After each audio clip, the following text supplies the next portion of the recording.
heard rumors, but I always thought that was hooey. And then it got worse. Is somebody there with me? Am I going crazy? Who's there? I knew that he was a ghost. He could move around without moving. What, I see dead people? I believe no.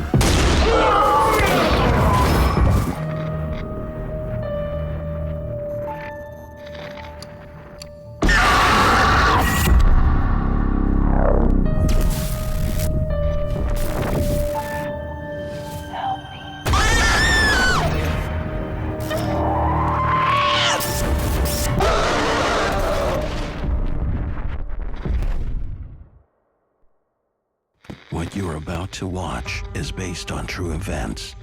Some details have been altered to protect confidentiality. My name is Maureen, and I work the night shift.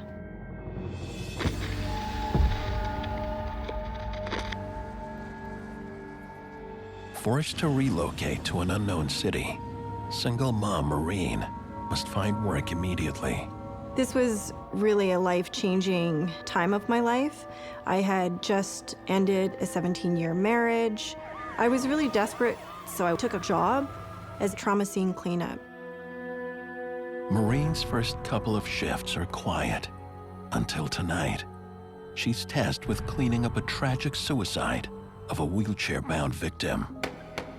Maureen's boss warns that inside the apartment, the daughter of the victim must be removed. I was like, great. I put the suit on. The daughter, she was weird, and I thought it's just because she just lost her dad. She's traumatized by it. Maureen needs her to leave. You can't be here. He's my father. You can't be here. I just don't want you to see what's in there. Finally alone, Maureen begins the gruesome cleanup. My boss, he's like, yeah, the suicide, it was pretty messy. But that's not all that is scary about this house. I was having a hard time breathing. I can see the guy's wheelchair. And it's moving. On its own. All the hair stood up in the back of my neck. I was totally scared. And I take a deep breath and I go, okay.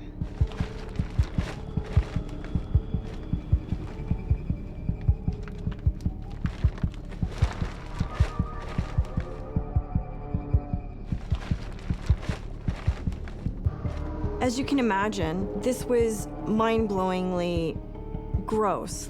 Before Maureen can begin, a voice calls out. And then a vision assaults her. An angry spirit. And now I'm having to face that, what, I see dead people? It was mind-blowing. Maureen tries to shut the entity out. So I close my eyes really tight.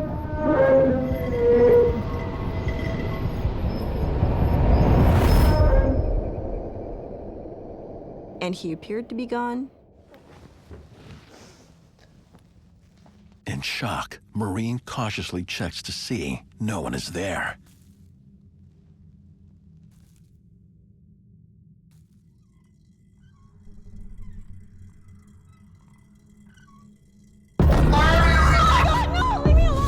And suddenly, it's back.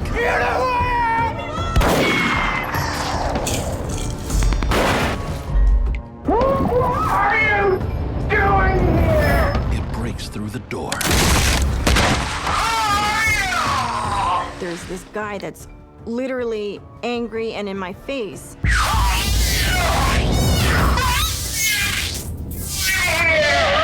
And he's looking like a wild man. That sounds awful. This unknown thing in your face? Yes, and I'm scared. I can barely breathe. Maureen's personal life has been in great upheaval for quite some time. This is one of the most difficult and stressful positions you can take. A crime scene cleaner. It should be no surprise that the energies involved are unlocking something within Maureen's mind. It is trapping Maureen, forcing her to see how he died. I'm watching it all unfold, feeling so helpless. Leave me alone! He's desperate to tell his story from the other side. I had a major stroke, and if you look up, I can't reach the gun because I'm in a wheelchair. And shockingly, in the vision, Maureen sees the daughter is involved. This is an assisted suicide. My daughter handed me the gun. And then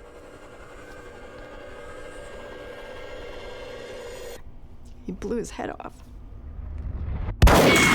Maureen doesn't want to see visions. I've got mediums through my family. I didn't want to be considered weird or strange or different. I did not want to be a medium. When Maureen walks into the scene of the old man's death, at first it appears to be a straight-up suicide, but she's able to read the energies present in that room, and a very different story unfolds. The man's daughter helped him.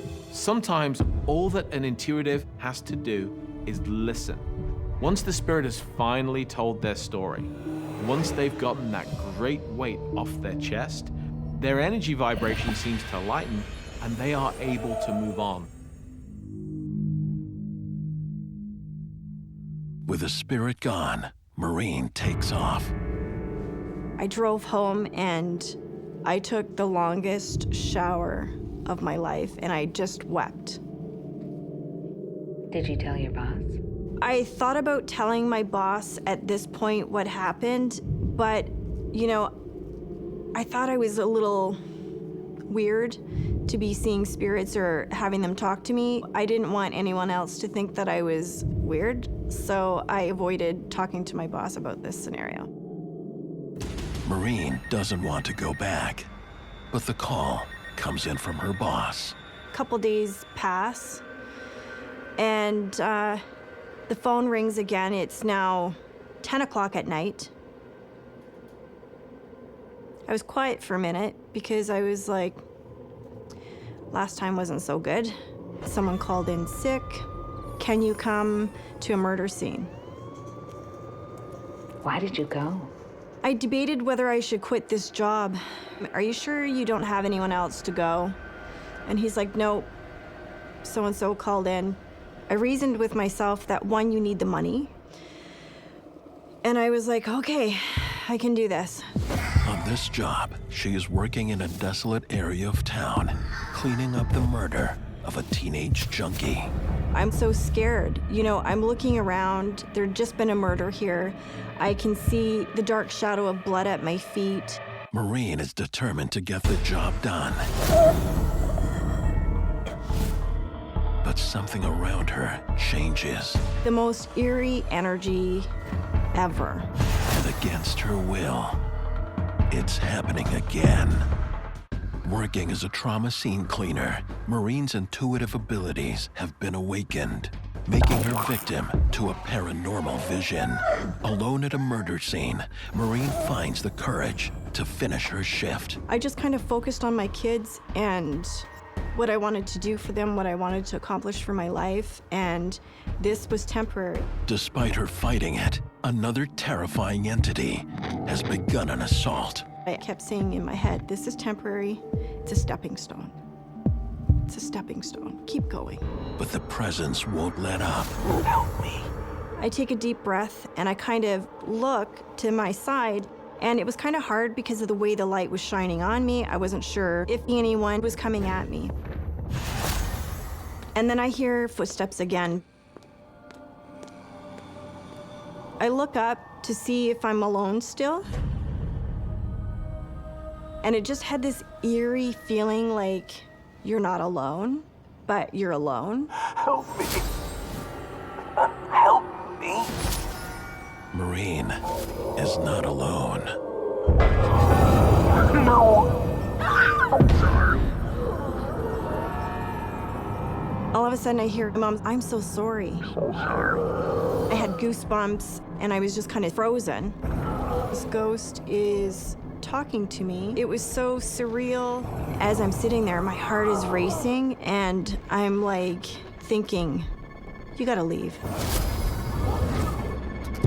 One so worried. One so worried. No.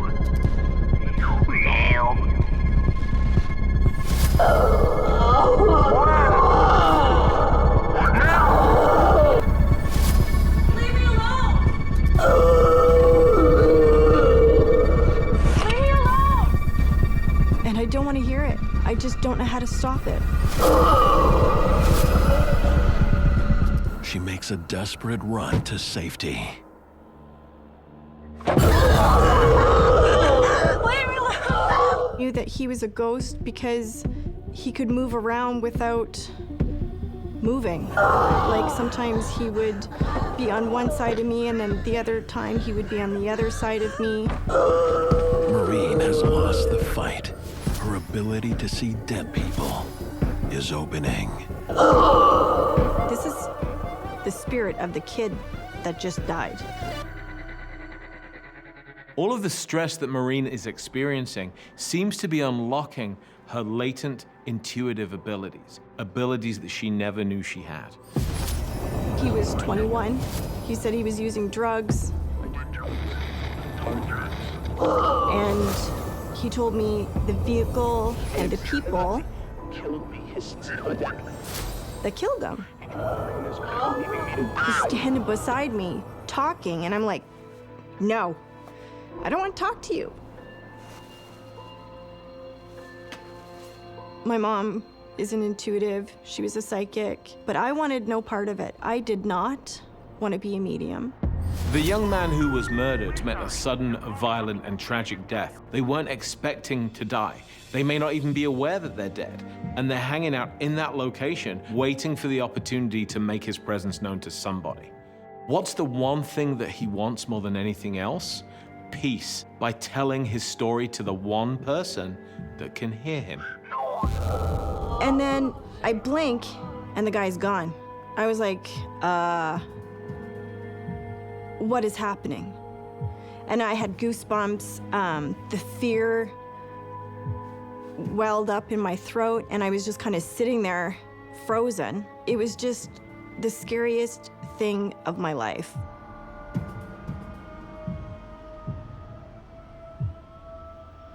So do you believe in the paranormal? Yeah. Yeah. I want it to end.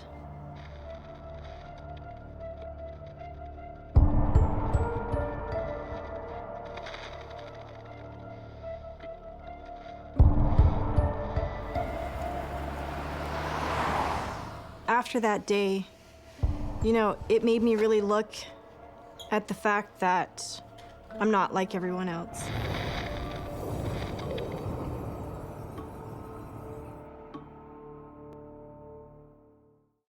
My name is Stacy, and I work the night shift.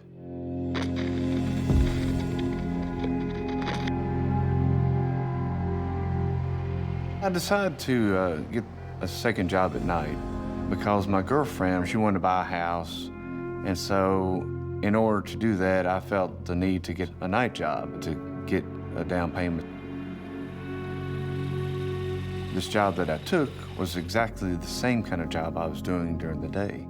Stacy works at a factory for custom speakers on a shift no one wants. Stacy's boss can't get workers to stay. I've got our orders backing up, so Sure. thanks.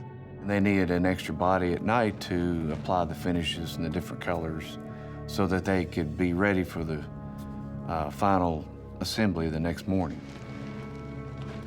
No one will be working in this part of the factory. Now, the compressor, you've got to make sure that you turn it off at the end of your shift, okay? If you don't, it can cause a fire. Okay. Okay, you got it? Yeah. Okay, I think great. I got it.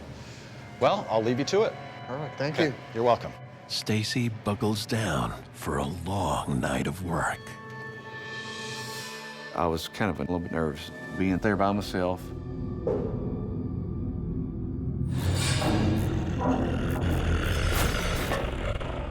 but that was okay.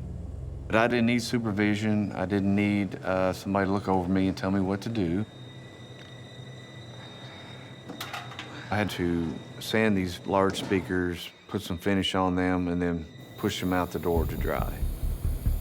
About 2 weeks in, things seemed to start to change quite a bit.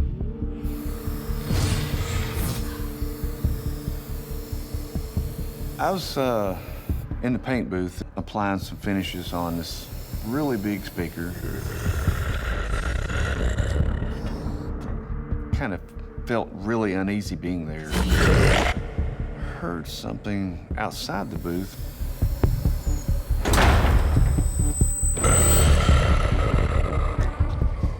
It sounds like it's outside the paint room. I didn't know exactly what it was. It's more like a faint, deep voice. Hello? Stacy hears it, but he can't see it.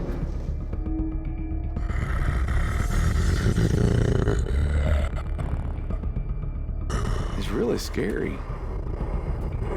I mean, you think somebody's there with you, and you look around and nobody's there. You're thinking to yourself, am I going crazy?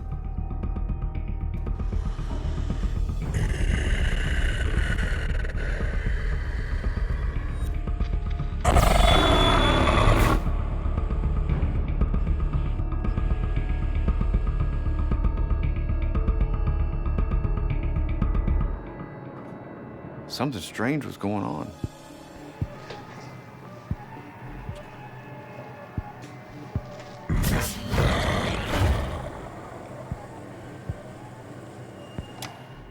I shut off the air compressor, turned the lights out, locked the door, and went home. The next night, it gets even stranger. Stacy, what did I tell you about the compressor? What are you talking about? You left it on all night. And I'm like, I don't think I left it on. I'm pretty sure I turned it off. He said, no, it was on. It won't happen again. With pressure from his boss, Stacy is extra attentive around his work. I was like, I'll make sure that I turn it off. Stacy is checking the compressor. Night after night. I would turn the air compressor off and I'd get a call from my boss saying I left it on. I was like, no, I turned it off. I know I did. And he didn't believe me, and he would get very upset with me. Something was going on in this place, and I didn't know what it was.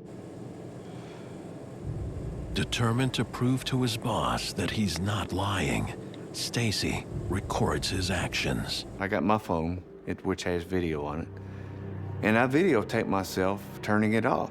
I actually filmed my hand shutting the switch off. Okay, Dan, this is me. I'm gonna turn off the compressor. All right, so here's the compressor, and I'm turning it off, and now it's off. But whatever is messing with Stacy won't be stopped. What's up, boss? What have I told you about the compressor? What are you talking about? You left it on overnight No. again. For some reason, the compressor came on again. Now hold on, just listen, all right? I took a video, I have proof. I said, hey, look, I know I turned the air compressor off. I have this video. Look at that. He saw it and he said, yeah, you turned it off. But it came on this morning. And he didn't know what to say. And of course, I didn't know what to say either. Something strange was going on. Wait. What's that? You're the only one in here, right? Yeah. I don't know what the hell that is. When I was videotaping my hand turning off the switch, there's this like outline. It looked like a person, but nobody's really there. It's just like a shadow. And it kind of moved a little bit, not a lot, but it moved a little bit like a real person. It's like oh my God, there's somebody there. Get back to work. Stacy's boss is gone for the night. Alone, he returns to the paint room to get done quickly and get out of there.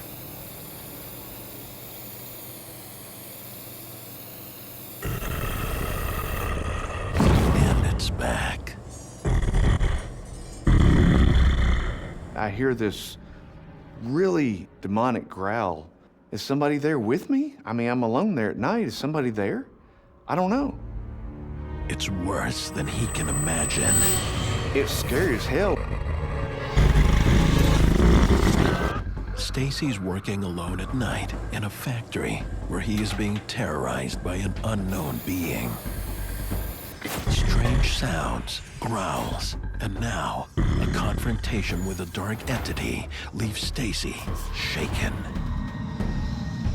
The entity vanishes. Stacy tries to make sense of what's happening. My first thought was, you know, I'm working a day job. I come in, do a night job, right? I'm working 14 hours a day. It's gotta be in my mind. I'm tired and I'm seeing things. Stacy gets back to his work so he can get out of there fast. After completing one of the speakers, I have to put it on these giant hooks, and then you hoist them up to the upper level and set them off to dry.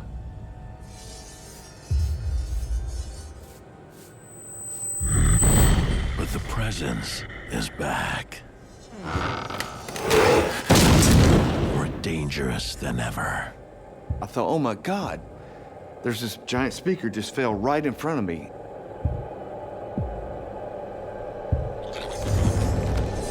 Scared the hell out of me. The speaker had crashed in front of me, and I almost had a near-death experience. This thing almost landed on me for no reason. It was hooked, it was secure. I made sure it was hooked. Something was obviously in the room with me. Is this thing following me? Is it part of my life now? Cautiously, Stacy moves his work out of the paint room. All of these events that are happening to Stacy feel very indicative of a demonic haunting. When you hear low growls, when things are trying to physically harm you, usually that's the sign of a demon. When you are under a lot of emotional stress, that definitely will attract more negative entities. There's a chance that this factory already had a lot of pent-up negative energy in it, so when Stacy entered this situation, that entity knew, okay, Stacy is vulnerable. Stacy steels himself, believing the carpentry room will be safer. He kept working. I was, of course, on edge. I'm trying to calm down. I'm by myself. Nobody's coming in. I'm responsible for everything. I had this speaker that I was working on. What I had to do was to repaint this one area on it. And so in order to do that, I had to mask it off. Where I have to use a little tiny razor blade and trim it off so it'd be just right. I had my arm up here and I had a razor blade and I was cutting it along the edge.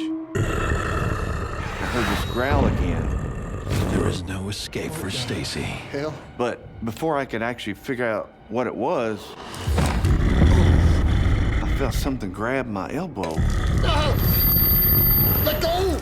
And it pushed my arm forward. I had the razor blade, which is really sharp. And it forced me into my other arm, cutting it. I was like, oh my God. I was starting to bleed really badly. And so I grabbed my arm, wrapped it up really good.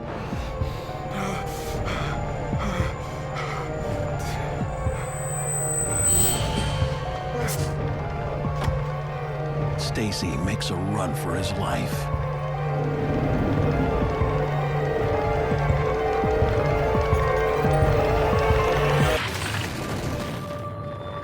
First thing I thought was, I need to get to a hospital because I'm bleeding and I'm going to die. Losing control of your body is an absolutely horrifying feeling, and in this case, the demonic entity was so powerful that it was able to override Stacy's willpower and force him to hurt himself. After the violent attack, Stacy digs into the history of the factory. He discovers that he is working in the same place that an employee died, a tragic death. This factory is basically like a feeding trough of negative energy. Demons sort of just go wherever the negative energy is. So this demon is just gonna keep coming back for more. Luckily, the hospital wasn't too awfully far away. After all of that, what were you thinking? As I was sitting there getting stitches, I was thinking to myself, you know, I'm not going back there because I don't want to die. So you never returned? I did not go back and get my last paycheck. I didn't care. I didn't want to set another foot in that place, ever. I still got the scar on my arm, by the way. I'll carry it with me for the rest of my life.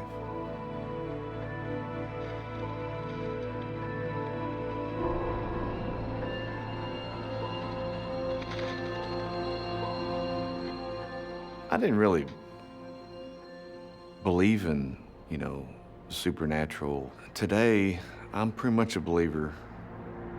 In fact, it doesn't matter what I believe, it exists. My name is James. I work the night shift.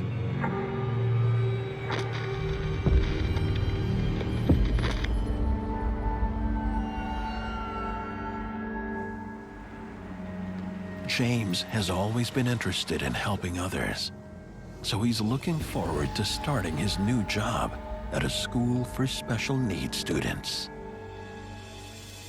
I was hired as the dorm supervisor for teenage boys with special needs.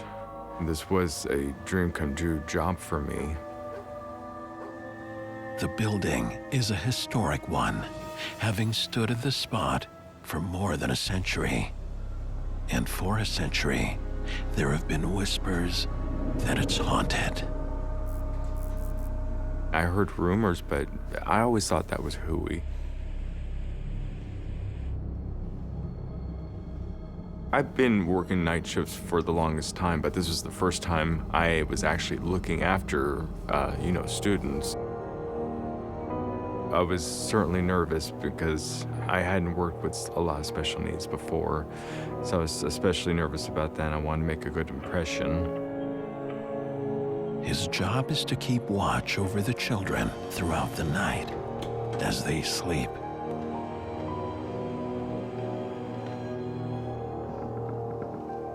Are you okay? Yeah.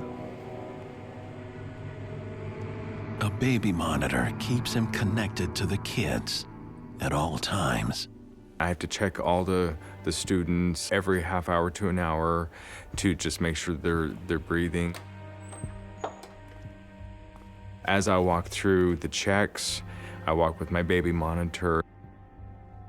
They had all the dorm rooms down the hallway. On his first look, everything seems normal. It was pretty dark. I was doing my checks and it was getting pretty routine already. I mean, all I did was walk up and down the hall, open the doors quietly and listen and listen. But just a few hours into the shift, James notices something out of the ordinary. Out of the corner of my eye, I see a shadow, and of course I have to look again.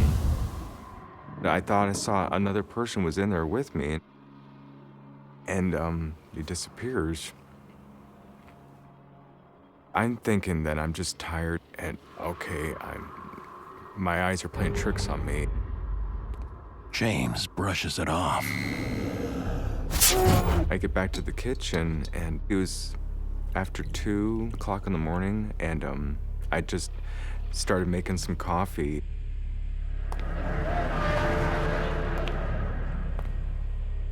All of a sudden, out of nowhere, I just feel like tapping on my shoulder. I thought, There's no way there's a child behind me. No, no, no, no.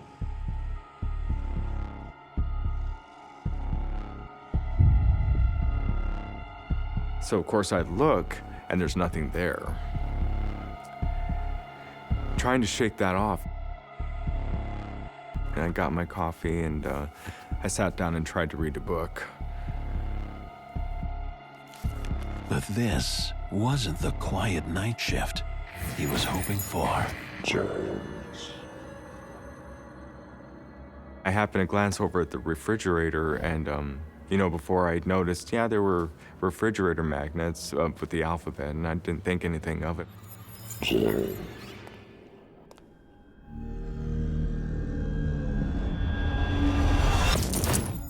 But now I look up and I saw my name. The magnets were in a jumbled mess before, but now in the middle was Hi James. Who wrote your name there? Not these kids. I hadn't worked with them yet. I started to freak out a little bit. Too many weird things already. The tapping, the shadow of something, and now I see this.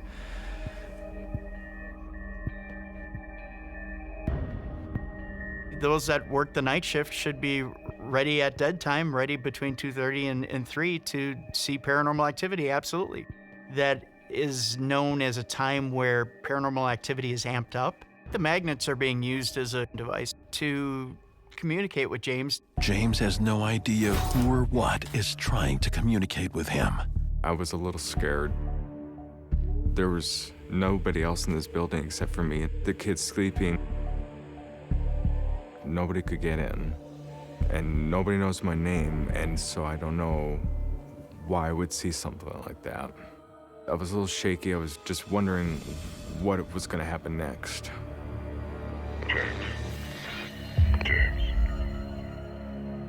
And then all of a sudden, clear as day, I hear a man's voice.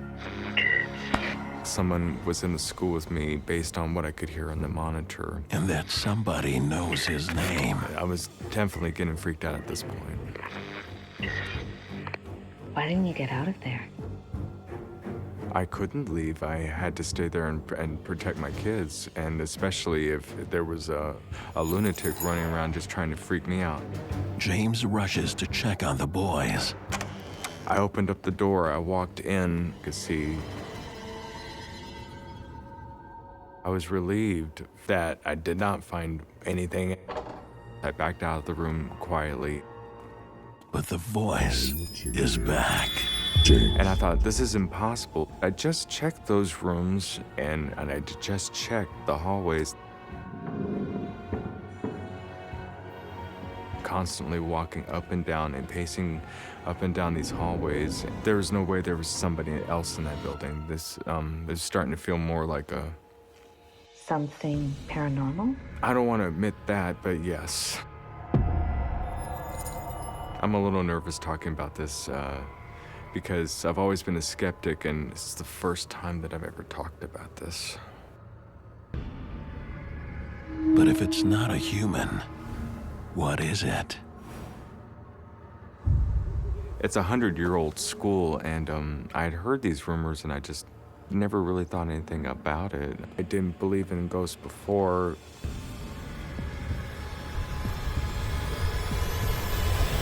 I was still trying to keep my wits about me. The entity is moving closer.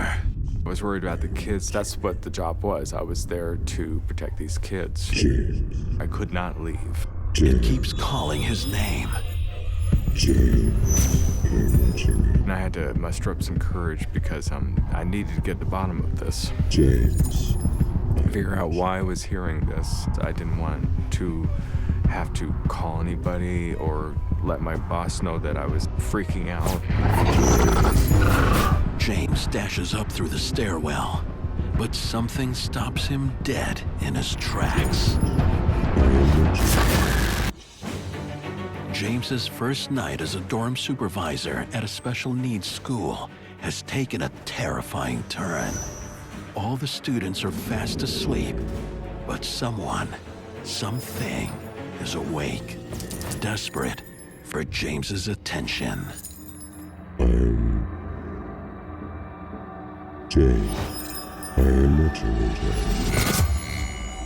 I didn't walk into expecting to see ghosts. That's when I saw an older gentleman wearing, it seems like a uniform from the 1800s. The spirit has a warning for James.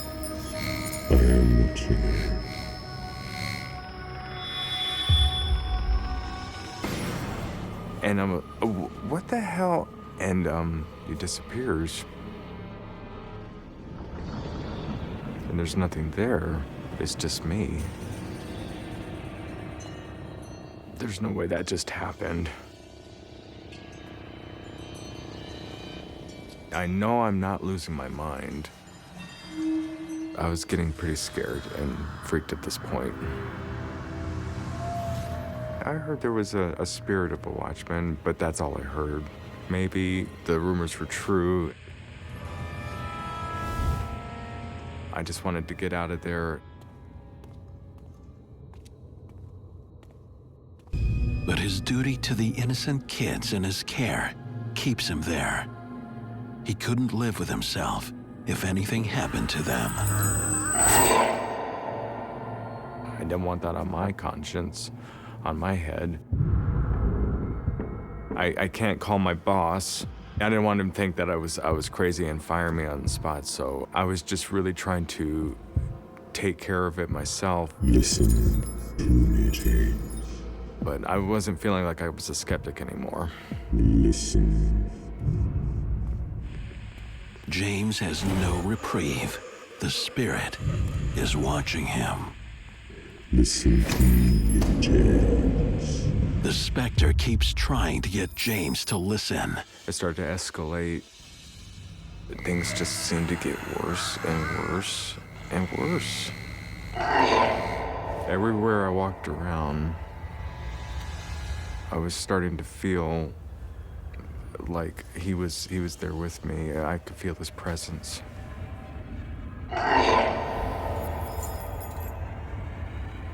Whew. I'd like this night to be over, and I'd like to calm down, but I wonder if he's still gonna be there. James. I am watching you. James. I'm very unnerved at this point. Listen to me, James. Listen.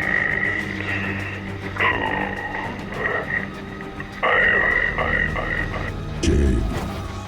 I am watching. When I finally turned and looked at it, and I've never been so scared before or since. The entity is now moving straight for James. Leave me alone. Leave me alone. I was getting panicky. I didn't know what I was going to do. What do you want from me? And the warning is terrifying. Protect them. I was really scared. And with a message of protect them, it disappears. I wish I could understand what was happening here. You saw a full body apparition. What does it do to you?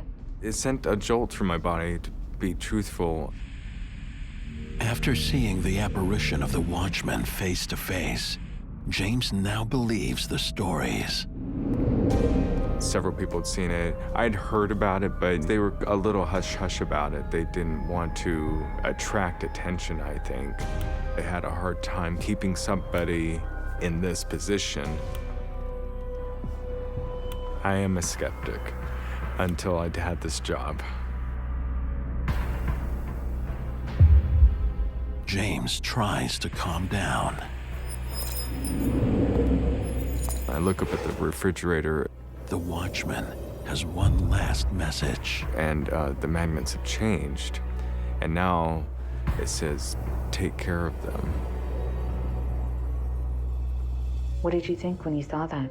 I was a little bit of a mixture of unnerved and maybe a little bit of relief. I felt a little weird about it, but I felt a little better.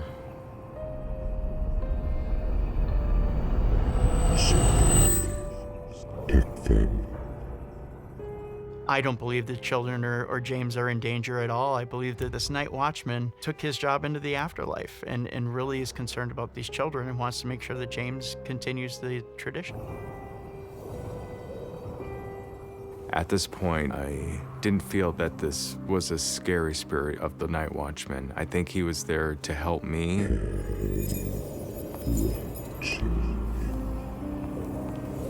He still felt a moral obligation to these students. How did your night end? I felt a little bit of relief knowing that my night was almost over. James survives his first night shift, but is still quite shaken up. I know I definitely saw the watchman. I didn't know if I had the stomach for this, being visited by watchmen and the voices on the monitor. I did not know. I didn't want to have that. The events of that first night changed James forever. I had an authentic experience. I'm sorry for ever judging people who talk about having experiences, because I'm one of them, and I believe now.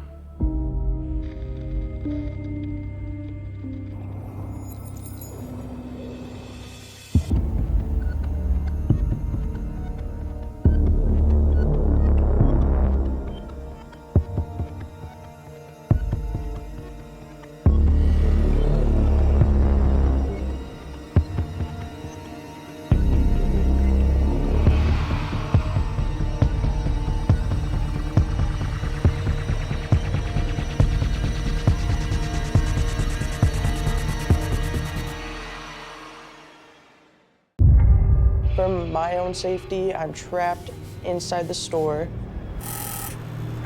Someone or something knocked on the glass. Someone creeping around outside. I honestly just shrugged it off. Kind of like pushing people around just a little bit. I feel like someone's watching me. I'm turning around looking, there's nothing there. It just gave me goosebumps. All these weird things were happening to me, but the worst was yet to come. I want to imagine it, but it did happen. Even to this day, I get chills.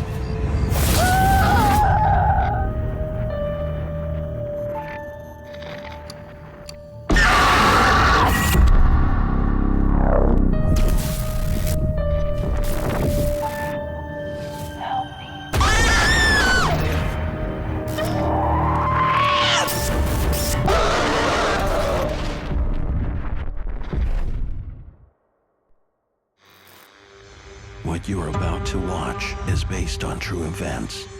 Some details have been altered to protect confidentiality.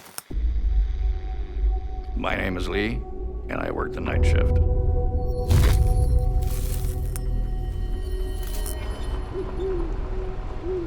On a dark country road, 33-year-old Lee makes his way to his job at a secluded overnight campground. My job was overnight security at a campground. I would drive myself to the park and get there about 10 p.m. every night. Drive back home in the morning, 6 a.m. Lee works the graveyard shift with one other campground employee, his foreman, Tim. Hey, Tim. Hey, buddy. Just gonna go start my rounds. All right, I'll see you in 45. Lee is responsible for making sure everyone is safe and following the campsite rules. He's there to help and to lay down the law if necessary. The three things I really liked about the job was the peace and quiet, first of all. The fact that I pretty much was my own boss. And I'll have to admit, I kind of like pushing people around just a little bit. Lee's duties include making sure that all the day visitors have left and the parking lot is empty. This particular night, I'm doing my rounds. I go down to the wetlands, and I see a car parked there. And what do we have here? Hey, Tim, buddy. Looks like we got a car parked in the day lot. I'm gonna go see what's up over there. Copy that. I spotted some guy posting folks down there the other night. It might be them. Over. Copy that.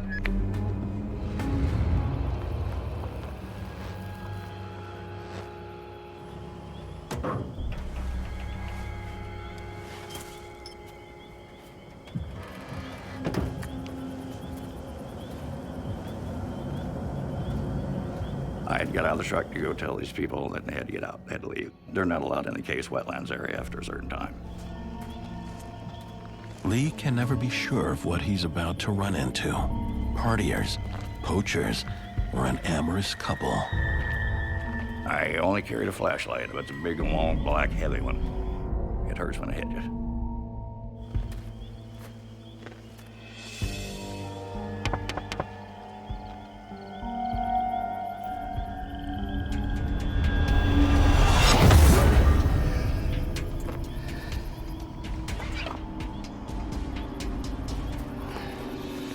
All right, lovebirds. Park's closed. Get out of here before I write you up.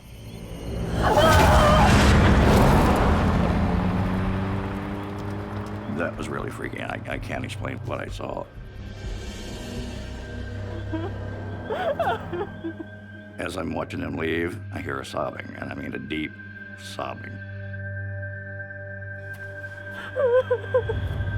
Hello?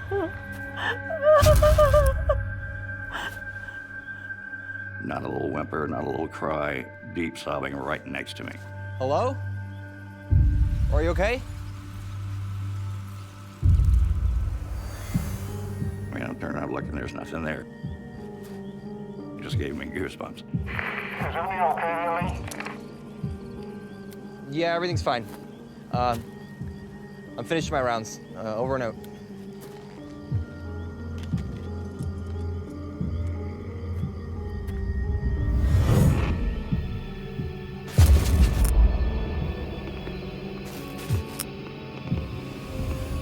I didn't know what was going on. I heard that, and I'm like, okay, I got to get out of here. I got to go. So I got in the truck and I left. The rest of Lee's shift passes without incident. But while on patrol the following night, he makes a surprising discovery.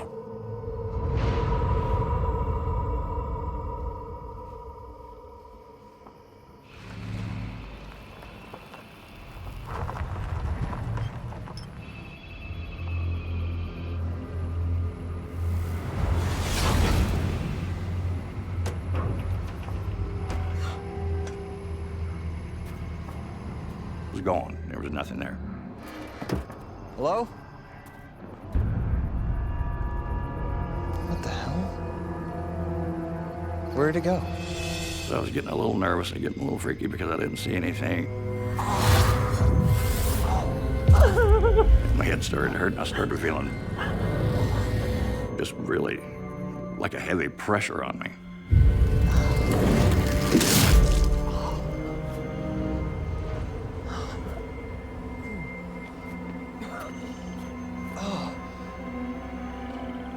It was liquid. It was liquid and a little chunky. It looked like it could have been bloodstained. I dropped my flashlight.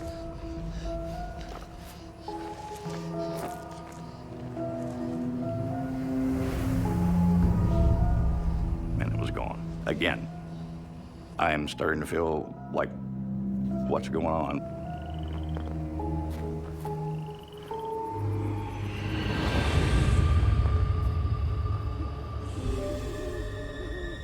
I see in the distance a light. So I say, okay, what's going on here? There's no car here, so, you know, what do we got going on back here?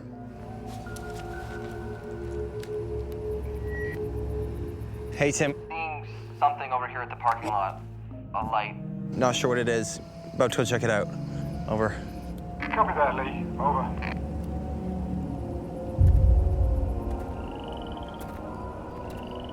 Lee makes his way into the dark forest that surrounds the wetlands.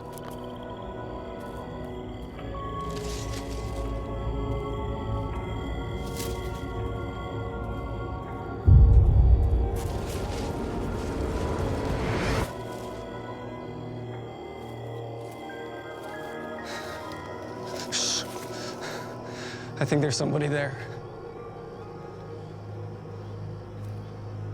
I recognized them from the campground. They're local troublemakers. Okay. I think we lost them. Howdy, boys. These guys were in there frog gigging illegally. Dump that out. All of it. Come on, man, that's hours of work. I don't care. All of it. I made them dump their bucket.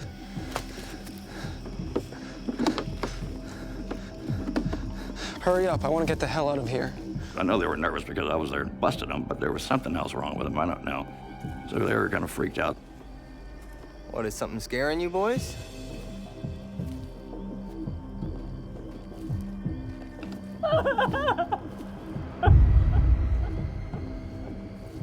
Did you hear that?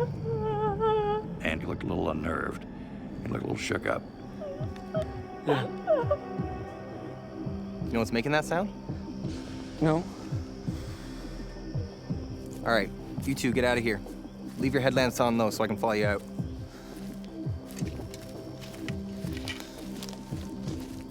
I watched him go. Tim, it's all good out here, just a couple of froggers. Tim, do you copy?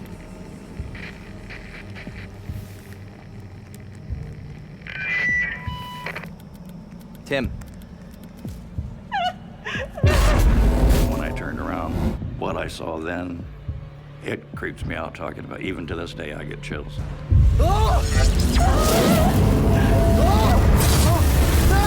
Overnight security guard Lee starts to believe the remote campsite where he works is haunted. After chasing away some poachers, he comes face to face with a terrifying apparition.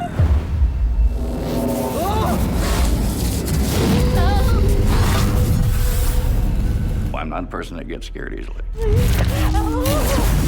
But that just scared me to death, so I felt like I'm getting out of here.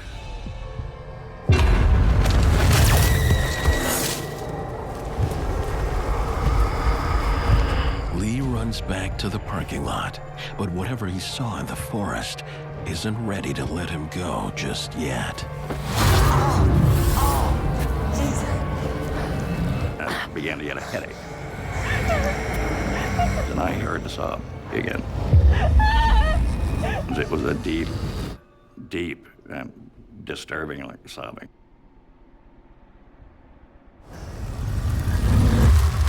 There was someone walked in front of my headlights. You could see the full body walk in front of my headlights. I saw it with my own eyes. This figure, as clear as day, in front of my headlights.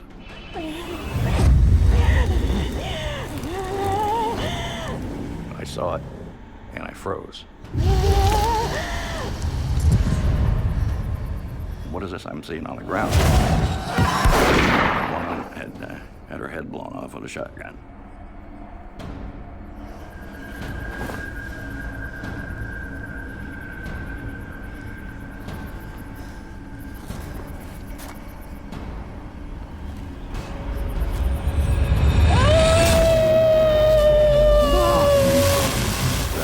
Chilled me to the bone. I mean, I still get goosebumps. I have them right now. I've got a chill right up my spine just talking about it. And it's been how many years, you know? I turned around and ran back to my truck.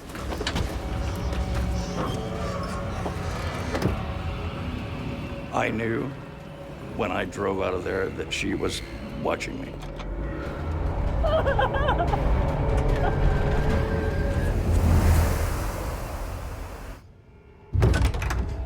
Tim, man, we got something we gotta talk about.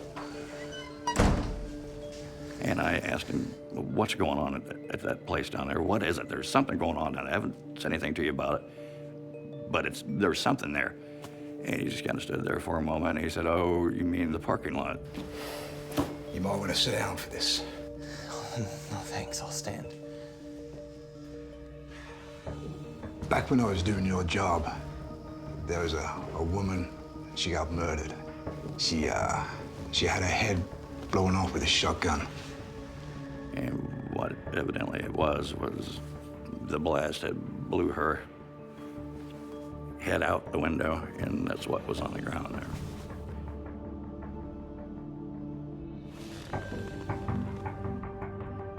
When Lee goes into this parking lot, he sees this car which disappears. He hears the sounds of crying, this stain which disappears. and also these headaches. This might be indicative of a spirit projecting these things for Lee to see. I think that the spirit might recognize Lee as an authority figure, and it's simply trying to get help. It's trying to escape this trauma that it keeps living through. You think she was calling for help? I think so. I think that's what it's all about. I think that's why I think she's still there. I believe that. Why else? You know, I have no explanation for it. Despite what he has learned, Lee doesn't quit his job. I never did think about quitting. In the beginning, I was on edge the whole time.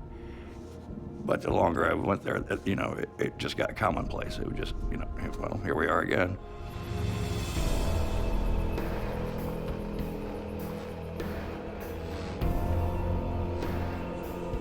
Evidently, she needs help, so I've tried to make contact.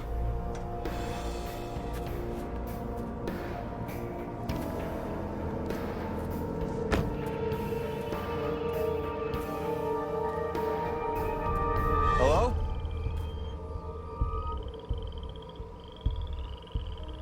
You here? Yeah, you know, just say hello and leave. You let me know if there's anything I can do for you, okay?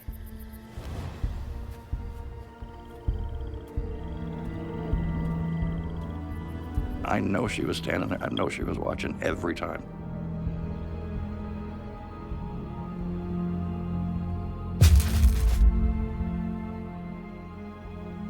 I guarantee you she's still there to this day. I think she needs someone to release her. I mean, that's, you know, something, somehow. Some acknowledgement, something, I don't know. Maybe this will help. Maybe her story being told, maybe that will help her get out of there, get out of the situation, whatever it is, I don't know. I'm coming back. My name is Al Campbell, and I work the night shift.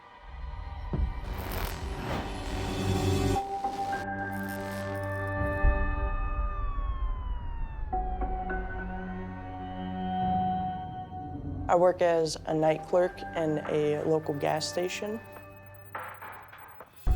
I work the day shift normally, but I wanted to save more money for my wedding and save money for my son. So I asked if I could start working the night shift to get more hours. Al loves his job, but not the area it's located in. There's a graveyard about 2 blocks away from the gas station, so that freaked me out a little bit. And that's not all. This gas station is located in a very dangerous part of my town. I have no choice but to lock the doors at night. When a customer wants to come inside, they ring a buzzer, and I use a button to unlock it. For my own safety, I'm trapped inside the store. There are other security measures in place. We have 3 security cameras that look on our registers, and they also look out at the aisles.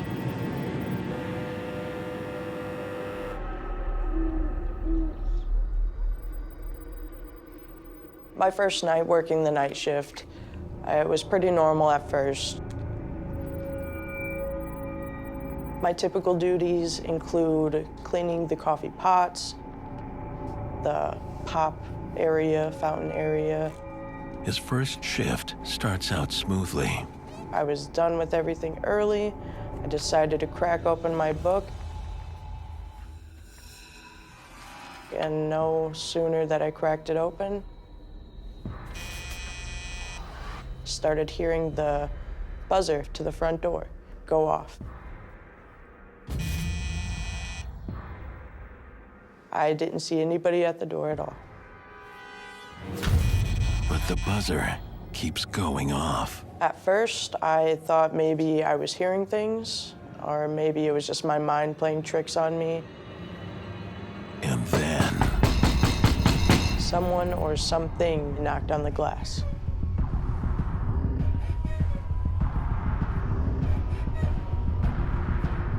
I just looked back and forth to try to see anything, and I saw nothing.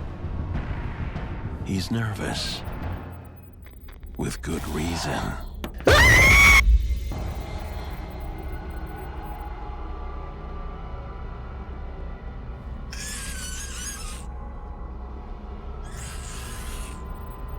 Not long after, I started hearing another noise, but this time it was coming from inside the store. It was like a scratching, kind of nails on a chalkboard noise. He follows the sound. As I'm walking towards the restroom, I can hear the screeching sound getting louder and louder.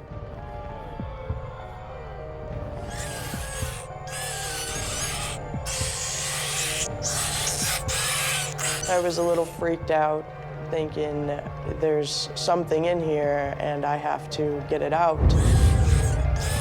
Al finds the courage to look inside.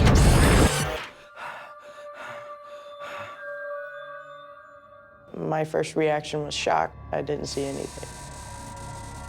As soon as I realized nothing was there, I just kind of stepped out of the bathroom and stared at the door, like, what did I just witness kind of thing? Am I really going crazy? That's gotta be stressful to think maybe you're going crazy, right? It's very stressful. All these weird things were happening to me, but the worst was yet to come.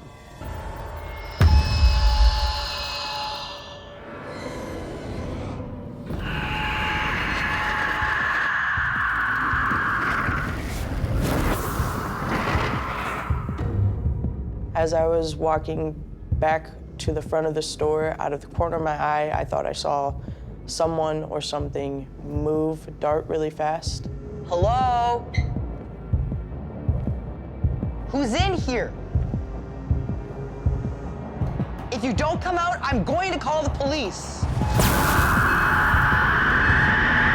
Hello? Where are you?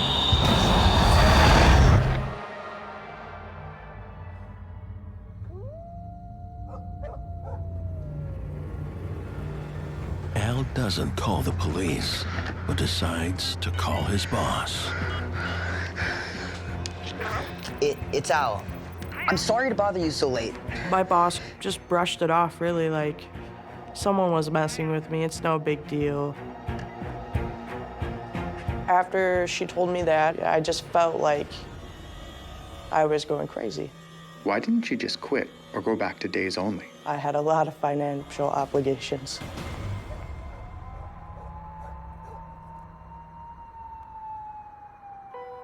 The next shift I had for the overnight, everything was fine. Everything was normal.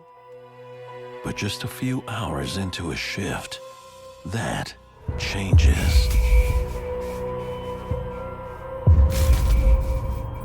The beer cooler lights were going on and off, on and off. This makes Al uneasy. There's no way it could be flickering like that. Those are motion-activated lights. My anxiety skyrocketed.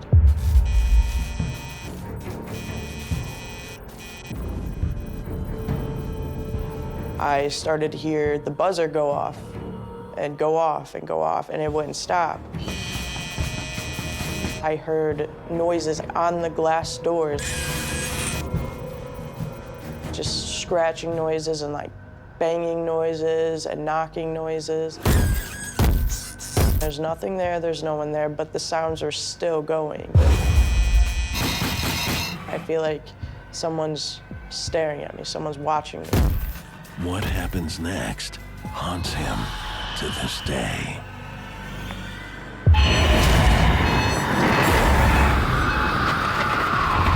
My eyes got big, and I just couldn't believe what I was seeing. It was absolutely terrifying. While working nights as a clerk at a gas station, Al experiences unexplained sights and sounds. I just couldn't believe what I was seeing. He can't shake the feeling he's being watched. Then one night, his fears come true. It was absolutely terrifying. I saw a shadowy-like person staring at me.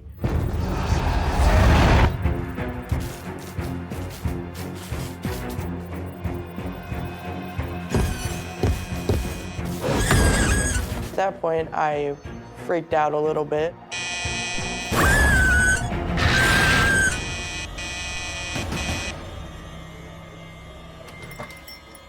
What's going on? There's something in here. Calm down. It's probably teenagers trying to prank you. Can we please just look at the security footage? My boss played it down like it was nothing, but I knew it wasn't. As we were reviewing the footage, I noticed something strange.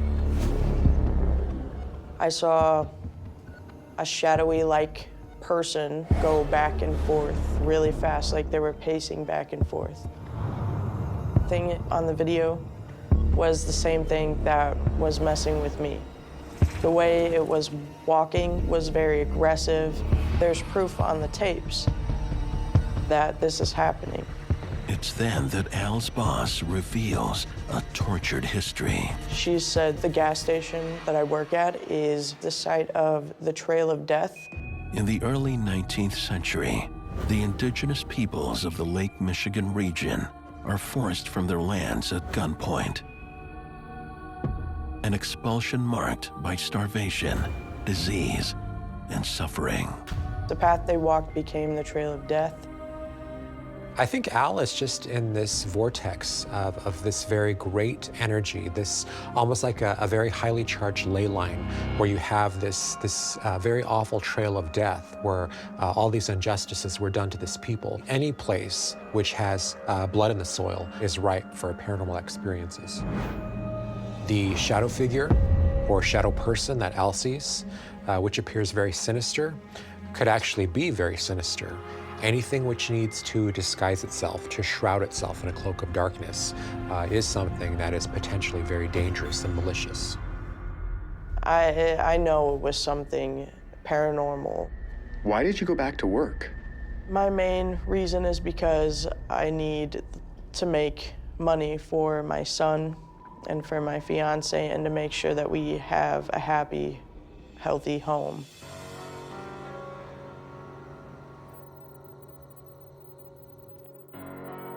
Al stays on the job, but is anxious. I always feel like something is watching me, or someone is watching me. The smallest tasks have Al on edge. One night, I had to replenish the fountain cups, and in order to do that, I had to go in the back storage room. In order to reach the cups, I have to climb a ladder. I make my way up the ladder, and I get the box of cups, and I throw them down.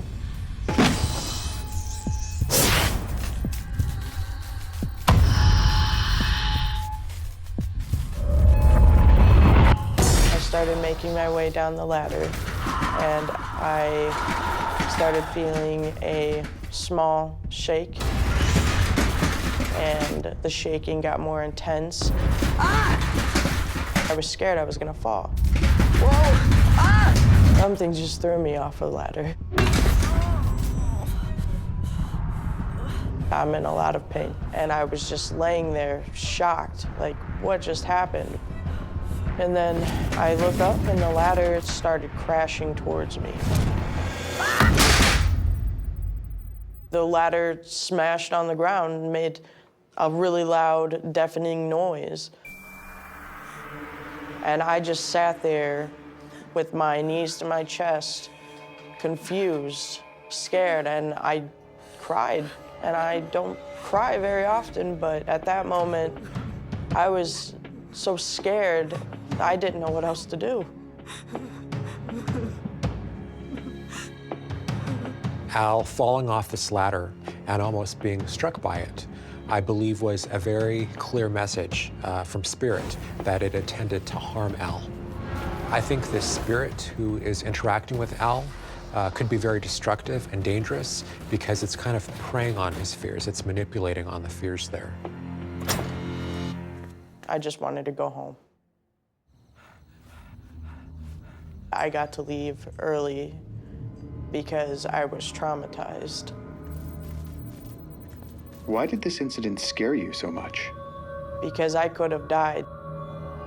Despite everything he's been through, Al doesn't quit. I have a lot of anxiety to go back to work because I don't know if something really bad is going to happen to me if I'm at work and I'm by myself. I don't know how to protect myself against someone or something I can't see.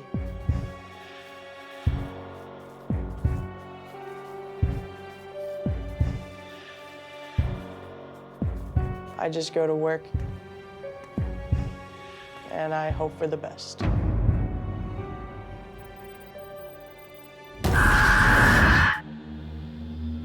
My name is Renee, and I work the night shift.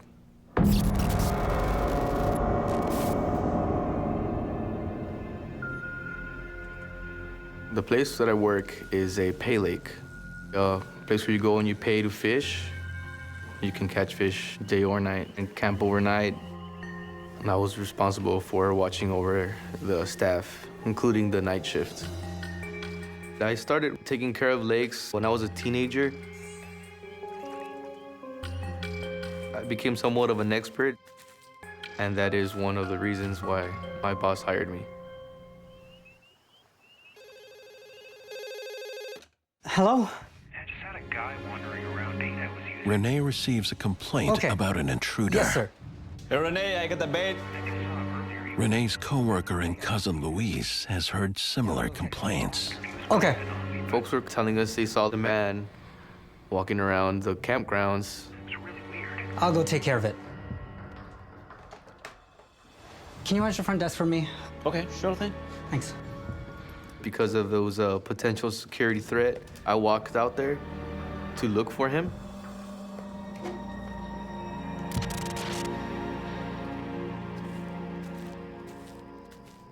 Nobody wants to walk the campgrounds at night.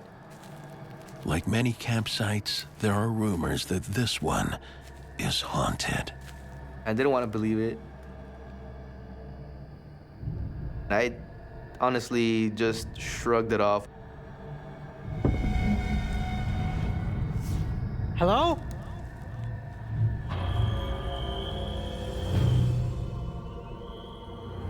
Finding nothing, Renee returns to the bait shack. There was nobody there. Every night, folks were coming in and telling us they saw the man. This has the cousins on edge. We're both there just waiting to hear something, and suddenly,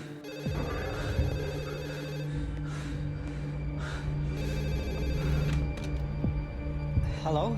Hi, there's a problem with the washroom. What happened? It's broken. It's everywhere. Okay. Come down, please. We'll take care of it. Thank you. One of the toilets is broken. I'm gonna go check it out. just a sigh of relief.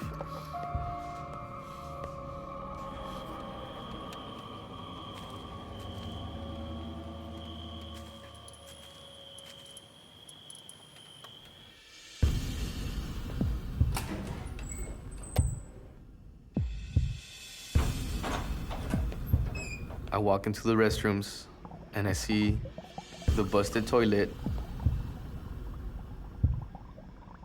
And I go over there, I turn off the water.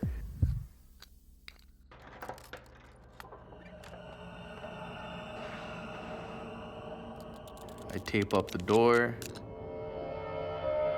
Just getting it ready to get shut down.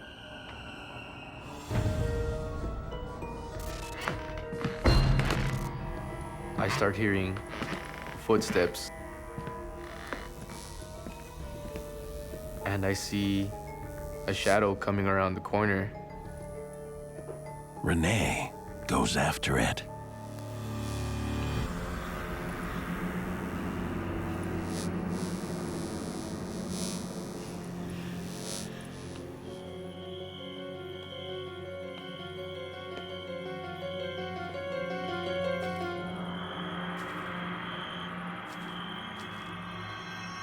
Hello?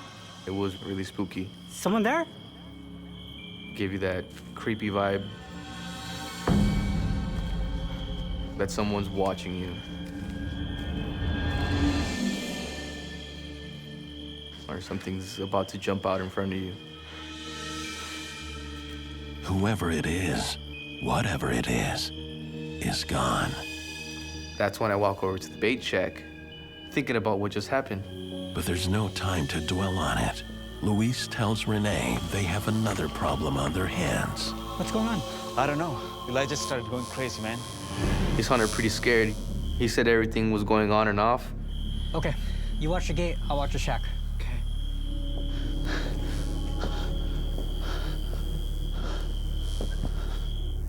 My first idea is that I need to go check the power box and see if that's the problem, and I go and I check it. I threw all the power off. Hello?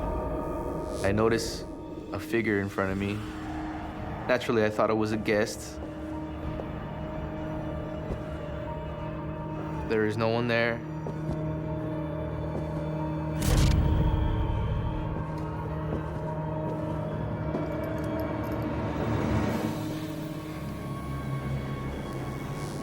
What the hell is going on?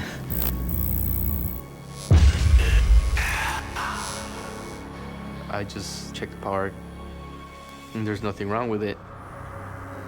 The lights kept on flickering in a way that it would just scare you.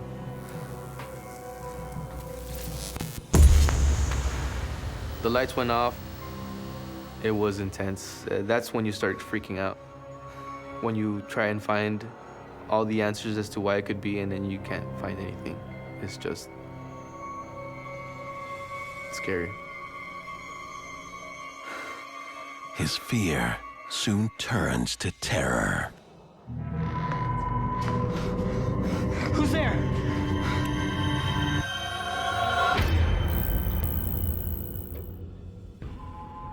Luis?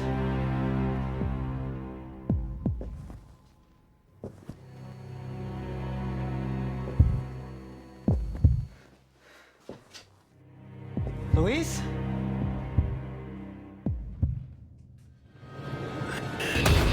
To Renee's horror, he discovers it's not his cousin at the door. I saw my boss standing there. No! It can't be you! You're dead! At a remote fishing resort, night manager Renee pursues an elusive trespasser. But once he realizes who it is, It can't be you! it shakes him to his core. You're dead! I saw my boss standing there. My boss had passed away many years ago. The day that my boss passed away, it was a very, very sad day for everyone who knew and respected him. The boss was tough, but Renee seemed to live up to his expectations. My boss was a retired Marine. I had just came out of the military myself, so taking orders from him was very easy. I always had a very strong work ethic, and he liked that. He liked that he could not have to worry about anything. He knew that I could take care of it. But seeing his boss now, in death, terrifies Renee. A shiver just went down my back, and I did not know what to do. No!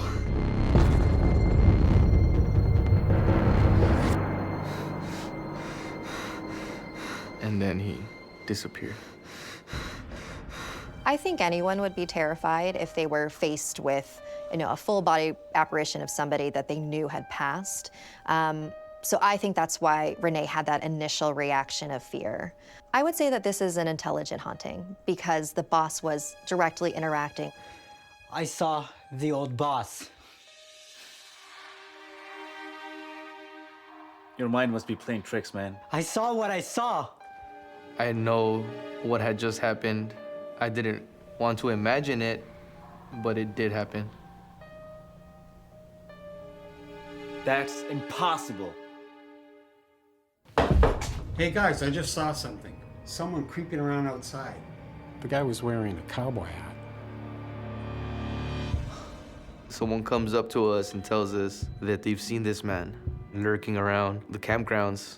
All we could think about is we know who they're talking about, and we don't want to tell them. It's okay, sir. We'll take care of it.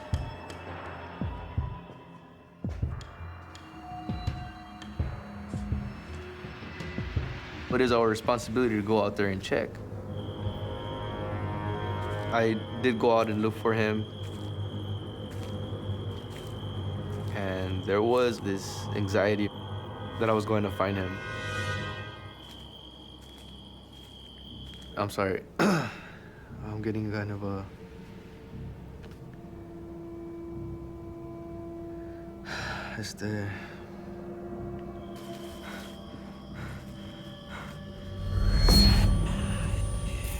I did feel that there was somebody behind me. He turns to check. I had this sense of uneasiness, of uncertainty, fear.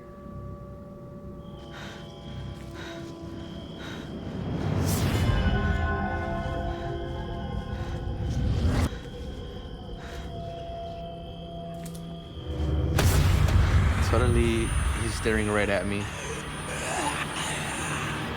And I didn't know what to do. He panics. I was so freaked out. I just wanted to run out of there.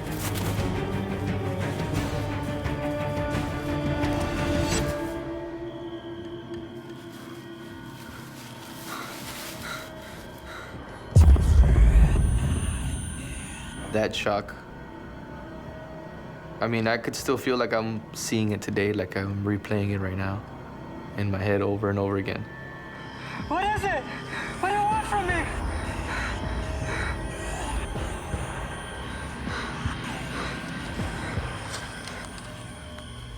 Renee never gets an answer. It disappeared after it made contact. It seemed like he just wanted to say goodbye. To me, that feels like a sign of closure. Renee's brush with the paranormal has left a permanent mark on him. After these events, I never wanted to work night shift again.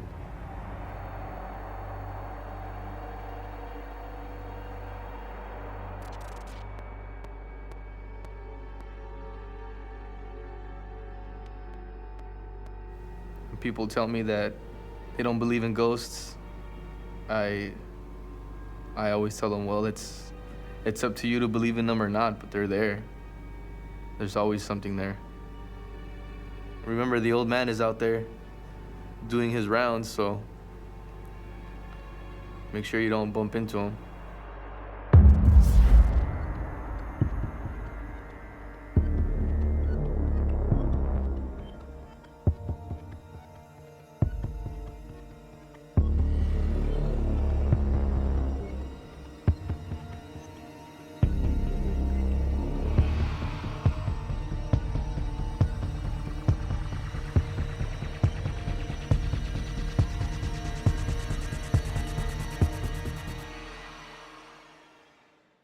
I knew I was the only one there. At least I believed I was.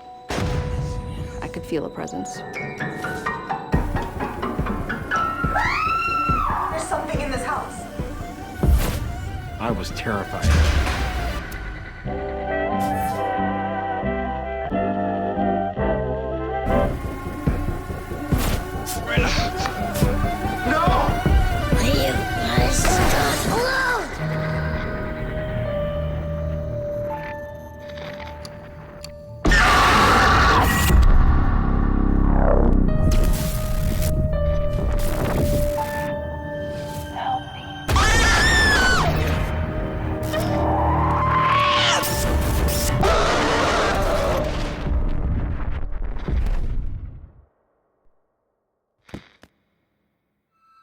What you're about to watch is based on true events. Some details have been altered to protect confidentiality. My name is Bobby, and I work the night shift.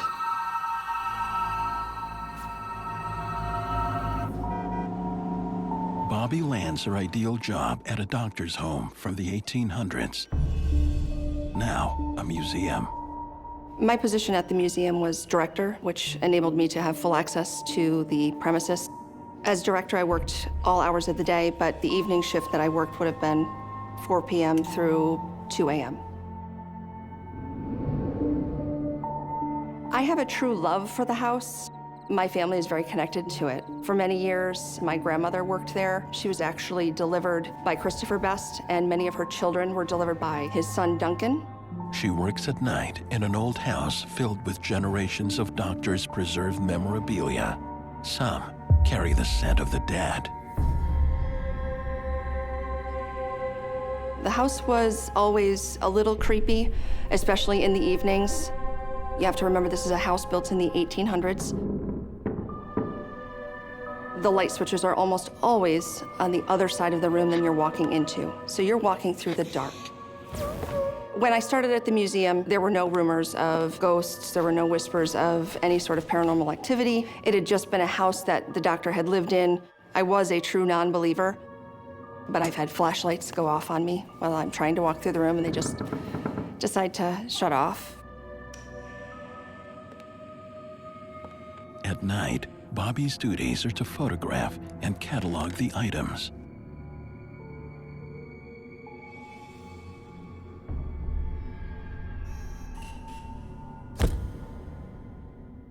Only a few nights on the job, and the atmosphere in the parlor changes.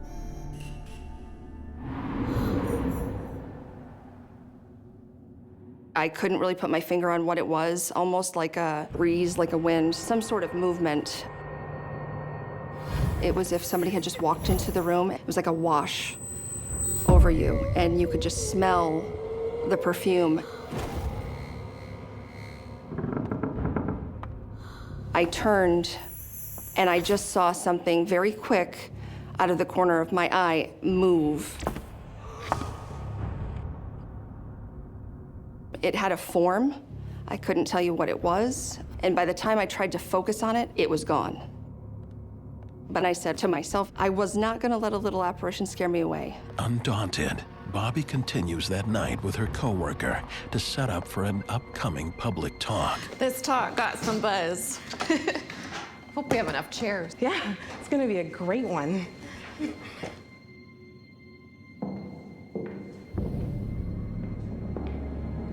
I had heard footsteps above me, and they kept growing louder and louder. No one's here, right? No one. I'll check. Be careful. The footsteps were clear as day. There's absolutely no denying it sounded like somebody was just walking forcefully through the house, as if in a march almost. The staircase in the front parlor had been roped off. It sounded just like somebody upstairs. Bobby follows the footsteps to a part of the museum close to the public. The footsteps just stopped when I opened the door. I felt a heaviness in that area of the house. It was drawing me around the room.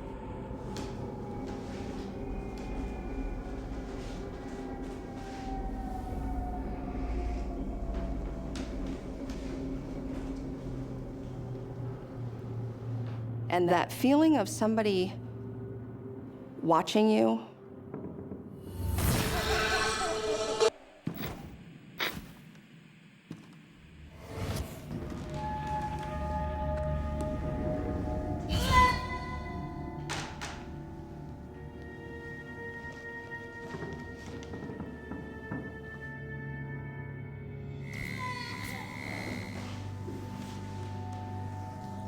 When Bobby opens the trunk, she unleashes a darker energy. Inside was some articles of clothing. In particular was a small suit. Would have been what you'd wear on a Sunday. That was when I really noticed just the heaviness in the room, just the sorrow in the room. I feel maybe like I've crossed a line with that. I can't even explain it any other way. I immediately let go of the suit. Stop. But it's too late. It's as if in that corner, in my mind's eye, I can see a little boy kind of squatting in that corner. Leave my stuff alone! Alone! Alone!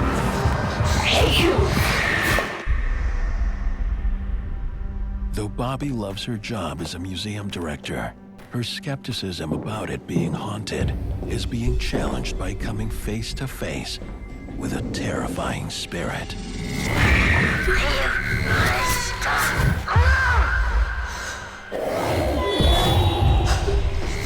When I saw that apparition, I had kind of focused on it. It was immediately gone. Bobby knows without a doubt who is haunting her and that room. It was the little boy's room. James was the first son of the doctor. He had passed away in the house. It took 2 weeks for that little boy to die, tragically, very sad situation.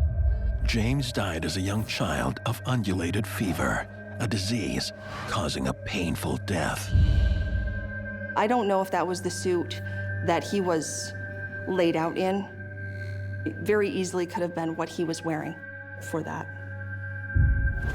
Spirits are very possessive, and if we handle or disturb what was once theirs, it can generate a lot of activity. These are very clear examples of spirits saying, "Don't touch my stuff." There are many reports of paranormal activity being generated when the belongings of a former owner were disturbed or handled. I want to be respectful, and the suit is still on the bed to this day. It took a moment for me to just kind of reset myself and carried on with my job. Just kind of put it in the back of my head and pretended it didn't happen and continued that evening. Bobby? Yeah. You okay? What was up there? Oh, it was no one. I must have been hearing things.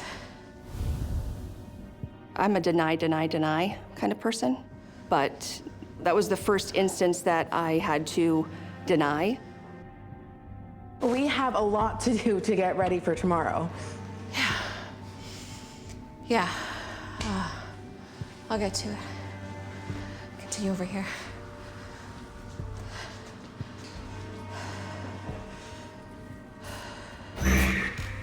I'm just gonna go get some stuff from the shed out back. Okay. Bobby distracts herself by preparing for the lecture. I love my job. It was more of a suck it up, you know? It's a great place. She prepares to catalog the perfume bottles.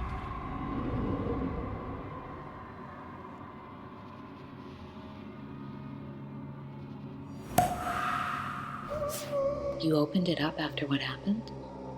The perfume was a little bit too tempting not to open. A kid, you have your grandma's perfume in front of you, and you just, you know, you want to smell. So I justified opening the perfume with that. It was such a light and pretty scent. I believe it was violet. And I immediately noticed it as the perfume that we had smelled earlier that evening. And then the smell was everywhere. Do you smell that? Yeah, perfume. Yours? No. It was like somebody had squirted perfume and walked into it.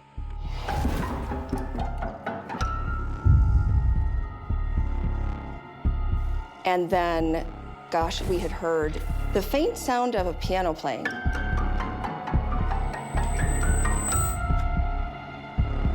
This is too weird. I'm right behind you. I'm gonna lock up.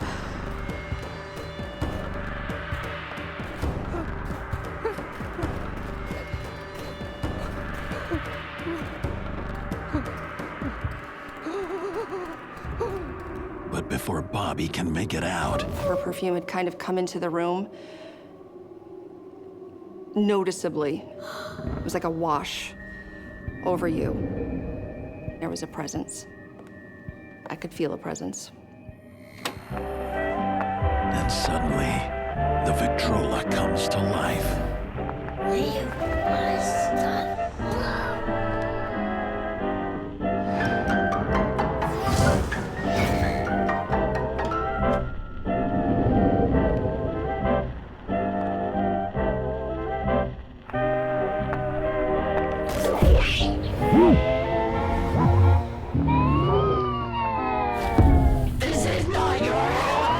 It had to have been levitated off the ground probably 6 inches while playing.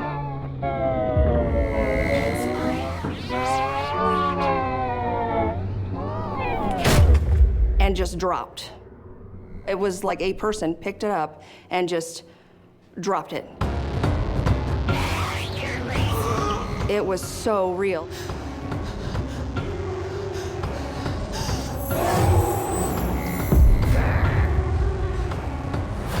Leave our things alone.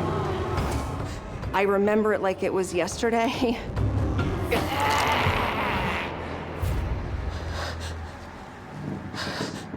I think Bobby's experiencing a mixture of both residual hauntings, trace memories, trace elements of things that happened a long time ago, but also an intelligent haunting. It can be common for a house to be haunted by an entire family, an entire generation, even though they may have died at different times. It's simply their home, the only home they've ever known. They want to be there, and they plan to remain there. I do believe it's the family. I don't believe they mean people any harm. I think that maybe I just happen to be connected in a way that they're familiar with. Maybe they were trying to make contact in a friendly way, but it's just scary as hell. After seeing the apparition clearly, Bobby believes she knows who it is. There was a very clear outline of a shadowy figure. I believe this to be Emma. Emma is Christopher Best's daughter, and she lived in the home until she was in her 80s. She was actually the last person to live in that house. Emma taught piano lessons out of the house. 2 of my aunts took piano lessons from Emma. The eerie part was, when I looked at that photo, I realized that that was where I had been standing when the Victrola decided to jump off the floor or fall to the floor, whatever it did.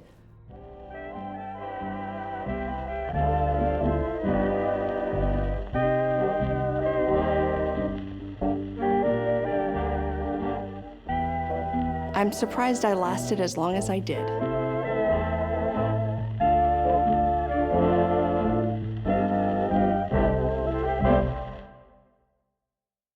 My name is Jim, and I work the night shift.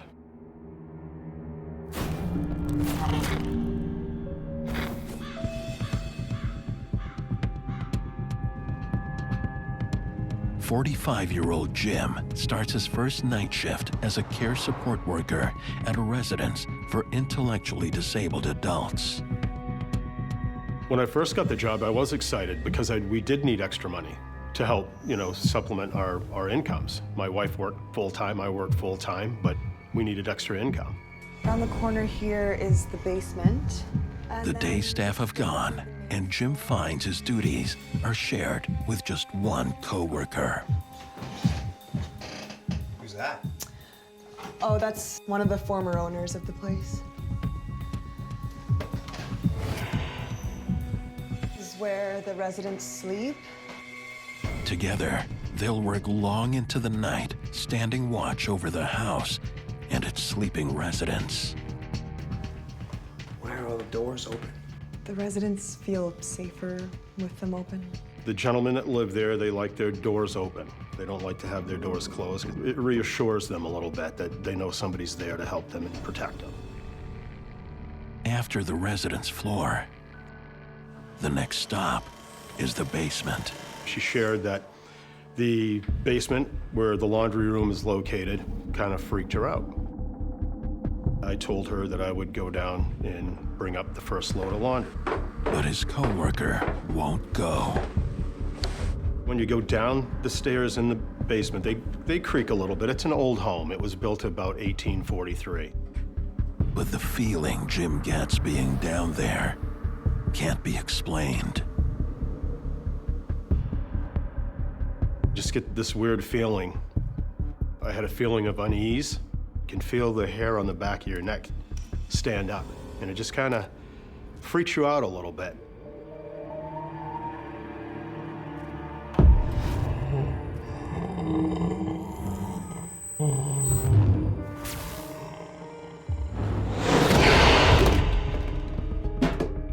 The water pitcher flew right off the shelf. Dropped the laundry basket, and I stared at it, which felt like forever.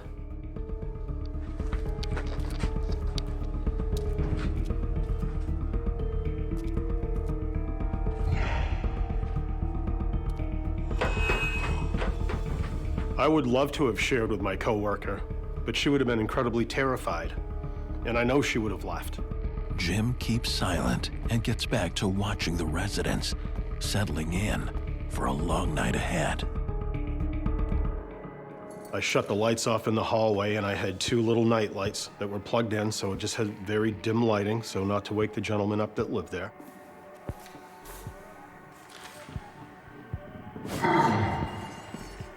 As I was sitting there, I kept thinking I could see something out of the corner of my eye. And I had this feeling like a little bit of a cold sensation. I looked again when I saw it, and I saw this black. It was out, I'd liken it to like a cloud, which was outside the bedroom at the end of the hallway. And then, in a blink of an eye, it was gone. It just like, it didn't go through anything. It just disappeared right where it was. I couldn't believe it. You see stuff like that on TV, and you think, oh, that's not a big deal until you actually witness this for yourself. You have all these thoughts going through your mind of like disbelief. Oh, and you're just trying to figure out what is it and where did it go? And then I was thinking, I gotta go down to the bedroom. I gotta just check on that guy.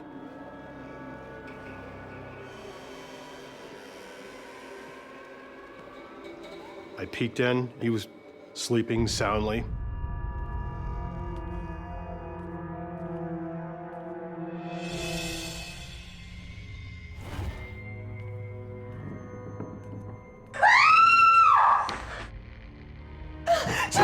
What's wrong? Something just grabbed my hair. My shift partner, she said it felt like somebody had pulled the back of her hair. All right. I'll go check, okay?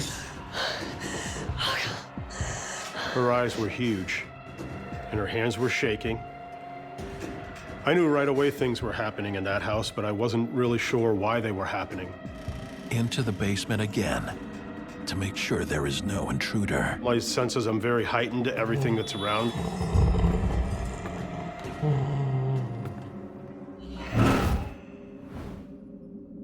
Going down, and you can hear your feet hitting the steps, each one. You can count the squeaks of them going down. I get to the bottom. No one is there, but he double checks the locks anyway.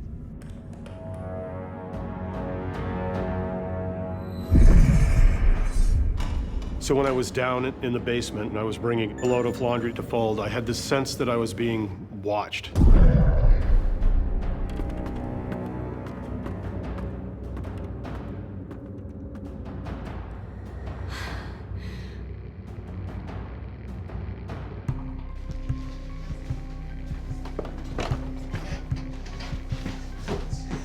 Did you see anything? No, there's nothing down there. This is cold comfort for Jim's distraught coworker. He stays by her side, but it's not long before new disturbances come from above.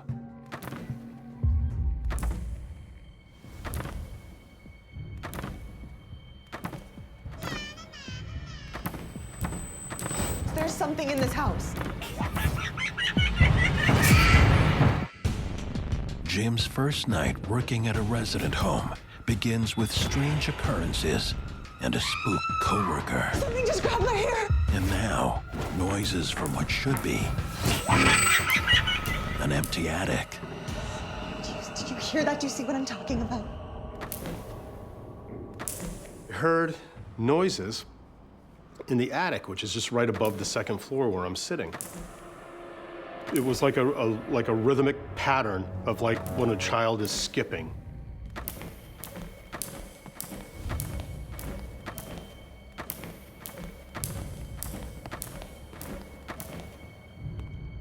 And there's a door that leads up to the third floor.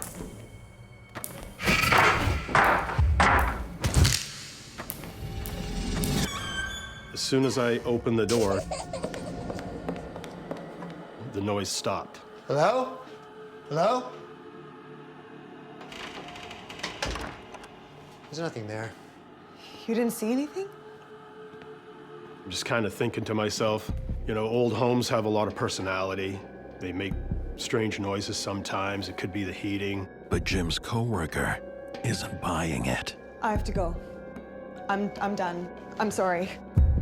She quits, leaving Jim to complete his night shift watching over the house. Alone. You didn't go? No.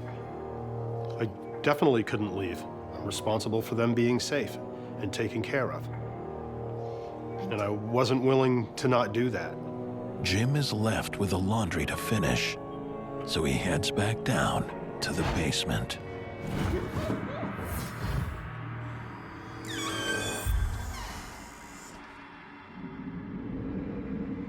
I open the basement door. I look down the stairs, and it's almost like you're looking like at the longest walk of your life.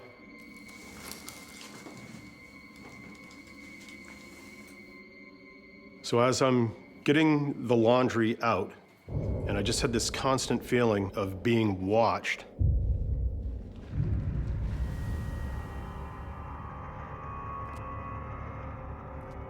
There is a clothesline rope that goes from one part of the foundation to the other, and then they had a tarp over that for a little bit of a breakup in the basement.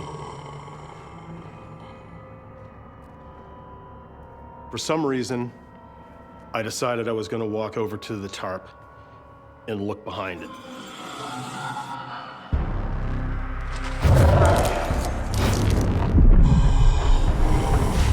And Jim is face to face with a male entity. He makes a run for it.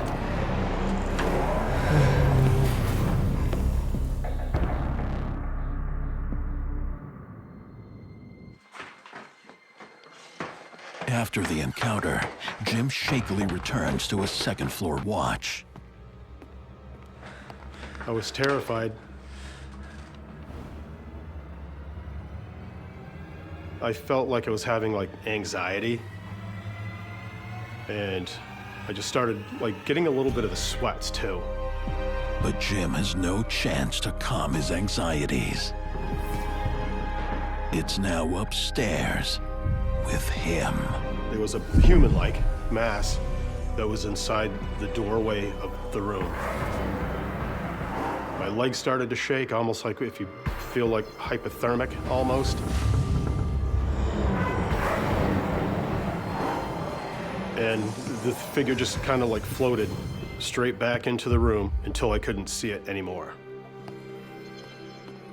I just couldn't believe any of this was really honestly happening. I had to muster up enough courage to go down and look inside the room for the safety and well-being of them guys. I just took one step at a time. My heart was racing so fast. Nothing prepares Jim for what awaits behind the door. No! It's hard to really explain if you've never seen anything like that before. Just stay back! Stay back! I didn't know what I was seeing. Get away from me! And then the entity vanishes. Like my heart rate was just pounding. So you couldn't leave? I know I couldn't leave because I'm responsible for these guys while I'm on shift. But it's not gone. It's changed form. I'd almost hear like a guttural sound that it was making, as though it might have been like gasping for a breath over and over until it disappeared. I have no idea what it could have done if I would have gotten any closer to it.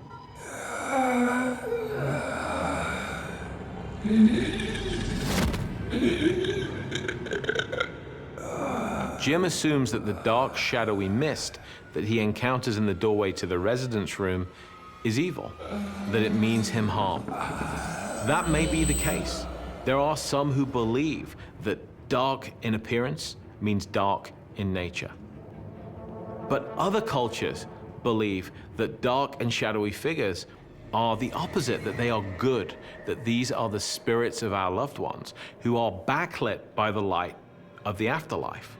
And so all we can see is their shadow. For me, at least, the jury is still out. As I'm sitting here discussing it, my hands are clammy feeling. And they have been through the whole process of just reliving this. I know, I can see you grasping your hand. Yeah, I was scared. So I sat in a chair for a while, just trying to wrap my head around things that were going on. But I knew inevitably I'm responsible for the safety and the well-being of these guys that I'm working for. I wasn't leaving until my shift was over. 2 hours goes incredibly slow. It goes very slow when you want to go home in a hurry. Dawn finally arrives, and with it, the end of Jim's long, terrifying night. As soon as my shift ended and I got in my car, I was just trying to process everything that I went through. I was worried that the spirit would follow me home. After his paranormal encounter on the night shift, Jim learns that the entity may have been the former owner of the home.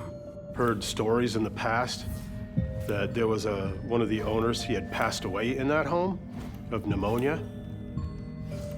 When we look at the context behind this haunting and the history of location, it may be that all Jim was hearing was the after echo of the old man trying to breathe.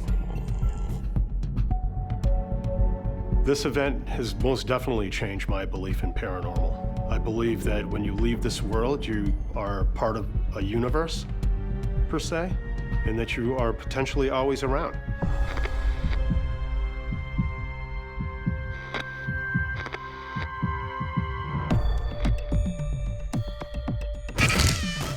I have no idea what was going on in that house.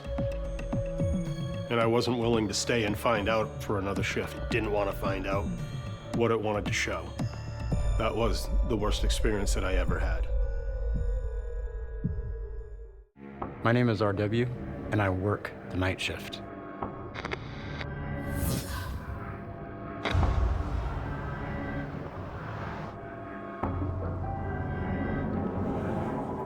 "22-year-old RW returns to his old high school to work as a custodian on the graveyard shift. I really needed this job because my wife left me and I became a single dad.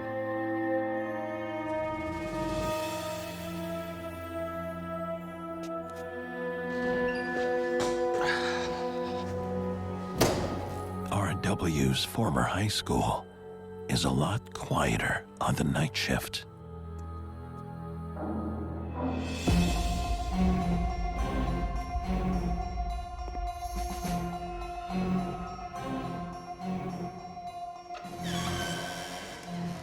Did you hear any strange things about this school? You know, as a student going there, when different students would talk about odd things that happened. However, though, we dismissed that because I was a complete skeptic. But the day custodian is a believer and warns RW to be careful in the auditorium. All right, are you messing with me? I'm not messing with you. You okay? I'm fine. RW moves on and begins his shift. At the high school, I was put on task by the other custodians to clean the auditorium. Areas that the other custodians didn't want to do, and I later found out why. A big task ahead of him. He gets to work. There had been a drama workshop going on during the day, and so they wanted to make sure that everything was prepped up, ready for the next day.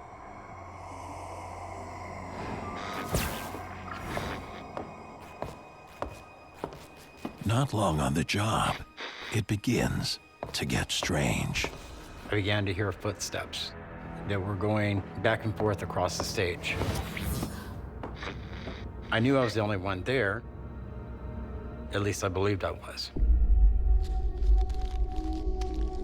Still being a skeptic, it didn't faze me really. Didn't pay attention to it. I dismissed it when I heard footsteps going by.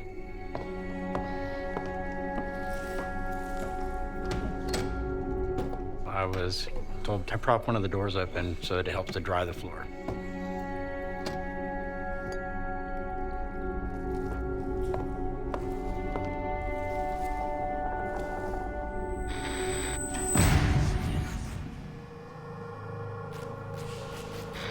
As I was mopping, that's when the door slammed shut. It was propped open good, but it slammed with a force. There was no way for that door to slam on its own. It scared the crap out of me. There was a thick prop that I had up in front of it. It wasn't even laying in the close vicinity of where it had been. Someone had to have moved that and slammed the door shut.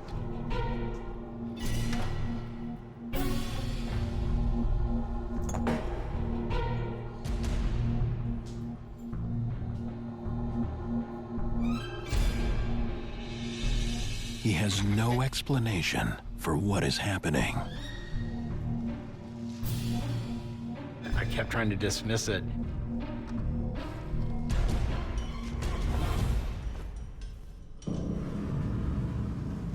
Hello?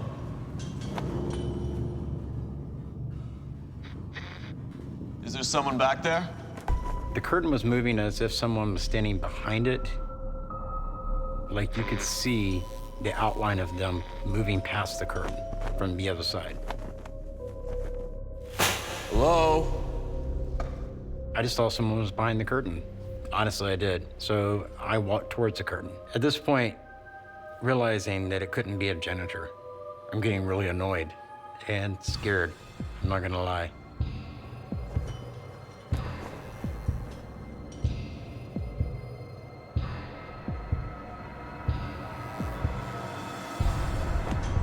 When I went up the stage left entrance, there was a stairwell there.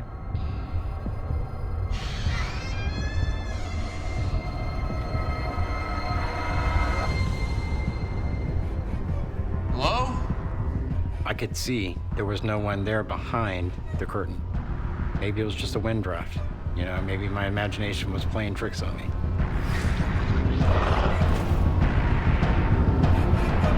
Get it together, man.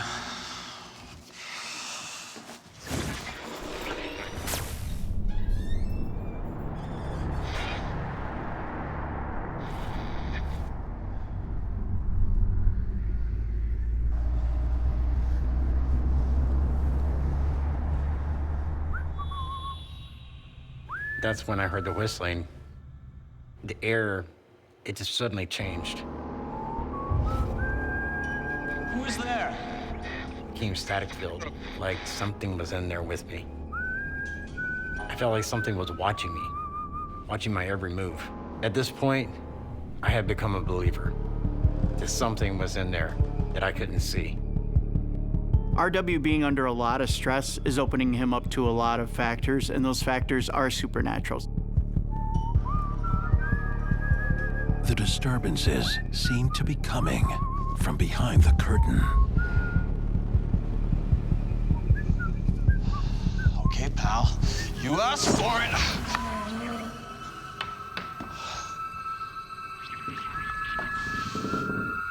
Someone was behind me again, and I couldn't see them.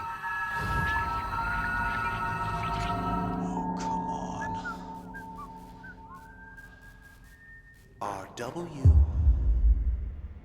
I hear someone call my name from center stage. I was terrified. The whispering of RW's name is an immediate way of saying, I'm here, don't doubt that I'm here. But I'm here, and I want you to address me. It's time now for us to communicate with each other. Who the hell are you?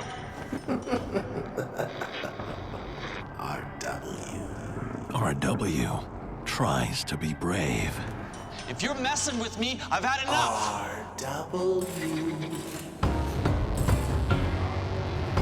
Man, it ain't funny anymore.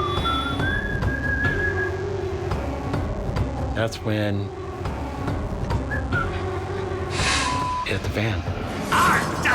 What should have been a quiet first night shift for RW as a custodian has spiraled into a terrifying evening. Something was in there with me. That's when I heard the whistling. The presence that RW feels has now become aggressive. That's when hit the fan. The props fell. I felt like it wanted to kill me. When the prop almost kills him, he reconsiders rumors about the haunted auditorium. This Mr. Rainier was a teacher who had been killed back in the 70s. And a prop had fallen on him when he was there working late one night, and no one was there to help him, and he died.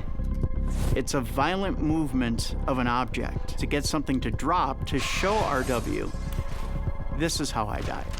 I also think the drama teacher is maybe being a little forceful with this message too, which is driving RW's fear. It's kind of spiraling a little out of control. I heard him call my name again. It gives you the creeps. The entity's targeting of RW intensifies, trapping him now in total darkness. Not only did the center light go out, but all the lights in the auditorium went out. Now I'm in the darkness. Didn't have a flashlight, but I did have a lighter. The problem with the lighter was every time I would walk, the flame would flicker and it would go out. So I would have to re-flick it again.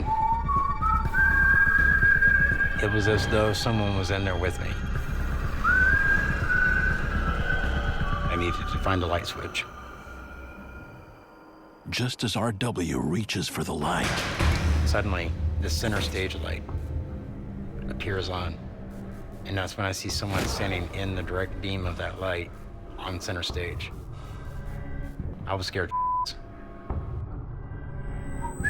Now I've got someone I can see. I saw him standing there on the stage.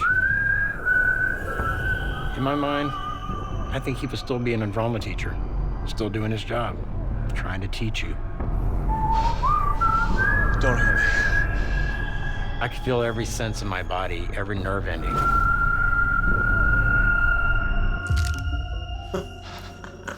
What do you want? RW. Get out of here! Leave me alone!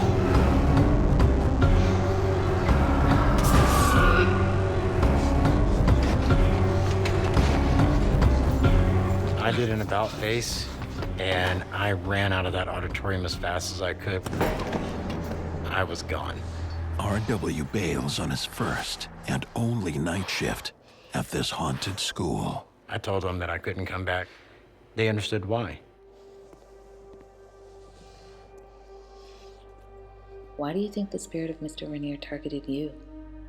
I started replaying it in my mind, thinking of all the incidences that had happened. And if he had really wanted to kill me, he could have. I think he was more or less trying to show me how he died and the fear that he felt being trapped there an entire night with no help. This was my old high school. Plus, I had been a student who had been in drama.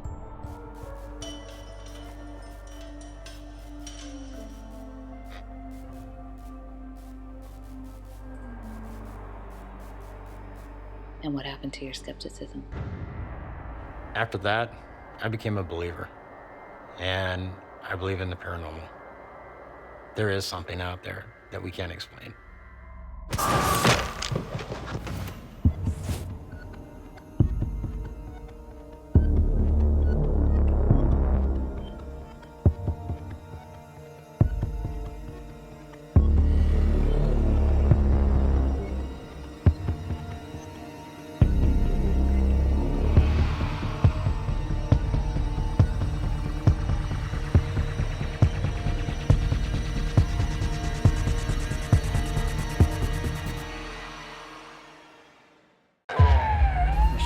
for this? I'm ready.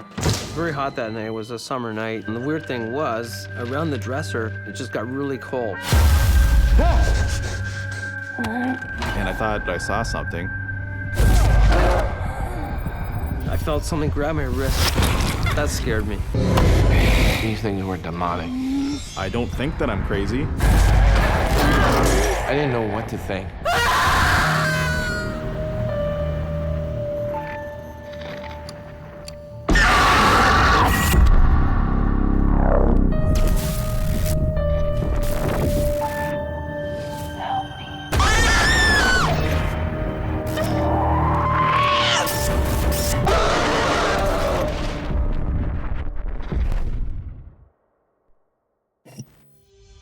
What you're about to watch is based on true events. Some details have been altered to protect confidentiality. My name is Ronnie, and I work the night shift.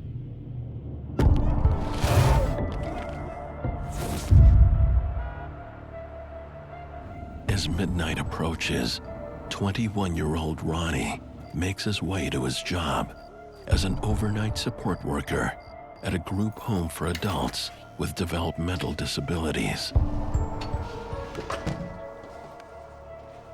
Hey, Cal. Hey, Ronnie.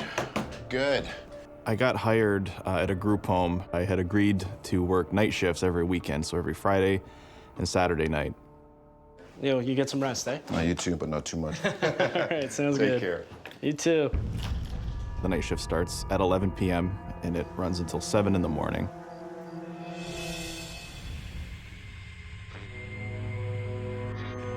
Until daybreak, Ronnie will be the sole employee at the home.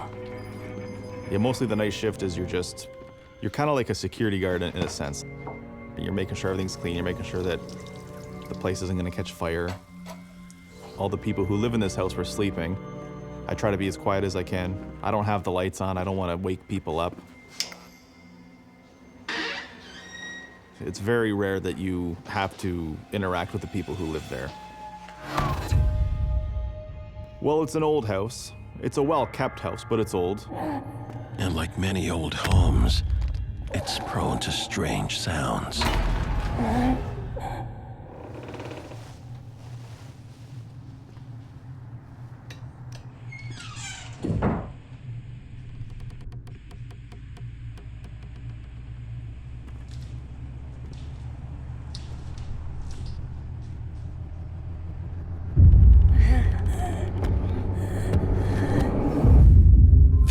Are long and lonely, but Ronnie doesn't mind the solitude, and the pay is good. Typically, when you work a night shift, you get paid a premium, so it's definitely an incentive to want to work the nights.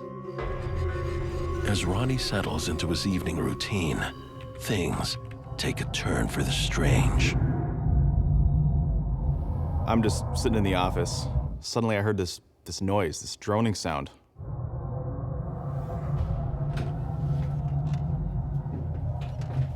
I thought that maybe someone was awake, but the sound did not sound familiar to me at all. I had never heard this sound before.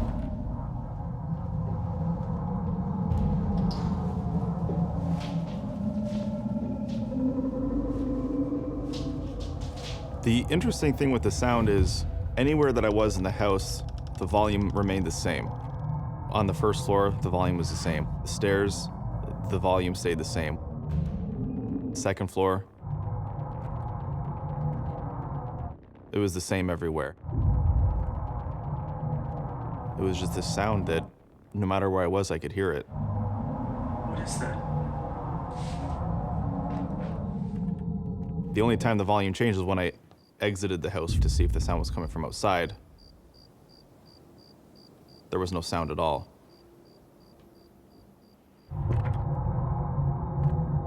When I returned inside, I could hear the noise.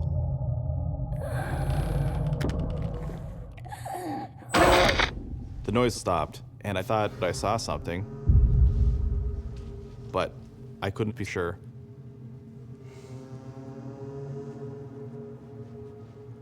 I had been working there about 4 months at this point. This was the first experience that I had that I couldn't explain. But things are only just getting started.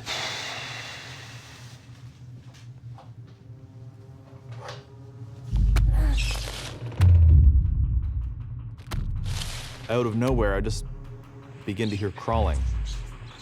And it's coming toward me, and it's getting faster and louder as it's coming toward me.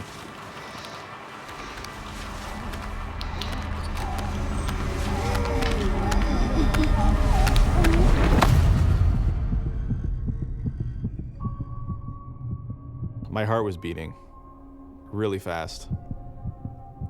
And I don't think that I'm crazy. I think that for the most part, I'm pretty level-headed and logical. I was sure of what I heard. I knew that I heard something. So I called my friend, who is the night supervisor, and I just said, man, call me crazy, but are you here? I just have to rule this out. You're not in the building, are you? No. Why? So he tells me he's not there. My heart falls to my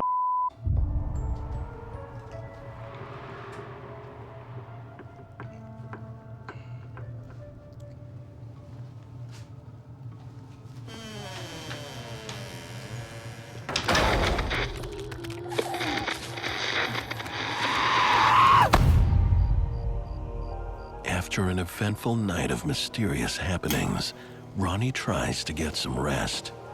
At this point, it was actually now a sleep shift. So I was allowed to sleep, and there was a bed.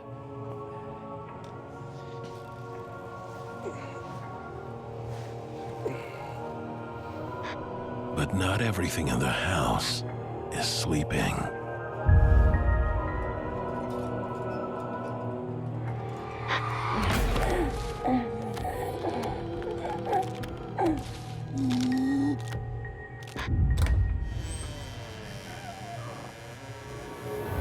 Just as I put my head down, maybe a minute after, I heard crawling, like a human crawling.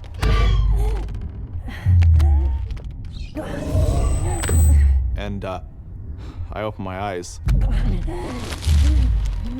And it sounded like it was coming directly towards me. But my back is facing it, because I'm on my side. So it's coming from behind me. And I could hear it crawl right up to my bed, and as soon as I got to my bed, it stopped. And it was the most scared I've ever been in my life. Like ever. Like, ever.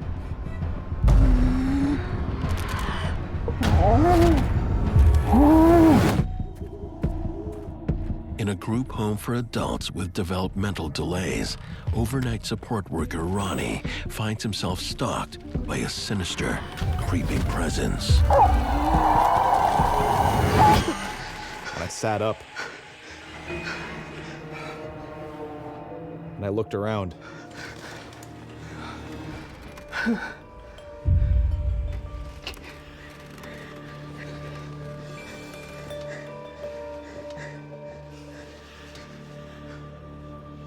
Couldn't see anything, but I was rattled, like I was shooken up.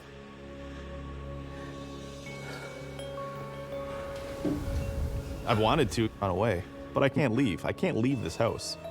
I can't run away scared. I'm responsible for people.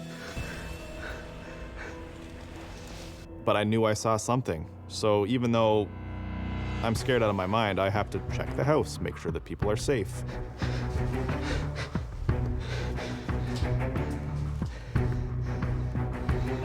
And I searched the house.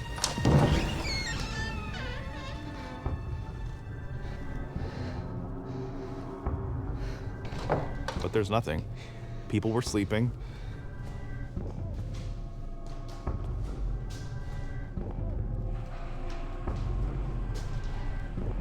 I checked the second floor.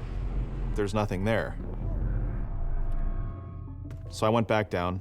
The last place I had to check was the kitchen.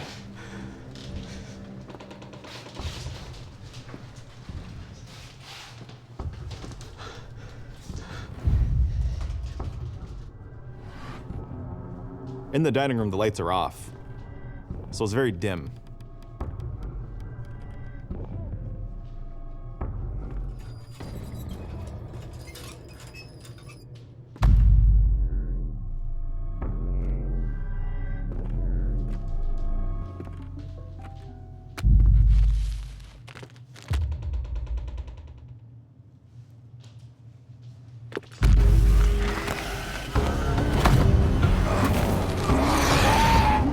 the f is that? This thing was crawling toward me. And for whatever reason, I just had this crazy sense of this thing wants to kill me now.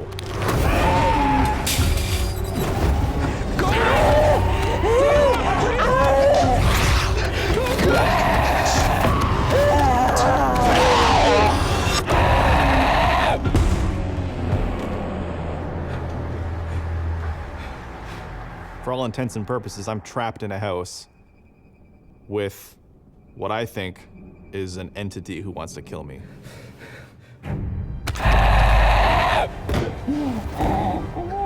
And my heart was beating through my chest.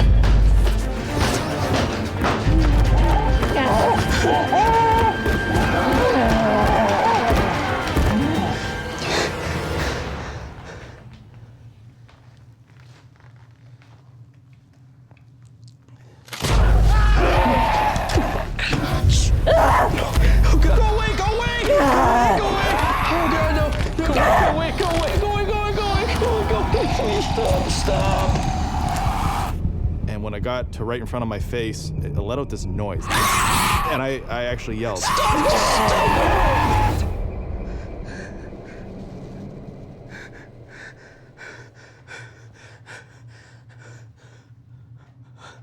And suddenly, it was just me.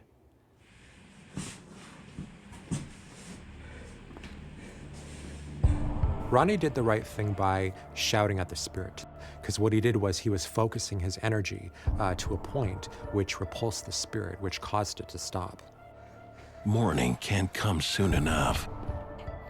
When his manager finally arrives to relieve him, Ronnie wants answers. Hey, Ronnie, everything okay? I told my night supervisor about the entity crawling toward me. And he knows I don't lie, I don't make stuff up. And he got me to tell him in as much detail as I could. Ronnie's manager has a surprising story of his own. I didn't want to scare you, but you deserve to know the truth. He recounts hearing a horrible incident that happened at the home. He told me that he heard a long time ago, when the day shift got to work, the night staff were nowhere to be found. And they were at a loss for words. They didn't know where the staff went, and the front door was actually wide open. And it turned out that that night staff was found shot and murdered.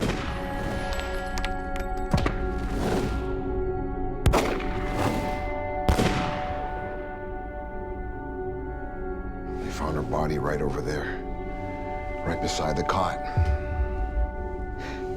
There was nothing physical in the house, so I came to the conclusion that it must have been something not of this world, something from the spirit world, perhaps a demon, perhaps the spirit from the night shift worker. Ronnie's experiencing what I believe is perhaps a residual haunting or a spirit who died under very tragic circumstances and is simply trying to tell its story. It needs acknowledgement before it can move on. Ronnie is lying in bed and he's hearing the sound of something crawling towards him.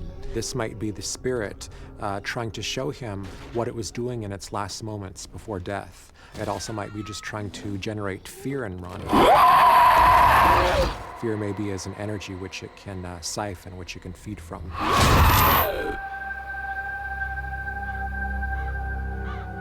I still work as a support worker. Great job, I love it, but I don't do night shifts.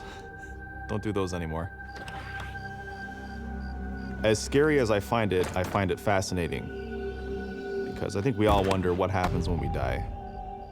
And when you have experiences like this, I think that it paints a pretty clear answer for you.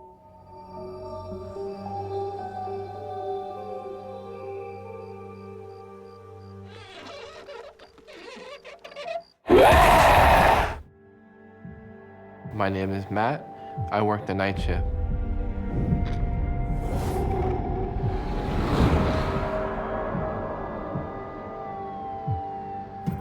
Worked in an office building. I was a security guard at night.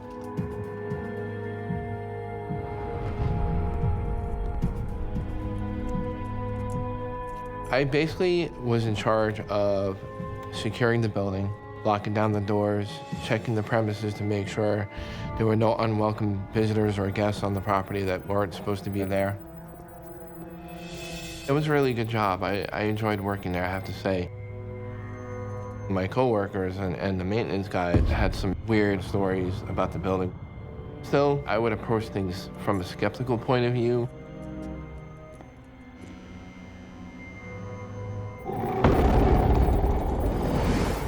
But what I found really interesting is right across the street from where I worked is a burial ground. And it was located next to an old church that was built sometime around the 1800s. One night, it was late, there was nobody in the building.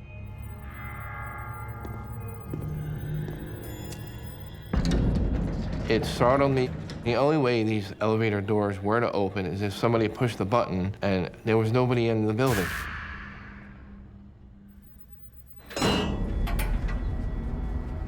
The elevator doors slowly opened. Hello?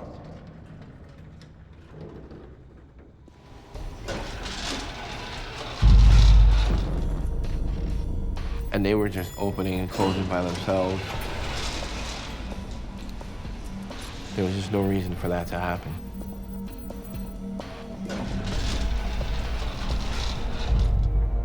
What do you think was happening? I didn't know what to think. I was just so startled. I had to make sure there was no intruder in the building. I checked the entire building. I secured all the doors, but there was no one left in the building.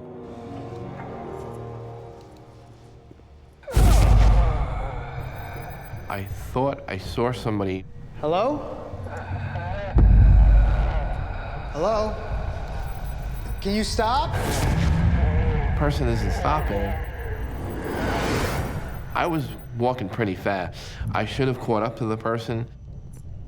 This thing just disappeared. I thought that was weird. Matt can't let whoever it is get away.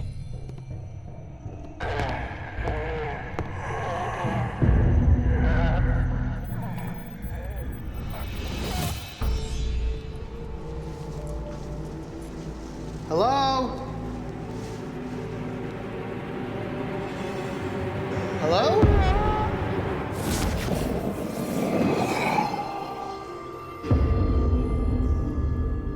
I don't know where they went, just vanished.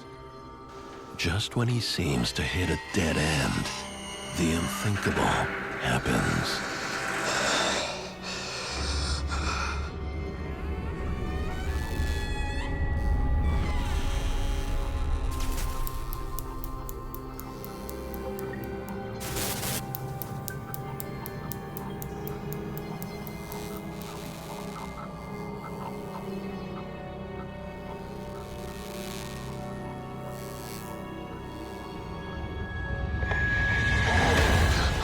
I saw somebody working at their station. It was more like a shadow figure in the shape of a person.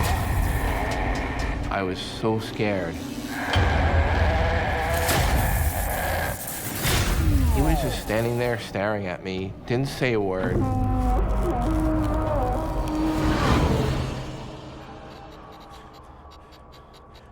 He just vanished out of thin air, just vanished.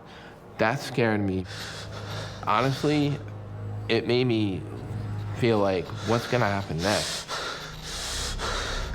I just had to get out of there. What are you doing? There's something going on. That's when my coworker explained the story about Pete.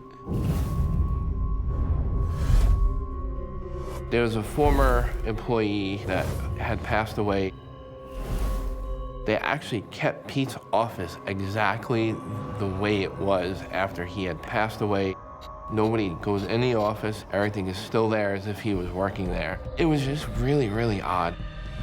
Matthew discovers that the custodian's office is left untouched since the custodian died. Maybe it's left that way because somebody tried to rearrange things and the custodian got mad, or the custodian is still lingering around because everything is still untouched. They thought if they were to mess with his office that maybe he would come out and maybe freak them out or scare them or something. Don't go in there. I just, couldn't wrap my brain around it. I said, what if I see him again? You just can't imagine the feeling that you have in your stomach. That is probably a residual haunting.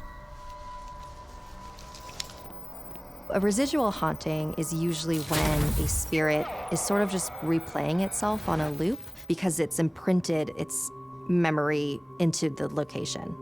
Did you want to quit? I did want to quit, but then my wife, she didn't want me to quit. We had really good benefits there. I have to work, so I kind of just told myself to push through it. Matt returns the next night, but he's nervous. The only way I can explain it is that there's this fear knowing that something bad is going to happen to you.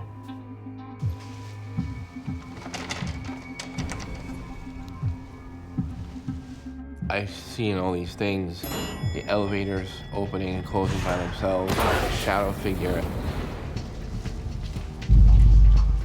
I was kind of frightened because I didn't know what to expect. And all of a sudden I look up, I see this crazy figure. No! Matt's job as a security guard has him feeling more scared than secure. While working the night shift, he encounters the ghost of a dead employee. And now, something much more terrifying manifests. All of a sudden I look up. I couldn't believe what I saw. I just stood there and I just said, what am I seeing? Am I seeing a real thing or am I seeing something supernatural?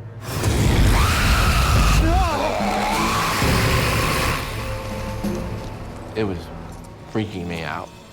I definitely felt unwelcome. All I knew is I just wanted to get out of there and go home.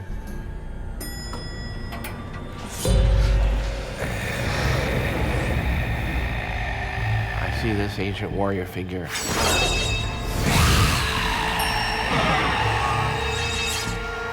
I felt like it could harm me or hurt me. If a spirit is powerful enough and there is enough energy in the area to draw from, then it could very well hurt somebody.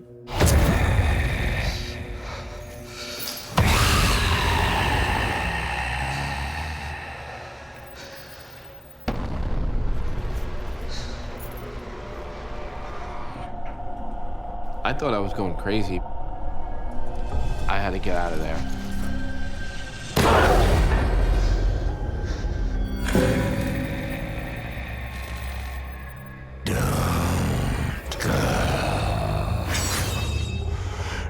Thinking maybe I was hallucinating, but to me it's that's some hallucination to have such a vivid image of that kind of figure.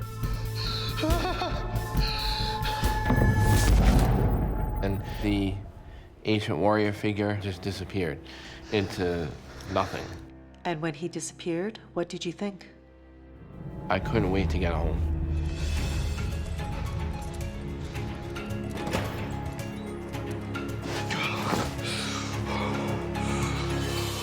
I'm about to leave.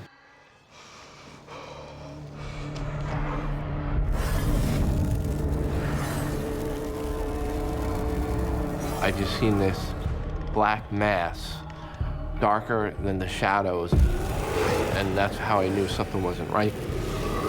And I just froze. Did you feel like you were in danger?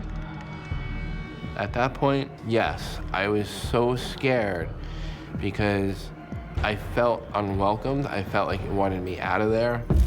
It was dark, very negative feeling.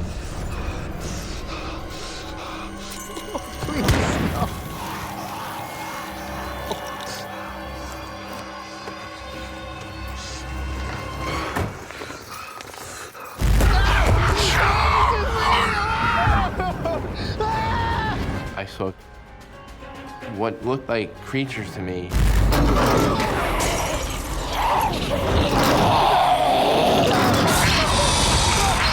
These things were demonic, and it almost seemed like they were getting ready to gang up on me.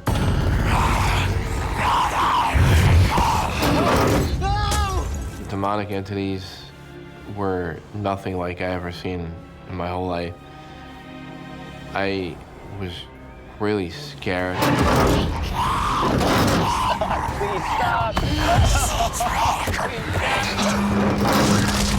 I thought they were gonna hurt me. Can we stop for a minute? You know, definitely brings back memories. I don't want to have that feeling again of being apprehensive or feeling like I'm gonna get hurt. Leave me alone!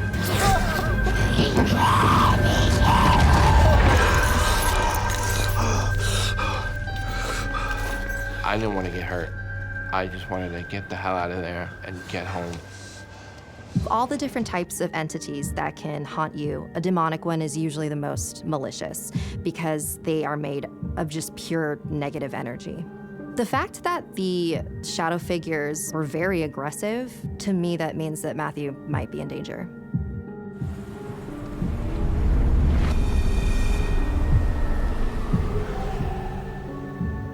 I actually had trouble sleeping a lot because these experiences frightened me. One night, I thought to myself, maybe these restless spirits had some kind of connection to the burial ground that's across the street from the building. The office where Matthew works could possibly be a spirit portal because there's so much activity happening. A spirit portal could definitely attract very different types of spirits. There is the more residual spirit that's in the custodian's office.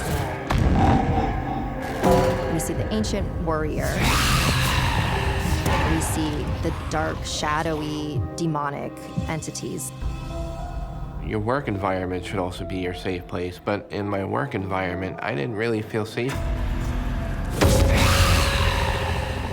I had enough.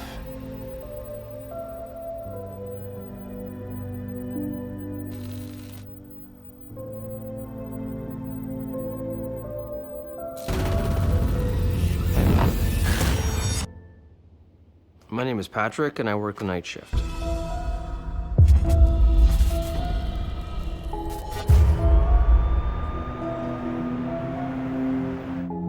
I was studying forensics, and I wanted to get some experience on hand. I saw an ad in the paper. It was an interesting job, and I thought I'd apply. Patrick lands the job. It's not for the faint of heart. I'm a trauma and crime scene cleanup person.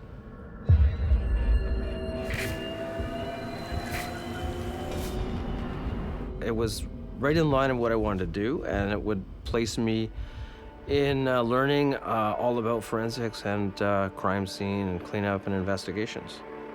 Were you warned about the bizarre things that could happen on the job? I was told that, you know, things might happen, and other guys never lasted. So a lot of people quit? It's a big turnover, yes. A lot of people are not used to the fact of like being in an environment where there was death or crime, or so many people who would commit suicide or murder. But Patrick isn't worried. Sure you're ready for this? I'm ready. I was skeptical. I really didn't think anything would happen. On one of his first night shifts, Patrick and his boss are called to a women's shelter.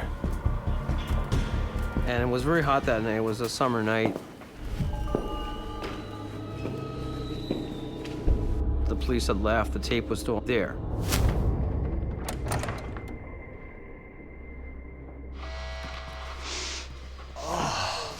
Something was really, rotten. Get the dragon's blood? Yeah. We're also given a fluid to put on our noses called dragon's blood. And it would actually stop any kind of things going into your nose so you wouldn't throw up or get sick.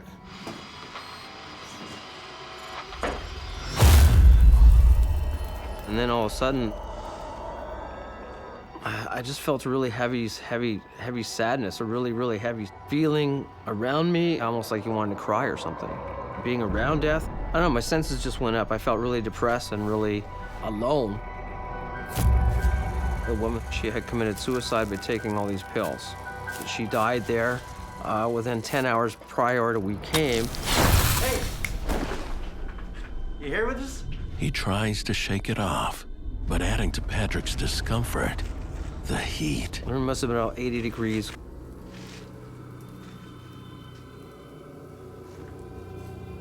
And the weird thing was, around the dresser, it just got really cold.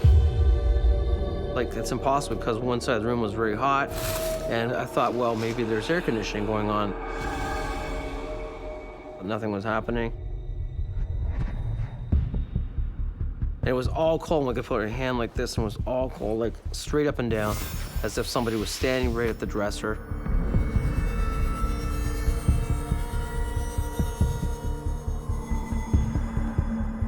What was going through your mind? The more you dwell on something, the more things happen. So I stayed pretty well calm and tried to go through it and do the job. But as the night wears on, that proves to be easier said than done. And then all of a sudden,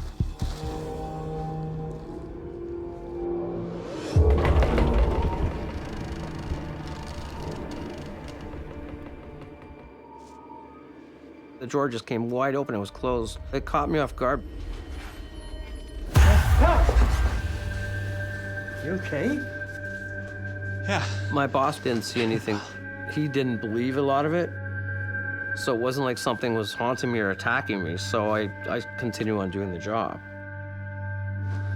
But a few hours later, something breaks Patrick's concentration.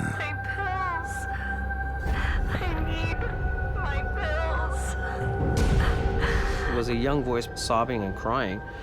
And she said, I need my pills. I want more pills. And my boss, he's heard it too. Must be coming from another room. Yeah. Patrick tries to focus on the job at hand. There were still pills on the floor and pills on the dresser.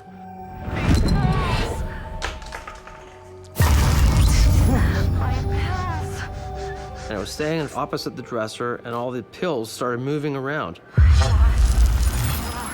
As if somebody was pushing them around. They were just moving everywhere. Don't go. Don't leave me here. I heard this woman's voice. She was upset. Please. Please don't leave. It was a heavy energy in the room, trauma energy. I could just feel this energy like saying, don't leave or something. That's what it felt like to me. Something was saying, don't go, don't leave me here. Don't leave me, please. That scared me. The thing just went bang. I wanted to leave. I couldn't. In the dead of night, as Patrick cleans up the scene of a suicide, he experiences some strange activity, from objects moving on their own to disembodied voices. The thing just went bang. Please don't leave. I was scared. I could just feel this energy like saying, don't leave or something. Don't go, don't leave me here. I was almost like numb. I couldn't move, I couldn't breathe, and my heart was pounding like crazy. I didn't see anything, but I felt it. I felt something all around me, like trying to touch you or keep you there. You don't know what to do, because it's not something normal that happens. It's something paranormal, right? I really felt like I had to break away. And then all of a sudden, I was outside. Did you tell your boss what happened? He didn't want to talk about things. He said it was hard for him to sleep at night. Sometimes it can be a scary situation when a ghost tries to make contact with us, but they don't necessarily mean for it to be that way. It's not meant to be spooky, but it's the only way they can get their intent across. Despite his experiences, Patrick doesn't quit. I didn't think about quitting. I'm there to learn. I was working for quite a bit now, for a couple weeks. I was called to another job by my boss. We got the details that this woman had killed herself and bled out, and all the blood was still on the floor.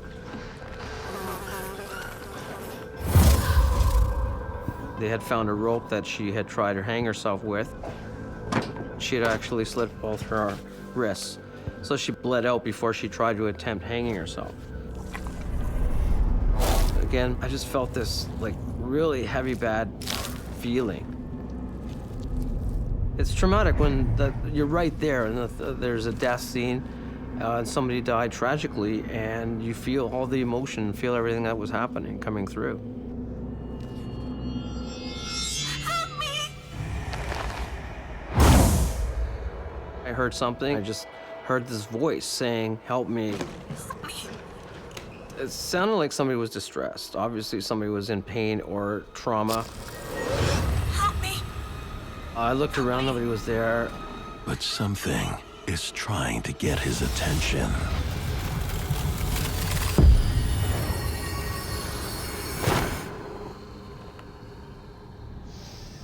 It just felt really, really bad energy. Like something angry, something upset, very depressed.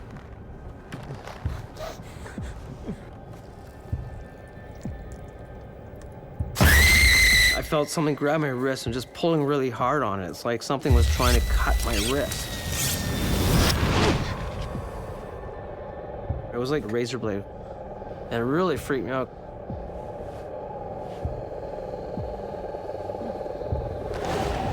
It was like something took 3 nails in their fingers, scraped it right in the arm. It was really hurting. It was a physical thing. A lot of times when someone has died suddenly, their spirit is in a state of confusion. This transference of pain from the spirit to Patrick is very common. It's just the most effective way for a spirit to convey what happened to them. I was pulling myself back, thinking, well, kind of in shock, this isn't happening. There's nobody really here. Do it. I heard this woman's voice. Do it. Cut yourself. She was putting that in my head. That was like, cut your wrists, you know, this whole image of like, do it, kill yourself, you know. And that's what I was getting, these images. And wow, I was like, I couldn't handle it, I couldn't breathe. What did you think was happening? I felt like I was being attacked by the spirit who had just died. I could see her face, she was very traumatized, crying. And all I could see was putting her hands up and all the blood was dripping off her. It was like this, showing me this is what she did.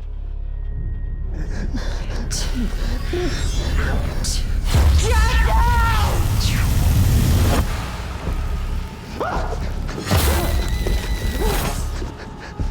Patrick may be in danger because there are spirits that may be feeling anger or rage at the manner in which they died. Patrick is vulnerable.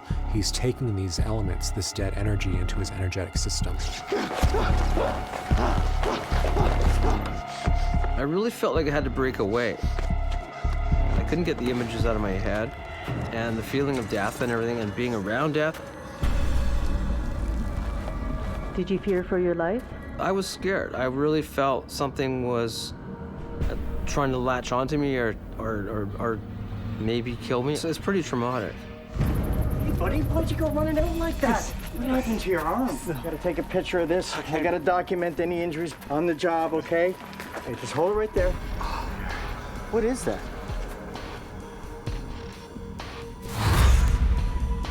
So she showed up in the picture. Yes. Then he saw her. He just stepped back and goes, wow, you got something here. It looks like a ghost.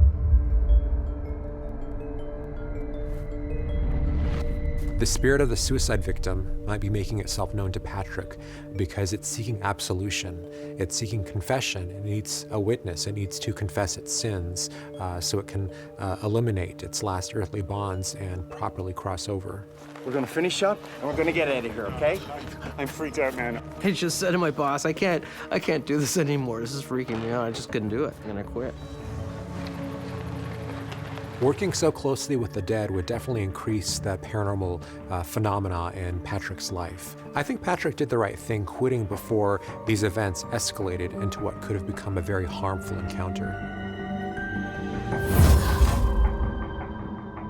What's it like telling that story now? I still get freaked out about the stories. I haven't really told anybody, many people, not even my coworkers, because a lot of people think you're gonna make it up or it's not real, but when you actually experience it and have it and see it, it makes you think. Are you a believer now? I didn't believe it at first, but I really have no choice because I saw it and I experienced it and it scared me.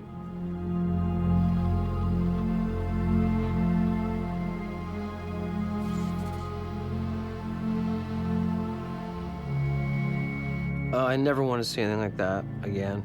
I still have some nightmares about it.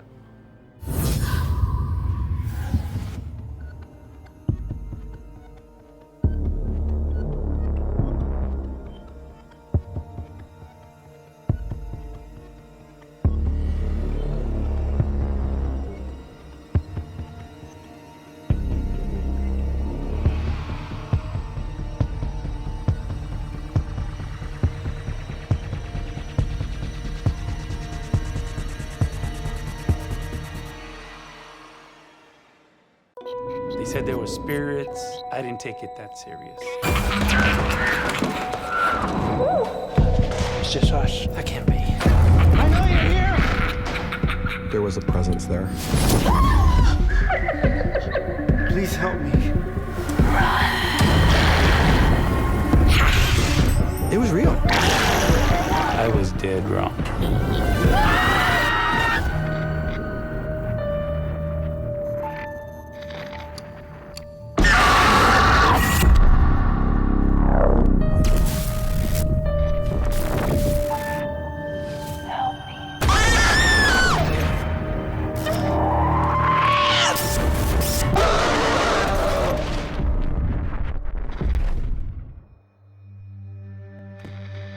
What you're about to watch is based on true events. Some details have been altered to protect confidentiality. My name is Alex, and I work the night shift.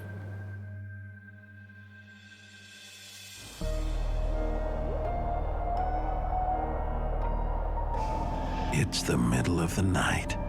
Alex is heading to his new job as a custodian. I was really excited about working at the school. My daughter went there, I had benefits. The school has a reputation in town for being haunted, but Alex needs the job to pay for his daughter's tuition. I heard rumors about the school, that it was built over a cemetery. I didn't know what to think, what to expect, but I had to work there. It was a big school. I knew it was going to be hard because I was the only one there with all the duties that I had to do.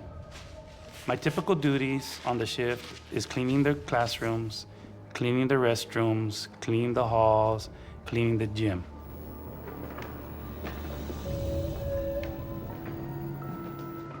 On my first shift, it is very quiet.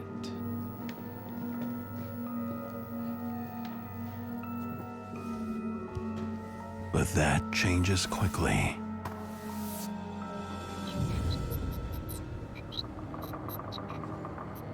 The environment at the school at night is very eerie. It was not lit up very good. It just feels uncomfortable. Shortly after, I noticed things happening. Kept on hearing a lot of noises in the hallways, but I mean, it's an old school, so I didn't think anything of it.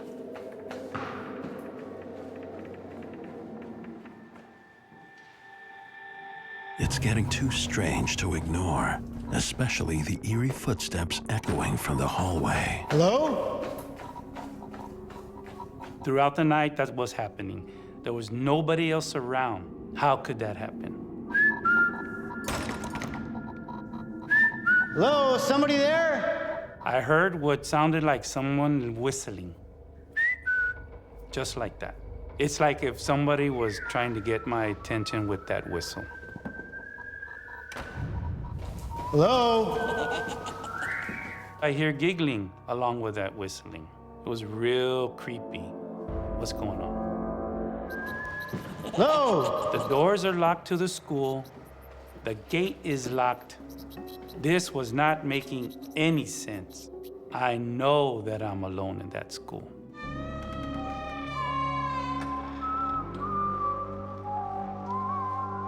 I started searching to see where this whistling was coming from. Hello? Somebody there?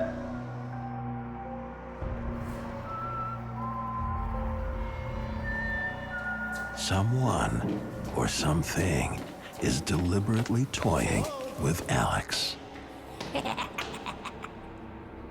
Somebody there? I went upstairs. Came downstairs. I did not find the location or somebody that was whistling. Hello? I was trying to find the source. Hello? Could not find it. I know you're here! I know you're here! You hear me? Alex's first night is wretched, but he knows he can't afford to quit. I need to take care of my daughter. I need to work here. Please help me.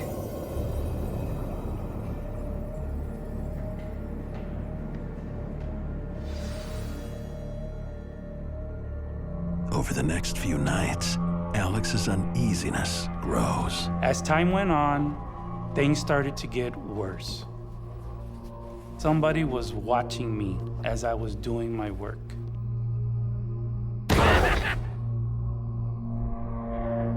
And then I just heard that whistling again. Whistling and giggling. I'm not chasing you tonight. I got work to do.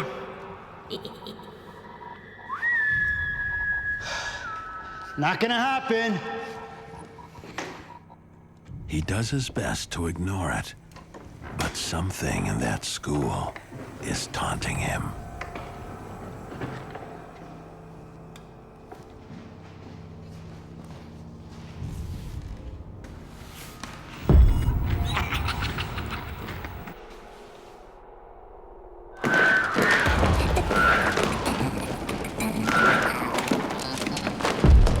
As I was cleaning a classroom, I saw books fall.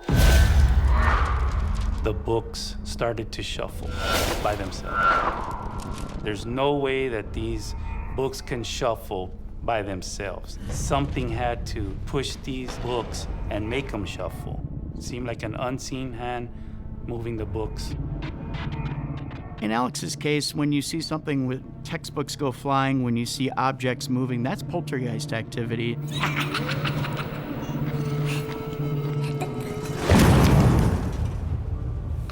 And then all of a sudden, I heard this bang, like if somebody took a sledgehammer and hit the door. And I'm like, I was startled. What's going on? I've never seen this before. Anybody there? Who's here with me? Rumors of evil at the school are proving to be real. Said there were spirits. I didn't take it that serious. I was dead wrong. While working as the night custodian at his daughter's school, Alex is repeatedly disturbed by objects moving on their own and unexplained sounds that follow his every move. I need to take care of my daughter. I need to work here. I could see something was there. And now, a glimpse of some kind of entity. I was terrified.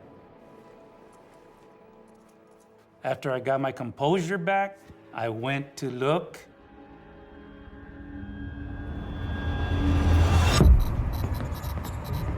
There was nothing there.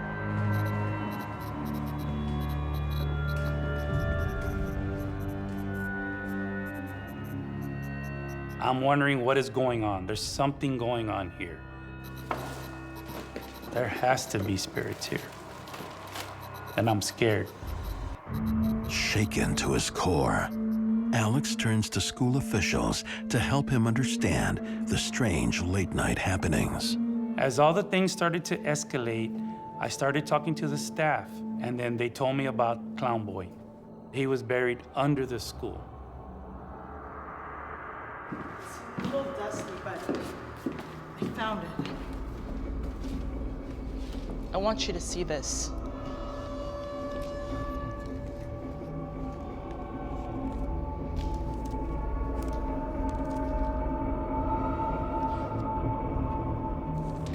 Clown Boy was a clown in the circus. He developed the plague, and he died and was buried in the cemetery under the school. You're being serious? Yes. I felt very uncomfortable that it was built over a cemetery. It's all starting to make sense now. A lot of times when you disturb a burial ground, it tends to upset the spiritual energy that's there. It's very common for malevolent spirits to be attached either to a building or to be attached to a ground itself. Night after night, the haunting grows in intensity. Every night I was terrified, having to go back. I felt like I was being tested, and I felt like I was being run off. But at the same time, my daughter comes to this school, and I need to be here. One night, I had to change the toilet paper in the boys' restroom. And that restroom was freezing. I couldn't get warm.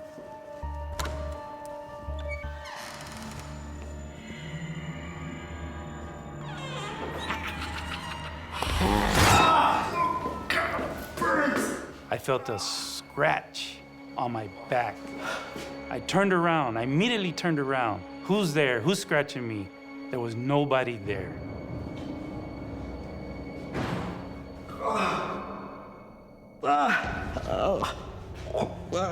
I saw the red scratch on my back. I couldn't believe it. And it hurt and burned.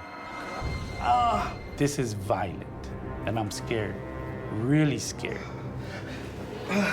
It's about to get worse.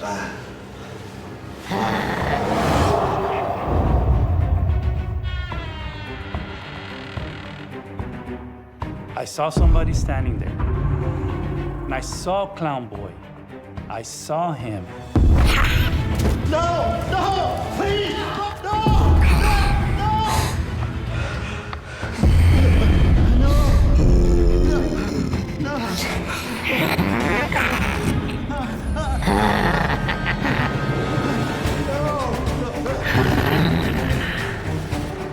It was aggressive.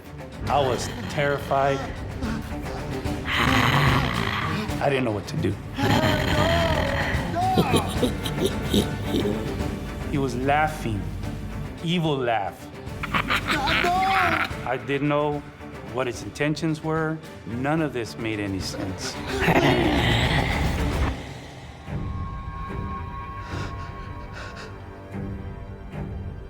And then I just got released.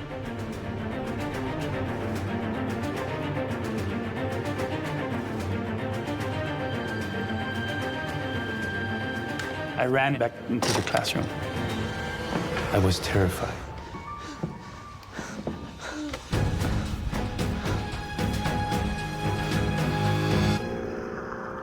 The spirit has now shown itself as malevolent. When a spirit has inflicted harm on you, you're at the point of an extreme haunting.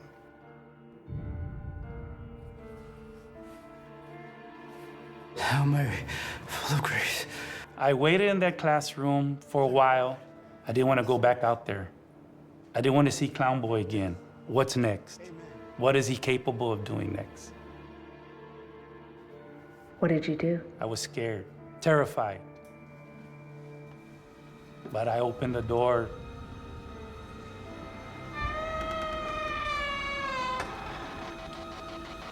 And there was nobody there. I left that school, never went back. I had enough. I got a new job, paid her tuition. Years after leaving the school, Alex has recurring nightmares where the buried spirits are calling him back. Because of these events, I know that there are good spirits and bad spirits in the world. This just solidifies my belief. I felt like I was targeted for some reason. I am so happy to be away from Clown Boy and that school.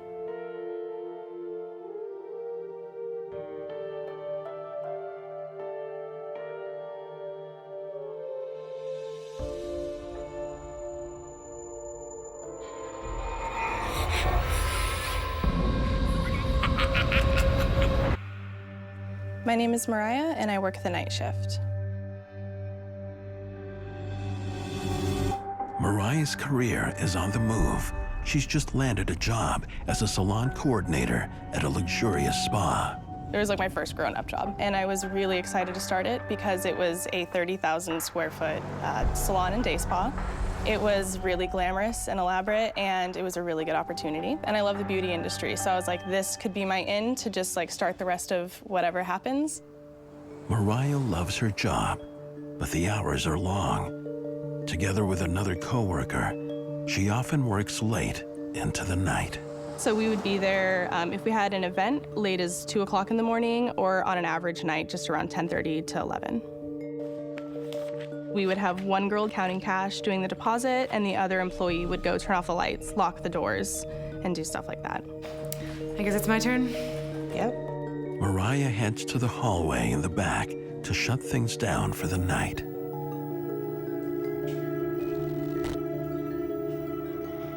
So it was my first time closing, and as I was starting to turn off all the lights, it feels as though there's someone walking out of the room behind me. I was concerned that maybe there were still clients in there, or employees, or worst case, someone had gotten into the spa that wasn't supposed to. Despite no one being there, Mariah feels a presence. It is following her. When I would leave each room and start walking down, it almost felt like it was a couple steps behind me everywhere I would go.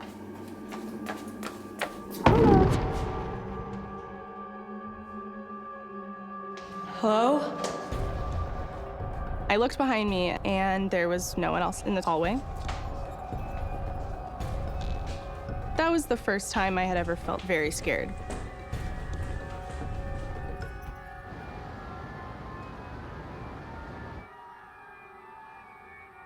The next night, Mariah cautiously returns to the salon. It actually started getting a little bit weird and uncomfortable, and just like the feeling of someone behind you when you were alone at the desk. While doing front desk duty, Mariah hears someone walking. Hello?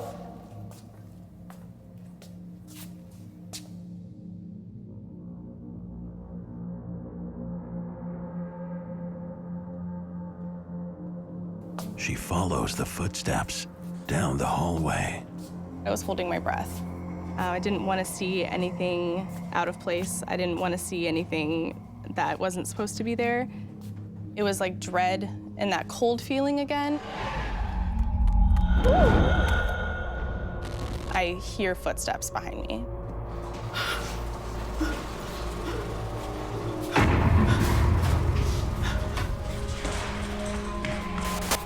At that point, it was more of than just like a feeling. That's what made me start to freak out a bit. Mariah is relieved her coworker has arrived. There's someone in the massage rooms. What do you mean? I felt someone. I saw someone move past me. I explained to my coworker what had happened, and she was newer too. We had both kind of started together, and we were just like, again, this is our job. We have to finish what we need to do. She implores her colleague to go back with her to check out the hallway. Neither of us wanted to go in there. We didn't know what we were gonna see. Clipboard. You're that scared, huh?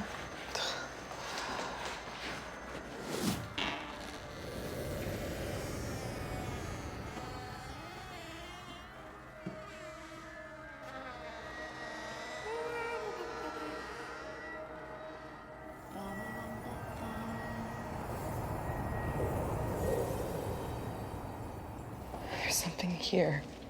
Okay, we should go. Okay.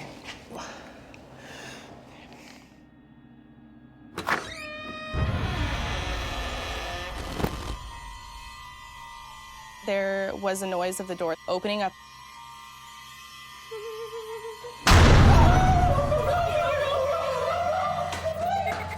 We called our manager at that point. I just wanted to let you know that we were just closing up the spa and a door was just slammed shut and we just don't feel safe here anymore. So I think we should just close up for the night. I think we would feel much better if... It was just kind of silent on the line for a while, and she laughed. No one really took us seriously. We kind of felt that they didn't want to listen to what we were saying. Right. Have a good night. Thanks. Bye now. What'd she say? Client's still coming. We close up after the client. Okay. Yeah. Let's just finish up with her and then we'll be done. We'll be out, okay? Yeah, I'm fine. But at the end of the day, it was my paycheck, so I had no choice. They return to work. They're counting the minutes until their final client arrives. As I was pulling files, I had that same electricity in the air feeling.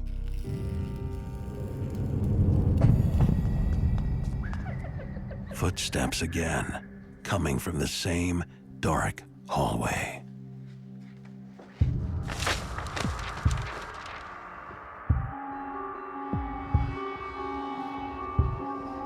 I could hear folders falling, and you could hear the papers scattering out onto the floor.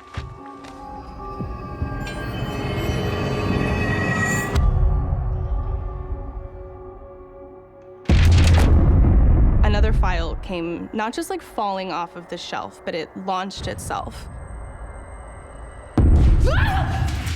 It was really aggressive, and I think that's where the fear came from, because it wasn't just, oh, that accidentally fell, like that. Someone made that go across the room like that. So usually when objects are moving around, that is a sign of a poltergeist. What they do is they draw energy from a living person, and that energy manifests itself in objects being flown around and stuff like that. A poltergeist haunting has steps, and it can escalate to the point where it can really cause a lot of harm.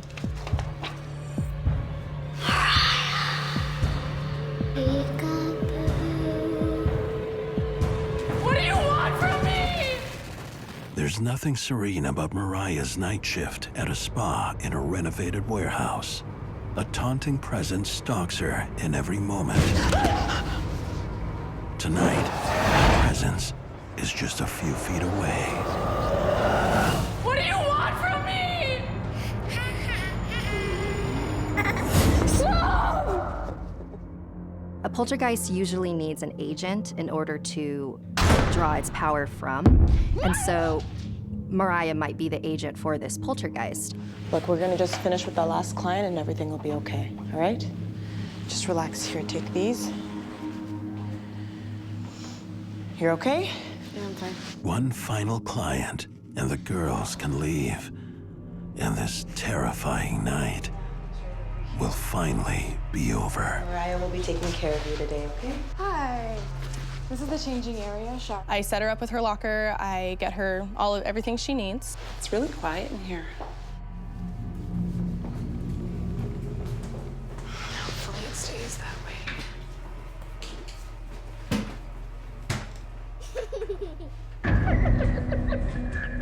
But the poltergeist won't leave Mariah alone.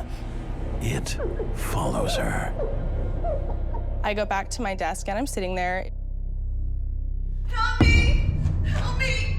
Babe, Crazy! are you okay? What happened? Within minutes of her changing in the locker room, she comes running out and she's crying. There's someone in there! In the locker room? Yeah, I swear I heard her giggling.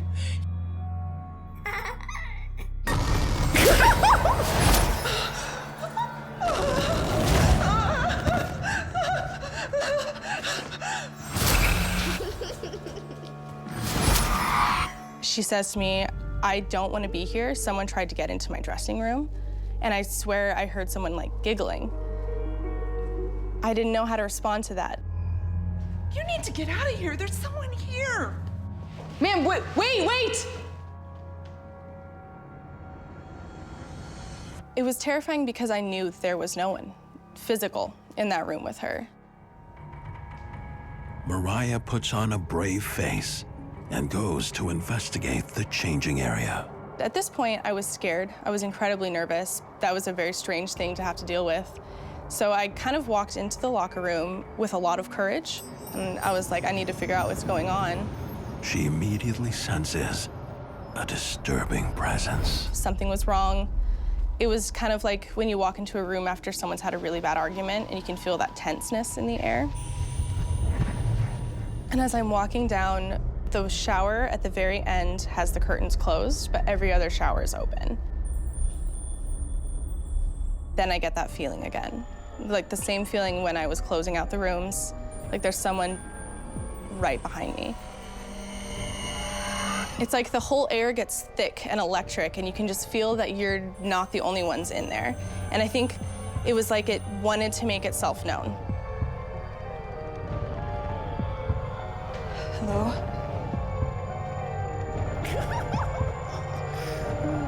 Somebody there?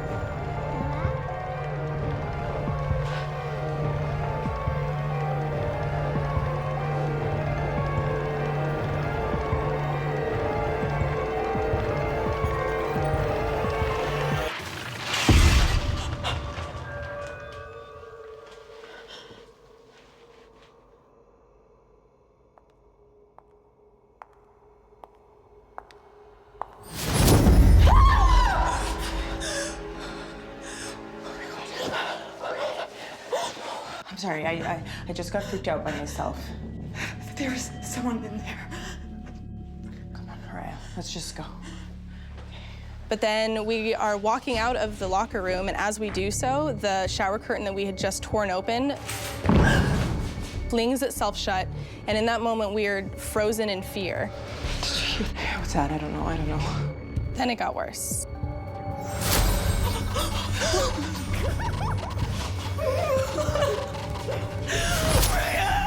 We were scared. We were very scared.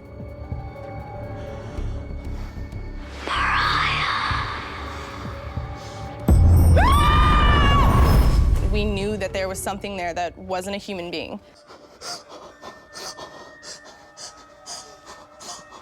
Where is she? I don't see. Come on, Mariah, let's go, come on.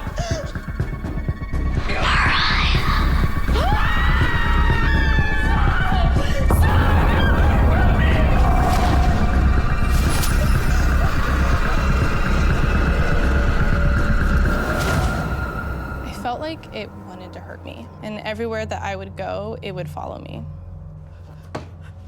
So there's multiple reasons why a spirit might attach themselves to a person.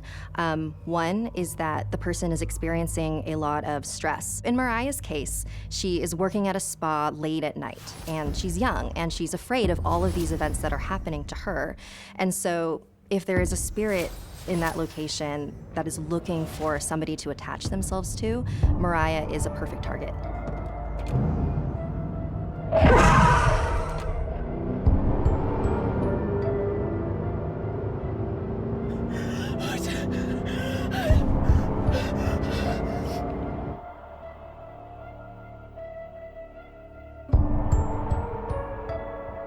Even to this day, I'll sometimes feel like there's always someone a couple steps behind me. I feel like regardless of what job I go to, that spirit and energy is still there with me.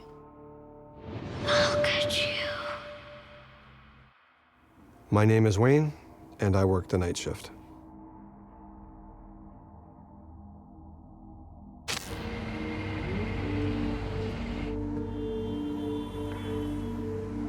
Every evening after 11, communication technician Wayne and his partner start their graveyard shift in the downtown core. My job entails going to the various offices that provide customers with internet service. And I do this primarily in the evening because that's off hours. That's when people are not using the services. And we carted in the building and nothing seemed out of the ordinary.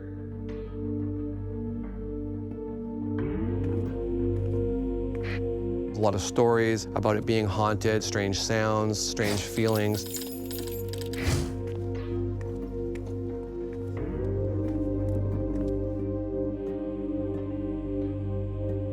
There's a lot of uneasiness about the building.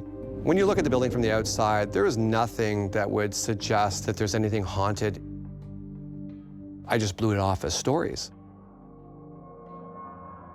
We went into the floor that we had to work on. My partner and I are in the process of starting to do the preliminary installation work for the following day.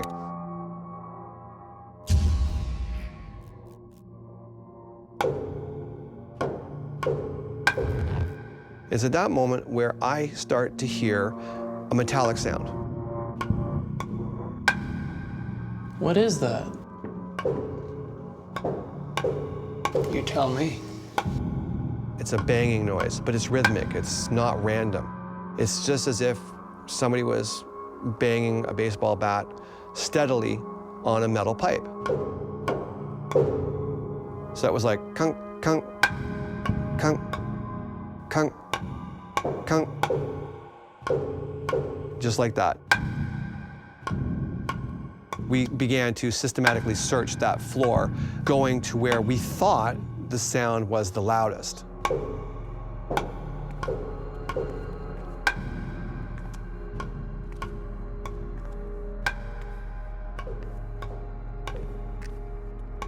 The sound didn't get any louder.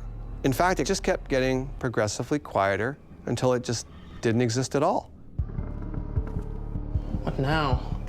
And I just said, I don't know, I've got no answer. Wayne's colleague isn't satisfied. He takes a look on the factory floor.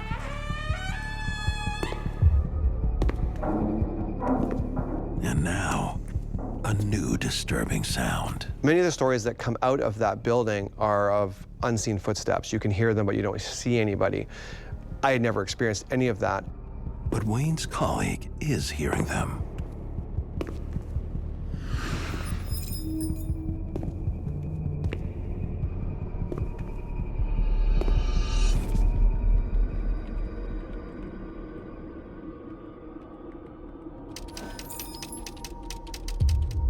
Very quickly after that, another sound had presented itself. At first, I didn't know what it was. It was out of character for the building, and it was a clicking. It took me about 10 or 15 seconds to realize what I was hearing was an old school typewriter. The sound was so very close. It was not more than 6 feet away from me. But it sounded the same as if someone was actually typing a letter or something.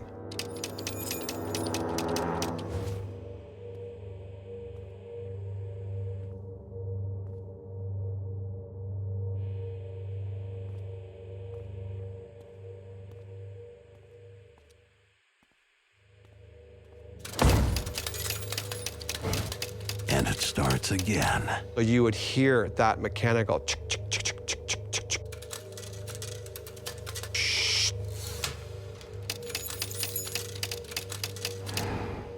And just like the sound, it just disappeared, altogether gone.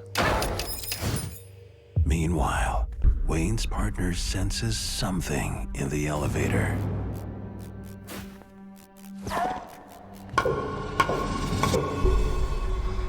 There's something in here, man. Wayne and his colleague agree there is an unwanted visitor. We had a definite problem. Let's go check the security cams. Did we have an intruder in the building? We had to investigate this further, so we did. If there's someone in here, we can see it on these cams.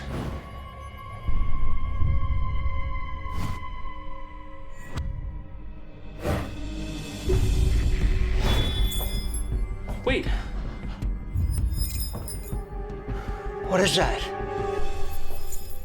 We went as far as calling our dispatch to find out if somebody else had used the security cards to get in the building. You sure about that? Come on now, Wayne. Just two of us. Okay. Our dispatch said the only two people that were in the building was my colleague and I. Okay, thanks. No problem, Wayne. See ya. It's just us. We're alone in the building. No way. That can't be. To be told that you're actually alone in the building, the fear is growing. this is not normal.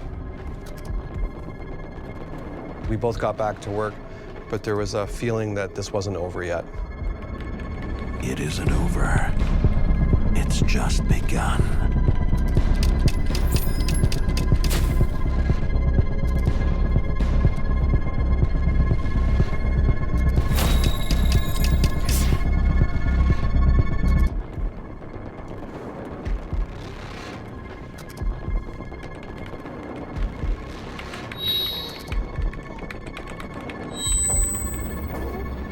My spidey senses are starting to go off a little bit now, and you get that cool feeling on the back of your neck. And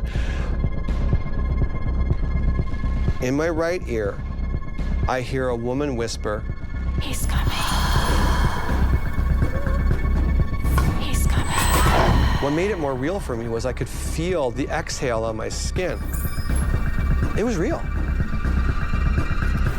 There was a presence there. He's coming. Communication technician Wayne and his colleague are working in a building rumored to be crawling with spirits. Wayne can't deny what he's experiencing. In my right ear, I hear a woman whisper, He's coming. He's coming. I heard it clear as day. There's no women in the building, and we are alone. I was terrified. It was real.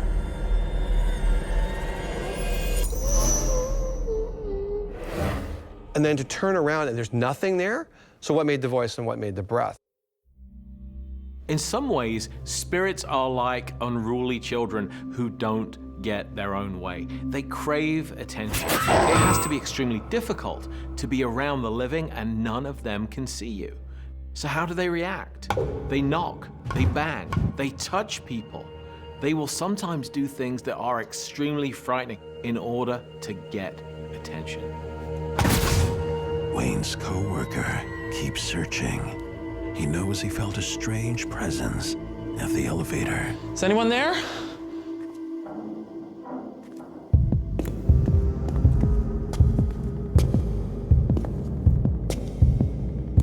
Wayne? He heard disembodied footsteps that he thought were me. Were you thinking maybe we should just leave? We can't just leave. You know, we've got an unprecedented amount of work that we would be accountable for. We'd have to have some explanation to our managers in the morning. It's like, well, why did you leave 100 people out of service? Well, there's ghosts. They're not going to buy it, right? We just kind of like push it into the back of your mind if possible, and you just go back to work, get it done. But the entities won't let them.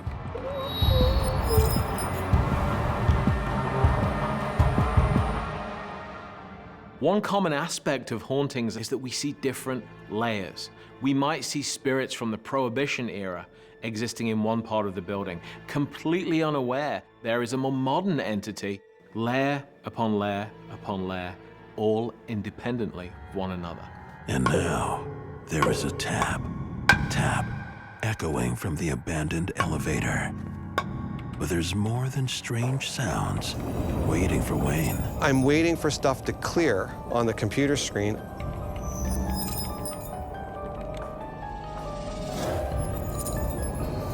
I raise my head up and I see a woman.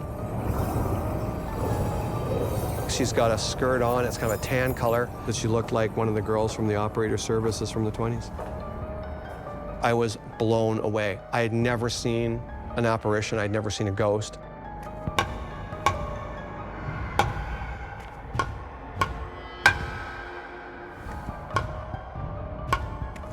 The tap continues.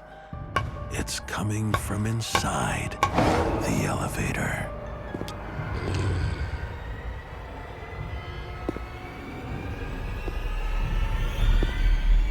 He turns his back and freezes in fear. And back in the office, behind Wayne, she's there.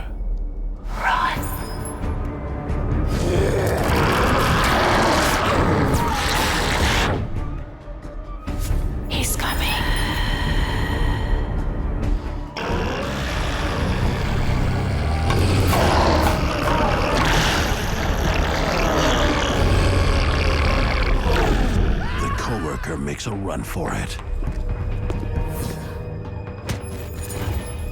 She was there and then she was gone. The lull is temporary. Wayne! And that's when I hear him call my name. Wayne! Top of his lungs, just screaming out my name. That sound went right through my spine. It just shocked me. There's something in here, man. I said, are you all right? He said, I saw a guy. I'm like, what kind of guy? He's like, old guy, like wearing a blue shirt kind of thing. Where'd he go? He just disappeared. I heard the rumors. I didn't believe it. He was shattered. Let's get our gear and get out of here. We've had enough, like just enough.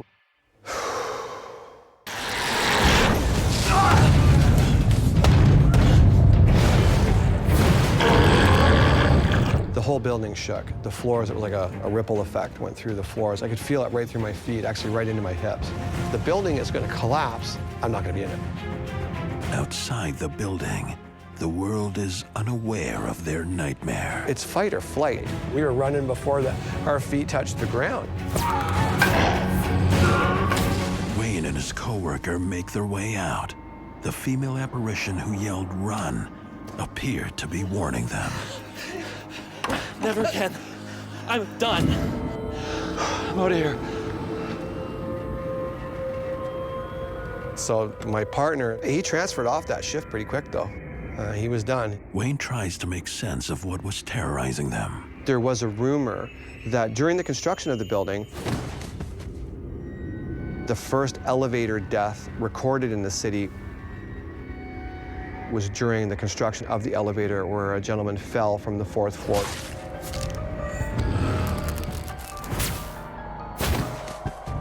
Then died at the bottom. This isn't the spirit of a living person left behind after their death. This is a type of paranormal recording, replaying itself over and over again. He's not conscious. He's not sentient. He's an echo.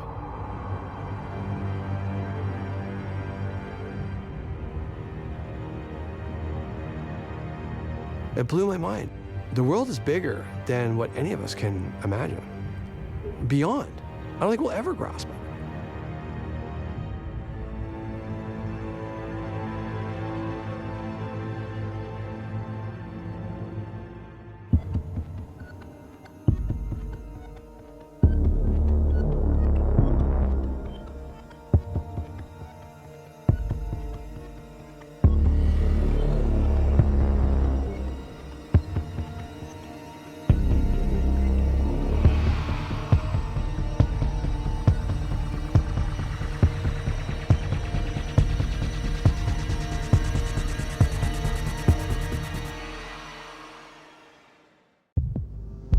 There was an uneasy feeling.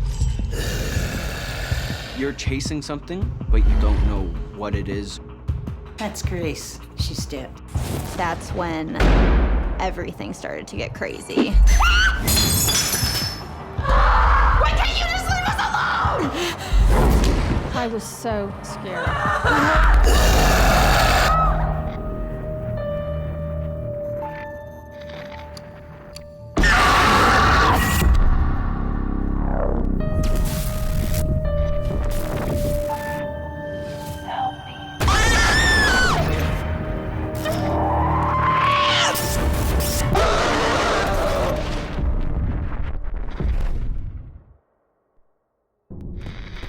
What you're about to watch is based on true events. Some details have been altered to protect confidentiality. My name is Laura Ketchledge, and I work the night shift.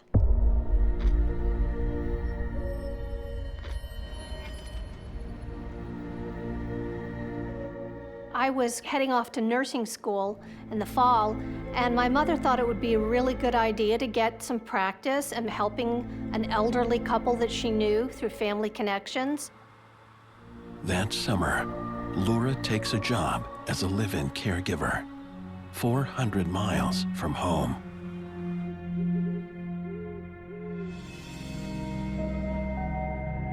I was a teenager. I'd never really gone to somebody's home and lived with them, especially a home like that.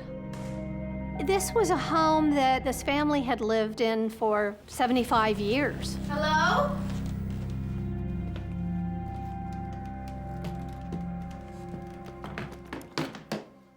Well, when I first came into the house, there was an uneasy feeling. Just kind of felt a little bit like an intruder, like I was out of place. Oh, that's Grace. She's dead. That feeling returned as I was walking up the stairs. Carol introduces Laura to her husband. Charles, this is the new girl. Laura, it's very nice to meet you. Laura, it's nice to meet you there. Welcome. Charles was just sweet and genuine. My job is to stay up all night, by his bed, turn him, give him medication, get him up to use the lavatory if needed, and to really make sure everything was okay. Stay alert, Laura. Carol was more reserved, and she had a worry, and she just wasn't straightforward with me. I suspected that there was a deeper story to this home. My official hours really started at midnight, but before that I would help make dinner. One night I had borrowed an apron out of the pantry. I had to give it a good tug to open it up. I was very careful afterwards to close the pantry door. Laura is sure it's locked. And I put on the apron and made dinner.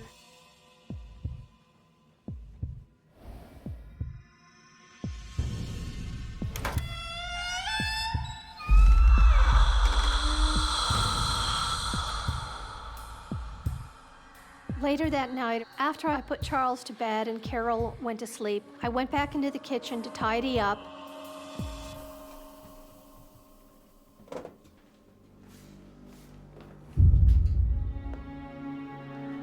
When I walked in the kitchen and found the pantry door wide open, I was very shocked it was open.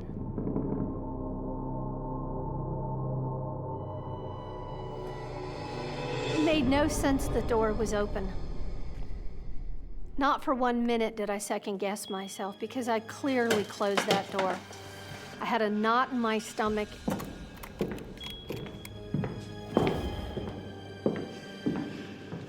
And then I heard footsteps and felt a presence. Right behind me. Nobody was there. Something was really, really going on in this house, and I felt terrible about it.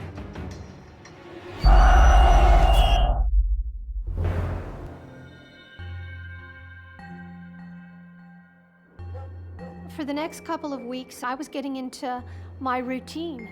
The trump card wins the trick. Okay, got that? I think I got it. Carol and her husband were determined to teach me how to play bridge. We even had an imaginary player. Thank you, Grace. You need 4 players for the game. But only 3 players are among the living. I put the cards back in the tray.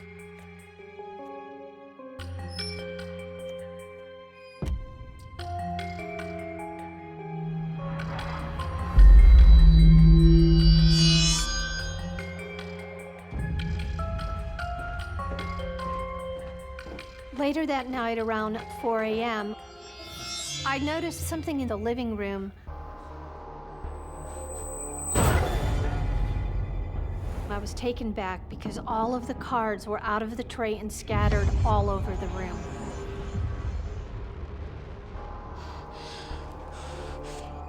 Carol and Charles had gone to bed, and I had been in the living room earlier, and those cards were still in the tray.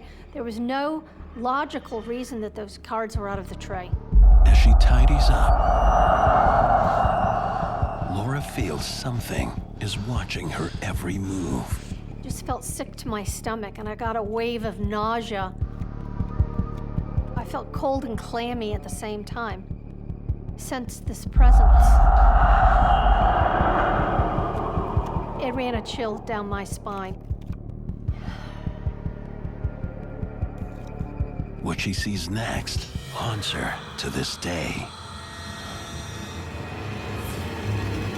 I was so scared. It's a few nights in as a live-in caretaker for an elderly man when Laura discovers something not of this world is watching her every move.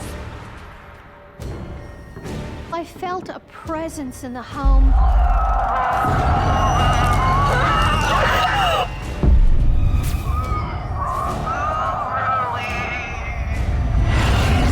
And then she just faded into nothing. I was so scared. I never moved so quickly in my life. What did you think was happening? I never really thought about the paranormal before I started this job, but there was something wrong with this home. It was haunted. As far as Laura's concerned, the incident with the pantry door, the incident with the cards on the floor, the little things that started to happen were ramping up. Things aren't necessarily copacetic as far as the spiritual world goes. Despite her fear, Laura keeps quiet. I felt bottled up inside. I didn't know what to say, and I didn't want to alarm these two elderly people. I was there to help them, not scare them.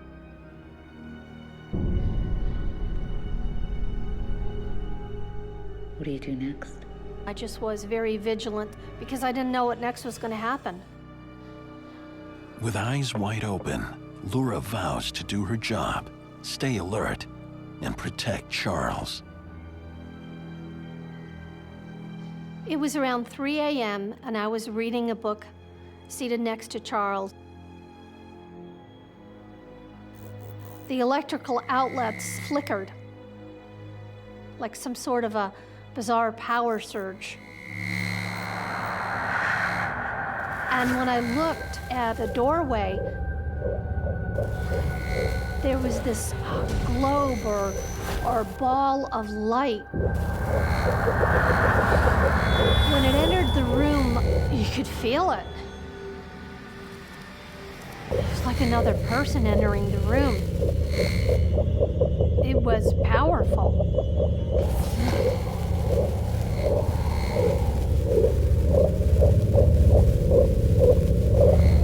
I wanted to yell or scream, but nothing came out. It was like my voice was stolen or swept away. It was the most unworldly feeling that I've ever had.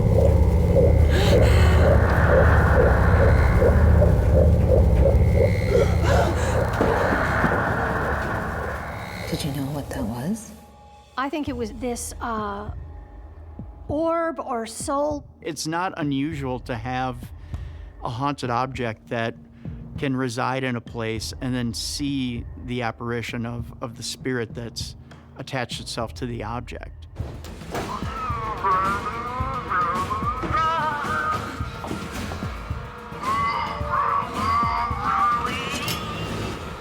I was terrified.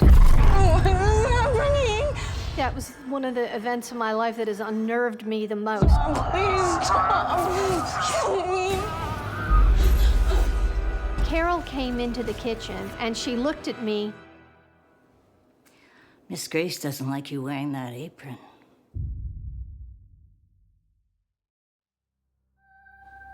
I learned right then that this was Grace's apron and she was Charles's first wife. Charles had been happily married to his first wife for years, and she passed away, unfortunately, after a long, protracted illness. She died in the home. Grace's spirit still lives in this house. And Carol believes Grace never left.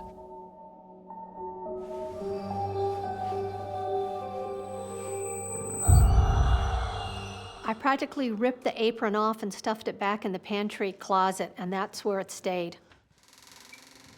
We're very unaware that we can trigger bigger paranormal events.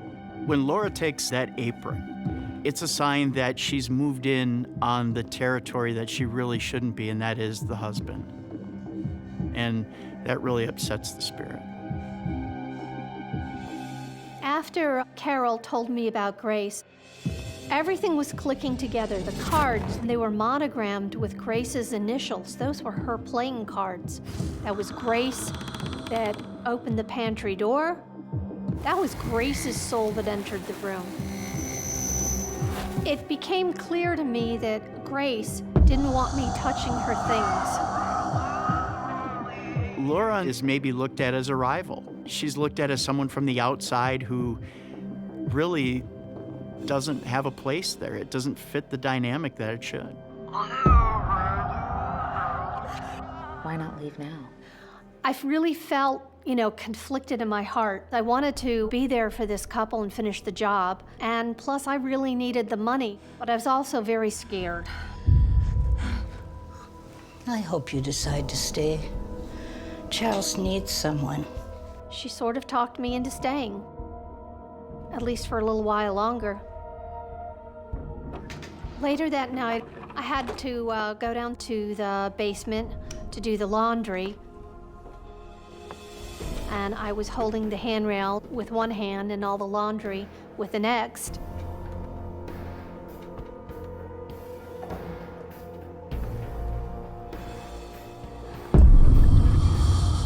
As I was going down, I felt a cold hand grip my right shoulder. If I hadn't been holding the railing, I could have broken my neck. Laura is dead sure about who and what is attacking her.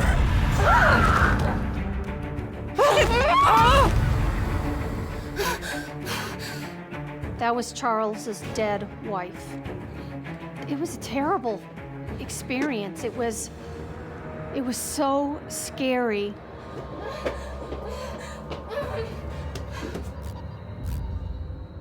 I think at the point where Laura is pushed down the stairs by Grace, that's the be-all, end-all. When physical attacks happen, there's no going back. The violence pushes Laura to the brink. She cannot stay in the house. Charles, I have to go. I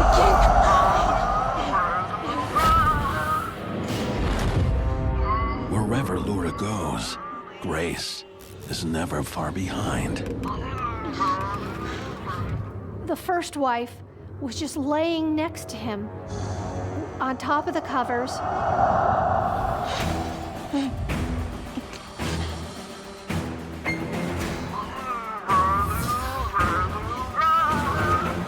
Then she looked at me. It was the look like I was intruding.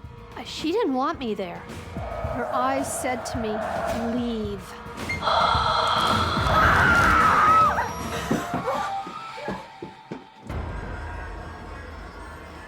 I just wanted to get the hell out of this house. I was done.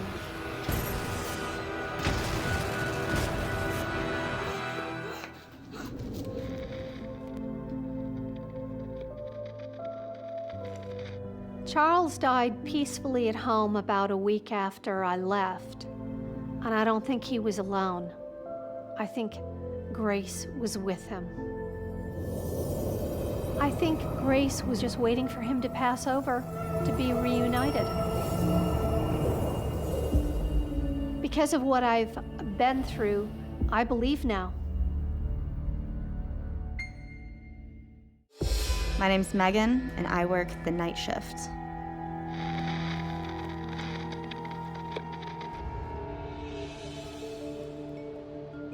I am a bartender and server.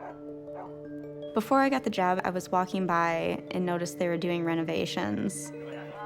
This building that it used to be an old firehouse, it's been converted into a restaurant. I decided to just walk in and introduce myself, and within the hour, I had a job.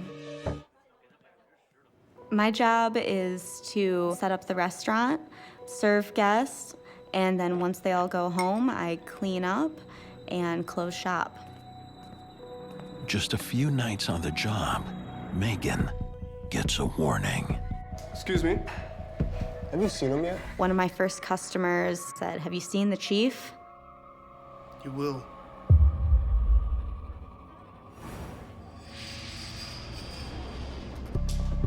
I was just too busy doing my job to really take it seriously. It was just idle conversation at the time. Megan has no time for idle conversation. I would have to close the building, staying there later after the other employees. I got this. You go home and get some sleep. Thanks. So I was there alone at night.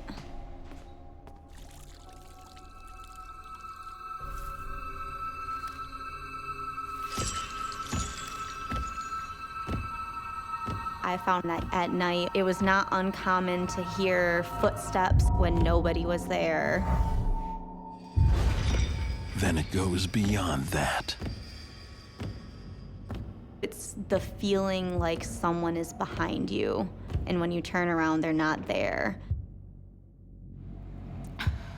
It's all in your head, Megan. Working alone, night after night, starts to take a toll on Megan. It's just every night, it's little things. I want to play them off. All she wants is a calm, quiet shift. But that's not on the menu.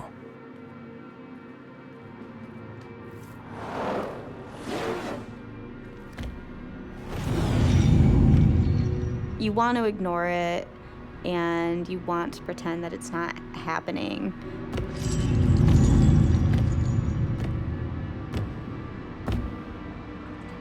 But then it's just more and more, and eventually you just start to feel on edge every night when you're closing.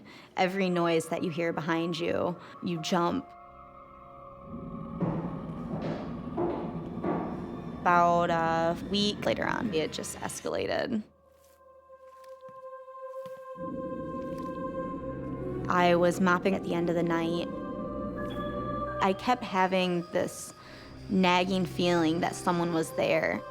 Megan leaves the floor to dry, but moments later,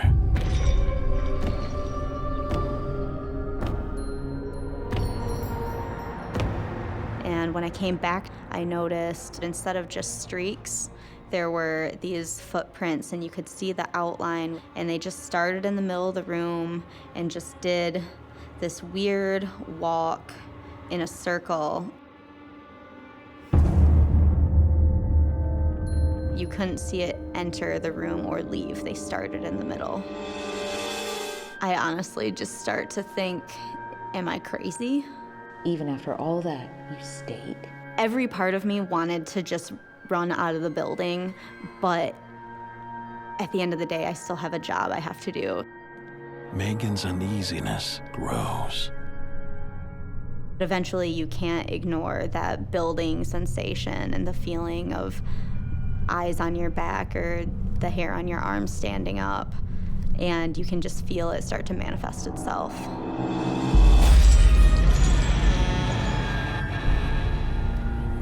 I thought I saw something out of the corner of my eye.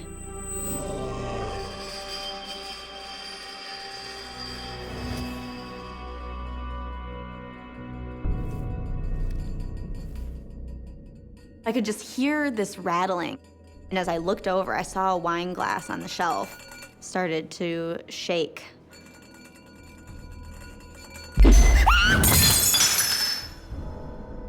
It just smashed everywhere.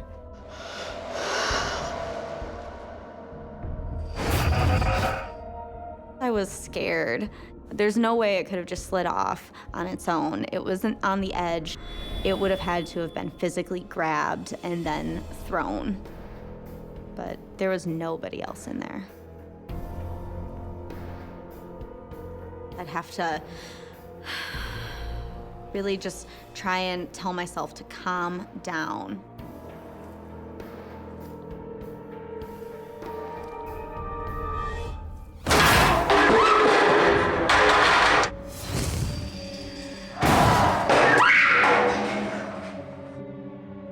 And that's when I realized I wasn't alone. But then you blink and there's nothing there. But something is there. I heard right next to my ear. It was enough that you could feel it.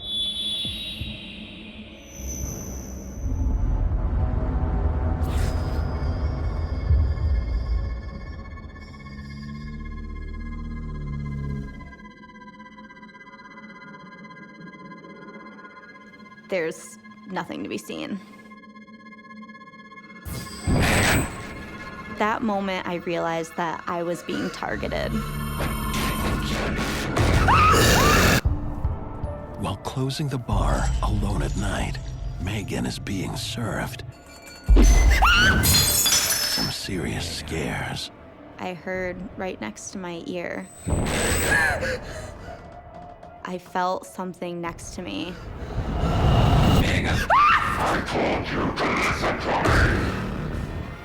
Whatever was there saw me, and it wanted me to see it. Leave me alone.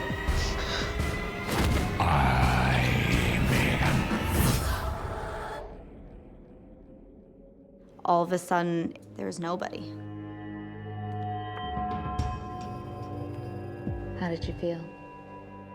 I just felt so nervous.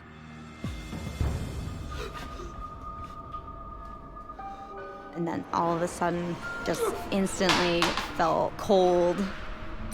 Megan fears the rumors about the chief weren't bar chit-chat after all. That was the first moment that I really felt panic. I booked it out of there. It seems to me like this spirit potentially could be harmful. If a spirit gets to the point where it can physically interact with you, then that's at a dangerous level because you don't know exactly how powerful it can get. Why don't you quit right then and there? I was in college and I needed some money. It's time to tell her boss about what's been happening to her. Let me show you something. He confirms Megan's suspicions about who is tormenting her. Find them all in the library. It was very tragic. The ghost from the old fire hall. He died on the job. The chief. He burned to death. It was a terrible story. He died in a fire just down the road.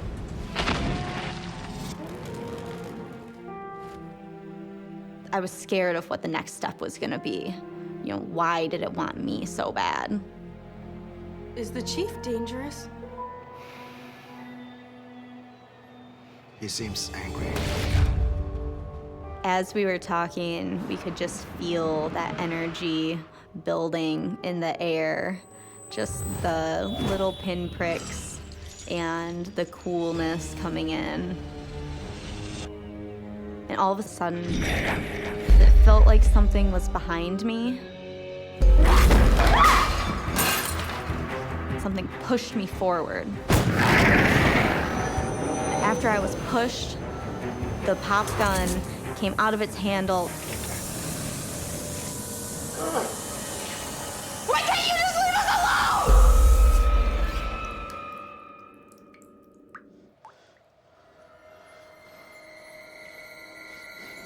alone? At that point, I'm not having it anymore. I'm out of here. That's enough. When a spirit is able to get enough energy that it's able to physically interact with the living, that means it's at a level where you don't know how much more physical it's gonna get with you. So in this case, I don't think Megan is that safe. After that, I really contemplated not coming back. Megan finds the courage to return to work after an unexpected request. Out of the blue, a local ghost hunter came and asked if they could do an investigation. I wanted to be there because I wanted answers, and I wanted to see what they found. Is there a spirit present here?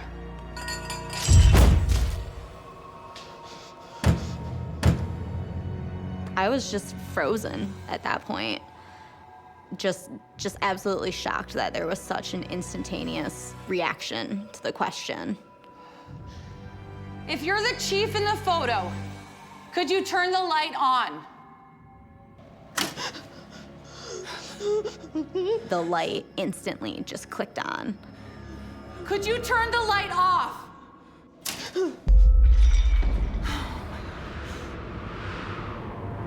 Megan.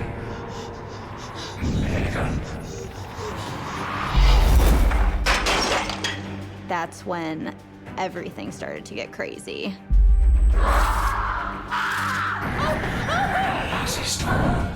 We started to feel our hair getting pulled and just coldness everywhere. The whole room started to feel electric. What are you doing? I've seen enough horror movies. I know that nothing good is coming after this. I was out of here. When somebody dies unexpectedly in a very tragic way, it leaves behind a lot of traumatic energy, and that energy lingers in a location. I absolutely love this job. After these events, we've changed some things. We no longer close alone at the building. There's always a buddy system. I at least have some backup. We just do our best to do what we have to do to keep doing our job.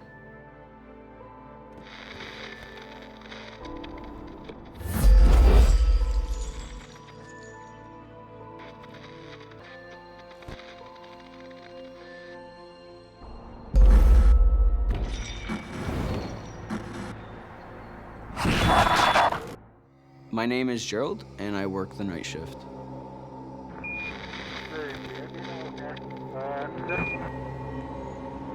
"28-year-old Gerald works as a custodian at a high school that's been shut down for almost a year. I do like the night shift. Don't have to deal with too much traffic, don't have to deal with the public. The main building of the school is very old. We do security, checking the exterior doors and making sure that nobody can access the interior. It's a little eerie to just be around the building itself, but it's not too scary. It's eerie. Gerald continues his duties inside the school. Clean hallways, maintain and fix up the classrooms that have been blocked off. Classrooms that are rumored to be haunted. My name's Kate and I'm Gerald's wife. I do worry because he works the night shift all the time, and it is a late shift. You never know what could happen. Did you believe the rumors of the school being haunted? I do. I believe in the paranormal and the spirits. I did not believe in the paranormal. But the next night changes everything. I had just started working at the school. Call comes over the radio. We got an issue outside the gym here. There's water just outside of the gymnasium. I'll go get another mop. Maybe it's a busted pipe. Maybe rain is coming from the roof, but it wasn't raining that night. So I started mopping it up. And it gets stranger. I noticed that there was scratches in the wax on the floor. What was odd is we had just worked on those exact same scratches the night before. Then suddenly, the lights above him start to fail. Hey, I'm gonna need a ladder and an extra couple of light bulbs.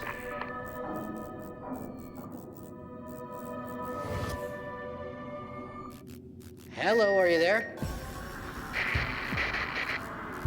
Gerald for Ellen.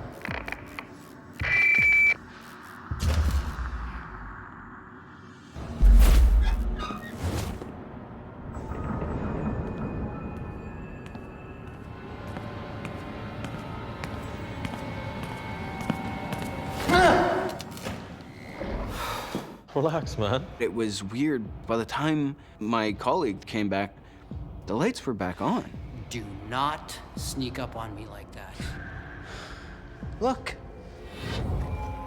I thought we took care of this already. Yeah, that's what I thought too.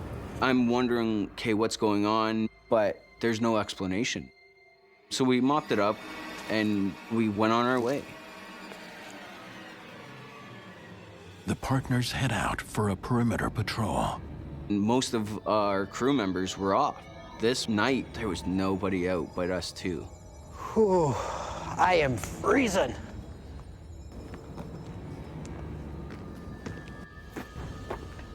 Instead of going around, let's take the tunnel. Come on, faster. There's a tunnel connecting the main building to the farthest out building, just in case of these storms or rainy days. As soon as they enter the tunnel, the energy changes.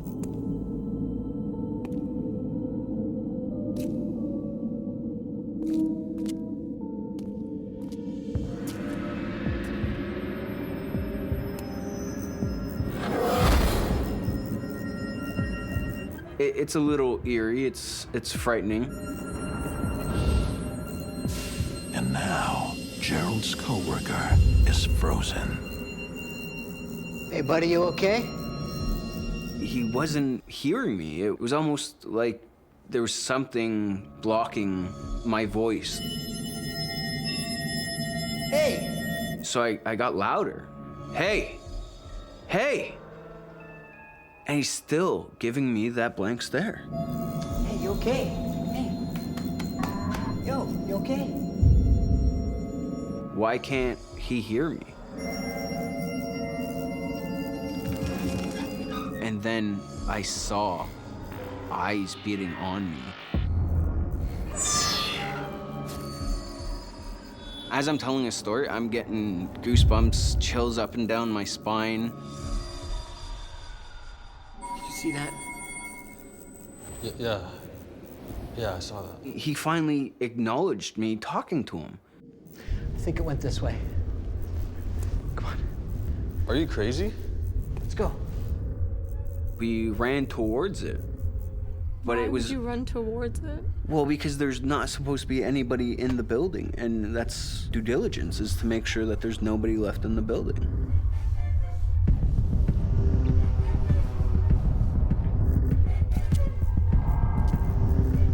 It's frightening because you don't know if someone's hiding behind a corner or what's going to happen.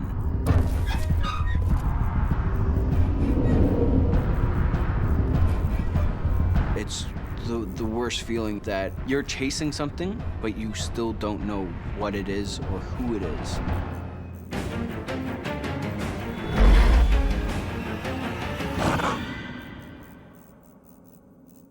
My colleague and I scoured the tunnel top to bottom.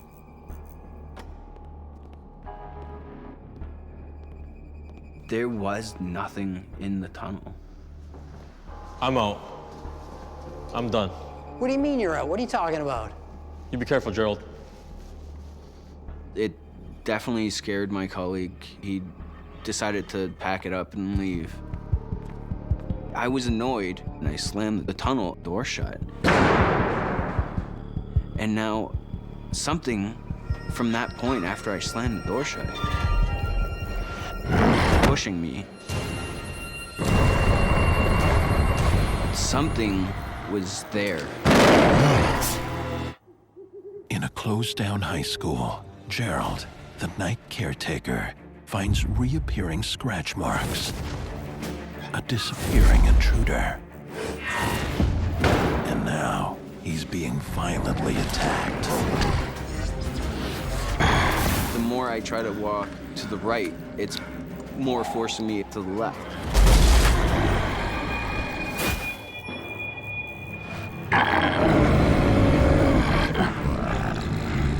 I couldn't move. I was scared. Something's pushing me against the wall, and, like, I don't want to face it. I had to move. Because if he's able to force me against the wall, then he's able to do more. Gerald tries to escape, but is no match for this otherworldly force. At this point, I'm not calling out for help or anything because nobody's around to really hear me.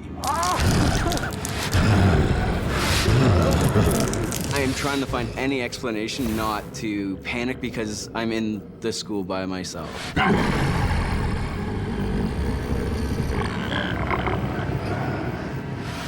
Gerald is face to face with the entity, and then it disappears.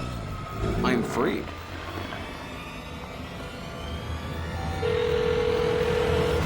Kate! Gerald? Oh my God, listen, I gotta tell you something. I was at home with the kids, and he had actually called me and told me, like, you'll never believe what just happened. Something grabbed me. What was it? I don't know. Hearing the panic in his voice put a panic in me, like, oh my God, like, what's going on? And as he's telling me, I'm just getting complete chills through my whole body. I definitely believed him immediately. Gerald has no doubt that the school is haunted. There's no other explanation. At that point in time, I can honestly say I was scared. Gerald is experiencing what I think is a very territorial spirit. The living should be wary of angry spirits. They can harm us in several ways. Sometimes physically, sometimes mentally, sometimes emotionally, and sometimes spiritually. As his shift comes to an end, Gerald confronts the morning caretaker to find out more about who or what is in the building. I said, hey, we saw something. And he said, okay, well, what'd you see? I described him to a T. And he goes, there was a custodian that hung himself, took his life in the gym. Killed himself. Right over here. He worked at the farthest out building, and he would always use the tunnel. At that moment, I got the worst chills over my body. Now everything made sense. I now fully believe that I seen the spirit of the custodian that hung himself. There's definitely a paranormal spirit going around that school. I do worry because he's already seen him once, that there's a possibility that he might see him again. I think it's entirely possible in this case that the janitor's spirit was trying to establish dominance. This is my school, this is my place. Be respectful or get out. I had wanted you to transfer out of that school. Yes, you did. Yes, you did. But I never have, and I don't believe I will. Mm. Most people out there would want to leave, like my coworker, but I still have to perform my duties to 100% because that's what is needed in that building.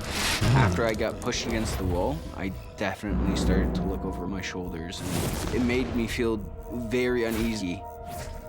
I get that I was upset that night, and maybe it aggravated something in that building.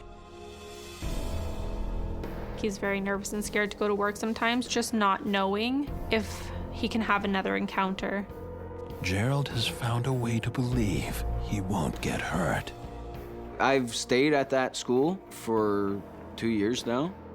I have to respect the building that I am working in and perform my duties to 100% and be aware that I'm being watched. And not just by supervisors.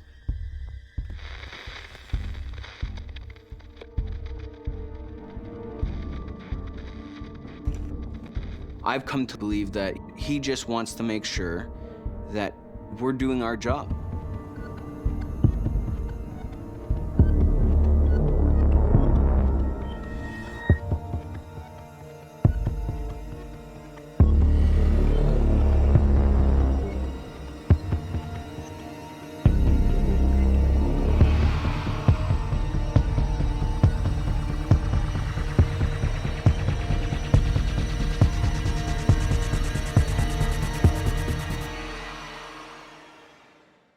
It's another cold one here. When I first started working there, I felt like I was in danger. Whatever was in the building put their hands on me and pushed me over. It scared the crap out of me. Knowing that there's a spirit in there that has taken on your shape. At that point, I got scared. These incidents made me a believer. Does she want to kill me?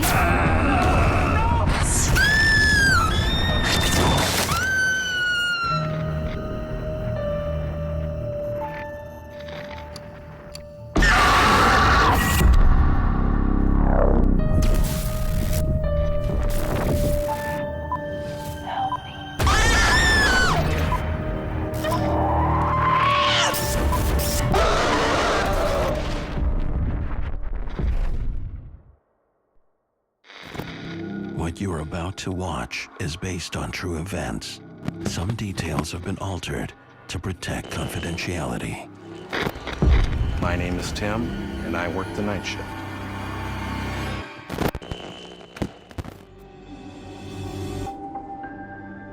As midnight is about to strike, radio DJ Tim arrives for his first night of his dream job.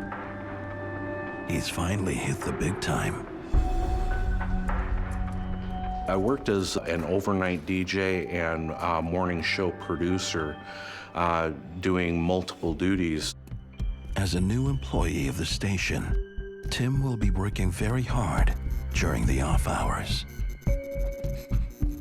It was my job to prepare not only a radio broadcast after midnight, but news for my sister radio stations. I was very excited about the job. It was dark at that time, and so I made sure to flip on all the lights when I came in. Working alone in a popular radio station, Tim has plenty to keep him busy on this long, lonely night. Literally, I was on my feet and moving most of those hours between midnight and 6 o'clock in the morning. It's been quiet at the station so far. Then things started happening very strange.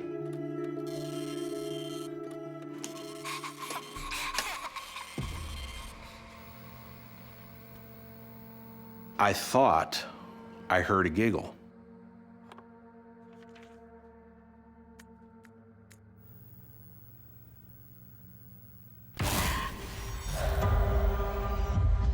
I dismissed it and didn't think anything else of it. And this one's for all you night shifters out there. Friends, I feel you. It's a lonely job, but somebody's got to do it. As I'm broadcasting for that short break, I hear somebody knocking at my studio door. It was kind of a nervous knocking, very insistent. I was a little bit put off by that because you can hear the knocking sound come over the air. Hey, I'm on the air. Hello? There was nobody there. What do you mean there was nobody there? I could see all the way to the end of the hallway. The source of the banging can't be explained. I thought I was, fooling myself or hearing things.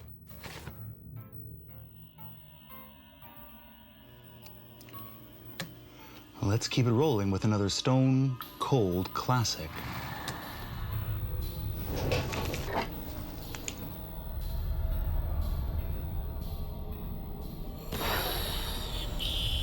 Something just won't leave Tim alone. I thought I saw like a 10-year-old child, and I realized, wait a second, something is not right here. I was seeing something that shouldn't be there. Tim goes searching for that something.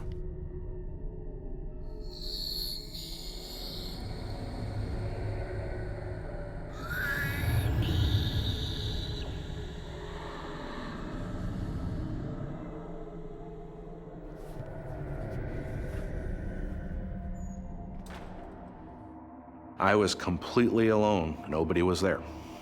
Whatever's going on here, I'm really, really bothered by this. I got very agitated. Tim's dream job is becoming a nightmare.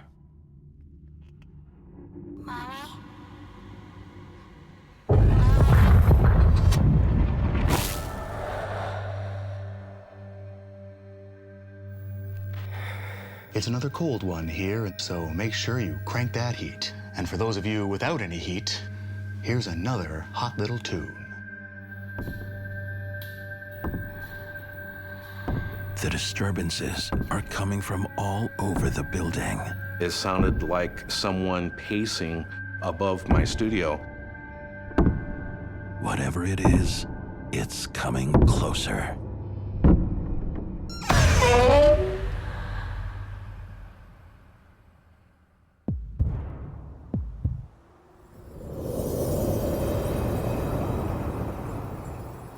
It got extremely cold in that studio.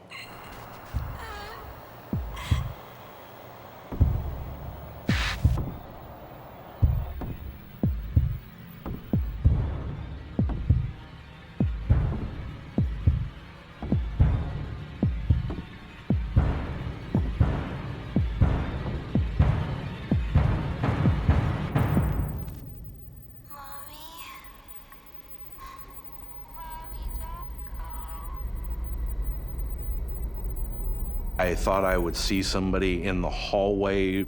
I could see nobody there. Finding nothing in the hallway, Tim braves the stairwell.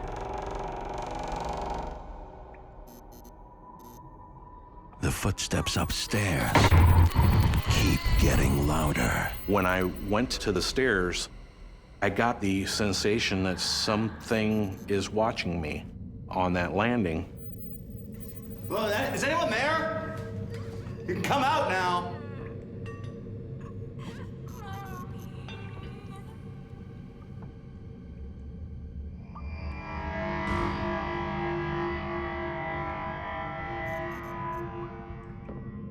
Hello? I climbed the stairs, and that was a mistake.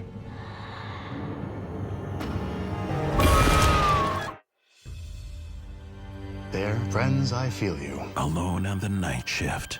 At one of the top radio stations in the U.S., DJ Tim tries to hold it together in the face of unexplained disturbances. Hello?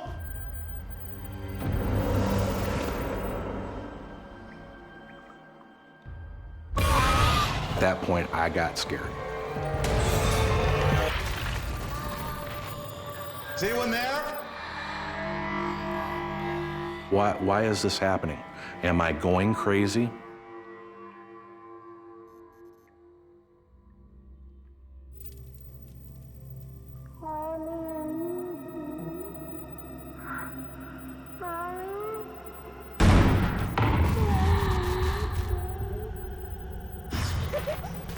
Tim tries to find safety in his studio.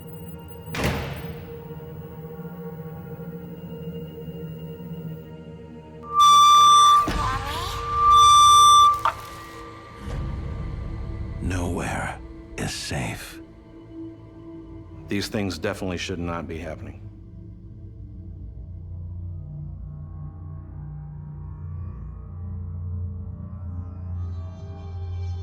He presses on. Tim can't leave dead air. New details in a police investigation where police report that a homicide is expected to... Pardon me, homicide is suspected in a... Hey, Tim. How was your shift? Hey, this place is more than a little weird. Yeah, well, it has a history. He let me know that this building had been a funeral home at one time. A lot of death happened in this place. Which could explain what Tim has been seeing. And he says, probably this is one of the kids that passed away. You've got yourself a ghost. I don't know if I can handle this. I go, that's insane. That was not the explanation I was expecting. The building that houses Tim's radio studio was at one time a funeral home, linked with the bodies of those who died. Some of these spirits died under extremely distressing circumstances. No wonder that if they still linger on this earthly plane, they are confused, they are troubled, and in some cases, they're angry. He goes, that's why we've had several people leave the position that you're in. I gotta figure out what I'm gonna do, man. Why didn't you quit? I was really enjoying my job. I didn't want to quit, even though I'm like, this is weird. You know, I work in a funeral home, really? Determined to keep the job that he loves, Tim returns for the night shift with a strategy. I kept my studio door open when I was broadcasting. That way, he can keep an eye on the hallway.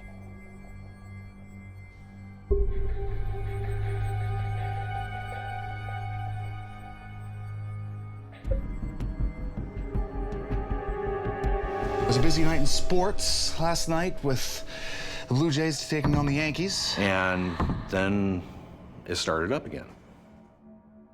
I would hear the footsteps on the landing from the top portion of the stairs, almost like a child. He tries to ignore the sounds. 4-2. And now this. Until he no longer can. And I said, enough is enough. I'm going to confront this spirit.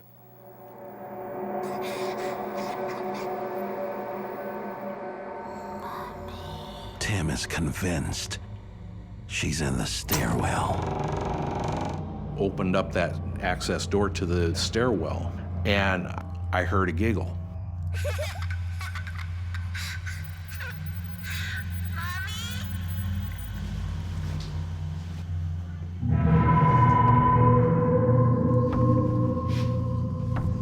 Hello? Nothing can prepare Tim for what he sees next. Who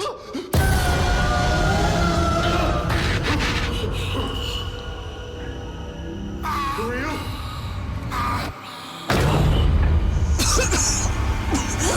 And suddenly, the little girl is no longer alone.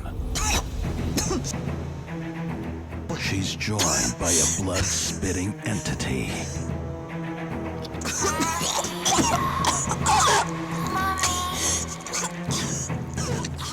She looks at me in a very, very strange way. Stay back. What do you want? Stay away from me! Come on, Mommy. Come with me. Mommy, are you okay? Are you okay, Mommy? I felt like I was in danger. It's about life and death. Tim is trapped in the studio.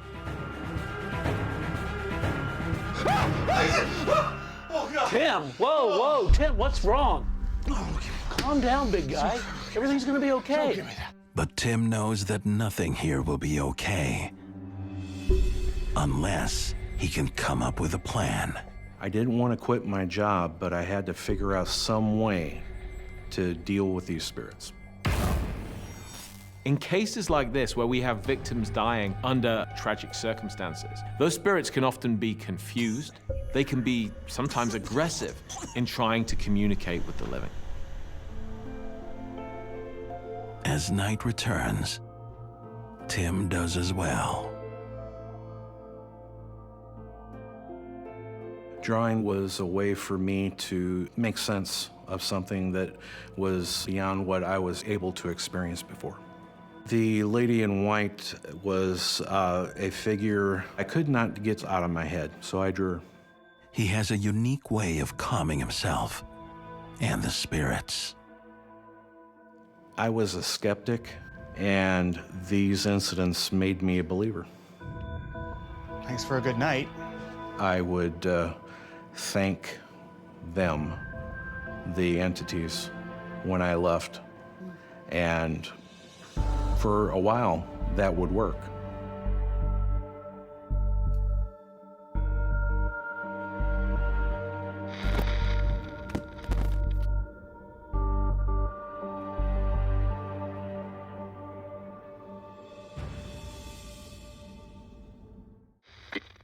I'm Heather, and I work the night shift.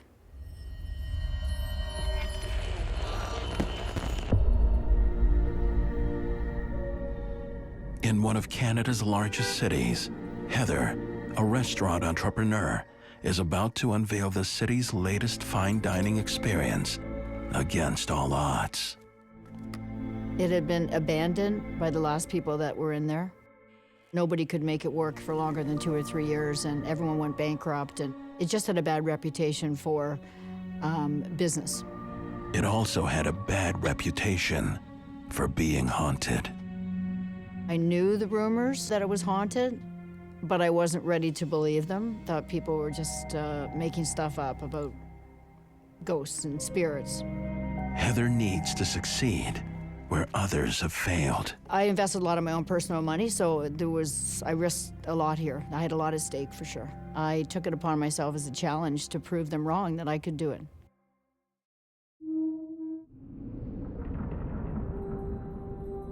But there's no denying the place oozes a certain atmosphere.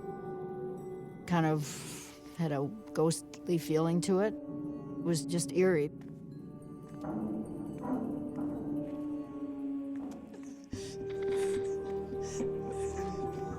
With a grand opening set for tomorrow, Heather's burning the midnight oil. I worked long hours because I just am that kind of a person. I wanted to make sure everything was done perfectly. It's now 2 a.m. No one else is expected in the building until daybreak. And yet... I would hear banging on the air conditioning furnace, the heating and cooling system, basically. Hardly unusual for an old house. I just kept trying to ignore the sounds and keep working.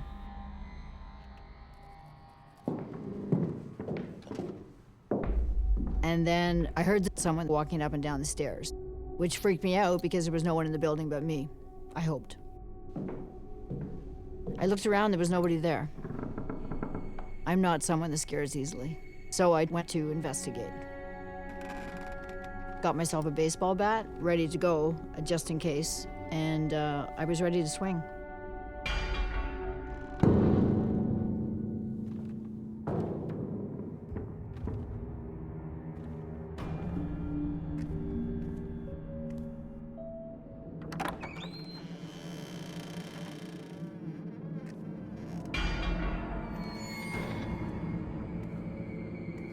Sounds lead her to an old back room.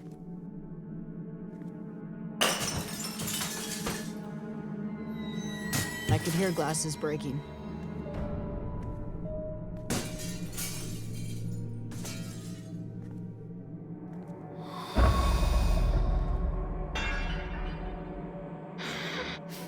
She feels certain she's being followed.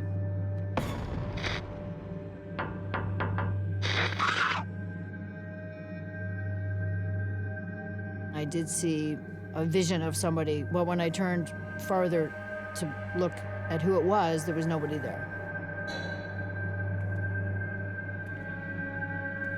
Anyone there? Scared the crap out of me.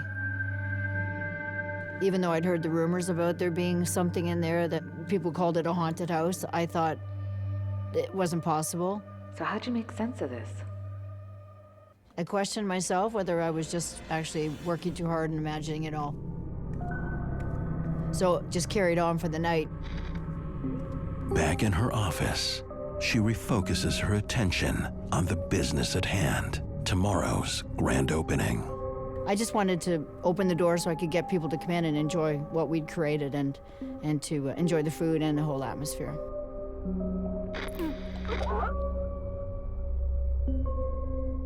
day comes and goes. Heather's opening night is a rousing success.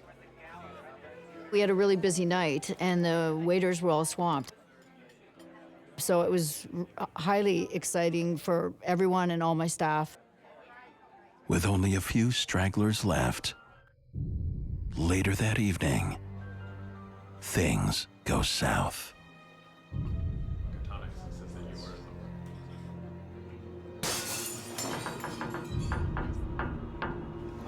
What was that? Strange noises coming from somewhere.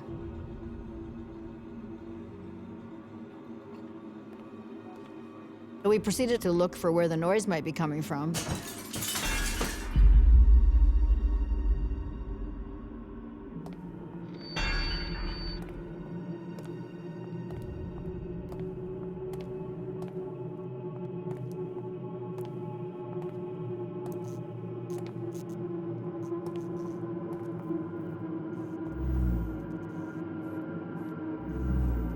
Those noises beckoned them back to the old room, where Heather had felt a strong presence the night before. To a doorway leading to the wine cellar.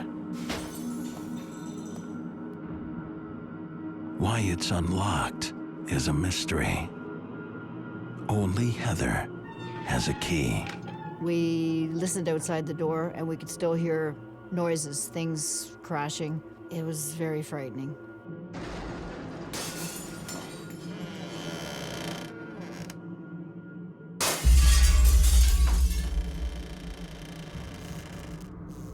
The noises stopped, and we walked in, and there was nobody there.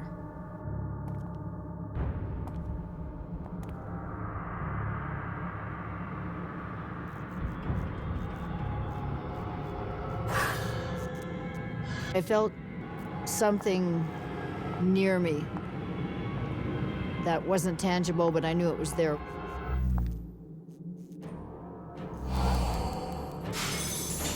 I saw a blur of somebody in a red dress. I was scared.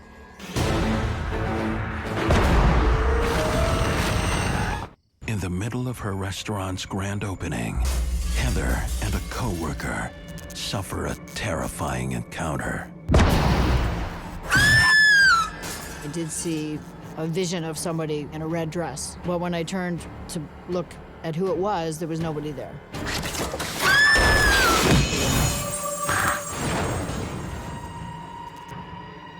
At that point, I started to think that maybe there was truth to the rumors, that it was haunted. Then my next idea was, are we in danger? I was terrified when that happened. Well, I'd never experienced anything like that. I didn't know what to do or how to handle it. But I didn't want to tell the staff how I was feeling at that point.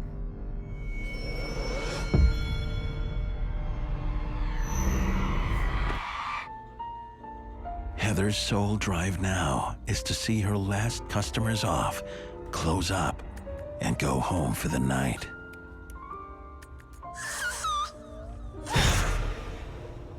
Felt like a bodily presence was near me, but there was never anything that I could see. You okay?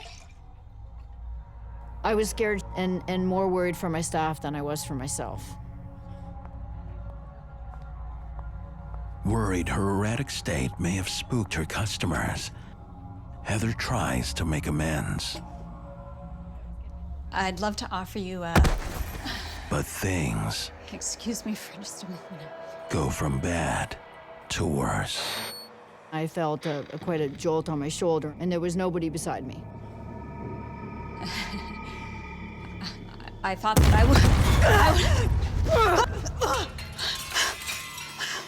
Whatever was in the building put their hands on me and pushed me over. You okay? Yeah, I'm fine. Sure? Yeah, thank you. I'm fine.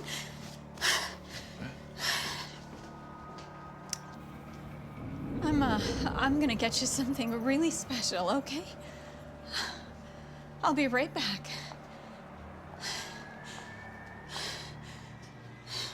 Did you feel like you were in danger? I started to get quite fearful. Didn't know how to protect myself. I didn't know what I was protecting myself from.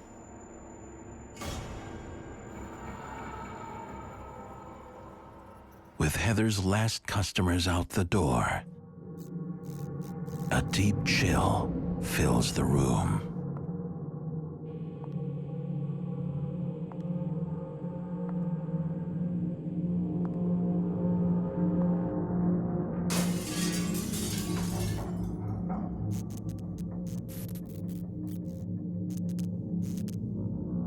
I knew there was something else in this restaurant with me. I could feel it.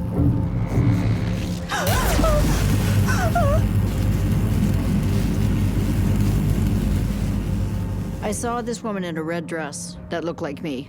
It's like looking into a mirror.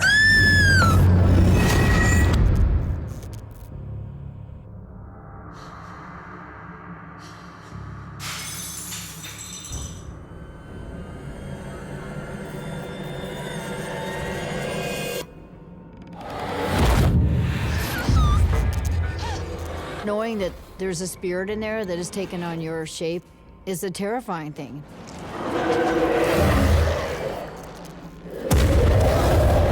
This could well be a phenomenon known as the doppelganger, where an entity takes on the guise of a living person.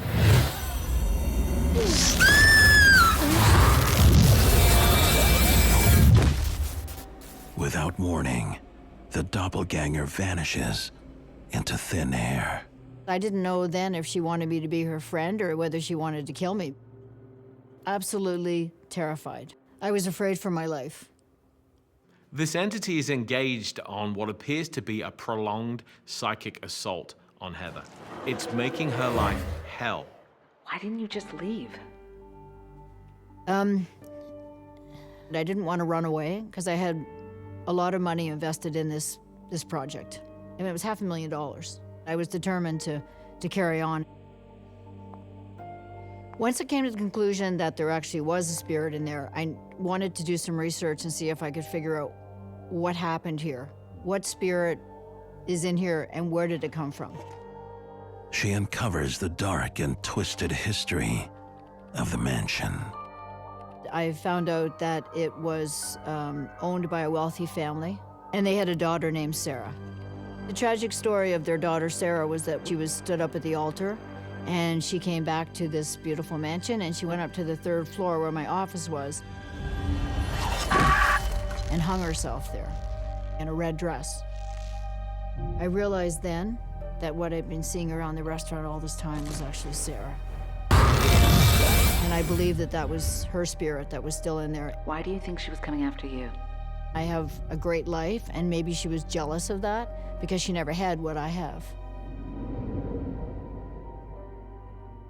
One thing's for sure. Sarah isn't leaving anytime soon.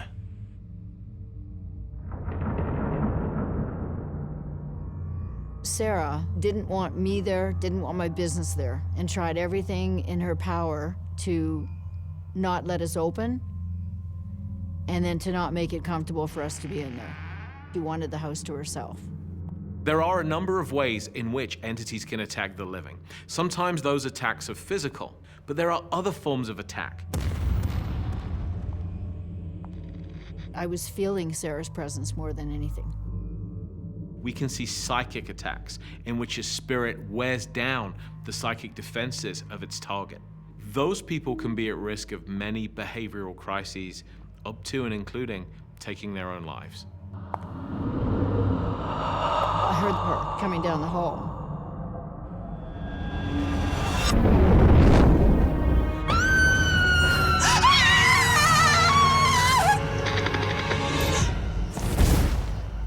In the end, Sarah's haunting forces Heather to close down her dream restaurant. Word did get around that the place had some kind of weird spirit in it.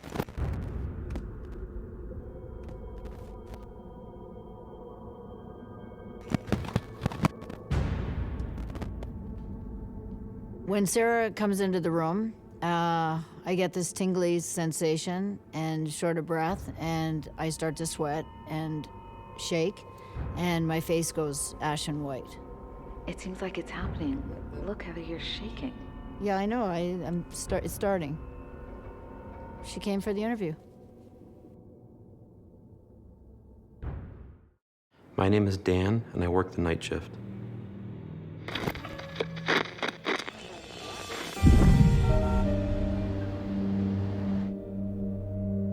"32-year-old Dan works as a night manager in a bowling alley that has seen better days. I was super excited to use my marketing degree to go into a bowling alley and try to revive kind of a dying sport. Dan's shift begins long after the customers have left. Part of my job before starting to count the money would be make sure that there's nobody left in the building, so I would actually have to do a walk around.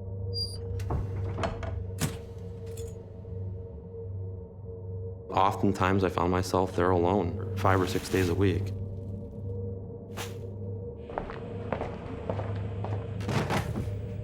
He's not long on the job before he realizes there's something unusual about this bowling alley. It started to get strange. One night I was getting the lanes ready for the next morning for the league. Plugged the machine in, got it ready, set it down on a lane, started running it. And I had to go back in the kitchen to start getting some other things ready for the next morning.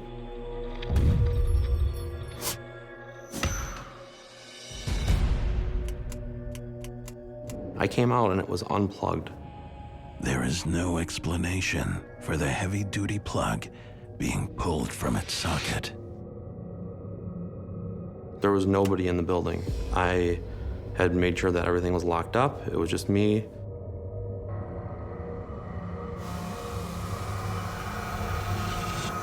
So that happened not once, twice, but 3 times in a row. I plugged the lane machine back in order to get that job done.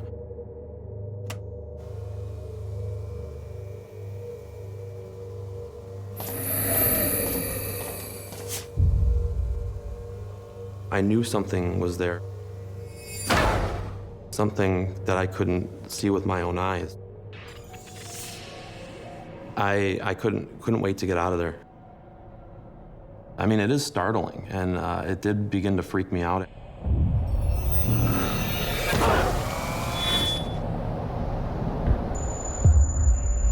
Night finds Dan making his way back to the bowling alley. I was working at a hotel, a nice hotel, and I was getting paid half of what I was getting paid at this bowling alley. So, you know, sometimes you have to deal with things that you don't like. Dan settles in the safety of his office to finish up his auditing duties.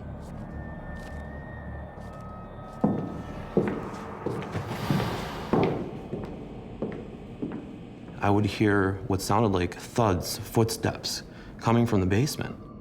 He checks the surveillance screens. No one is in the building.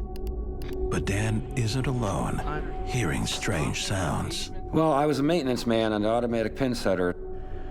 I hear the same thing. One day I followed him downstairs. Hello? Anybody here? Just slowly, just like somebody, boom, boom, boom, walking down the stairs, and then it stops. I was working there for 15 years before I saw anything happen like that. Dan had also followed the footsteps Someone down there? to the bowels of the bowling alley. Is there someone down here?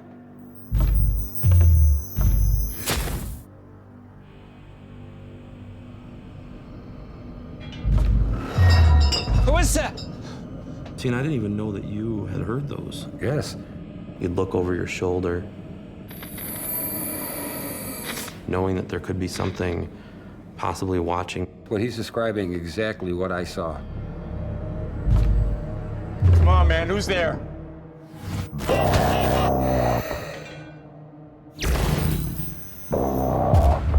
I hear Bob. I'm looking around and I hear Bob. I ran up to the front real quick. That presence in the basement terrorizes Dan as well.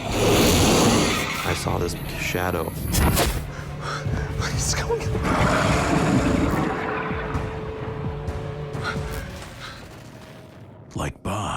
Dan races away from the basement.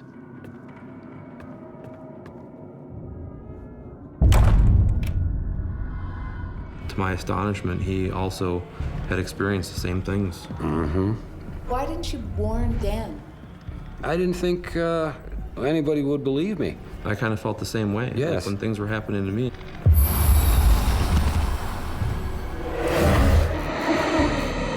Dan and Bob are both experiencing the same types of events in the same location, sometimes independently of one another.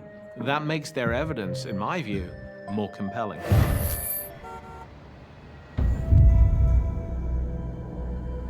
He has grave concerns about returning to his night shift. Did you have the thought that it could hurt you? I think in my mind, I hoped that it couldn't. I hoped that it couldn't hurt me. I couldn't just leave. I was very torn because I loved the job. And I had to provide for my family, so it was a significant amount of pain for me. That night gets stranger. When I was sitting in the main office, it sounded like a game of bowling was going on. And you could see some of the lanes from the office, but not all of them. You had to actually get up, get out the door. Unexplained voices echo throughout the supposedly empty alley. I would walk over to the lanes and check to see if maybe somebody's pulling a prank on me. Is someone in here? There it is. Oh, over there. Oh, I have to get a photo.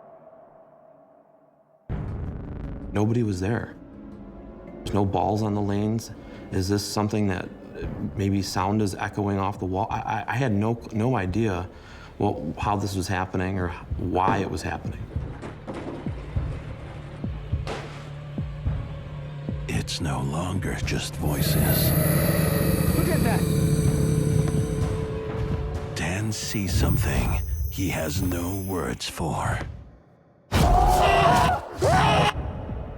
Dan, a night manager at a bowling alley rumored to be haunted, is now face to face with an angry presence. Look at that! Off to the corner of my eye, I saw it looked like a person.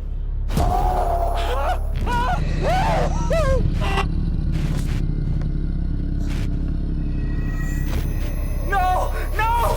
No! No! It scared the crap out of me. No!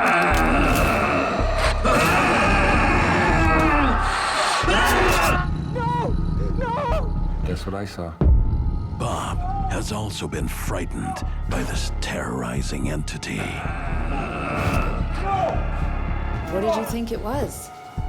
A ghost? An apparition? Couldn't see through it. It was just darker than the background. It was darker than dark.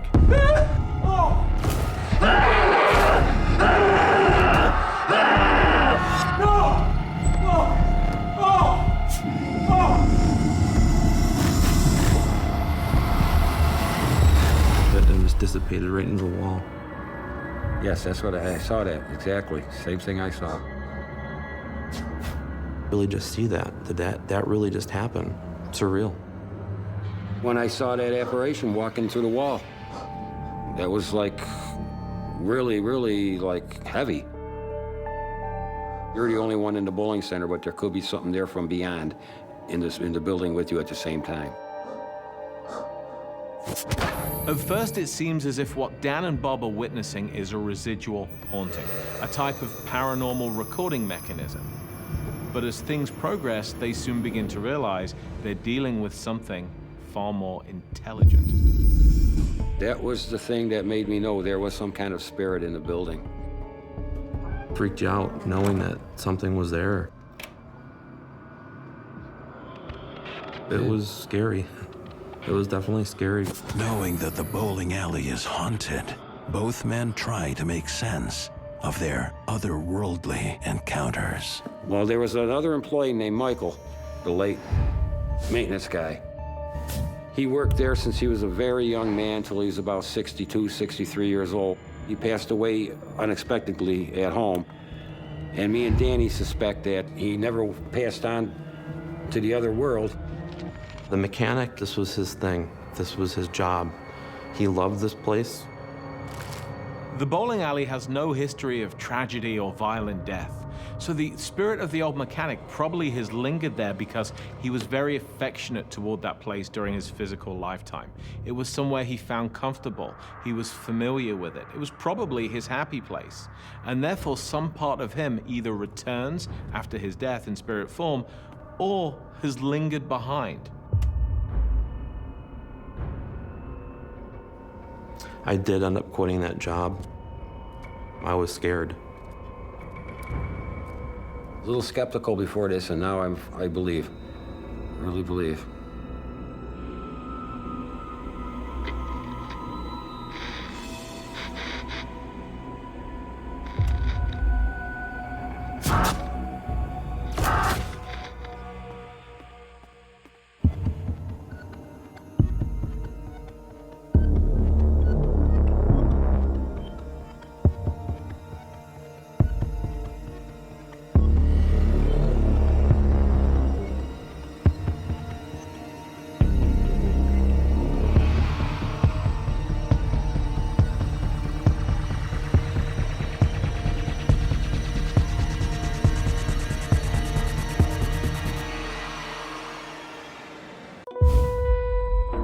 Thought that maybe that one of the guests was trapped.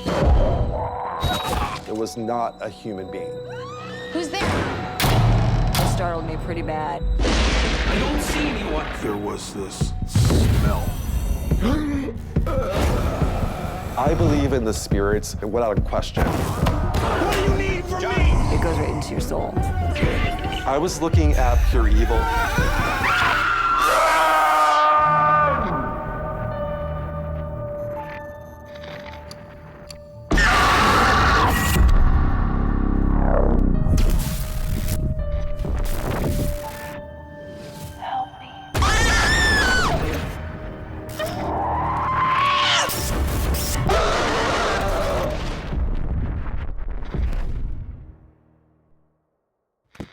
What you're about to watch is based on true events. Some details have been altered to protect confidentiality. My name is Sam, and I work the night shift.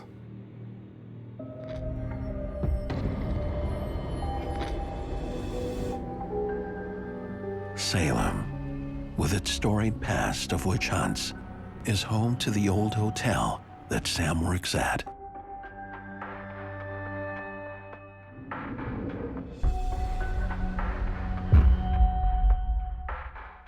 As a night auditor, you work a shift generally from 11 p.m. until 7 a.m.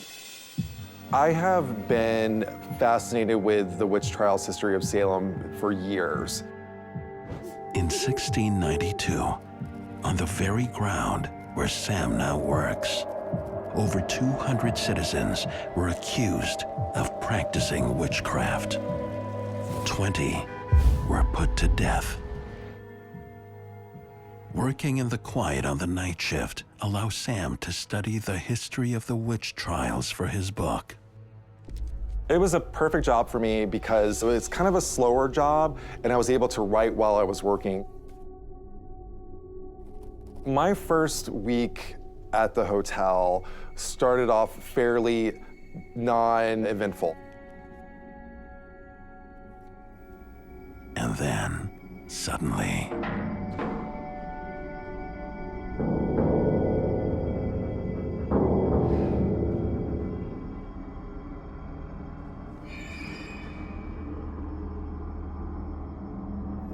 that night, the old hotel is creaking with unfamiliar sounds.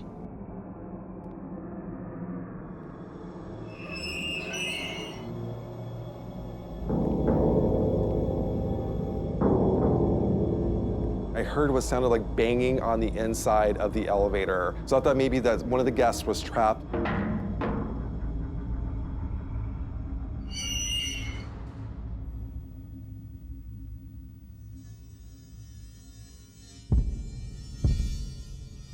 I noticed that the elevator was in the basement area of the hotel, which was odd because there was nobody there to be in the basement, and you needed a special code to go down there. So I pushed the button to the first floor for the lobby,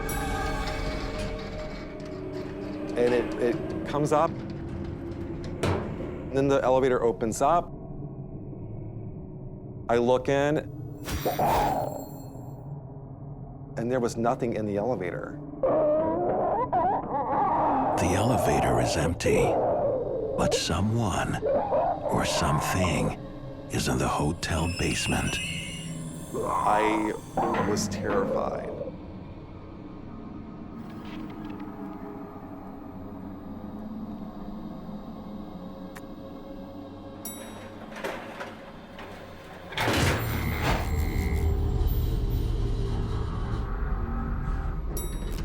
Sam has never ventured to the underbelly of the old hotel. I see what looks like lights that were leading me to the back wall of the basement. Hello?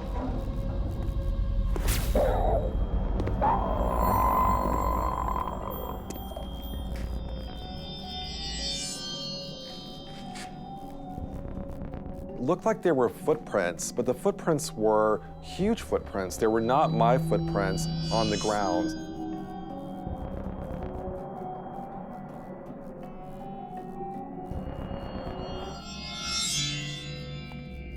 It was leading me to the back of the basement of this hotel.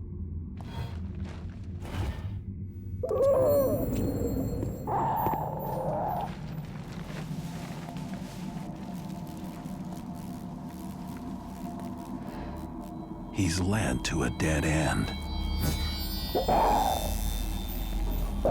Looked like something was filled in the tunnel beneath area of the hotel. There is something unusual about the brick wall. The tunnel was bricked in, so I was not able to go inside. It made it even more creepy.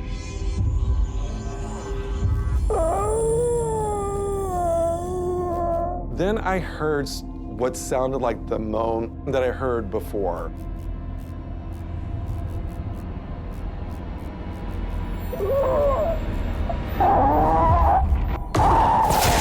Sam feels a presence behind the wall. I was terrified.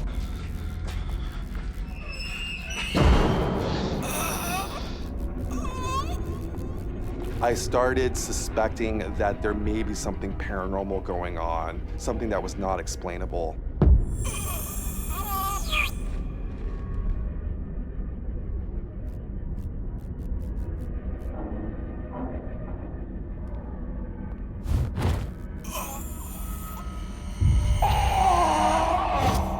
I was terrified. I felt helpless. I felt like that I was in a place where I couldn't get out because I was working, and I felt like my workspace was being invaded.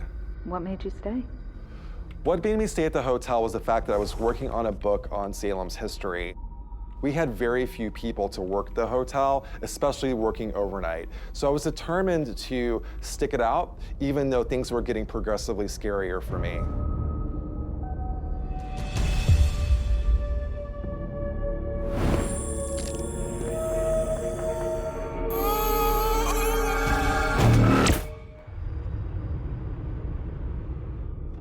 On Sam's night shift at a hotel in Salem, rumored to be haunted, he finds himself face to face with something he can't explain. I looked up and I saw what looked like a shadow coming from the back of the hotel.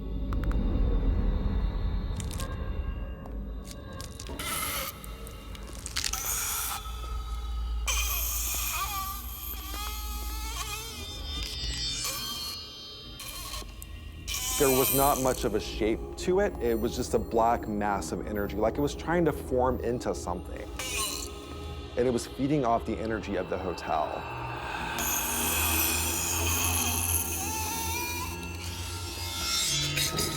The black mist came over, and then, to make things even more scary, there was nobody there. Nothing human.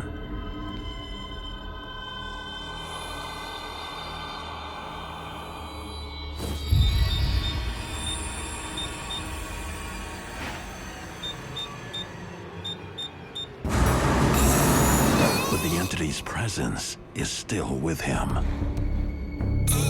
There's a helplessness there. Like, I can't leave, I can't call anybody, it's 3 in the morning. Do I call the cops? Are they gonna think I'm crazy?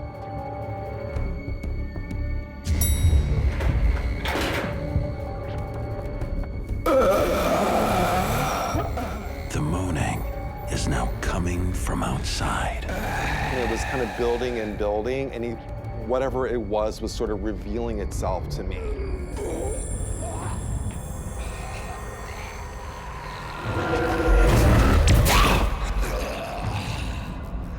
It looked like a man wearing an old school hat. Seeing those red eyes, I knew whatever it was not a human being. I was looking at pure evil, and it was looking back at me. I have never been that terrified in my life.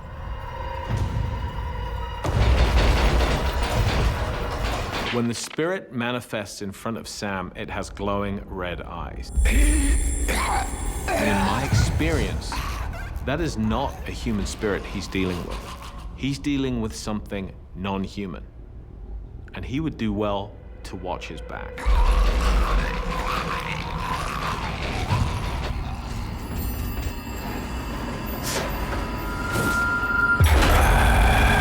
Suddenly, the spirit is now in front of him. Sam seizes the moment to escape the entity. I had to get out.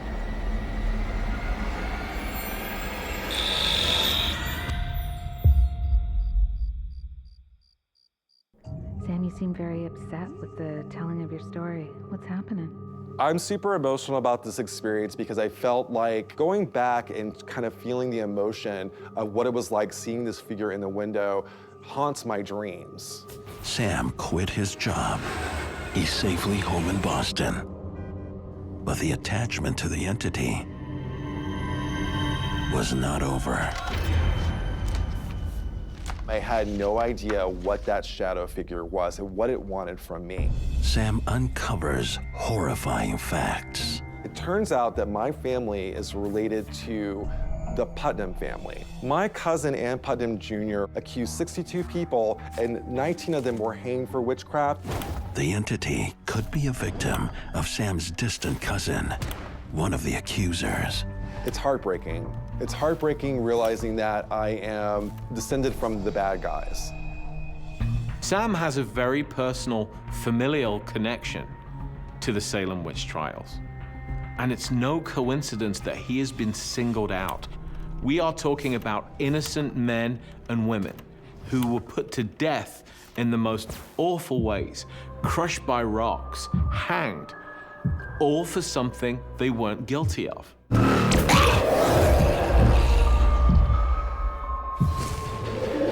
Imagine the resentment, imagine the anger, imagine the simmering rage. He's been targeted by an entity. Now knowing that he may be in danger, Sam searches for a way to protect himself. In his ancestors' documents, Sam comes upon an apology written by Ann Putnam Jr. for the harm she caused. I thought if I would say this apology, that maybe it would give them some kind of peace and they would possibly leave me alone. He returns to the hotel to deliver the apology. That I, by such providence of God, be made an instrument for the accusing of several persons of a grievous crime, whereby their lives were taken away from them, whom now I have just grounds and good reason to believe they were innocent persons. I'm sorry. I am truly sorry. truly sorry. I'm sorry. Truly sorry.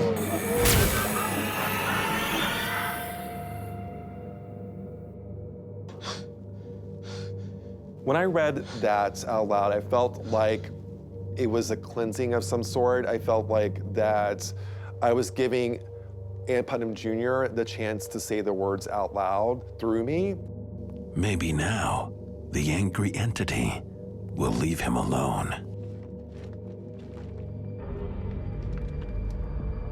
When I found out that I was related to Ann Putnam Jr., I decided that it was my passion, my role in life, to give a voice to those without a voice. And I wanted to get to know the victims as much as I can through research, through history. Now that I've experienced what I have firsthand working at the hotel in Salem, I believe in the spirits without a question.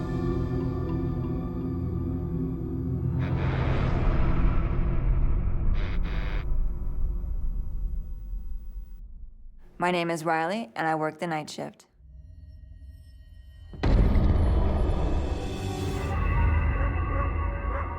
As midnight approaches, Riley makes her way to her very first job as an overnight office cleaner. At 16, I have this job because I was starting to get into trouble. I was staying out all hours of the night. I wasn't, listening to what my mother wanted me to do. I just wanted to have fun. I was 16, and I was rebellious, very rebellious. Riley has been hired to help clean a building that's about to go up for sale. The job has been scheduled to last 3 nights. I wasn't thrilled, I'm not gonna lie.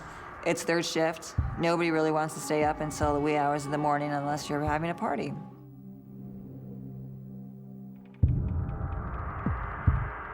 The moment Riley arrives, she realizes something is very wrong.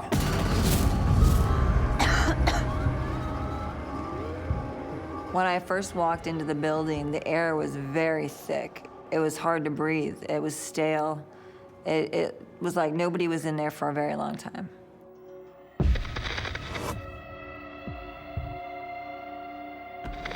Adding to Riley's apprehension are the stories she's heard about the building. There was rumors around town about the things that went on in there and how nobody really liked working in that building at all.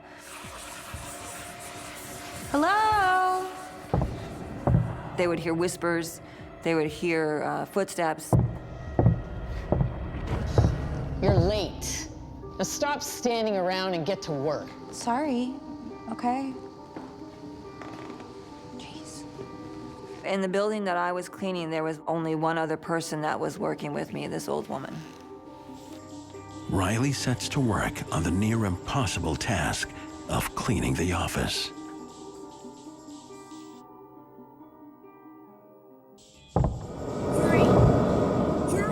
She soon suspects there may be someone else in the building.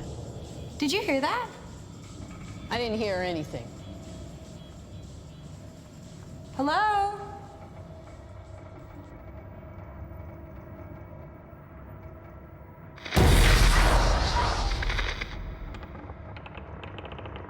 I had stuck my head out in the hall, look and see who was in the building at 2 o'clock in the morning because nobody was supposed to be there. Hello? So when I looked up and down the hallway, there was no one there. They were running. The footsteps were running down the hallway. Who's there? I can hear you. Run! Come on, run!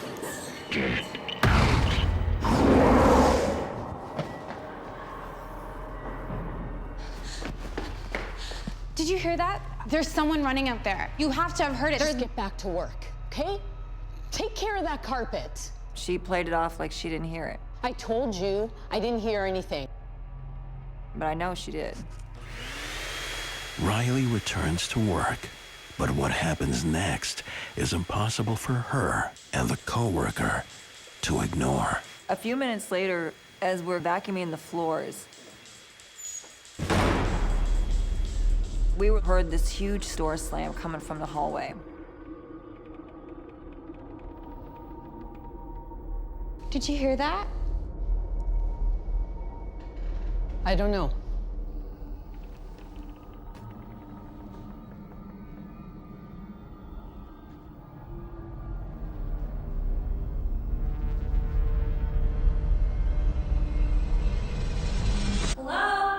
I went out in the hallway and I walked up and down.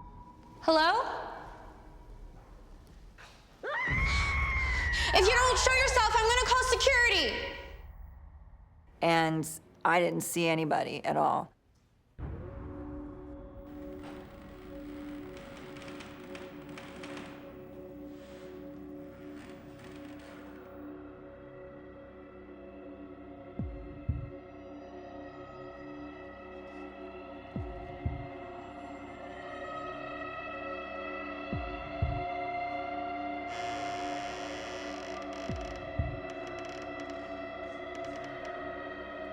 Hello?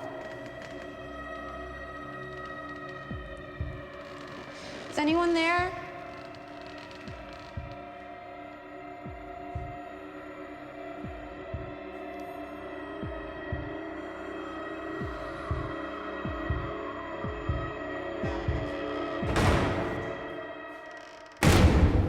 When I heard the other door slam, it startled me pretty bad. What are you doing? Get back to work. Look! What's happening? I'm calling security.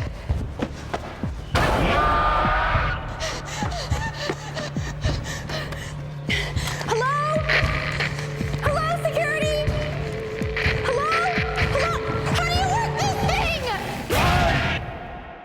thing? Overnight office cleaner Riley discovers the building where she works is home to terrifying paranormal entities. What are you doing?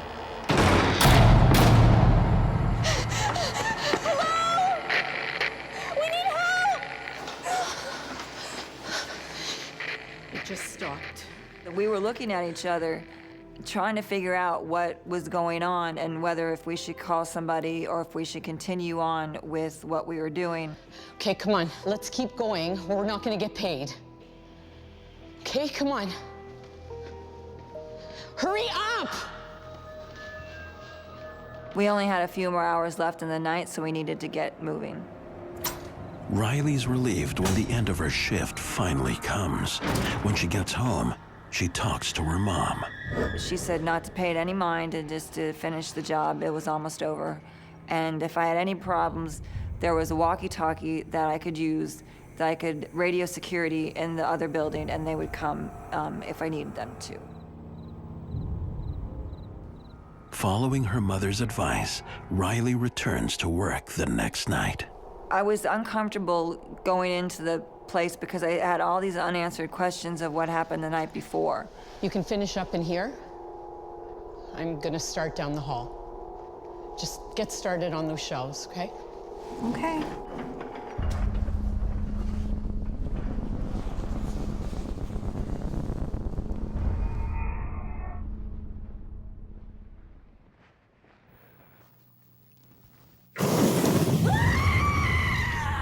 Suddenly I heard this cry somewhere in the building. Please, hurry. Hello? Are you okay? I never forget that woman and the way that she had cried out. It just scared the hell out of me. It goes right through you. It goes right into your soul. Are you okay? Is anybody in there? So I had walked over there to see who it was who needed help. The cries seem to be coming from the kitchen. Is that smoke? I was looking up at the vents to see if the smoke was coming out of there.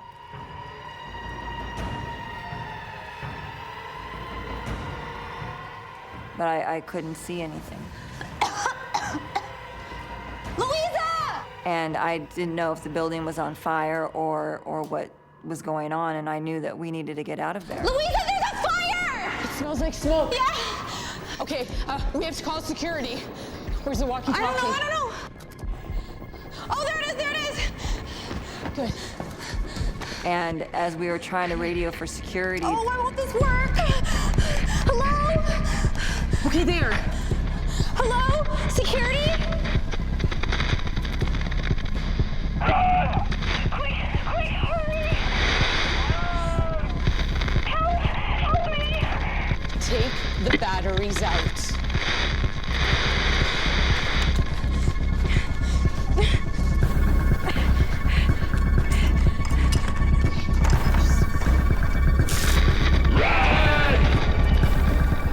And the next thing you know, it said it again. We have to go. Go. The voice on the walkie-talkie to me to this day, I think it was just something to try to warn us that something that is in there does not want us in there.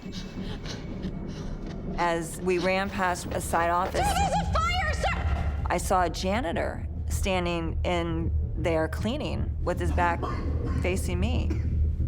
So I stopped. Sir, we have to get out of here. There's a fire, sir. When I touched him on the sleeve and he turned around, I'll never forget that. Never in my entire life. I'll never forget the way he looked.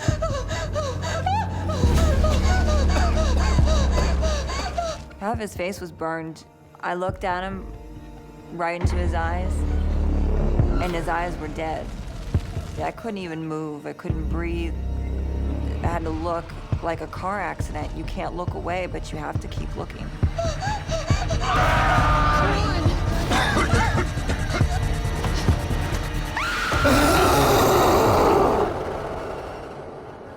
The relief I felt when I finally made it out of the building was, thank God I'm safe. Whatever it was in there is not with me now. After I explained everything to my mom, what I had witnessed and what I had seen, my mother told me to pray that it was something that is not of this world and that, you know, it doesn't belong here. So I did my own research and I started going through old newspapers and I found out that there was a fire back in the 1950s that killed 5 people. 1 janitor, 2 men and 2 women. The janitor was the man who died in the fire in 1950. A lot of energy was expended during a very tragic event, and Riley comes in and picks up these energies. These spirits need Riley to acknowledge the trauma they suffered before death from some accident that could have been prevented. They might also be trying to warn her, you know, in case she's in danger herself. I do feel for these people. I really do. It broke my heart to see and to know that these people were still stuck in this building. This building is still for sale to this day.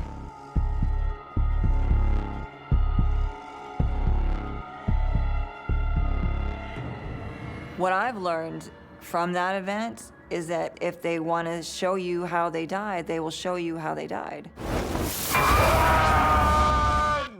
My name is John, and I work the night shift.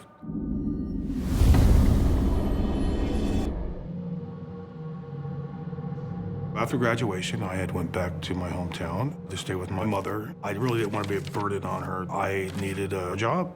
A friend of mine, he says, you're in luck. He says that we had a guy just quit a few days ago. It's an unusual job, but John needs the money to pay off loans and to help out at home. Let's go, John. We got a call. Yeah. John and his partner are called to the site of a tragic drowning. I took a job for recovery and transport of deceased individuals. This was my 4th night on the job. We had a call to go out to a drowning. We would pick up the body and transfer it to the coroner's facility. He had his accident at the river. He was intoxicated at the time that this happened. The guy originally weighed 180 pounds. When he was retrieved, his body weight had almost tripled. The water had soaked into him, and his body was bloated with liquids. So he was pretty heavy. There was this smell. Oh, God, that's disgusting. What a nightmare. Oh, my God, give me that. Get through the mask. Yeah. I mean, like, the godliest, deathliest smell that I've never smelled anything like that in my life. That isn't the only thing they have to worry about. That doesn't look good. Looks like the bridge is out. Now what? So what do we do? We don't have much of a choice. We gotta go back to the office. Weather forces them to break protocol and bring the corpse to their office rather than to the coroner. As they unload the vehicle, they get a nasty surprise. All this liquid starts coming out of the van. And he says, oh man, I can't believe this just happened. His abdomen exploded. It's where all that's coming from, his stomach area. Got it! What are we gonna do, leave him in the van? And he says, no, we have to take him into the office. Regulations state, as long as we have custody of him, we cannot be no more than 50 feet from him. I was thinking, like, where are we gonna put this guy? You know, because he's leaking these fluids still. Where are we going? Out of the end there. That room's got a drain in it. My partner says, well, he says, there's only one place that we're gonna be able to put him, and there is a janitor's utility closet. Great, there's a drain over there. This'll work, all right? It's gonna have to set him up and let him drain, because we can't put him anywhere else. 1, 2, 3. Jump! Turn. Took us a minute, but we got him off the gurney. We set him up, made sure he was secure, that he wasn't gonna fall.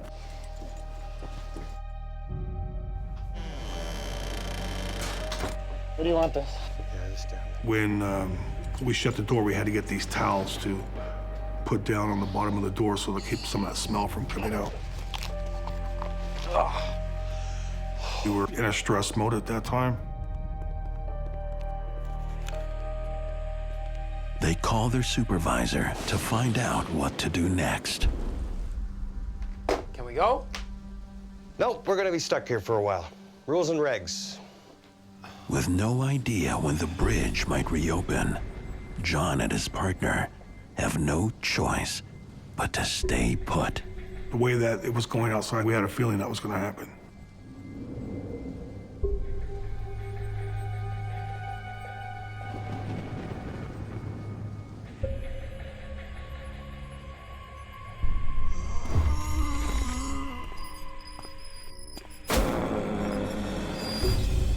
John hears something move in the hallway.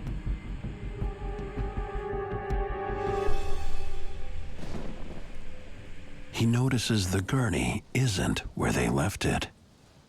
This was kind of strange to me.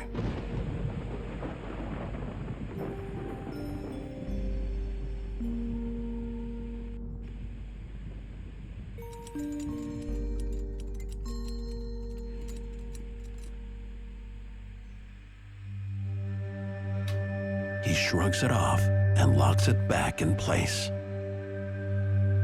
The onset of a haunting, you can often see small acts, the kind of things that you may not notice at first, and they are the onset of bigger things to come.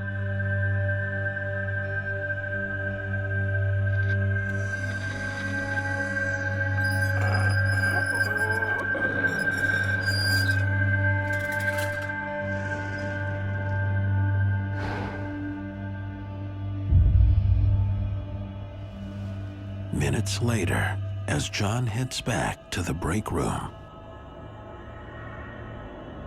he's rattled. No way, no way, no way. The gurney from the other side of that room hallway is now in the reception area. That was the freakiest thing. Those wheels were locked on that gurney. Hey, Tim! Tim! Both those wheels had to come unlocked. How did that do that? How does that happen? Tim! I was definitely feeling that anxiety at that time. I was getting anxiety. This is where it started to get strange. That smell hit me again. Whoa. The smell from the body? Yeah, from the just hit me all at once.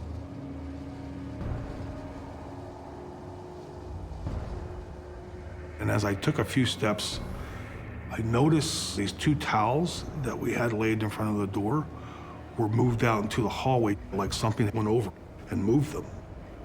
We were the only ones there. You know, who else moved them? That's what got me thinking, you know, there's got to be something else going on, something of the supernatural type of thing going on. It gets stranger still. I notice the door is cracked open about 6 inches.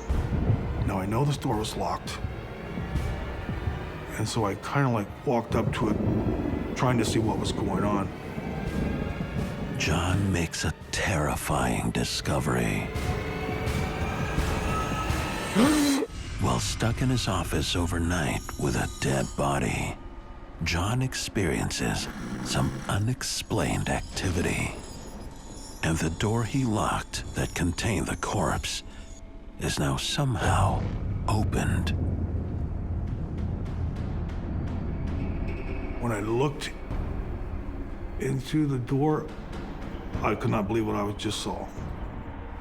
Get out here! Get out here! The bag that this guy was in was unzipped down below his chin. Jeez. His head was out of the bag, and he was looking straight at the wall. His eyes were closed when we put him in there. Now they're open. We didn't leave him like that. No, we did not. Right? What were you thinking? You know, a surreal type of thing, you know, it's just like a dream or somewhere you just don't want to be in this bad nightmare. We closed the door, right?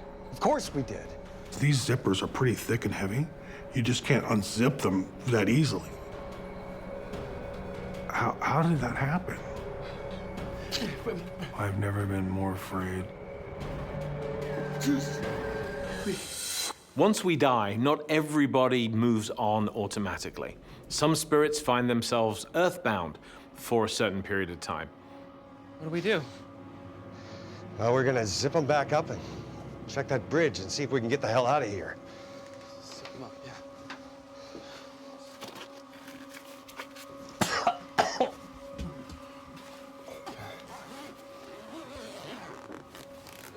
We re-zipped the bag back up, and we shut the door. John's discovery of the bag zipper being pulled down to expose the cadaver's face is a troubling one. What John's dealing with is an intelligent haunting. It's interactive, and not in a very nice way. John wants to leave, but knows if he does, he'll lose his job and more. Chief said that's actually a criminal offense if we leave that body there.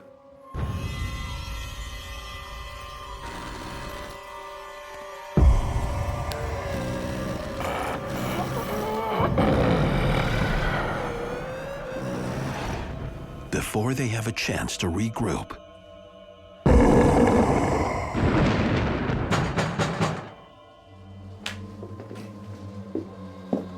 we kind of like jumped. You know, what is this next thing gonna be? Now you hear this knocking on the front door. A knock, just a steady knock on the front door. Who is it? I don't see anyone. I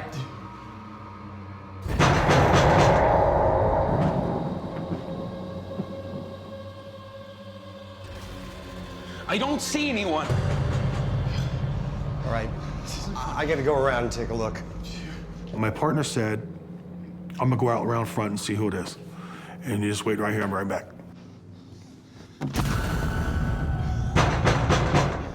And he says, is there some knocking on the door? Because I don't hear it on this end. And I said, yeah, I can hear it on this end, but no one's there. A big chill comes through you, you know, when the hair starts standing up on your arms, you get the goosebumps type of feeling. That's the kind of feeling that I got. Anything? Nothing.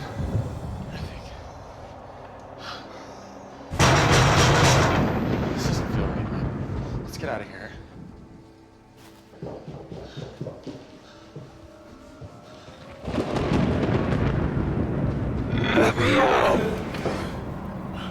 then suddenly, John hears a disturbing cry.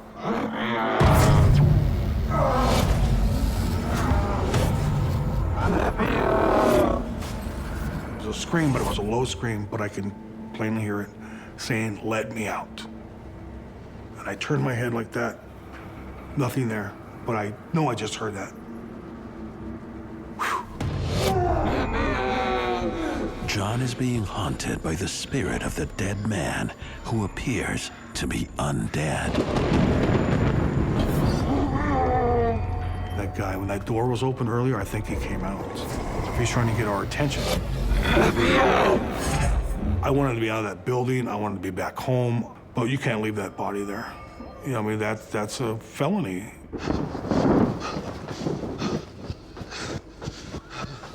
This has got to end. I can't deal with this anymore. So I got angry at that point. I got mad, and so the door that was down there in the hallway, I ran down there and I shoved it open.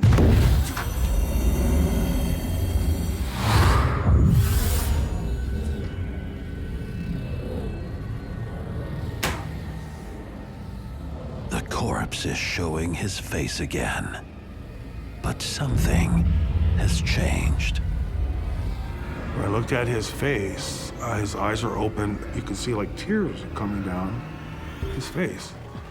And that was very, very strange. This guy was somehow still attached to his body. I was very upset about it. I can help the living, but I don't know how to help the dead. Leave me alone! John? What do you need from me? John! You leave me alone! John! Leave me alone! John! No, buddy. Calm down. Come on. You leave me alone! I told this guy or whatever was in here, I said, you want to leave? Now leave. You don't belong here anyway. John's plea is answered when help finally arrives. The medical examiner's office was able to come across the bridge. They came out to retrieve the deceased person that was in the room there. It was a big relief when he was out of the building. I mean, I felt this, oh man, like you can breathe again type of thing. We're just happy that this is all now over, and it's time to go home. As John heads home, he tries to shake off the night, but he can't.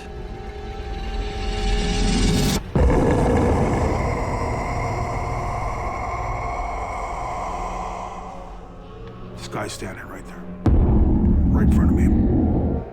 Whoa. Oh my God, I couldn't breathe. It was only like 3 or 4 seconds. I didn't know if I was seeing something or if it was actually him, but solid figure, just like he was sitting in that room.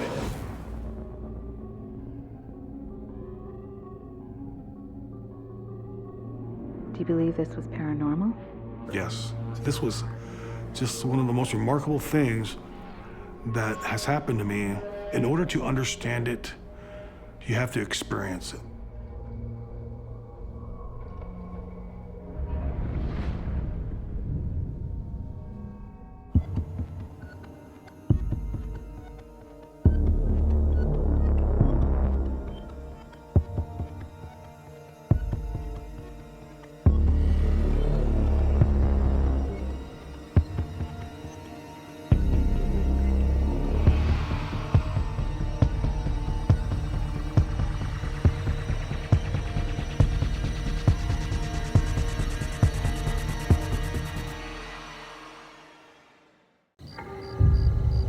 Have a good evening. You're left alone. It's not uncommon for you to be by yourself.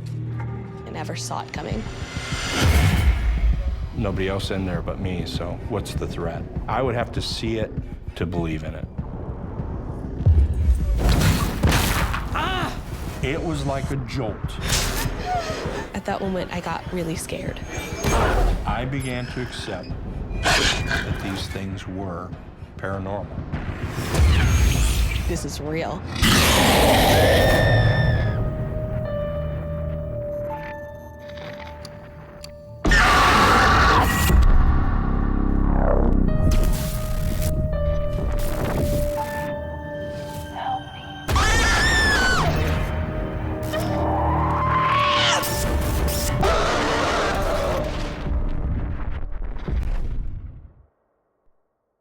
What you're about to watch is based on true events. Some details have been altered to protect confidentiality. My name is Troy, and I work the night shift.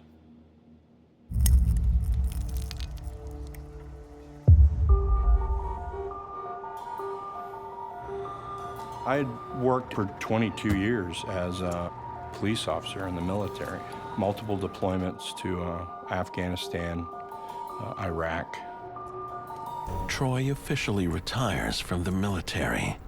He begins a new career, working as a security guard.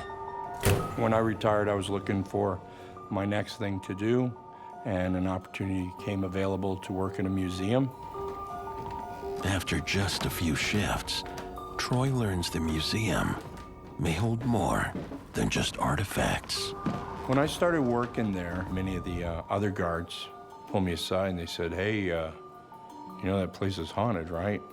Something even the floor manager seems determined to convince him of. You know the place is haunted, right? Okay. I was like, no, I would have to see it and hear it to believe in it. There's a lot of strange stuff that happens around here. You'll see. There's a reason I don't work the night shift anymore. Okay, whatever, you know. You can believe that if you want. It's a building. That's it. You have a good night.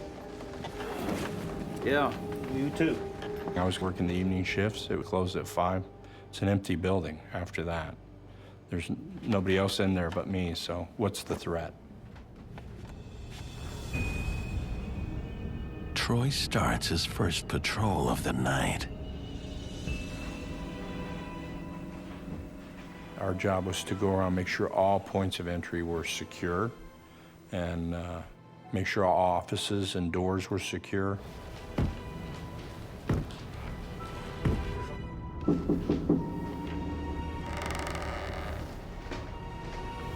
When I would do my patrols, I could hear creaking of the floorboards. I could hear knocks. The late night sounds don't bother him. Buildings they're hot during the day and then they're cooling off at night and you get creaks and pops. You know, the building was built in like the 60s, so it's an older building. The only thing he finds a little unnerving are some of the exhibits. You have all these glass cases. There's mannequins. Of course, that's kind of creepy when you're walking around at night with the lights off. A few hours in, he's satisfied everything is secure. No threats, no danger of any kind, you know. Just a building, and it's empty. It may not be as empty as he thinks.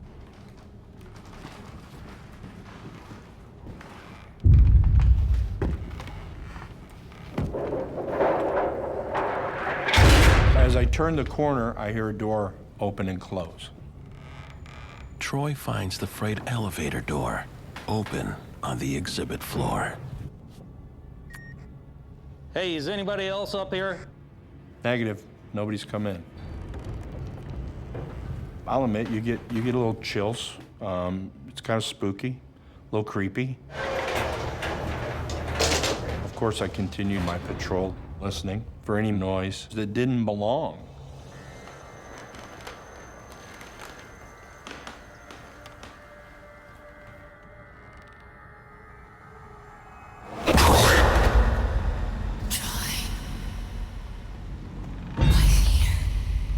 I started noticing things that were just not normal.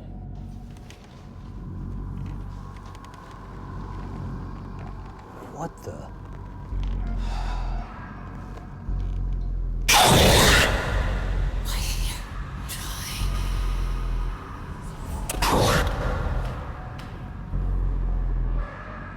Maybe I'm just hearing things, you know, old buildings and echoes, and maybe somebody's outside and the sound is carrying. I don't know. Empty building, no danger. From being in the field and being trained for night operations, I understand how things that are fixed can look like they're moving. You know, those are all things that we were trained to deal with. Thinking it's just his mind playing tricks on him, Troy takes a break.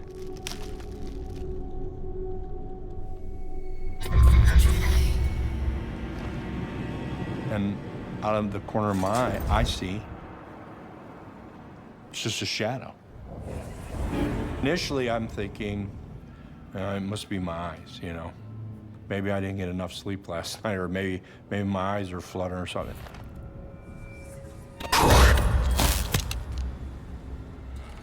And as I sit there further, it happens again. I see another flash in a different area. I'm thinking somebody's in the building with me, and they're not supposed to be here at this time of the night. Continue to scan the room. I continue to listen for any movement or noise. Is there anybody here? Well, there's nobody there. Maybe somebody's hiding. I'm a little bit on edge, a little bit more alert. I hear voices talking. Again, you could distinctly tell it was a male and female. The tone was different. One was a little deeper. It was almost like I don't know how to put it. It's like mumbles almost, but you know people are talking, and they're talking to one another. Identify yourself, now.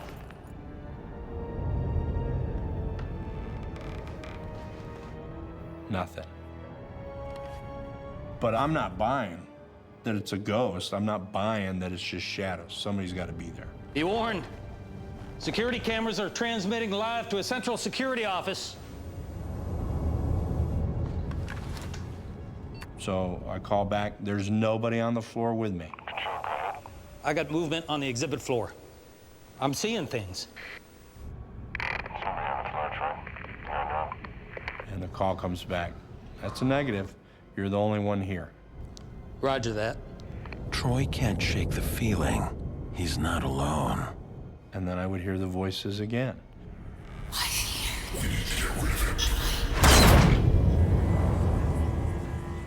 There's more going on here than I thought there was.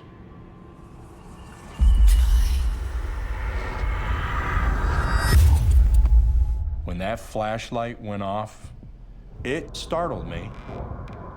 But then I thought, I had watched one of the paranormal shows, and I saw where they did a flashlight and said, if you're here, can you turn it on? Is there anybody here? If you are, turn this light on.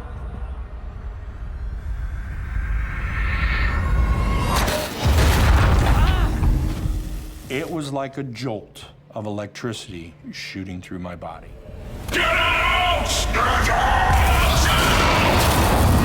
While on night patrol at the museum, security guard Troy is beginning to believe the rumors. When his flashlight dies, he poses a bold question. Is there anybody here? Turn this light on. My heart started pounding.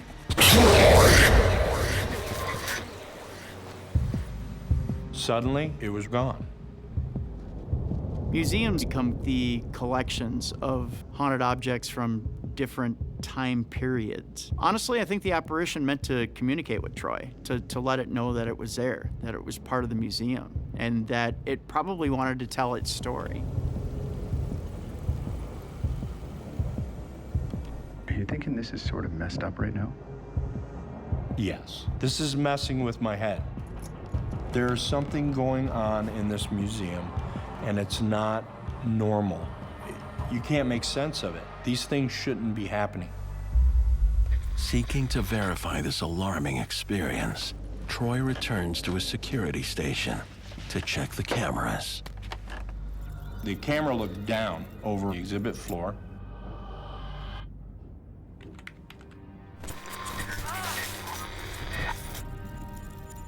That video was very perplexing. Identify yourself, now. Camera flares and reflections and stuff like that. I can't find anything. There's nobody there. It's just me. I mean, let's face it, that's what paranormal activity is, right? It's outside the normal, and we can't explain it, so it's paranormal. These events, they were unnerving, and they were unsettling. For a split second, I thought about maybe I need to find another job. But I was a career military guy, and that stuff is not going to scare me off. I was going to do my job.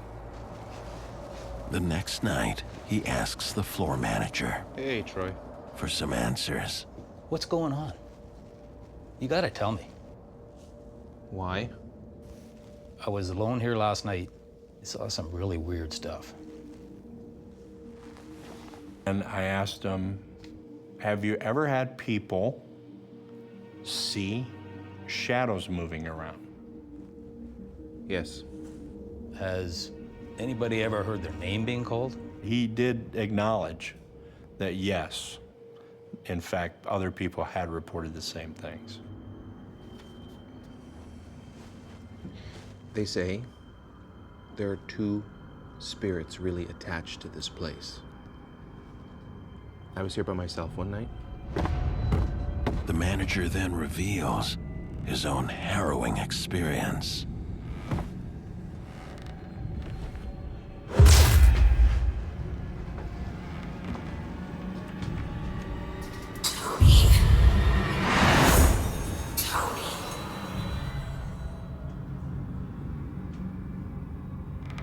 It's not unusual to have a haunted object that can reside in a place and then see the apparition of the spirit that's attached itself to the object.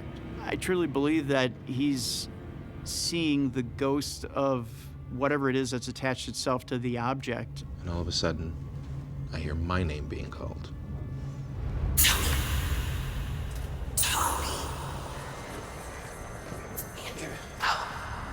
If someone's there, show yourself. This place isn't normal. Many people have reported encounters with a male and female spirit, clothed in American Old West attire. I didn't believe you, but I do now. Troy is about to find out that things are just getting started.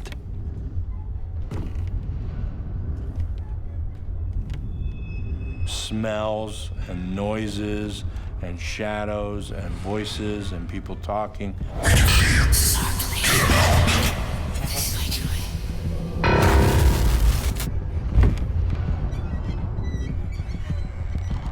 I felt like they were taunting me.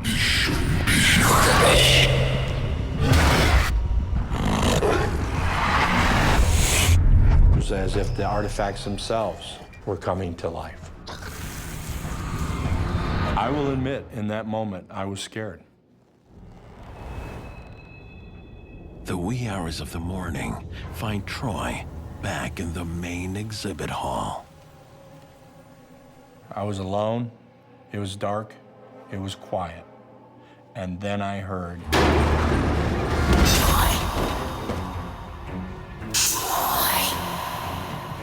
What's going on? You could distinctly tell it was a female. What the?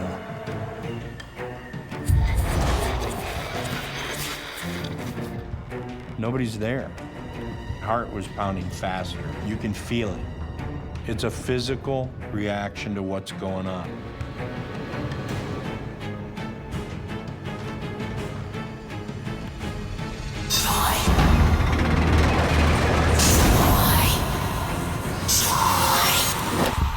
Nighttime security guard Troy has already encountered one angry spirit, and now meets a second, more aggressive one. I'm scared. You see a figure. I couldn't explain what it was, but it did look like a person.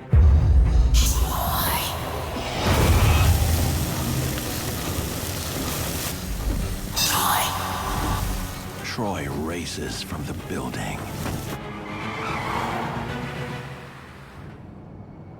On the drive home, I would think of how to deal with what had happened to me, or what I had seen, or what I had heard. This is outside what I know, and I have to function within this environment and not take anything home with me. That was the big thing for my wife. Do not bring anything home. I think in this case that spirit is attached to the location. And I'm not surprised that the spirit connected with Troy. Troy is around all the time. Troy decides to take matters into his own hands. Okay, we're gonna get these computers set up over there by the TV screen. We're gonna use that as our security footage for today, okay? He gets permission for a paranormal team to investigate the museum. We're gonna set up cameras and microphones in places most likely the spirits are gonna congregate. That way. Follow me. It became more of a quest, really, to figure out, without a shadow of doubt, what was going on. Just a little bit higher. It became my own personal validation. I needed to validate for me what was going on.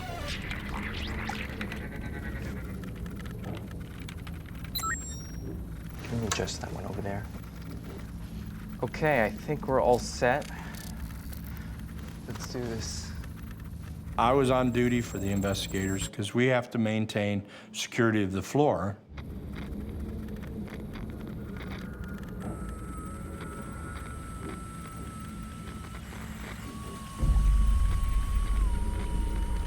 Is there a problem with the air system? I'm getting a whistling in the exhibit room area. I can check. Like this.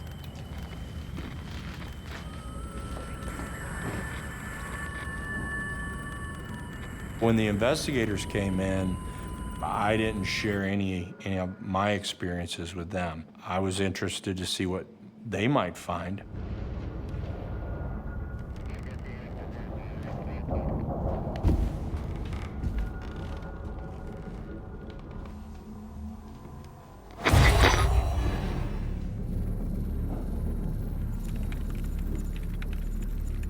I was on edge at this moment.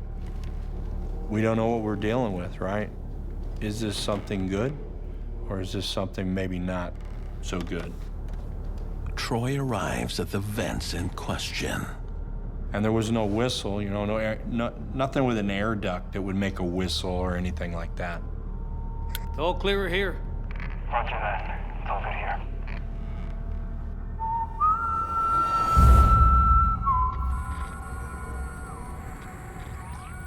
It sounds like a person whistling.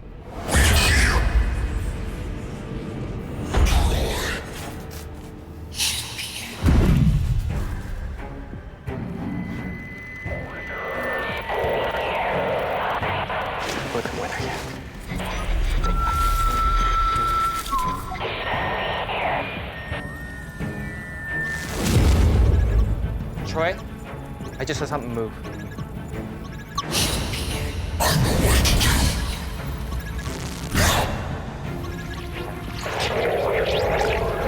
Okay, Troy. The investigator wants confirmation it is a spirit. I said, whistle once if you want us to leave.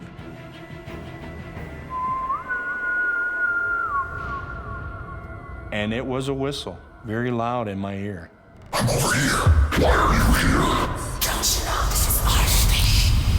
I freaked out a little bit. I felt like, yeah, they want us out of here. Troy, ask the spirit, have you ever walked the face of the earth as a human being? Have you ever walked the face of the earth as a human being?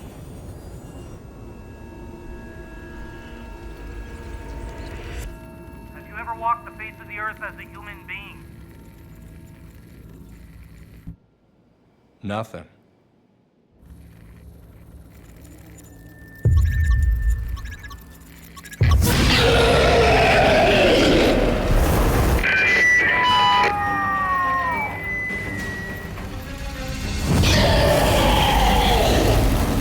And it came back crystal clear in a deep voice. No. No really sent home to me that that's their domain.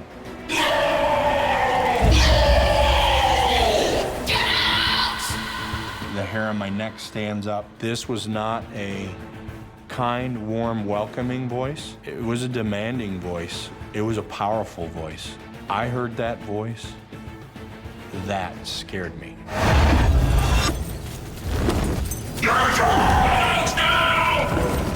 My immediate thought was, I gotta get the hell out of here.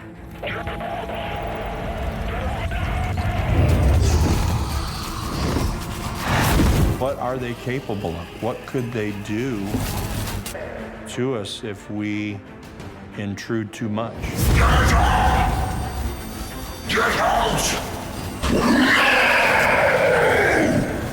I had that strong fight or flight, and I wanted to flight.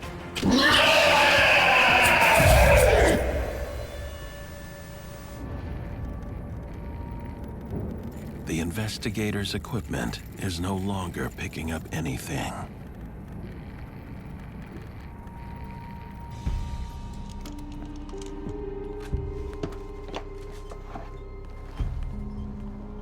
I think we got everything we need tonight. Thanks for having us. These events opened my eyes. My belief system has changed a lot. I think as you're younger, you probably don't tend to think about life and death too much. Obviously, as we get older, or as I've gotten older, I start thinking more along those lines. These paranormal experiences have altered my belief system. I've become way more spiritual, pretty egocentric to think it's just us. I think there are things going on in the world that we just don't have a clue. A short time after, Troy and his family move away. I wound up having to leave that job, but the museum's still open today.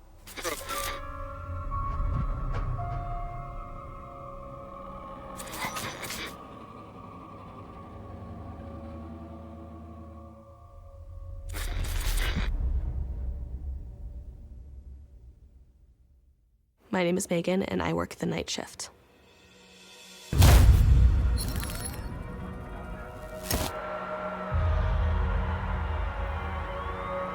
I worked the night shift at a fast food restaurant.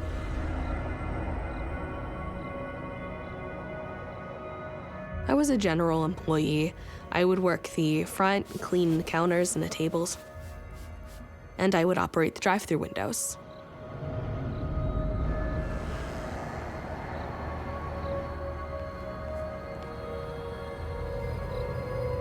"18-year-old Megan works the overnights alone." We were in a pretty suburban area, so it was pretty quiet. Thanks. Have a good evening. At night, it's not busy, so you don't need that many people, particularly for overnight shifts. You're left alone at the restaurant a lot of the time. It's not uncommon for you to be by yourself. This doesn't bother Megan. It was a normal restaurant.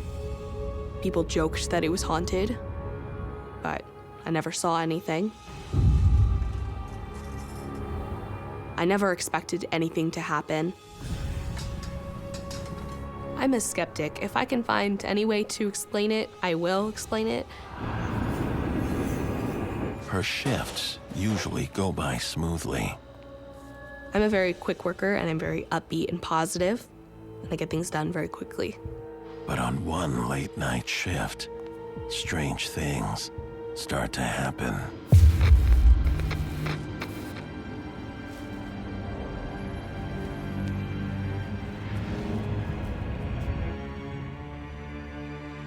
I never saw it coming. On one night, the cup holders were just a little empty, so I went to restock them. After I'd finished stocking them, I walked off to do a new task.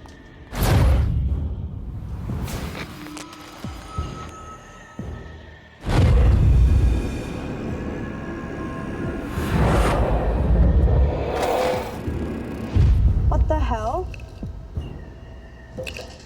All of the small cups flew out of their sockets and made a huge mess all over the floor.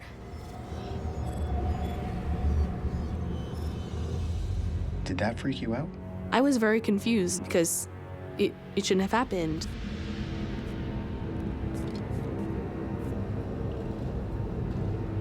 For a split second, I thought someone was pranking me, but I was by myself. She brushes it off and gets back to work.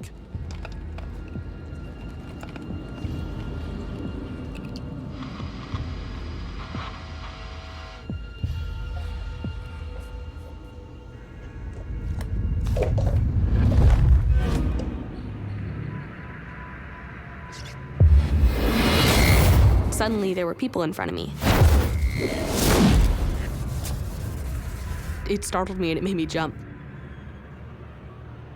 Oh, I'm sorry. I didn't hear you guys come in. Would there be a noticeable noise if someone had entered the restaurant? You can hear the click as the door opens up from the doorframe.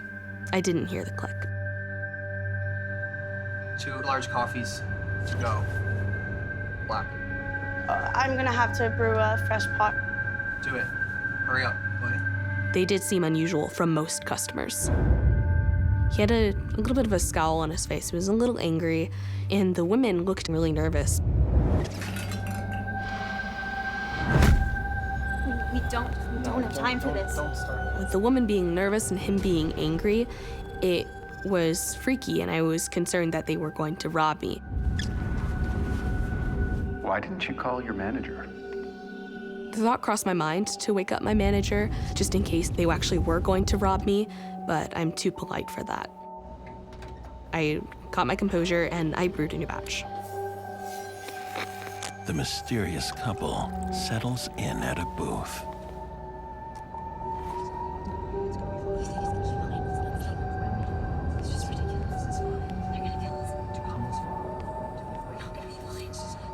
I brought the change with the receipt to the table. So sorry about the wait, guys. Here.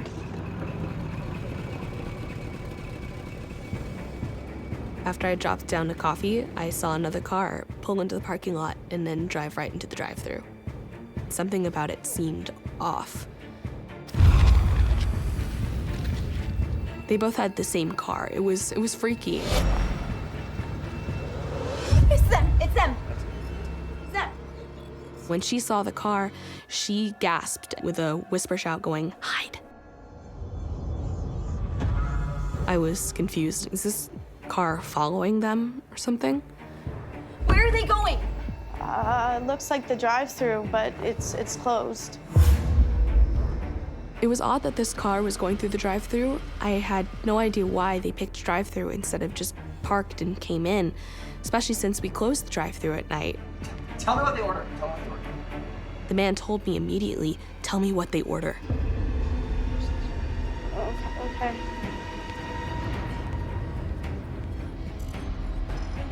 Megan goes to check on her new customers. When I got to the drive-thru window, I opened the window. I'm sorry, the drive-thru's closed. And then they slowly rolled their window down. At that moment, I got really scared.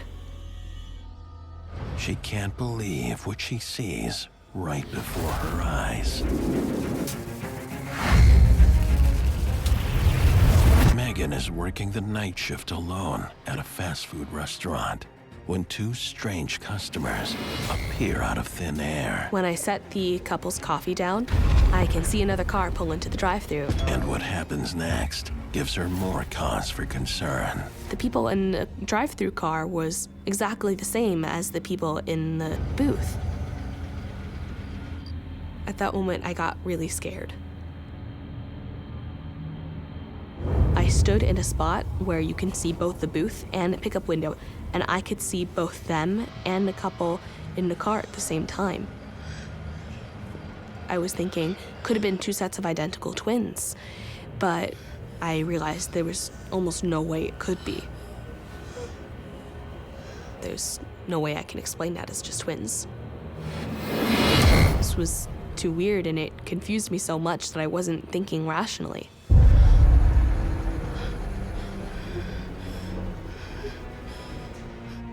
Did you ever think anything like this would happen to you? I never believed anything would happen to me, but then I had an experience I couldn't explain. In Megan's case, witnessing these two doppelgangers, and a doppelganger is essentially an exact copy of a living person. So it will look exactly like a human. A doppelganger isn't necessarily a ghost or spirit, or is it a living being? It exists in this very strange paranormal in-between world. There's a couple theories as to why doppelgangers exist. One of the more popular ones is that they are versions of ourselves seeping into our universe from another parallel universe.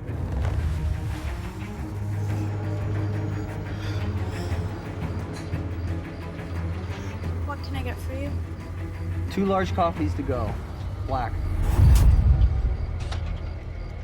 They ordered the same thing, 2 black coffees, and that also threw me off guard. Settle down. What are you looking at? Do it, will ya? There she is. What did they order? Two large black coffees, the same as you. Is that?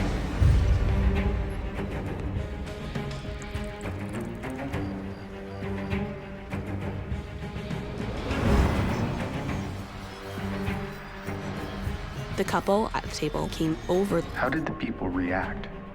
What did they do next? They tensed up. The man continued to be short with me and told me immediately. Give me their coffees. And I got confused. I can't give their coffee to them. Give me their coffees! I can't. Give me their coffees!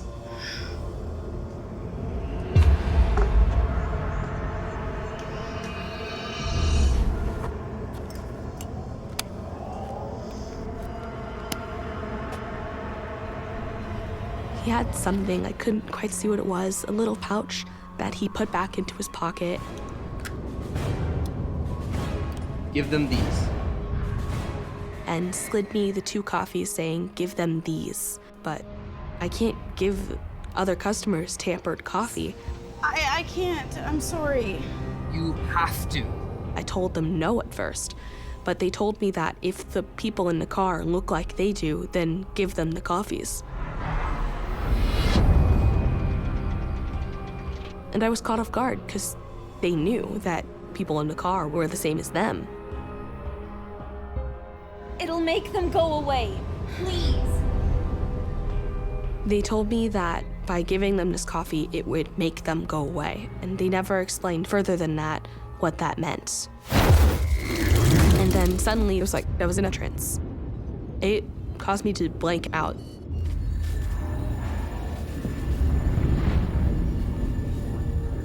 Bring them the coffee. Megan obeys.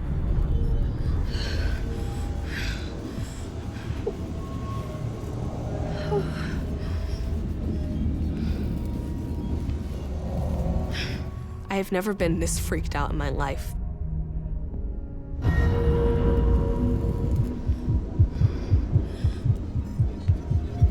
The fact that they handed over this substance to get rid of them is interesting because it makes me believe that this is not the first time that they have run into them. They were gonna try everything to get rid of them.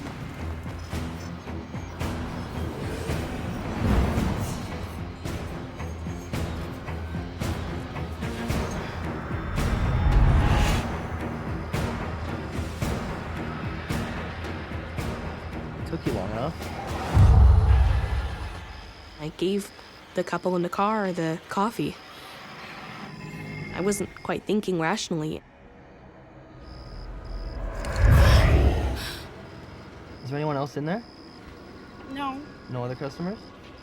Nobody. After I gave the couple in the car the tampered coffees, they took a sip.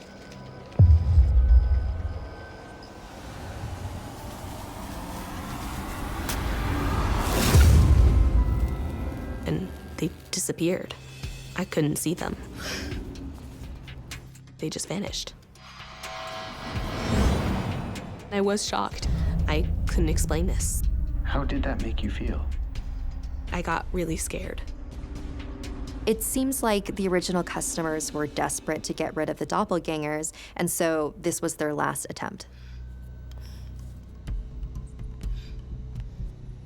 I went back to the table to tell the couple that the car is gone.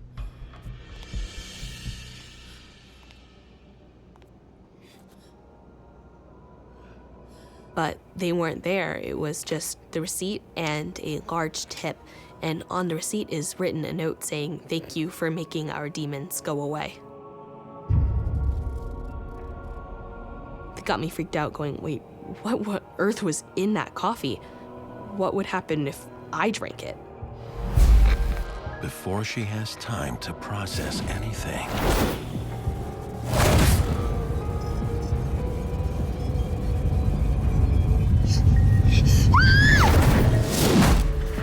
There's the couple standing in front of me.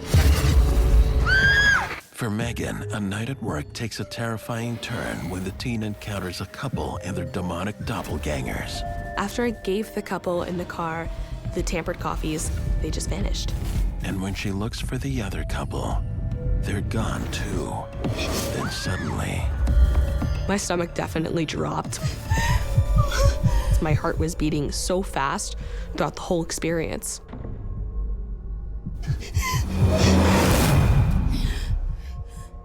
And then it disappeared very quickly. I didn't know what the hell was going on. I thought I was losing my mind. There is a superstition that if you see your own doppelganger, it is an omen of your own death. I think in this particular case, that is happening.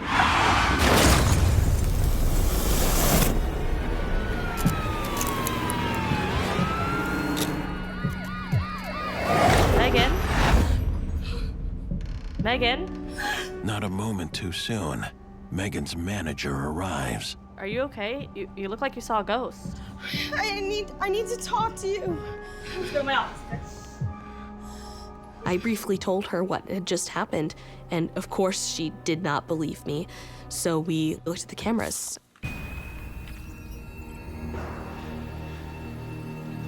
And when we look over the footage, you see the couple in the store. This really is real. What I saw wasn't just part of my imagination. It actually did happen. Can we see the drive-through camera? Yeah, I'll cue it up. You see the car pull into drive-through. It's like, wait, this is real.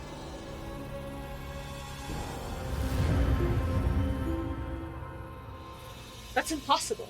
You just saw them disappear. She just starts getting just as confused as I was, going, wait, this is real. Megan was telling the truth. Yeah, I told you. I was still just as confused and nervous. This really frightened me. Are you feeling nervous right now?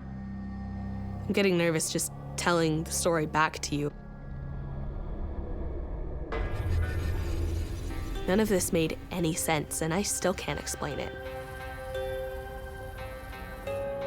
When you work a night shift, you are much more likely to experience a haunting. The fact that this happened very late at night when no one else was around, I think she was just in the right place at the right time to be there when these customers were running away from their doppelgangers. I think that she has something to be afraid of. Were you worried they would come back? I had no idea what to think. I didn't want to go through that again. The memories haunt Megan to this day, as does her decision to hand over those coffees. Which couple was really human? Which one was the demons? Which one was real? So that freaked me out the most, and it still freaks me out thinking back on it.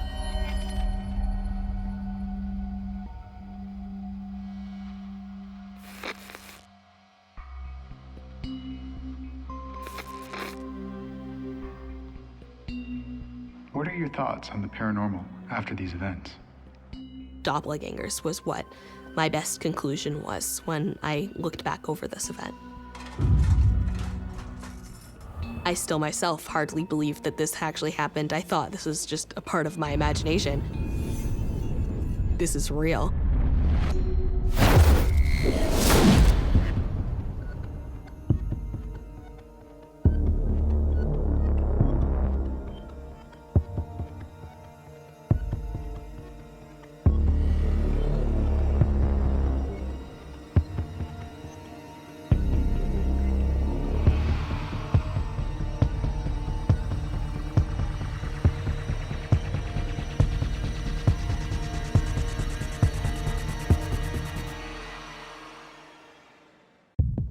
Working by yourself is not easy. Kind of freaked me out. Alex. You know this place is haunted, right? Please help! Where's that coming from? There was nobody in sight. I don't believe in that stuff. William, I see something!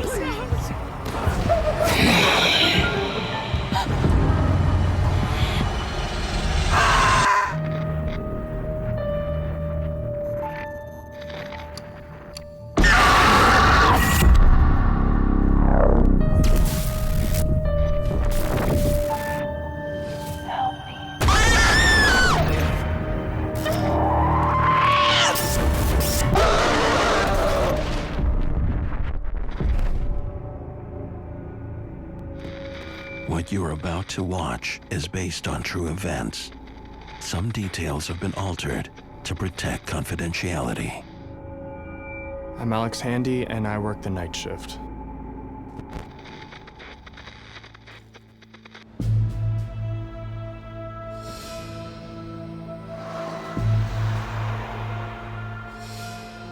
In a small independent theater, night manager Alex begins cleaning after the last customers have gone home. It's a second-run theater, so it's typically older movies, some live events. I mean, I like movies, so it's nice to be able to see them for free. I just sort of do the general work that needs to be done. It's a dark place. It's kind of got a bit of a creepy vibe. It has the feeling of like one of those old theaters that you would like see in the movies. It's 1939. From the beginning, working the night shift has been a little eerie.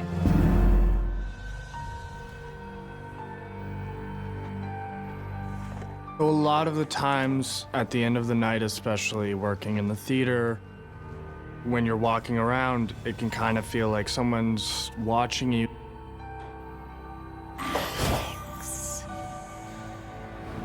Like someone's, you know, in the room with you when you're the only one there.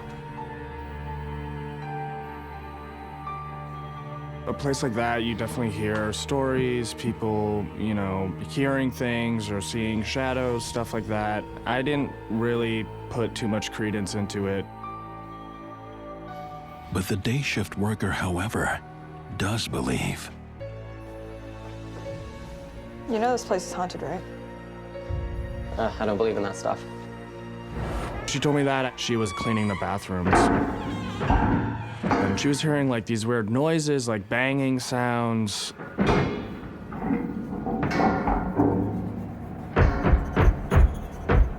There could have been maybe an animal that gotten in or something like that. There's a window up there. Maybe a bird got in, I don't know. Oh, you'll see. At first, for me, it was just stories, you know. His co-worker heads home, leaving an empty theater. Alex hopes.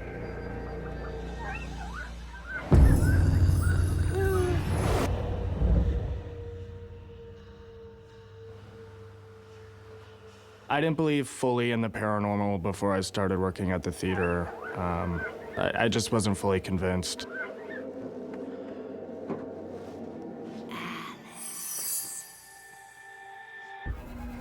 Alex believes will soon be pushed to the limit.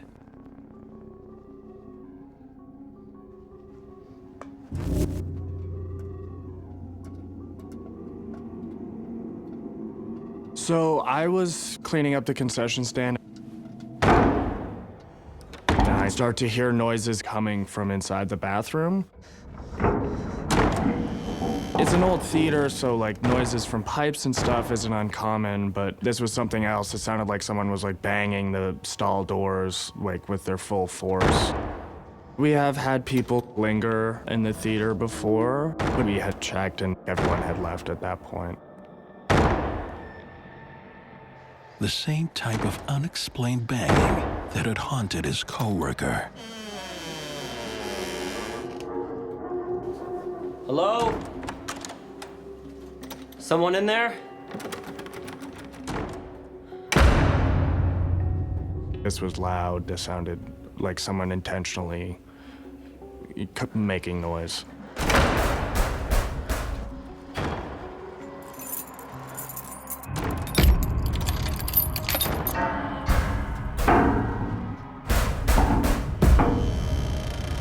I'm a bit freaked out as I go in. But then as soon as I start to open the door, it just like stops. Everything just cuts off like right away. That's even a bit more creepy than even hearing the noise. I go in and I'm looking around the bathroom. I don't see anything, but there is this fog. No reason for that sort of like condensation and that like fog to be there. Like that doesn't really make sense.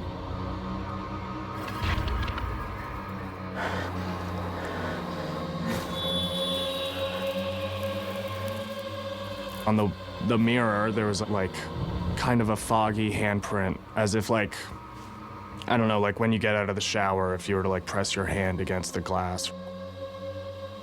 Alex discovers this chalky handprint in the mirror of the woman's bathroom. A spirit might mark its territory with a handprint if it was very territorial and protective of the space.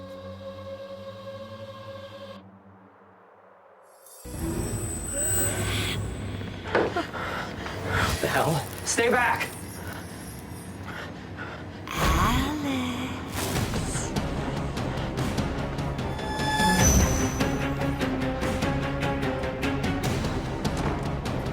My adrenaline is flowing. I'm totally freaked out at this point.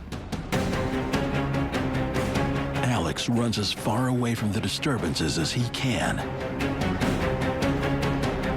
At that point, was able to sort of tell myself, like, okay, like, yeah, maybe you just heard something and it wasn't, like, it was just sort of in your head, was my way of sort of rationalizing my way out of it. No one's in the theater at that point. The doors are locked. Suddenly, the projector is on and playing an old-timey soundtrack. The projector behind me just turns on.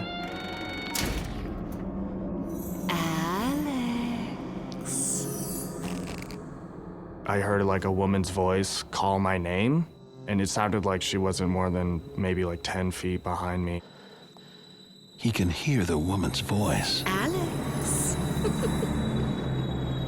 But he can't see her. Alex. At that point, it's pretty hard to deny that something beyond what we think we know is happening.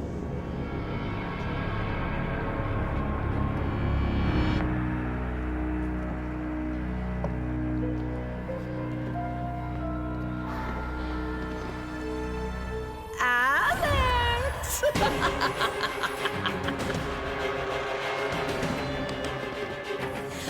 Alex. What Alex sees isn't of this world.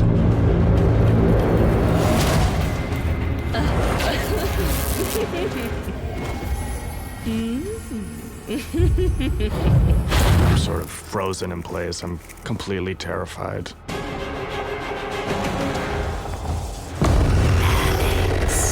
Night manager Alex is partway through his shift at a historic movie theater, rumored to be haunted. At first, for me, it was just stories. But stories become reality as he encounters a female spirit. In terror, Alex rushes into the auditorium, only to find that the spirit is dead set on finding her light. Alex. I just see this figure standing right across from me, and she's just standing there still. I'm totally freaked out at this point. Alex. My adrenaline is like up to here. It's at the top. Alex. Alex.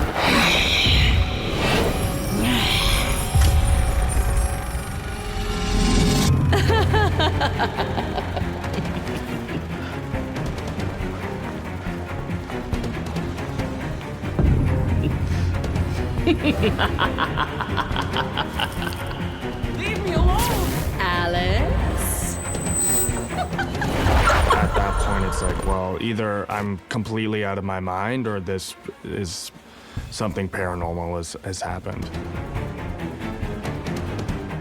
After coming face to face with the apparition, Alex now believes the tales about the Empress are true. The Empress was an actress and the former owner who died in a tragic fall. And it's rumored her spirit won't leave the cinema. I don't really know how to process it at that point. The spirit that Alex is dealing with is an intelligent entity, which is an entity who is aware of the living, who is able to manipulate objects in its environment, electronic devices, lights, make sounds. There is potential for danger depending on the frequency and the escalation of these spirit experiences. What looks like a woman might actually be a wolf in sheep's clothing. It's trying to manipulate us, to entice us to come closer so it can absorb our energy. That energy still has a hold on him. Start to hear noises coming from the bathroom again. I have to check this out now.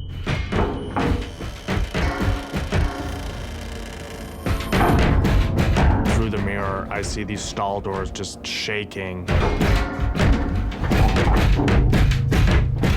There's no one there. I don't see anyone's hands. I don't see anyone's feet. No one is moving these doors. They're just shaking by themselves. And then I hear this bang coming from the projection booth, and the door to the projection booth is right beside the door to the bathroom.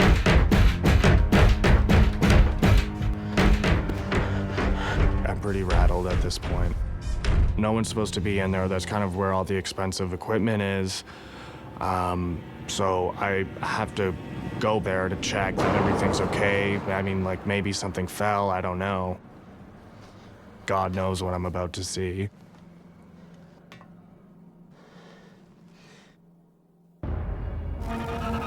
It's as though the Empress is luring him to go upstairs. Alex.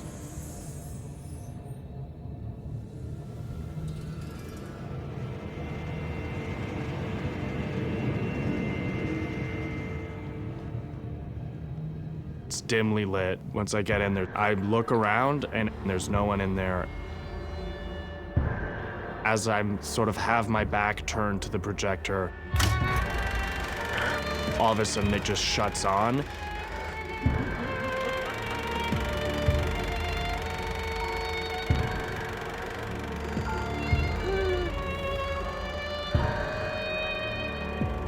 And I sort of whip around. She's back.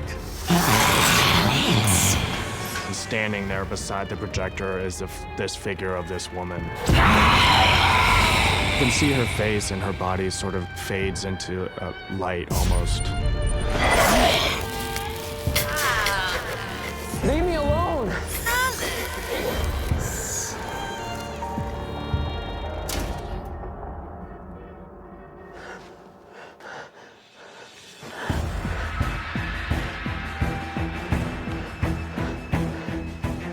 That scared the living hell out of me.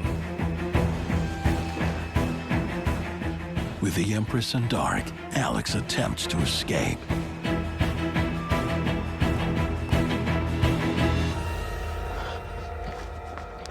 I'm in flight or fight mode. I'm ready to just leave the theater.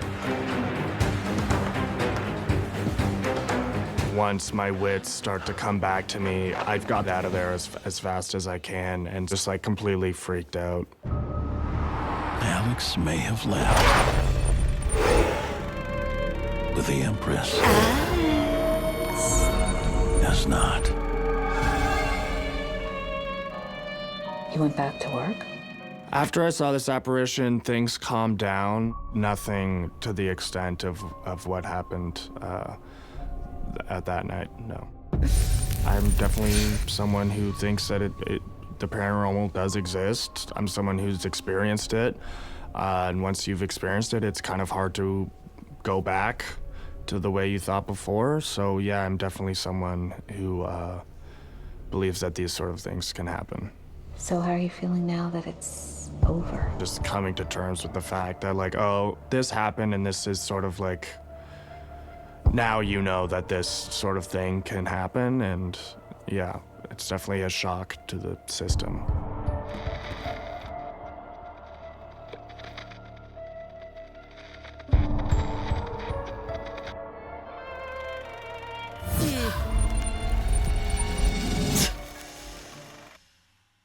My name is William Hartman. I work the night shift.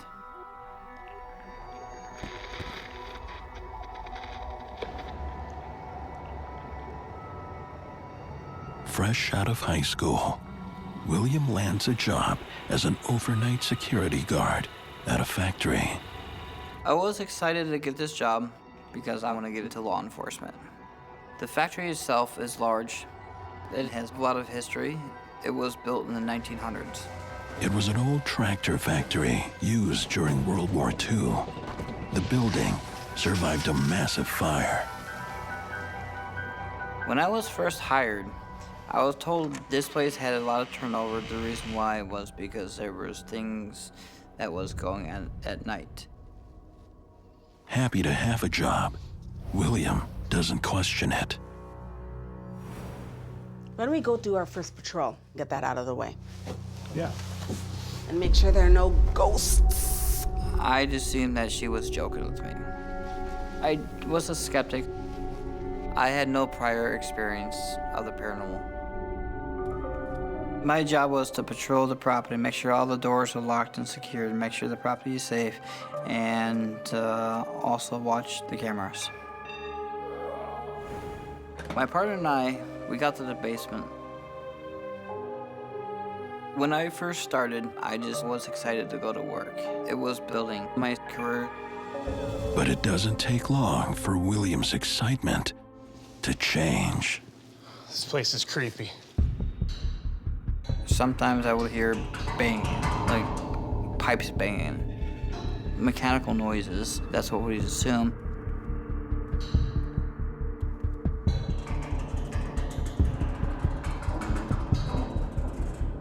But then, we noticed that the lights were flickering.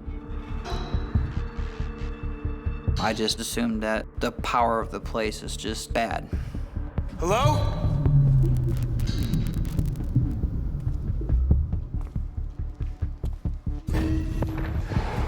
Hello? Hello? I will just leave a note with maintenance to check the wiring down here. She scared me pretty good. for William and his co-worker Lisa, it's getting stranger. Did you hear that?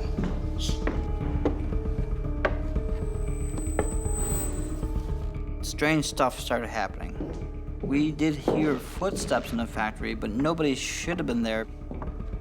We started investigating around, but we didn't see nobody.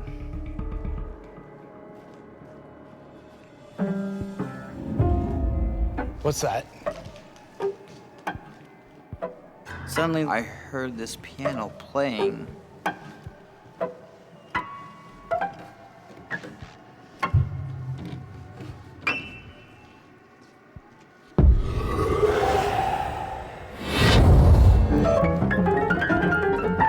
The keys were moving on their own. I did have some fear.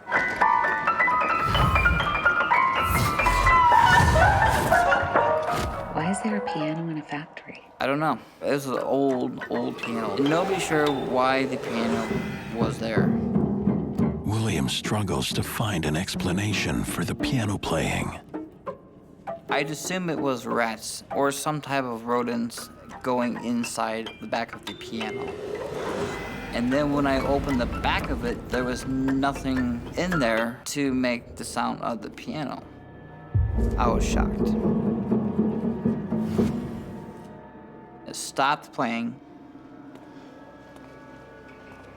And then we continued further down the hall, and then it started playing again.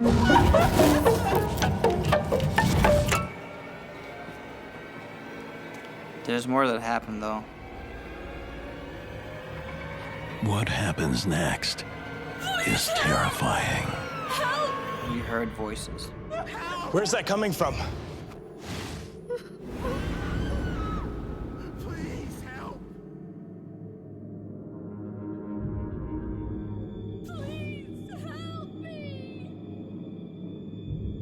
We can faintly hear someone screaming, "Help!"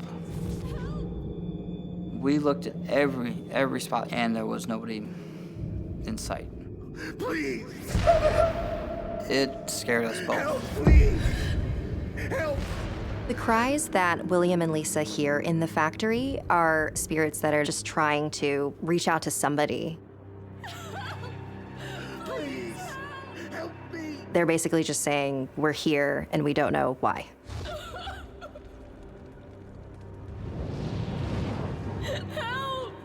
Why not leave the floor? We didn't believe in abandoning posts. You know, we could be liable if something happened, like if there was a fire or something like that, or someone broke in. Please! Help me! I looked around. I didn't see anything. Hey, you check the monitors. I can keep searching.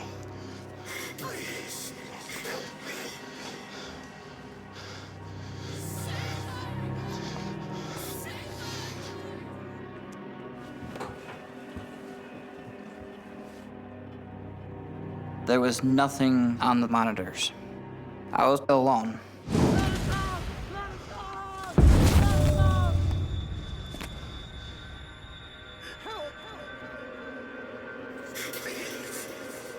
I can feel a strange presence. Suddenly, the voices were coming from everywhere.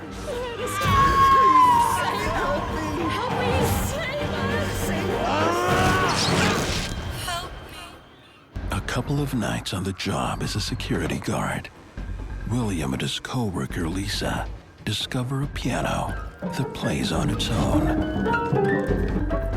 And then, unexplained voices from the empty factory. But worst of all, William is attacked. I felt pain. While protecting the factory, he has become prey. I had scratches on my arm. They were like right here, on the bottom of the part of the arm. There were 3 scratch marks. I couldn't figure out how that happened. I was freaked out. It's very likely that there are a lot of different types of hauntings happening at this factory. The scratch marks are probably from a demonic entity. William rushes to the safety of the security office and shows his partner his scratches. I got this. She was scared, very scared. I knew something was wrong. Lisa reveals that she too has experienced something frighteningly familiar.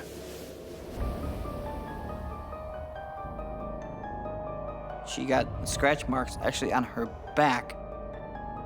There's no logical explanation. Something paranormal was going on in this factory. We were scared. We were frightened.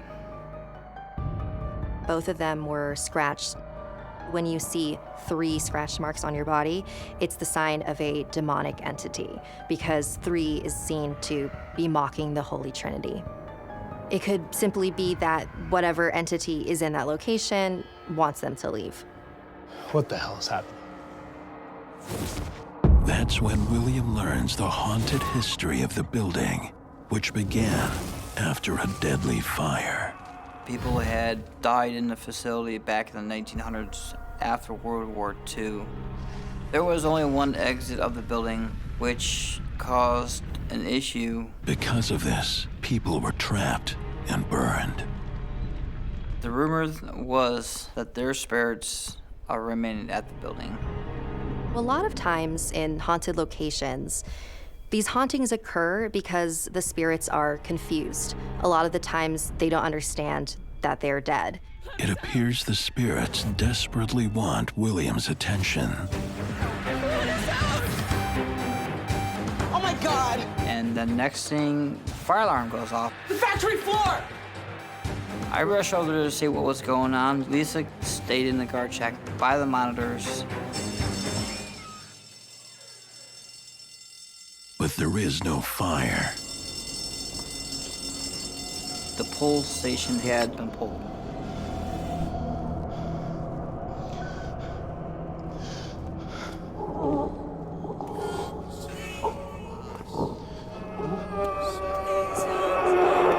I radioed to her. The voices were back. I can hear them, but I can't see them. I can't see anything. William, I see something! I turned around. I didn't see nobody. There's nothing here. There's something behind you. I know she's not gonna lie to me, so I was freaked out. William! I felt there was very, very high energy there. The energy manifests into something beyond belief. What I saw scared the daylights out of me. William, get out! I got out of there as fast as I can.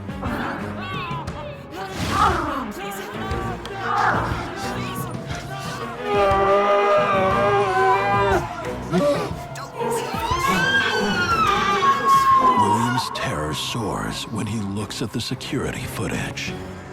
When I was looking into the monitors, I couldn't believe what I was seeing. I was seeing stuff that shouldn't be there, and it was unexplained. All I see is all these shadow figures just walking around.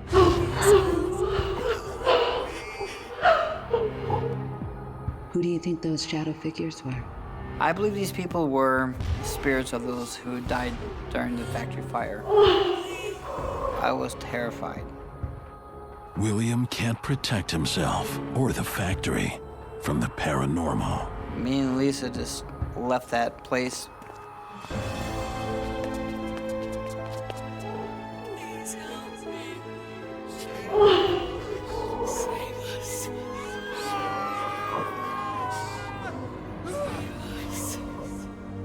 This factory is so dense with negative energy. It's very likely that there are a lot of different types of hauntings happening. The residual haunting with the cries being heard, and the scratch marks are probably from a demonic entity. In a location where a lot of trauma and emotional stress has occurred, those tend to be more haunted because that energy will linger on after death. This was the scariest night of my life. I was glad to leave that job forever. After these events, I became a believer. I'm a big believer in the paranormal. Let us out! No, no, let us out! Let us out! My name is Tanya, and I work the night shift.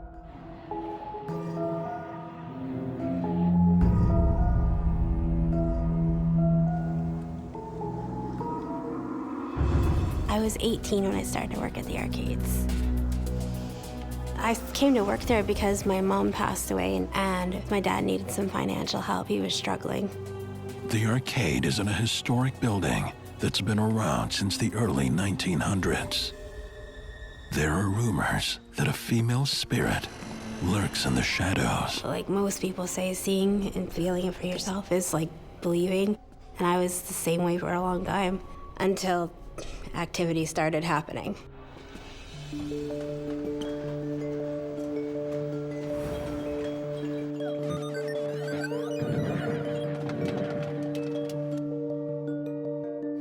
At night when everyone was gone, I cleaned and made sure everybody was out of the building and locked up. I was mostly alone in the building. Being 18 and working by yourself is not easy, and it kind of freaked me out. A month on the job, Tanya works in solitude on her shift until one unusual night. I heard footsteps, so I thought it was a customer, and I went to try to check out and investigate what it was. I started walking towards the back. The footsteps just kind of peter off. and didn't find anything. Something or someone is playing games with her.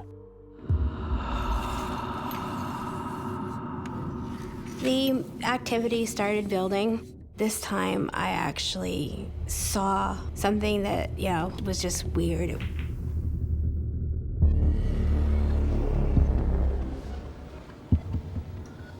There were 3 of the balls stacked in the pyramid. How did that happen? Was that unusual? Very unusual. I didn't put them where they were stacked. Working alone, there is no one to tell, so she gets back to cleaning.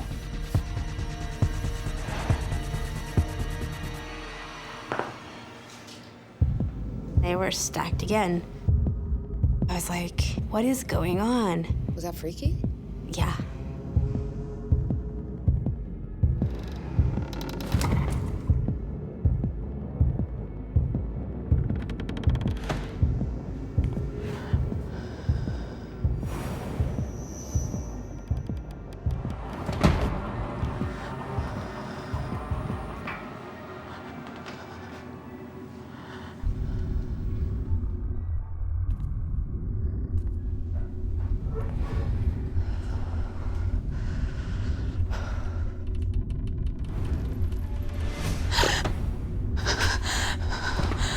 All the toys on the shelf flew off.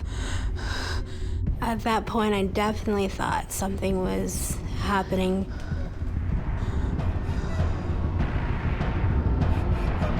And it seemed like it was kind of centering around me.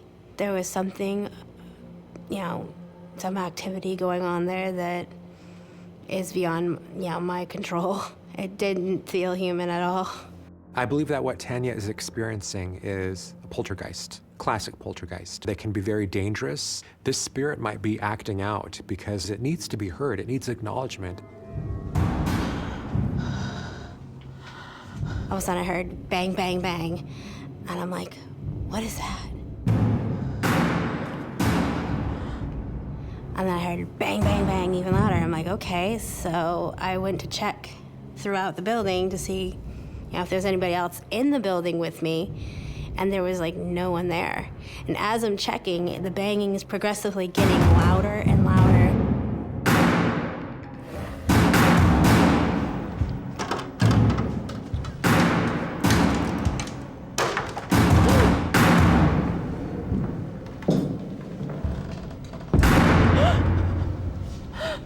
I didn't know what to do. I didn't know what to think.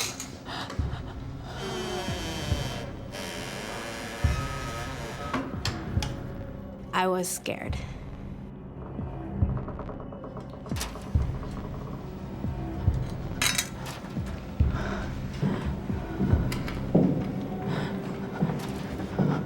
It sounded too loud to be an intruder to me, so I had no idea what it was.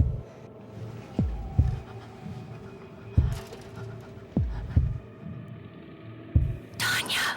Next thing you know, I heard Tanya. I'm looking around who said that? And that's when I realized there's something with me. Tanya. It was a female voice whispering my name. Tanya.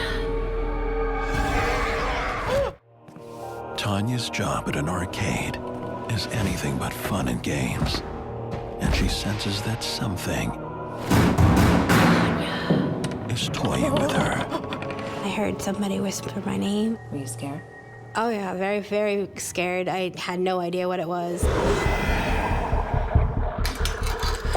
Tanya locks the attic door, hoping to trap whatever it is inside. Tanya.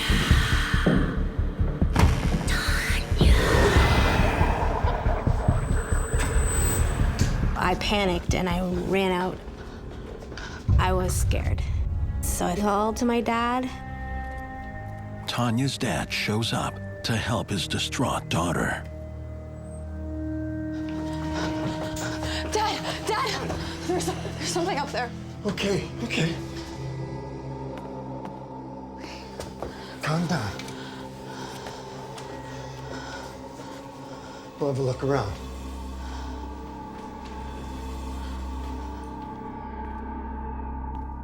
My dad didn't find anything. Look, Tanya, you don't have to stay here. It's okay, Dad. I just got spooked. Tanya puts on a brave face for her father. She knows the job is too important to lose. She can't resist the rumors about the building and its former owner anymore. I did some research, and I found out that the former owner did not want the present owner to have the building. After her death, against her wishes, the sale went through. The manager did a lot of renovating in the building. Anytime there's a renovation or a restoration of a property, there is a lot of psychic residue that's being stirred up.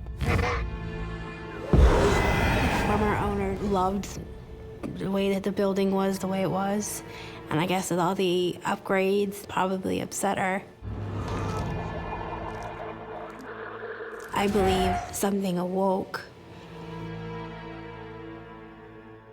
Tanya's experiencing a lot of emotional crises. You know, her mother just passed away. She's expending a lot of emotion that a spirit might see as a source of energy it could feed from.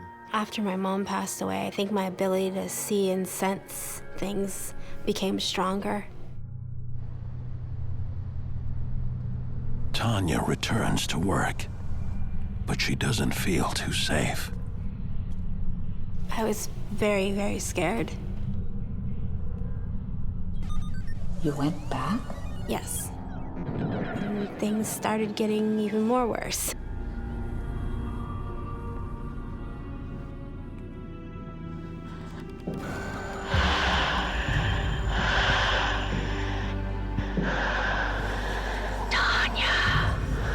I would hear my name being called.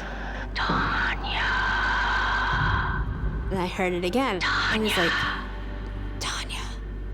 Like, almost like they were like trying to whisper in my ear, but they weren't close enough, but I could hear it. Tanya.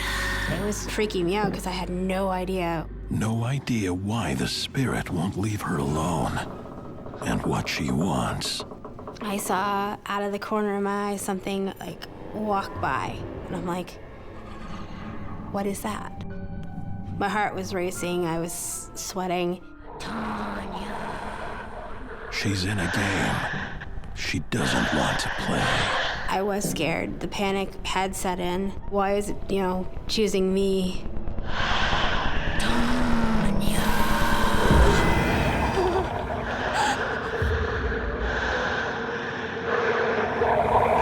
I saw a full-figured apparition. She was wearing a black dress, and she had gray hair. She was just really upset and didn't want me being there. The lady that I saw was the former owner.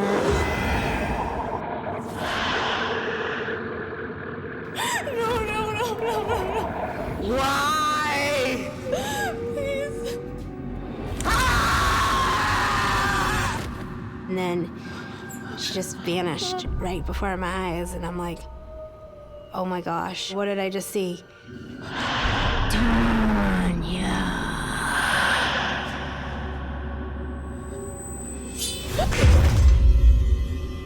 All of a sudden, I heard this sound go like whizzing by me. And at first, I didn't know what it was until I looked on the floor, and it was a knife about like that big. It flew by my head. If I had been standing a little bit closer to the left, it probably would have hit me. Thank God it didn't. She was trying to hurt me. And the knife came by. It felt like it was threatening my life. She was like mad at me. I don't know why. Don't know what I did to her. Leave now!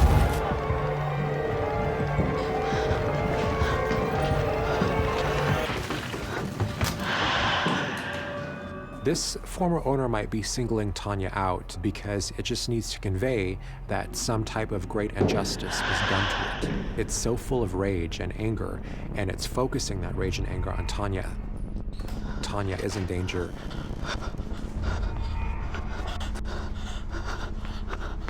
I ran out of the building. I got a very overwhelming feeling of sadness. It was so strong and emotional that I couldn't really, handle it. The past owner, on her deathbed, threatened that if the present owner got the building, she would come back and haunt it, and I believe she did. And then I think because I was the first person in the building that season, it decided to take it out on me. It freaked me out to the point where I never wanted to go back to that place. It was just scary.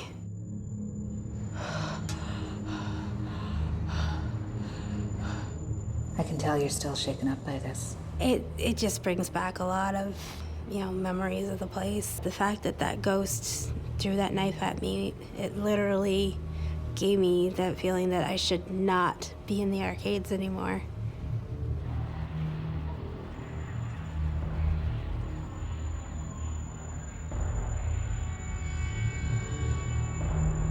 Do you believe in the paranormal?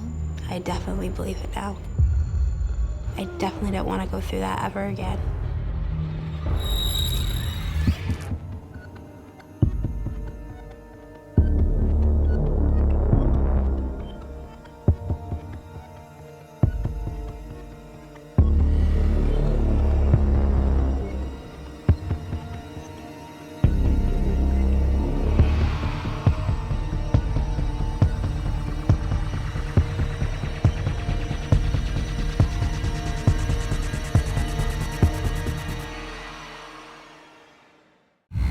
Officers' duties were to lock down and secure the building.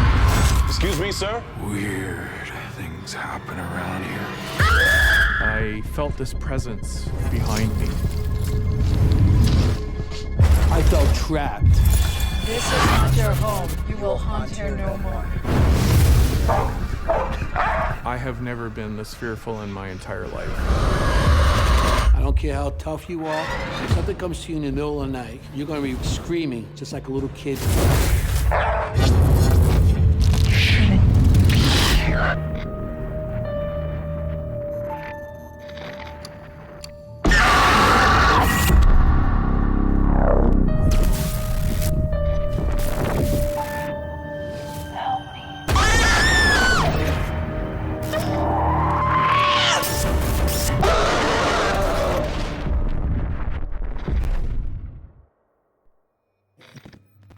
What you are about to watch is based on true events.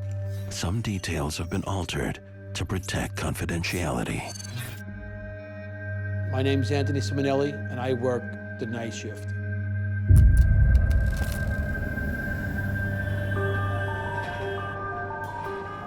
While attending trade school by day, Anthony takes a night job as a peace officer at the headquarters for a large metropolitan union. In 1997, I was a peace officer in a union hall. I needed this job to support my family, and I was also studying to become an electrician. Anthony works the overnight shift in the old union hall, 5 nights a week. Hey. I first walked in the building, I really didn't have any bad feelings or anything about the building. It seemed like a nice, normal place to work. The building's locked down and the custodians are gone for the night. So it's just us tonight. Got it? Got it. Most of the night I was alone, but I did work with another peace officer.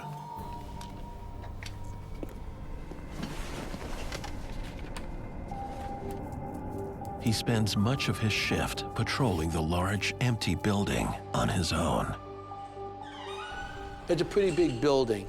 Has a bank in it, has a medical department, and it has multiple people that actually work there for the union. Peace officers' duties were to lock down and secure the building at night.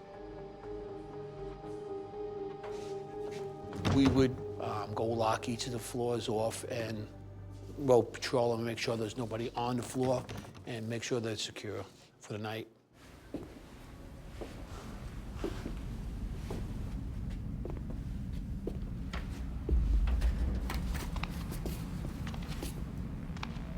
On the medical floor, I was doing rounds, locking up, and I could hear footsteps and something coming up very closely to me.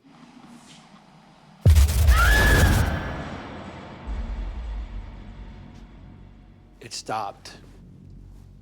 I was a little nervous, but I figured it stopped. Kept on walking maybe another 15 feet.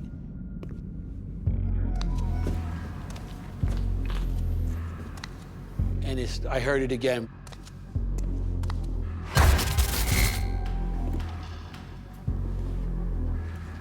Anthony follows the footsteps to the nursing station.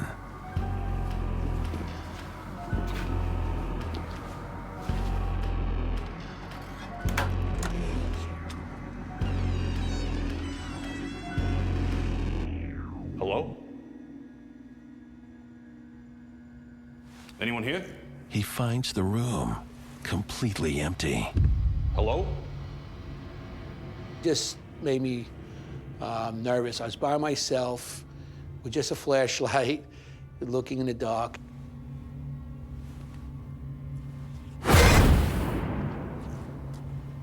Certain that an intruder is close by, Anthony continues his sweep of the floor.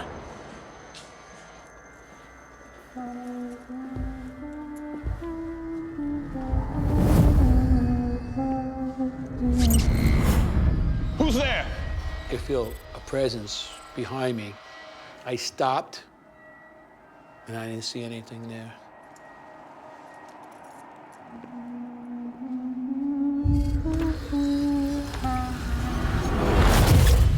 I said, who's there?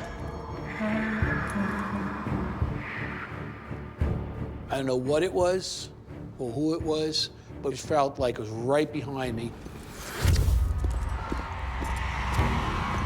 If there's anyone here, show yourself. And I was very nervous. I was scared. Show yourself. I just wanted to get out of there, and I did that floor very quickly, and I was out of there and back to where I felt safe. Must be hearing things. I was hoping that this would be the only time I heard anything like this, because it did put a strain on my wanting to be there, but I had to do my job.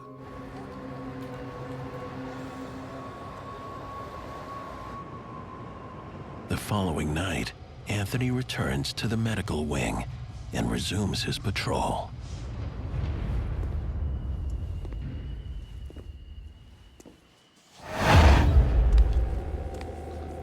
Hello? Ma'am? And I seen a woman walk by very quickly.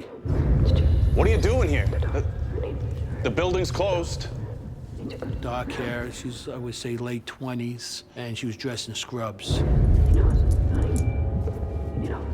I knew something wasn't right when I seen her, because the hairs on my neck and my arm hairs stood up. Ma'am!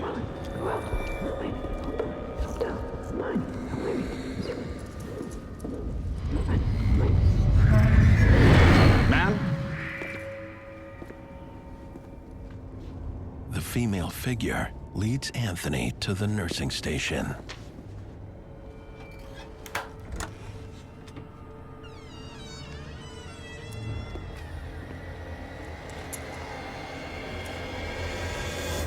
Hello? Once again, the room is completely empty.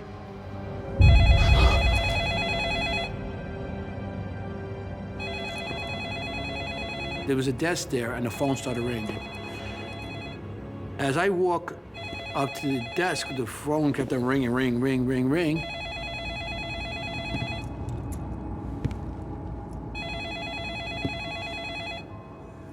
No one should be calling us up at that time. The office was closed many hours before. And I was hesitant to pick it up because I didn't know who would be on the other side. I reached out my hand,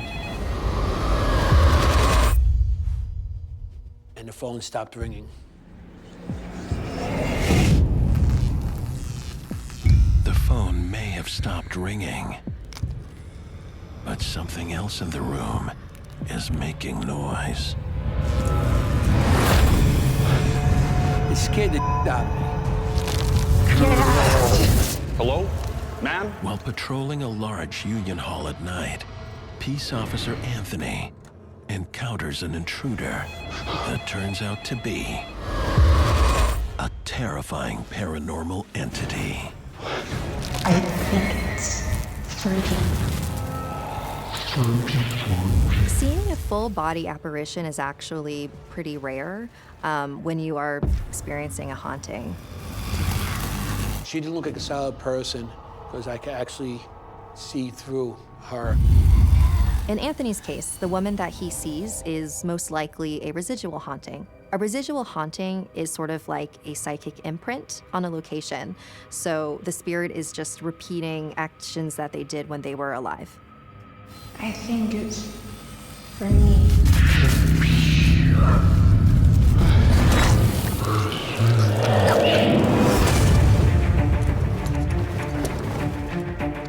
I had to get out of there quick.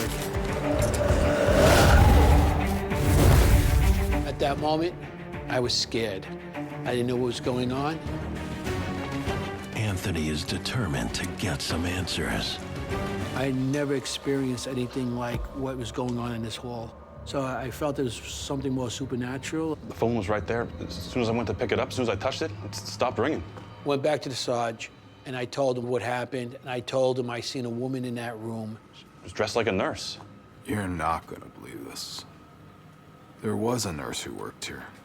Anthony is shocked by what his co-worker says next. She used to work late some nights, so I'd check up on her. Hello? Anyone here?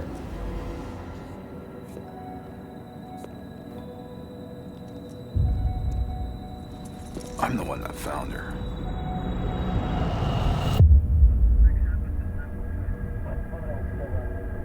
She was dead.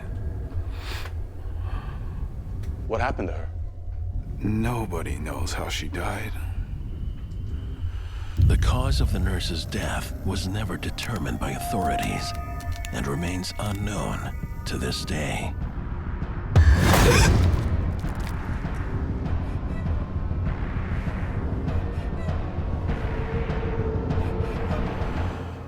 Weird things happen around here.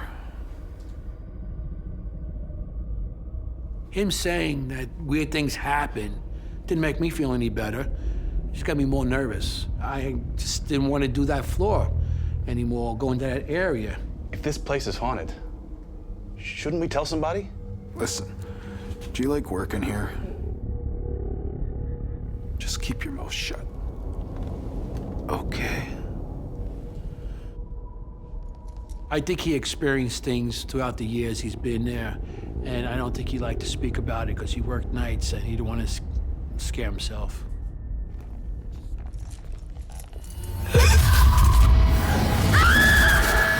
I really didn't have a choice to leave the job because the benefits and the pay was decent, and I just couldn't leave. The next night, he begins his shift in another part of the building.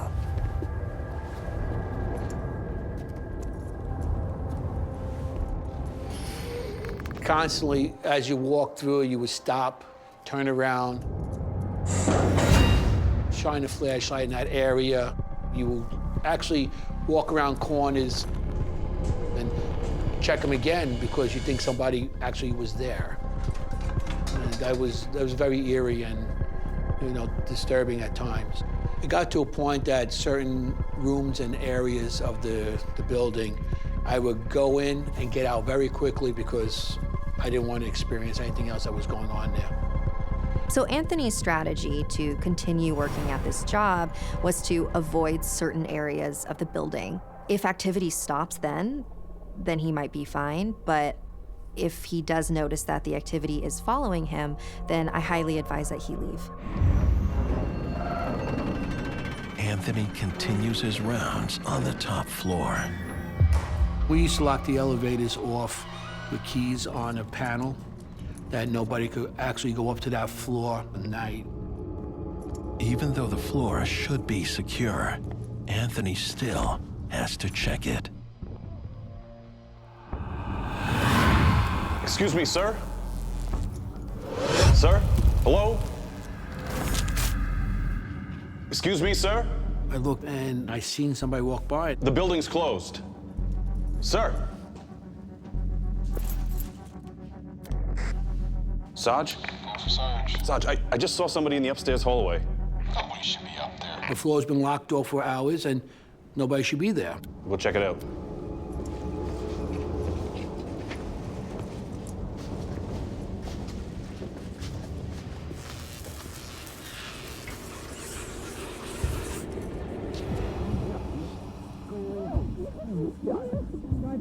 I heard a conversation. It would sound like a couple of men and maybe a woman or two, and it was in like an intense conversation, like people were talking back and forth. Excuse me. Just wanted to see who was still here.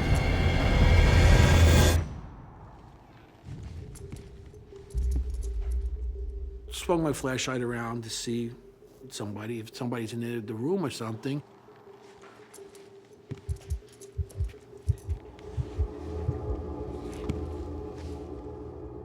Behind the desk, there was a big portrait of a man. I put my flashlight on it, and I noticed that the man looked like the man in the hallway.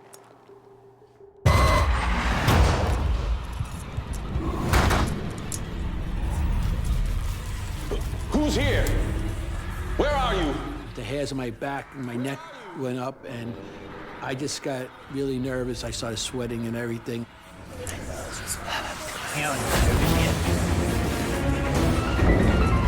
I felt trapped. I just had to get the hell out of there. When Anthony begins the night shift as a peace officer at a union hall. Hello?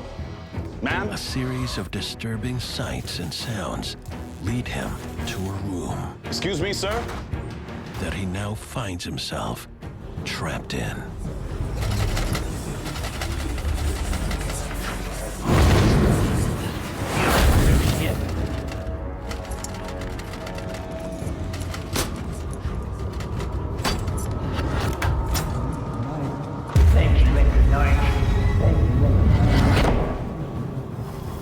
So I back out of the room, and I hear somebody say, "Thank you, good night." I lock the door, figuring if somebody's in there, they're locked in now. I couldn't believe that as I was experiencing these things, I couldn't believe it was real. I felt there was something in that building, a spirit, an entity, that didn't want me to go in these areas or didn't want me there at all. I just had to get the hell out of there. Heeding his co-worker's warning, Anthony tells no one about his terrifying encounter. I kept it to myself that I was nervous of doing these areas because, like I said, I needed a job. I had to go back and earn money to support my family. Fortunately for Anthony, the next several nights pass without incident. But it's just the calm before the storm. A few nights later, on the medical floor, I was doing rounds, locking up. I didn't want to be there because of what happened previously with the woman and the ringing of the phone. I heard a noise in one of the offices. The sounds lead Anthony back to the nursing station. I opened the door. The very room in which the nurse died. And this machine is moving on its own.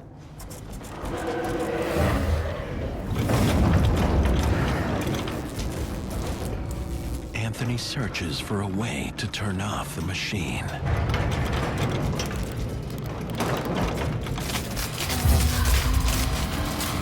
I actually looked for some sort of power source.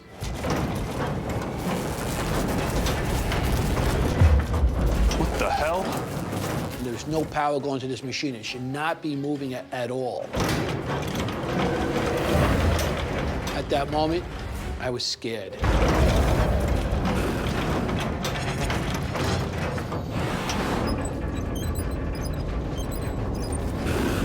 Whatever was manipulating that machine, it really feels like it didn't want Anthony to be in this building.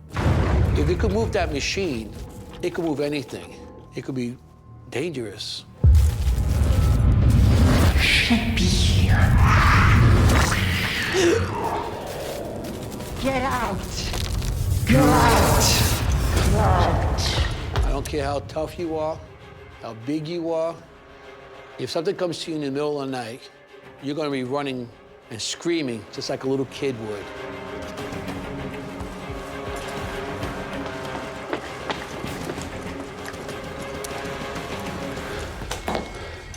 You gotta tell me what's going on. Why is this happening? People spent their lives working here. Some people died here. Maybe they're just protecting their turf. I thought we were the ones protecting this place. Maybe they think we're the intruders.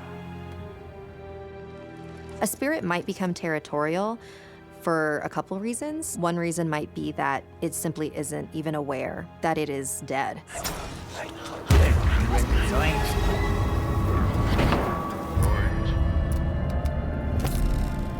So when somebody comes into their space, they want them out of there. Get out! Anthony suddenly sees his terror in a new light. I felt that some of the spirits that I encountered, they were employees that spent more time in this building than actually in their homes.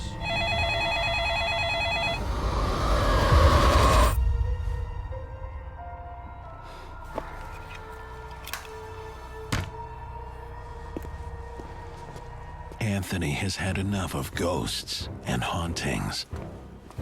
He resigns that very evening. I didn't want these things to happen anymore. I was relieved to actually leave the building and go on with another job.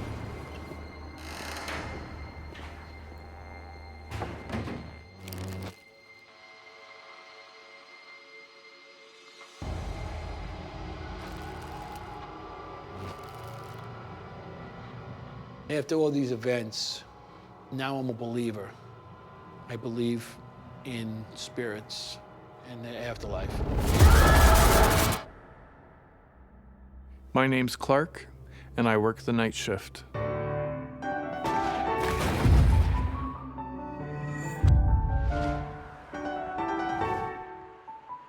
I'm a classically trained concert pianist, and I have toured all over the world playing and recording. Tired of life on the road as a touring concert pianist, 28-year-old Clark is looking for a place to call home. I got tired of that work and wanted to get off the road and bought a concert hall. I had to sell my house to buy it. Hey, come on. I was going to renovate it and learn the business of music presentation. To save money, Clark also lives at the old concert hall. I ended up having a living unit created in the hall so that I could manage things.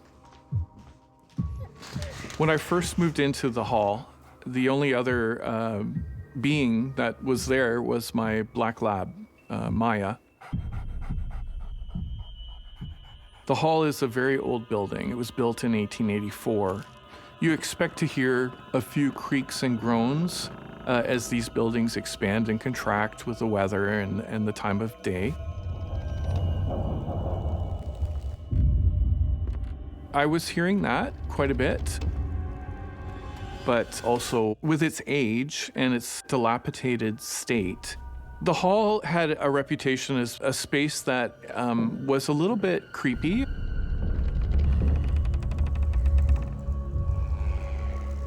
I always thought that when people came up with these stories that they were either just figments of their imagination or hearing the creaking and the groaning of old buildings.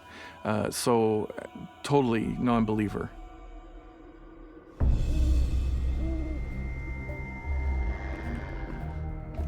The first strange experience happened to me about a year after I bought the hall.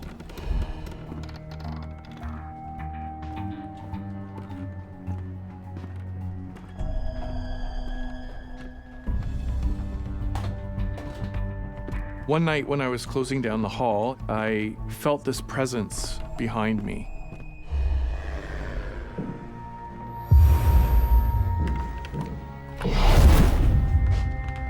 Turned around and nobody was there, but you could feel this presence. So I immediately thought someone had gotten into the building, and I had my flashlight with me. Hello?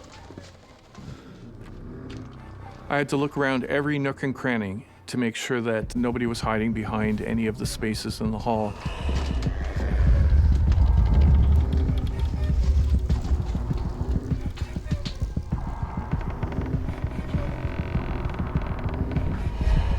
Someone there?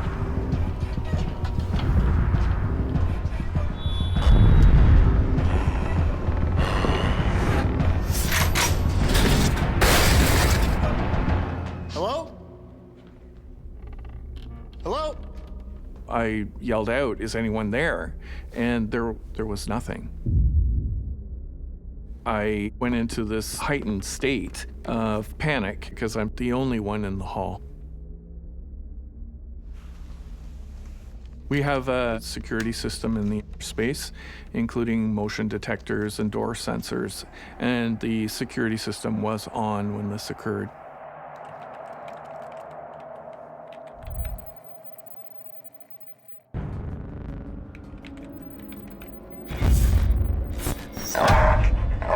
My beautiful dog came in and started barking, and she's not a barker.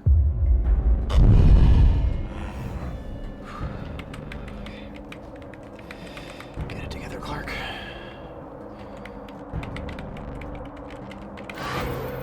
And nothing. There was nothing.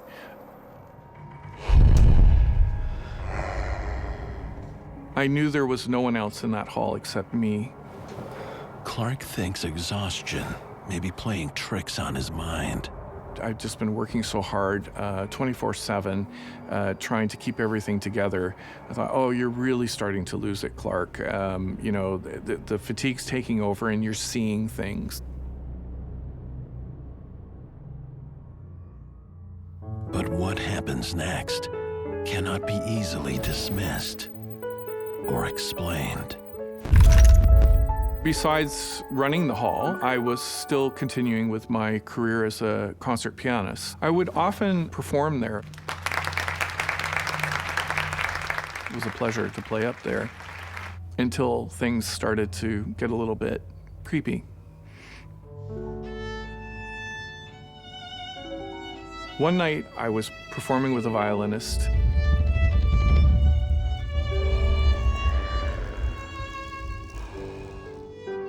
And in the middle of our performance,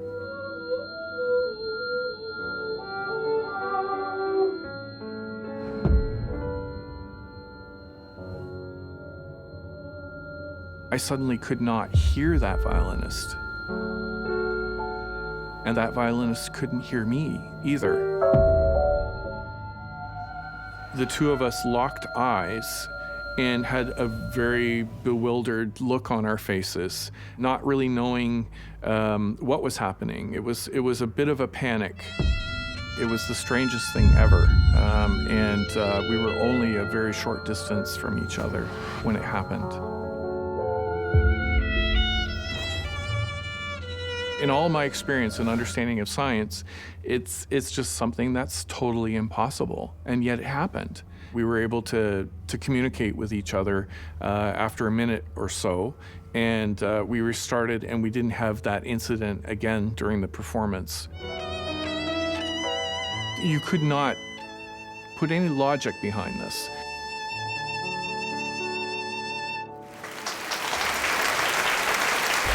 When Clark was performing on stage with his fellow violinists, the way that their perception of sound was being manipulated is something that I personally have never encountered.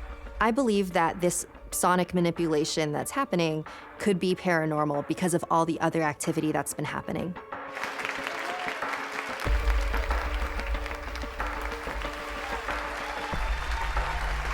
After the performance, we had a chat about it and wondered what the heck had happened up there.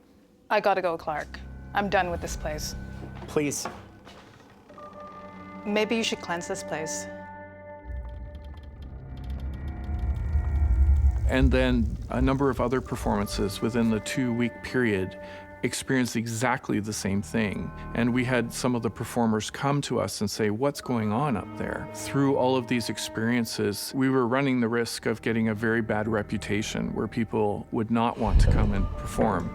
We actually have had quite a famous performer who just said, there's no way I'm coming back there ever again. This is a nightmare for Clark as a business owner and as a resident of the concert hall. I was beginning to wonder what could possibly happen next. Clark doesn't have to wait long for an answer. The strange creaks and groans, my dog barking, the strange performances. I began to sense that I wasn't the only one in the hall.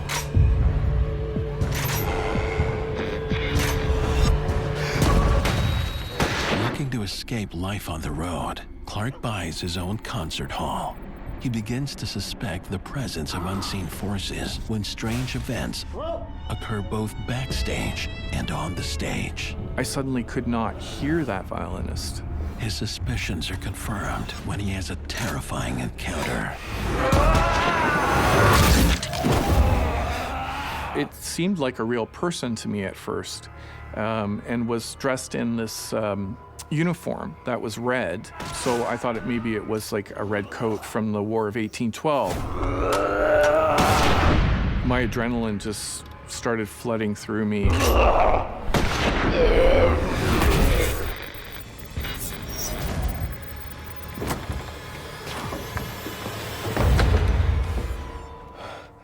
So I barricaded myself inside my living unit.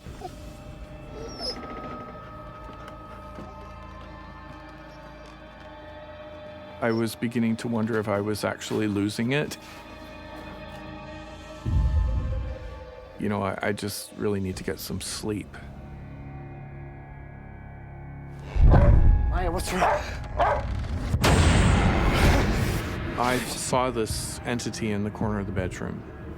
I was absolutely paralyzed in fear. I have never been this fearful in my entire life. I would say on a scale of 1 to 10, I was at a full 10. I could not believe what I was seeing. When Maya started barking at this entity, it was affirmation that it wasn't just me seeing something, that this other creature could also see this strange entity in the corner of my bedroom. The hair was up on her back. She was frightened as well.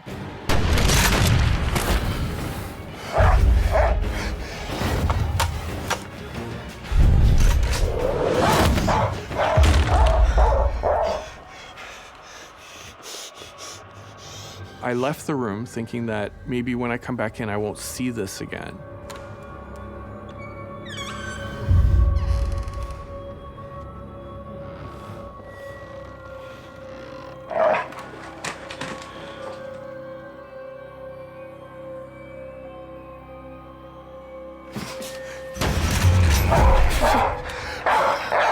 When I walked back into the room, I saw it immediately, still standing in the same place, right in the corner of the room. I never thought I'd be so scared.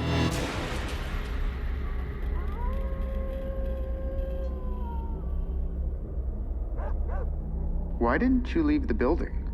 I did have the thought that I should probably go and sleep somewhere else for sure. But, you know, I had put my blood, sweat, and tears into this place.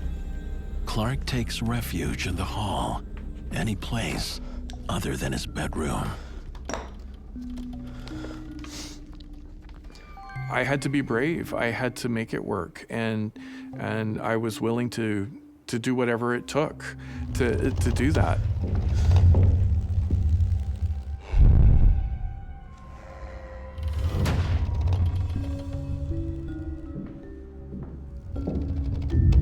I thought, what should I do? I can't function. I'm not sleeping.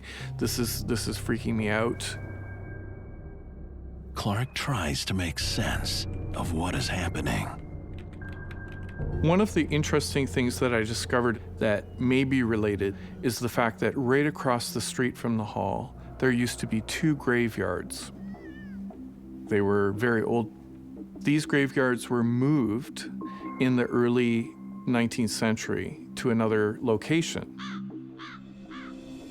I feel that there's a good possibility that some of these spirits may be from these burial grounds, but I'm not sure. The spirit of the soldier that keeps reappearing to Clark is definitely an intelligent spirit because it is directly acknowledging Clark's presence and is trying to interact with him. A lot of the times with an intelligent haunting, they're a result of a spirit just wandering aimlessly, not really having a purpose. At this point, I was not sure what I should be doing or thinking about seeing these things. I felt either I buy into the fact that there's something very strange going on in this hall that I can't explain, or I just say, I'm exhausted. Maybe I'm done because I'm starting to see and feel things that don't make any sense whatsoever.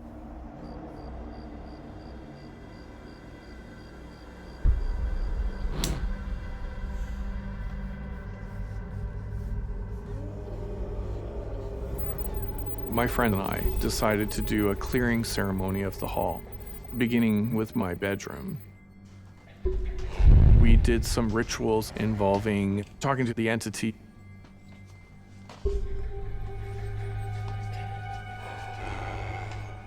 This is not your home. It is time to move on. One of them told me to give the entity some direction. This is not your home. It is time to move on. You shall haunt here no more. You shall haunt here no more. This is not your home. It is time to move on. You will haunt here no more. This is not your home. It is time to move on. You will haunt here no more. This is not your home. It is time to move on. You will haunt here no more. I had this tingling feeling in my spine that I've never felt before.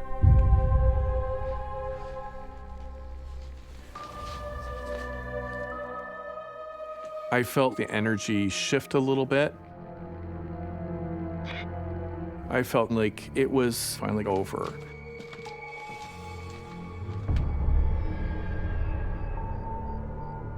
For the first time in weeks, Clark sleeps peacefully.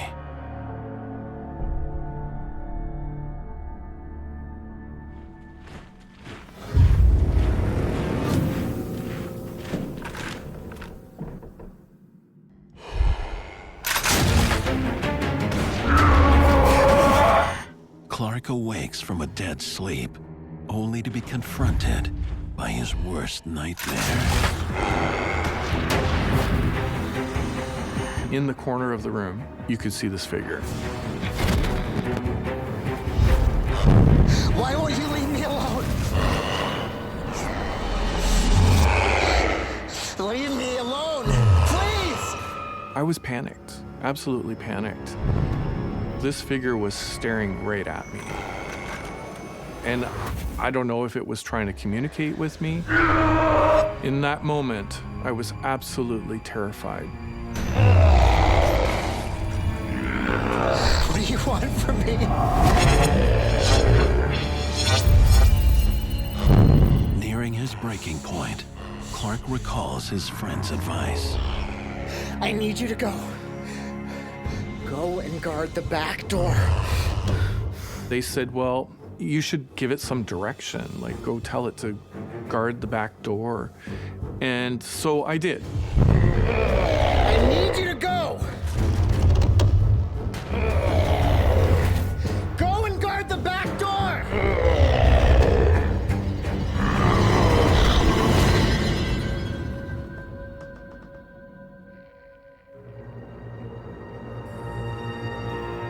And surprisingly, the entity left.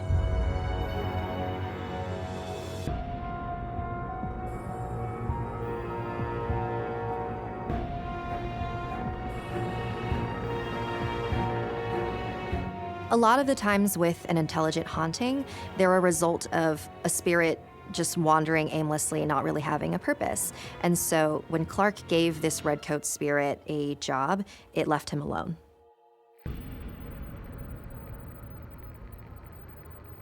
That whole fight or flight mechanism that they say people have, I can attest to. I was really torn between staying and running.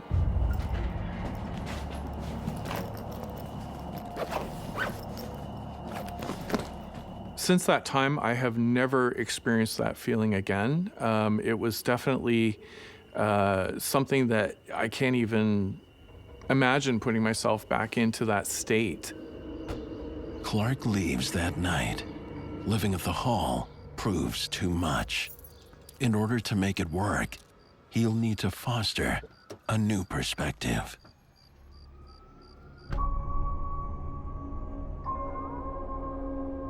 In 2011, I met the man of my dreams and I moved out of the Hall, so I no longer live there, but I work there every day.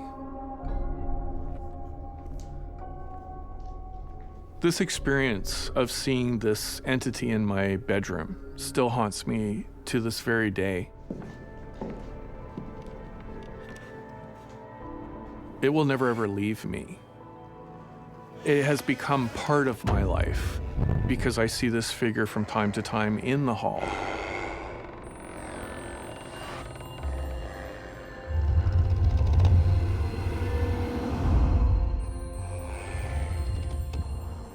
It's just almost a normalcy of something very abnormal.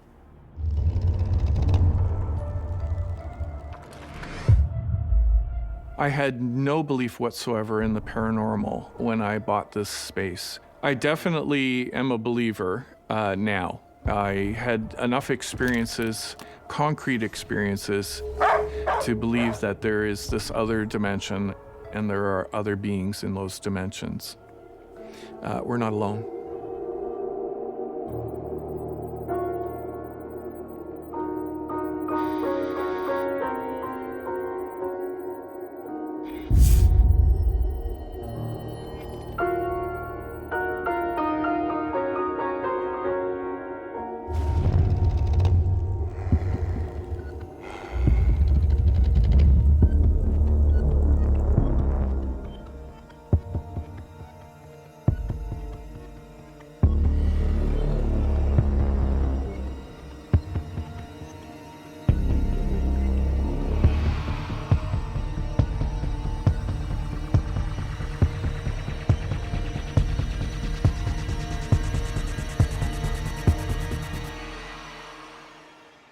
This will be your patrol route.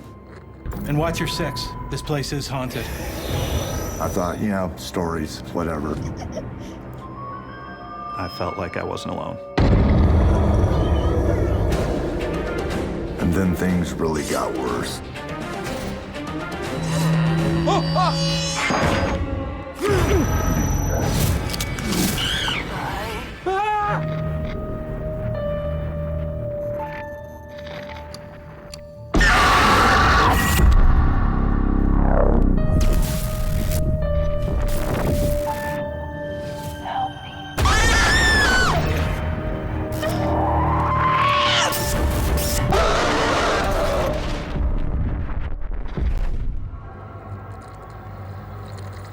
What you're about to watch is based on true events. Some details have been altered to protect confidentiality. My name is Grayson, and I work the night shift.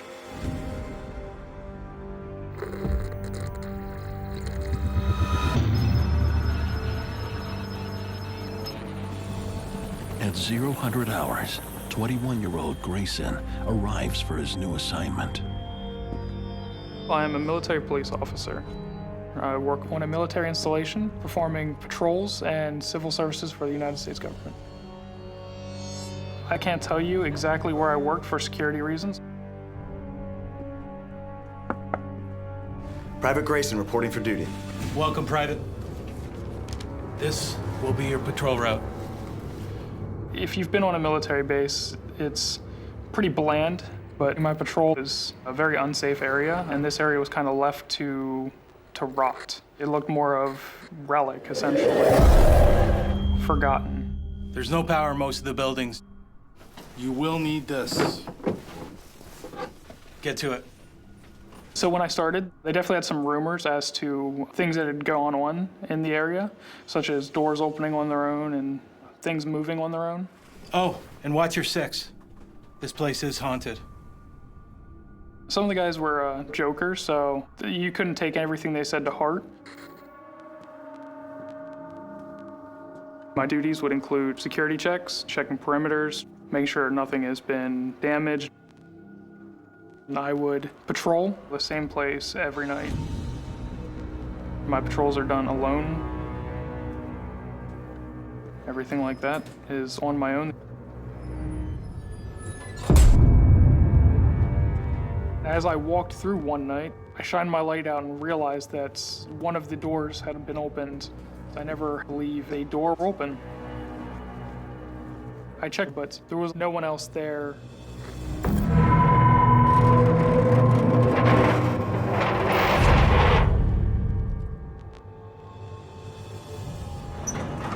And then the door opens again.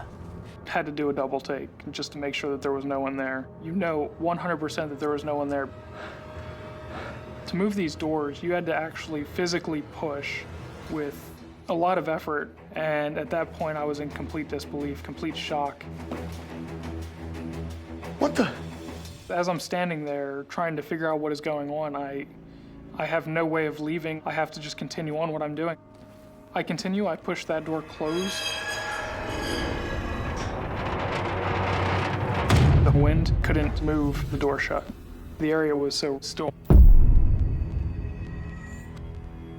I then continue moving through this area.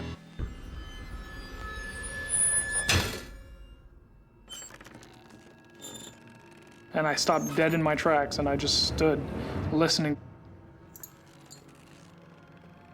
I followed the sound, this punching bag. It was right there in the middle of this building. It was swinging on its own.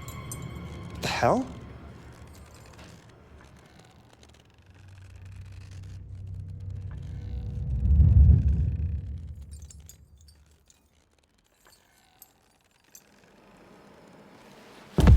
I just give it a nice little jab.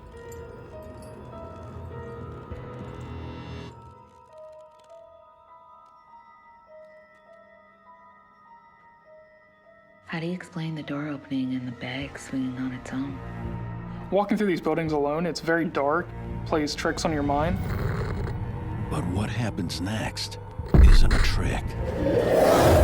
I was walking through a different area, new for my patrol, and we had to exercise noise discipline, so we weren't able to make any noise.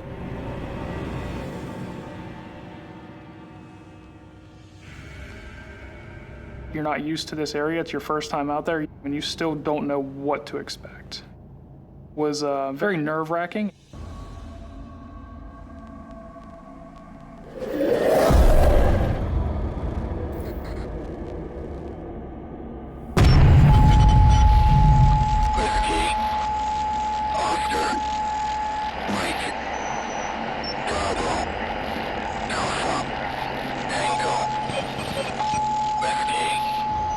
All of a sudden, this radio turns on by itself on full blast, scaring the out of me.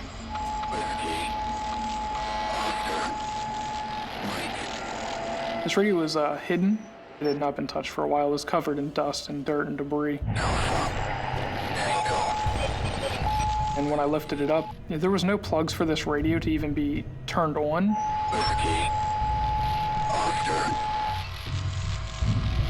what these gentlemen had told me was happening here. I now had every reason to believe the stories that I was told. Now, when that radio went on, in his fear, Grayson might not have heard that message that was trying to come through. A lot of times in EVP, electronic voice phenomenon, you really have to listen to the message in order to discern what it is that's there.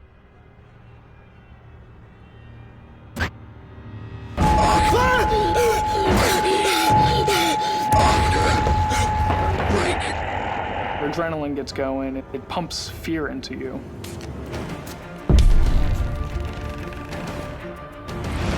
I could not understand why this was happening. It's absolutely terrifying. I feel like every moment I was there that something was watching, every move I made.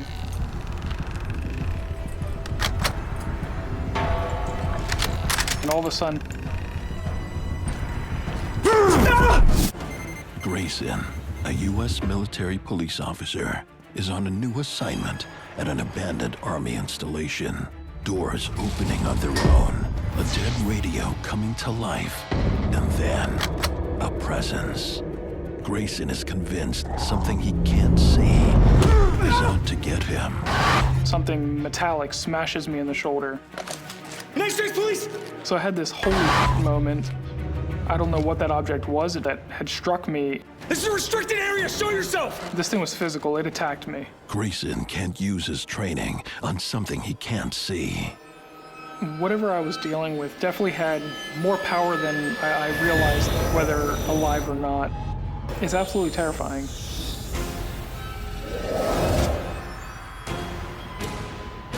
I'm looking around and I can't find anyone there. There's no one there. And my heart is actually racing thinking about this experience. Man, I can't speak now. You guys got me nervous now. Sorry. When you're younger, you're wide open. Spiritually, you're wide open. I believe at Grayson's age, he's very vulnerable to interacting with the spirit. I was not alone in the human sense. Grayson runs away from the sector he was attacked in. There seems to be a presence following me everywhere. Show yourself! I hear these footsteps moving towards me, and I shout out, "What the f***?" Who's there? The entity is following him. There's a noise behind me.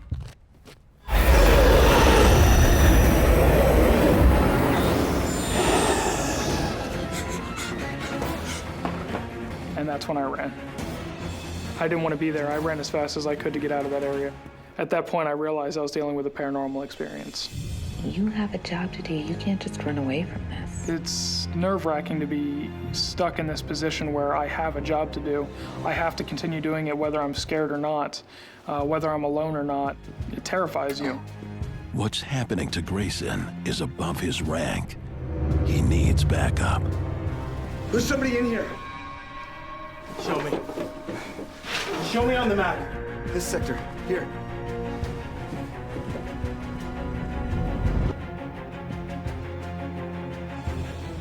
I went back with my partner and we checked out the area to make sure that there was no one there. We searched around the building, we searched in the building. We didn't find anyone. I absolutely did not want anything or anyone to be in there. All my training could not explain what had just happened. I couldn't make any rational sense of this.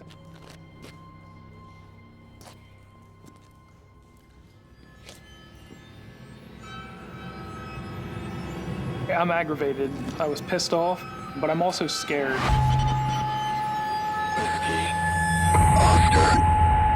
Am I going to get hurt? I don't get it. I told you. This place is haunted. Let's get out of here. No longer did I believe there was an intruder. I believe there was something else at play. Some other force that I was dealing with.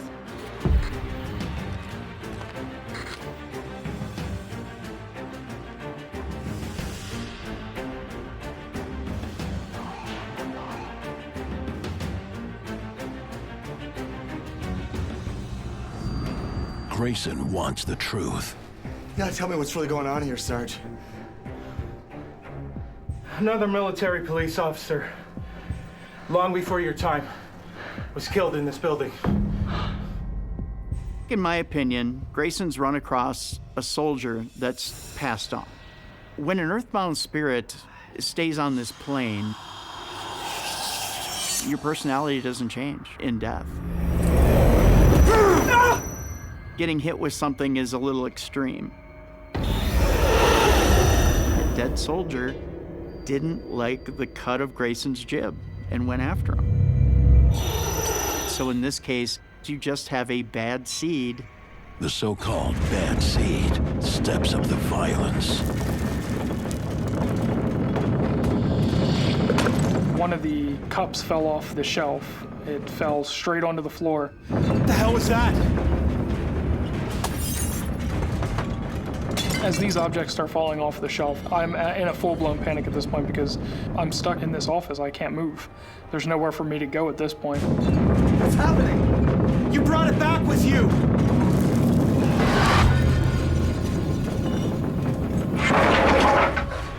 It seems the spirit of the angry soldier wants them out. My partner felt that something had followed me into the area. Something came back with me. I absolutely believe something did follow me. I ran. Honestly, the fight or flight kicked in, and I ran.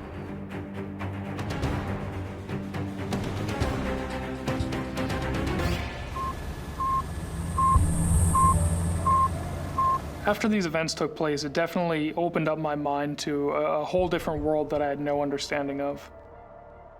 Something could be there and just harm you.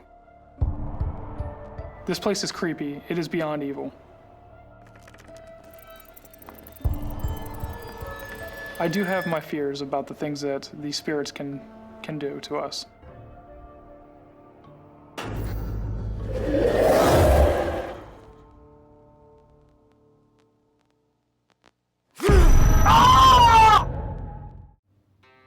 My name is Dave, and I work the night shift.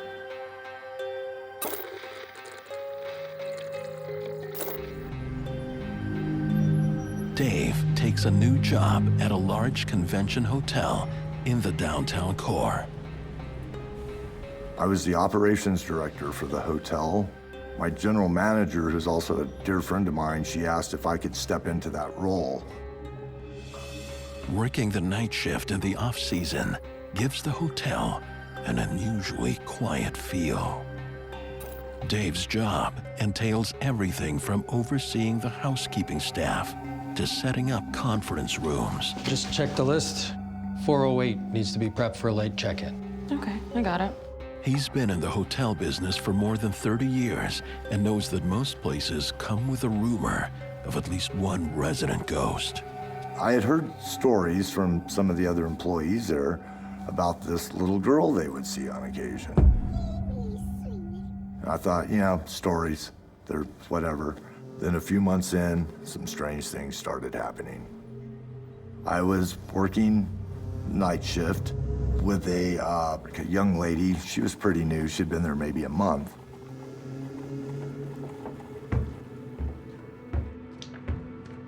There was a stairway there that went down to an office area. Well, she heard the steps coming up. Hello? She said it was like stomping coming up the stairs. Well, the thing is, nobody was down there. That was all locked up.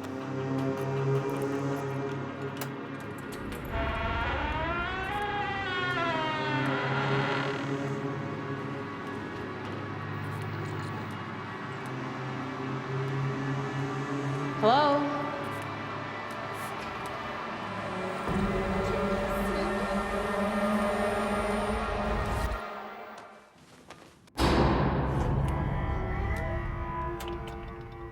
The housekeeper makes her way to Dave's office to report the disturbing sounds.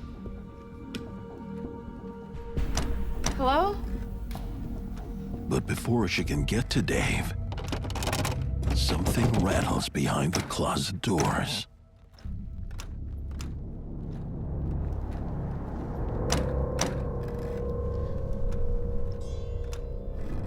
Hello?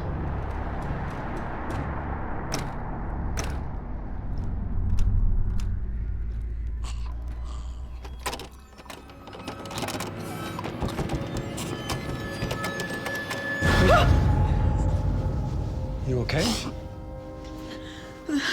Breathe. The closet was rattling. She said I heard the door shaking. She said I freaked out. Easy. Just check, please. Just check the closet. Okay, sure. I'll get it.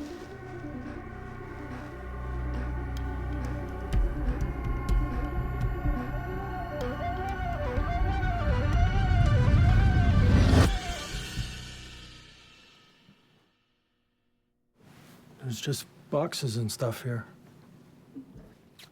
I didn't... I heard noises in the stairwell, too. Okay, we're going to have a look at that, too. It's okay, we'll check it out. Come on.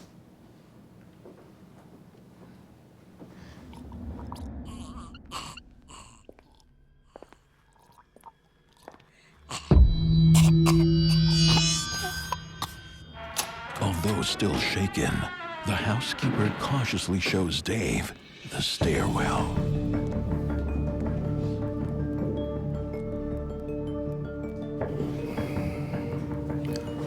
I don't see or hear anything. There was someone here. I heard it.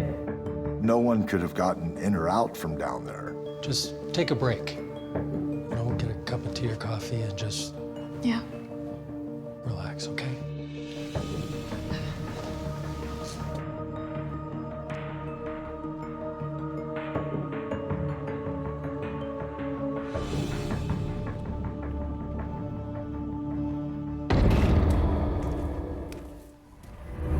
Dave doesn't have to wait long until he has his own strange experiences.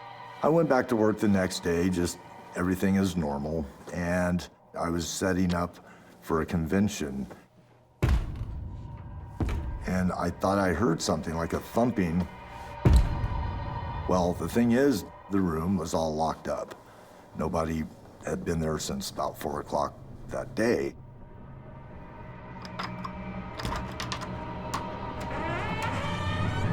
I opened the door to the room, looked around. There was nothing, it was just an empty room.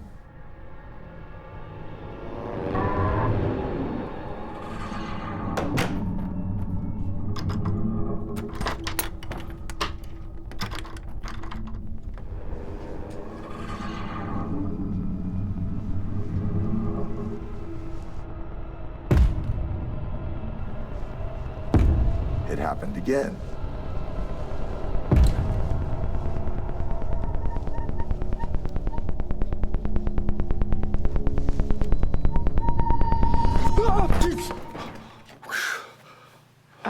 I put in your inventory request for the conference room. Are you okay? Dave returns to his office to check the surveillance cameras.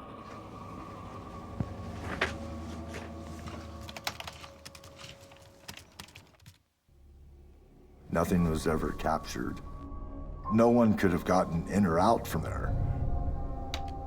Despite what has happened, Dave tries to take things in stride. I stayed on the job. I thought, you know, maybe there's something, maybe not, but you just kind of try to put it out of your mind, go on about your business and do your job. And then things really got worse. I was setting up a small breakout meeting room.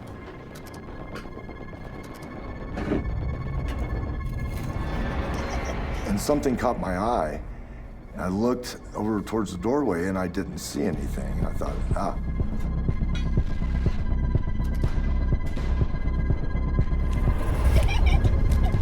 It happened again, but this time it's a little different.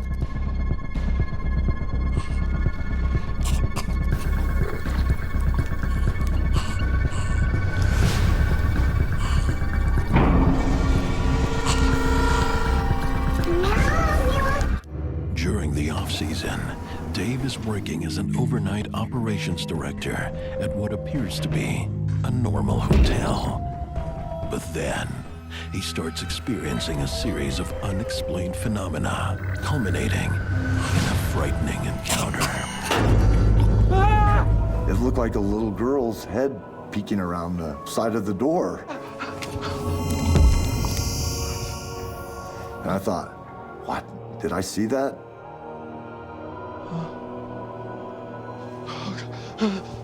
I freaked out. I just hightailed it out of there. I was so startled and just beside myself. Dave starts questioning the hotel's history and learns a little something about the mysterious entity. One of the rumors at the hotel is that a small child had drowned in the pool there.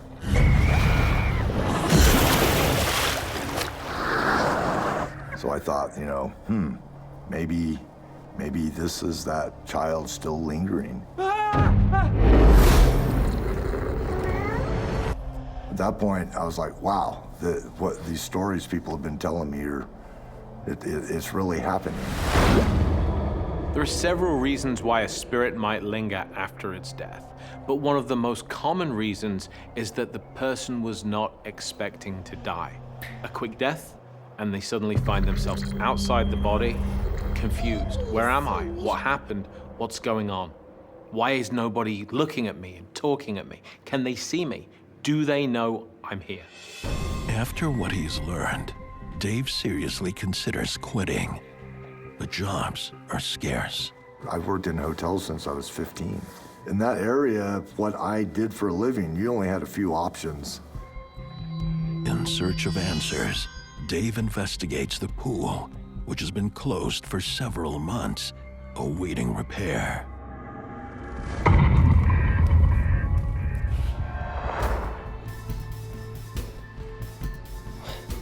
There's the water on the floor on the pool.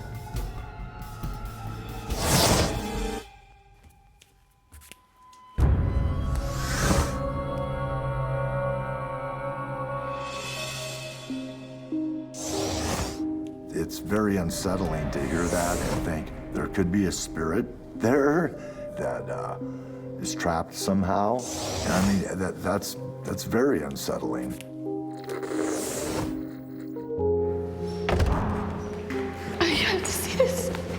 The housekeeper, he comes in and she's just totally freaked out. She had been feeding a family of raccoons that were living behind the housekeeping department. What is that? There's this video of these baby raccoons in a bucket. She thought she had only taken a photo. Then the video goes black. Well, that's where she'd put her phone back in her pocket. And if you listen to the audio of this recording, a few seconds in, you hear a small child's voice. I want to play this video for you. You're not going to believe it when you hear it.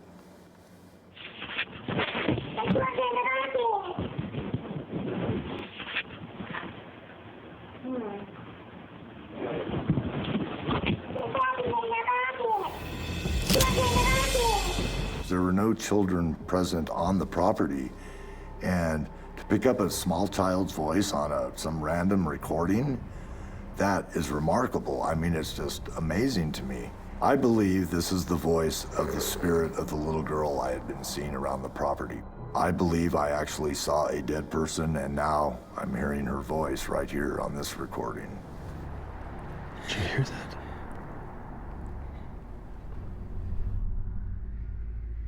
She was very frightened, and I told her to go home. I heard the voice again. I looked.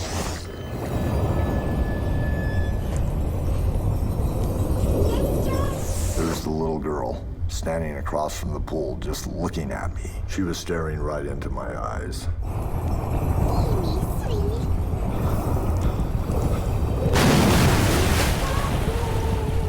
My heart about pounded out of my chest, just like instantly. Every hair stood up on me. I just got that fight or flight feeling. I had to get out of there. I was gone.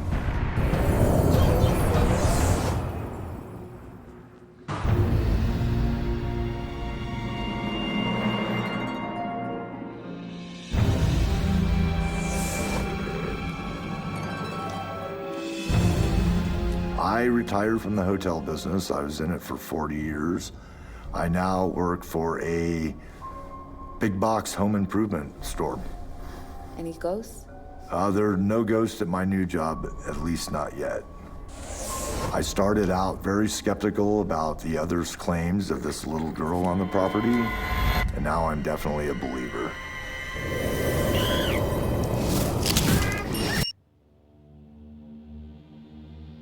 My name is Michael, and I work the night shift.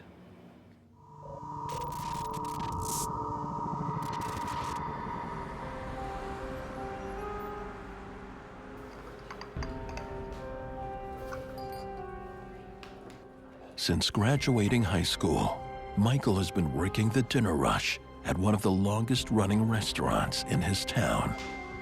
This restaurant was older. It was around for decades before I started working there. I worked my way up from dishwasher to eventually an assistant manager for the restaurant. And like many old places, it comes with tales of being haunted. I had spoke with coworkers about there being a ghost. There was a rumor that somebody had passed away in the restaurant. But there was nothing that I actually witnessed to make me think that that was actually true. But that is about to change. Hello? Everything to our satisfaction?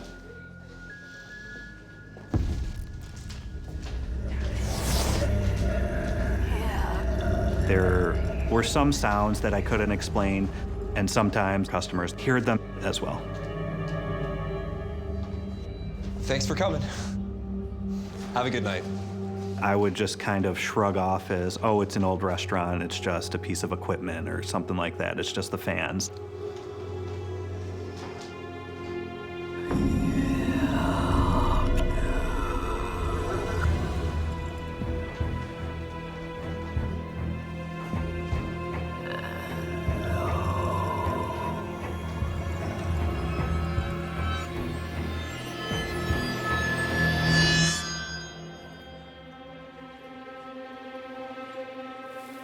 It was just something that I took as part of working in this building. But the strange occurrences are ramping up the later his shift.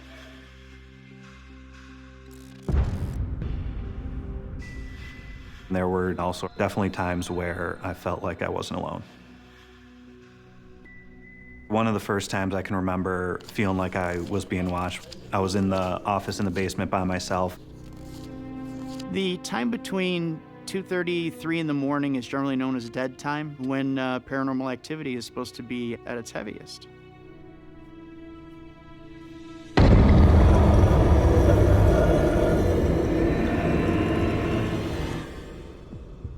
It felt like there was something looking in the door at me. All the cooks, the dishwashers, the bartenders, they had all left for the night, so it was me by myself in the restaurant.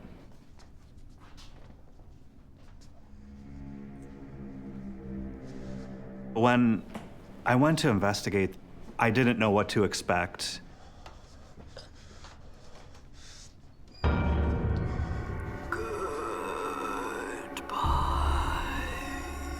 I could feel the hair on the back of my neck stand up.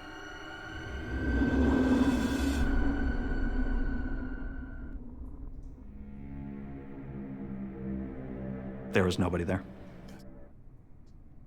He returns to the office to finish his closing duties. It was just something that I had to put in the back of my mind. Michael gets back to work and keeps quiet about what's happening.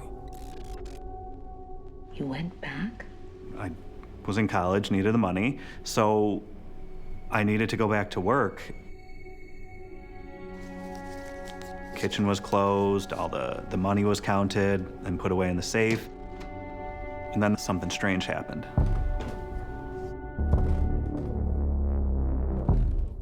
I could hear clear footsteps above me. The office was in the basement, and the banquet room was above it. Still in denial about the rumors, Michael assumes a burglar must be upstairs. There absolutely is a potential for robbery. It was an older restaurant, so I mean, security wasn't that great. It could lead to potential dangerous situations.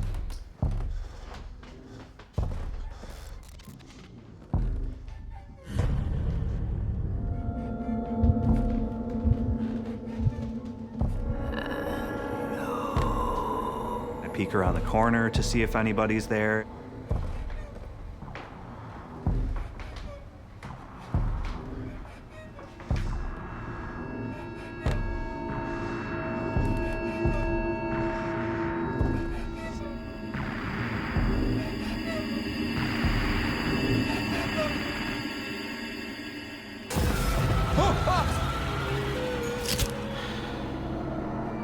There was a large figure. It had eyes that were large black holes and a very long oval mouth wide open.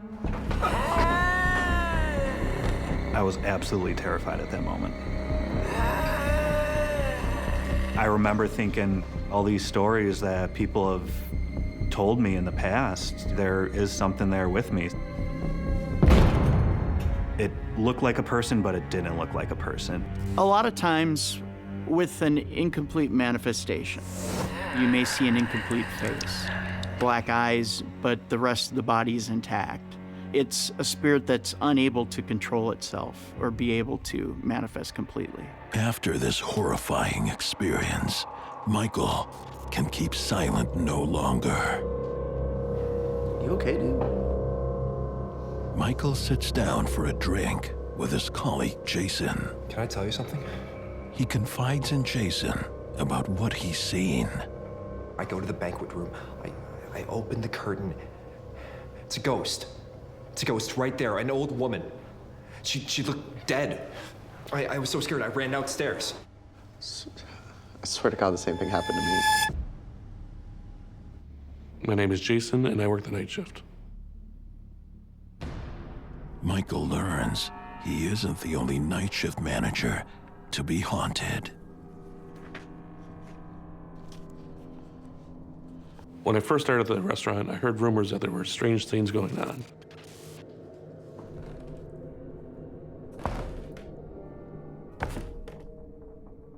And I heard footsteps. Jason ignores it and gets back to work.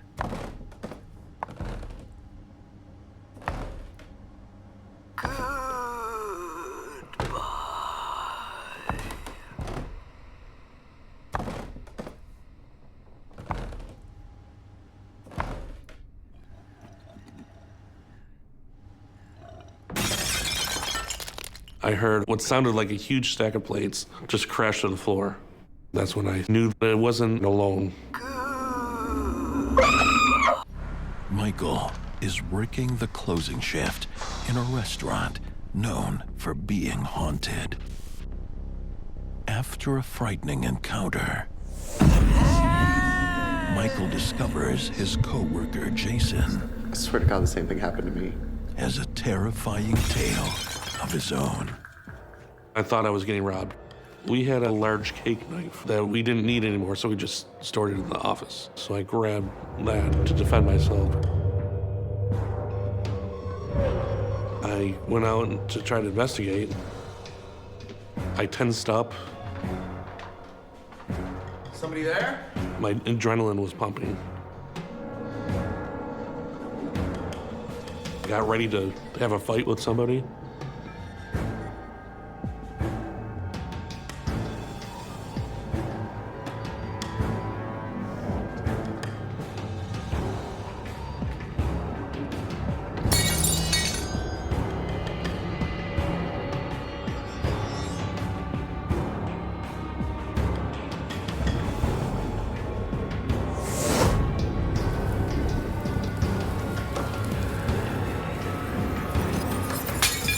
Jason searches everywhere. No fallen plates. No anything. I could not find a single thing wrong. Not one thing was out of place.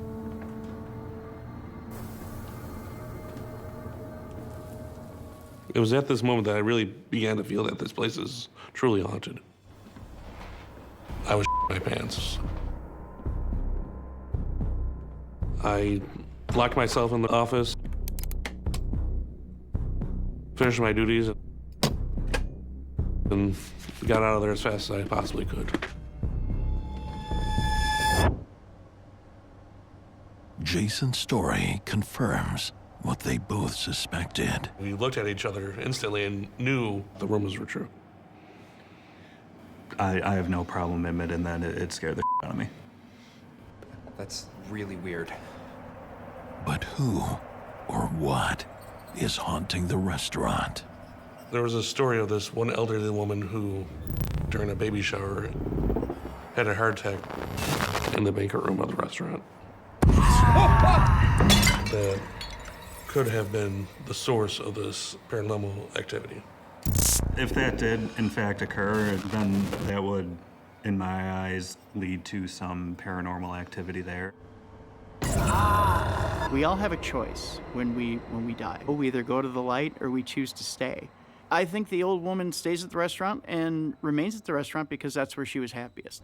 But for these managers, the nightmare is about to get worse. And there just happened to be a lull in the conversation.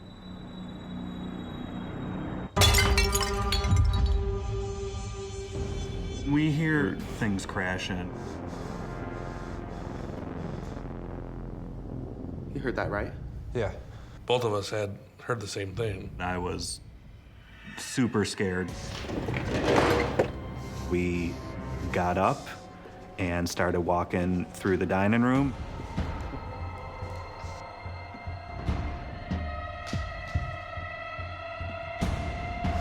Get the hell out of here. Yeah, I'm with you.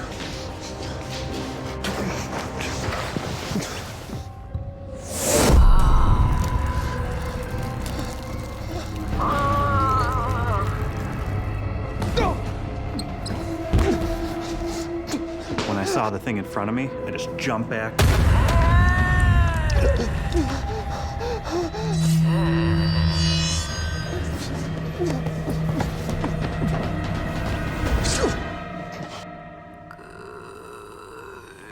I could hear somebody say goodbye. I was absolutely terrified at that moment. I literally ran out of the restaurant. Jason is long gone. Michael makes a run for his life. I just drove and I got the out of there. Normally when you whisper goodbye to someone, you're telling them goodbye because you're leaving. But I think she's finding it harder and harder to keep herself around. And that maybe she feels she just needs to go to the light. It's very real still. I mean, to this day, I can picture this figure as if it happened last night. It wanted to make itself known to me, and it looked like it was trying to scare me, and it worked. I've never been that scared in my life.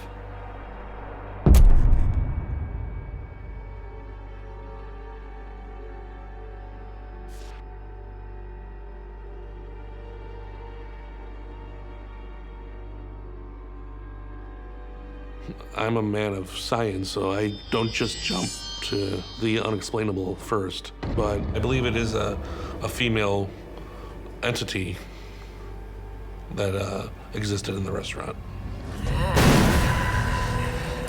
Before I started working at this restaurant, I never really thought about anything paranormal. And now I am absolutely a believer.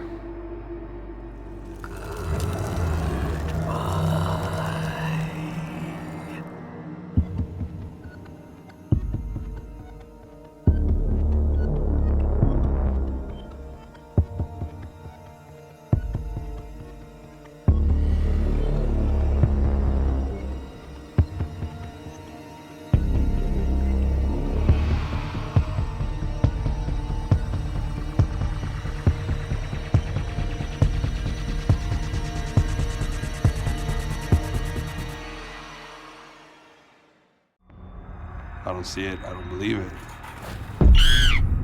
You saw her, didn't you? Things are happening. You hear that? That should not be happening. As they say, curiosity killed the cat. I couldn't scream. I was frozen.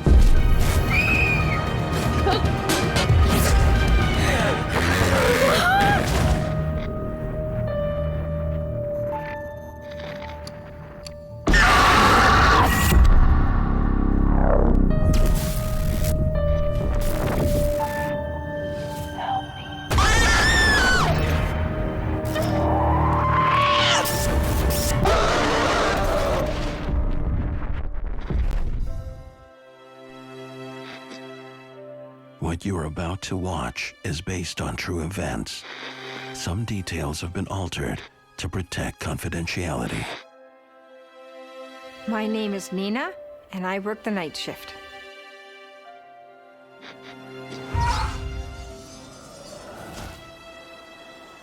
After a career in law enforcement, Nina returns to her hometown to fulfill a lifelong dream.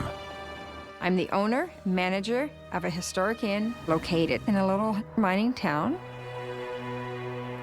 It was a vacant building. It used to be a mine office for one of the local mines that closed. But it was originally an inn. I renovated it. I took it back to the early 1900 period, and I financed it with my own personal savings. This is a big gamble. The once thriving mining town of Nina's youth isn't what it used to be.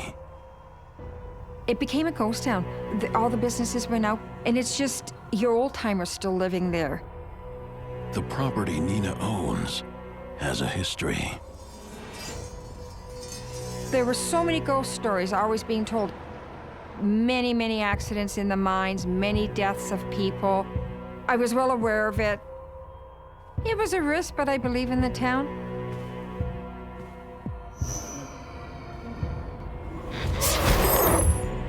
Too busy with hotel preparations, Nina and her right-hand woman have no time for the rumors.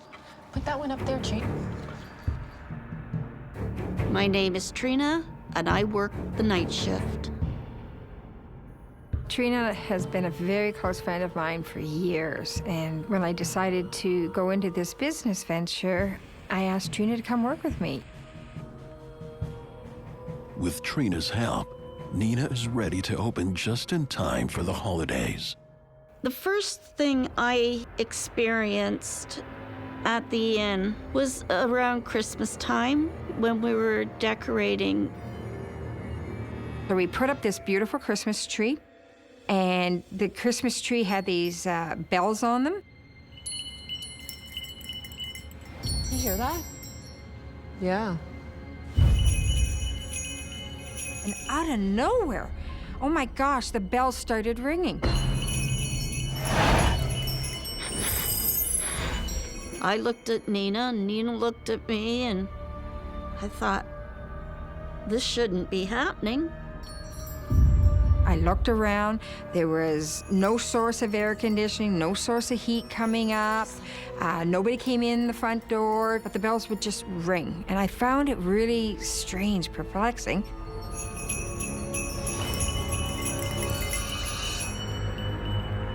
And then they just stopped out of nowhere.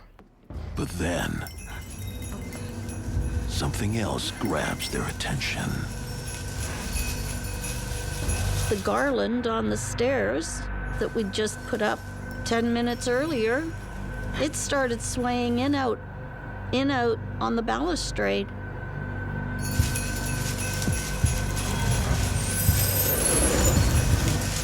It scared me because it's like, okay, what's going on here? But I have no clue because there was no justification.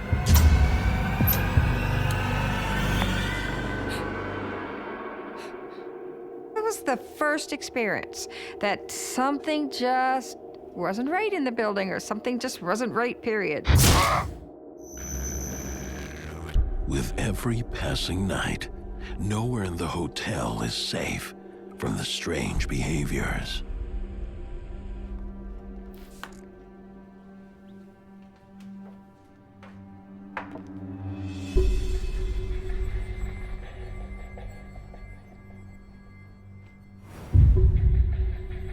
things get moved around a bit. We sometimes put things down and turn around and they're not there when you go to pick them up. This is getting weird in here. Things are happening that should not be happening.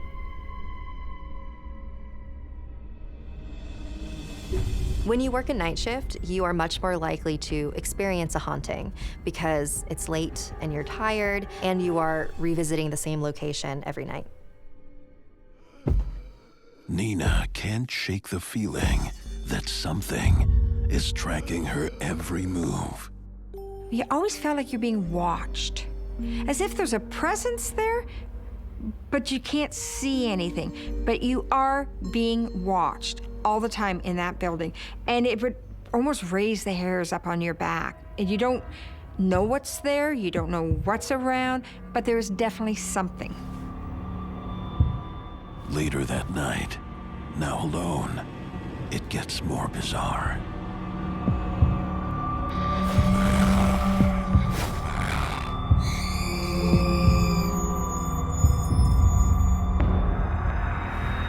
Hello?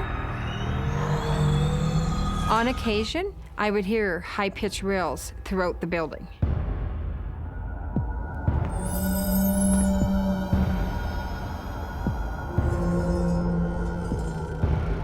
Hello?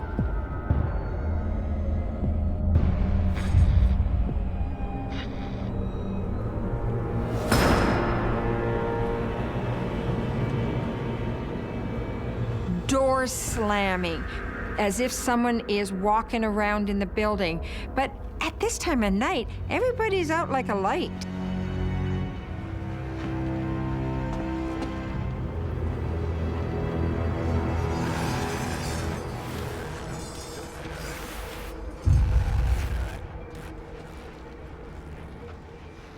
There's no excuse, no logical explanation for doors slamming, sounds like walking, screaming. How did that make you feel when you heard them? At night, and when you're by yourself and you're working a night shift, it scares you. Nina can't find a rational explanation.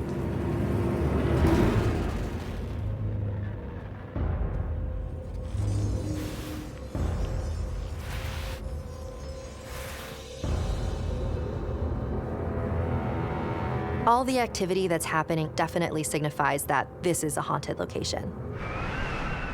The next night brings a snowstorm and more. It was a cold winter night, and the snow was coming in hard. The roads are closed, forcing Nina and Trina to stay the night. Weren't you scared? We were uneasy. It's something I can handle, because nothing was harmful. Scary, but nothing has ever been harmful. Me too. Hi, Nina.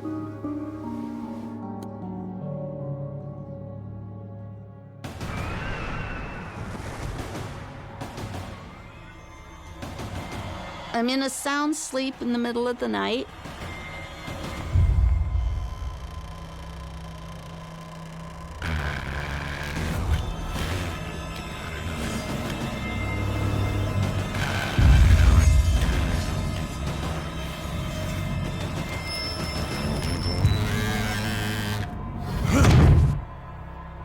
All of a sudden, I'm wakened by a sharp jolt. It wasn't just a tap, it was a jolt. Nina, wake up. Wake up. Nina, wake up! A string of frightening episodes puts hotel manager Nina and her assistant Trina on edge. And now, an entity only Trina sees visits them at night. Nina, wake up! I was sound asleep. Nina, wake up! Wake up! Nina awakes, but the presence is gone. There was something, it banged the bed. There was someone in here. I didn't see it, I didn't hear it. And I said, it just banged the bottom of the bed and scared the living life out of me. Something's in the room. But nothing's in your room. So how do you explain that? Trine, did you leave the door open? Of course I didn't. The more you think about it, the more anxious you get. And the more you have to calm yourself down about it. It frightened me. Let's get out of here, come on.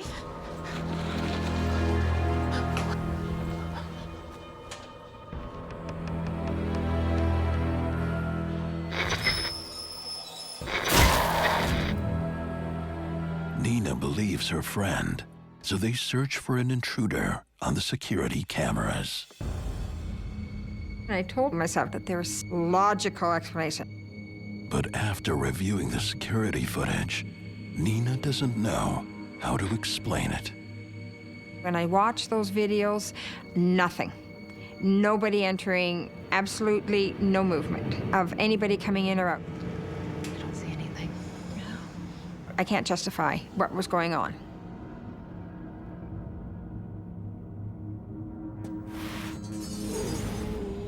Poltergeist hauntings are usually the type of hauntings that escalate in steps. You know, everything started off very small, bells jingling, objects moving, and then eventually the bed was shoved in the room. Poltergeist activity, it can potentially be dangerous. I did not think anything would escalate. I just thought they were just subtle little things that I can blow off. But then my guests started complaining that there's odd things going on. Couple more cancellations, Trine.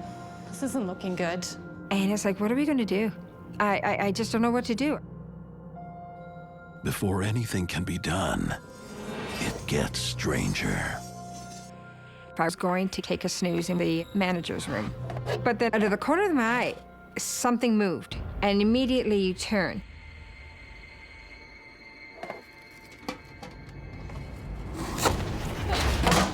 I saw the tin fly right at her head. It frightened me because I didn't know what was coming. I just saw something come flying past my head. I felt like I was a target.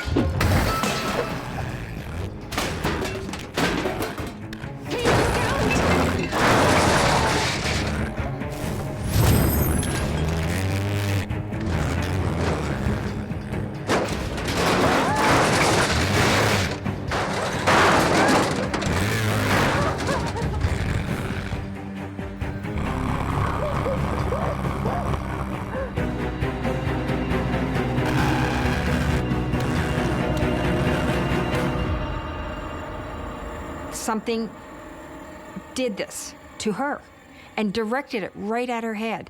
And it freaked me out. I'm telling you, it was like, oh my God, something's going on here. What do you do about it? Nothing. There's nothing I can do about it.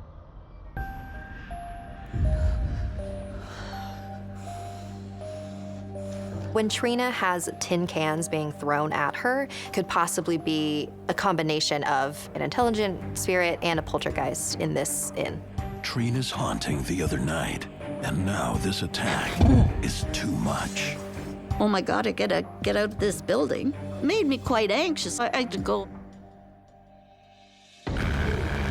She reluctantly leaves, and now Nina is left alone to manage the inn. I just want to close the door, get out, you know, because it's just too much. But I put out so much money, like my entire life savings. And, you know, it wasn't just my life savings. You know, my staff depended on me for employment. If I close, I'm going to lose big time. Nina has no choice but to retire for the night.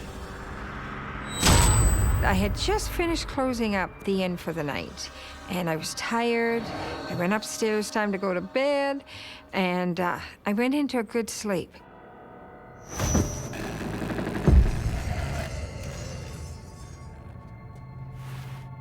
You're sound asleep, and yet you could almost know, as if you're awake, that something is there. Something is watching, something is there. I don't know.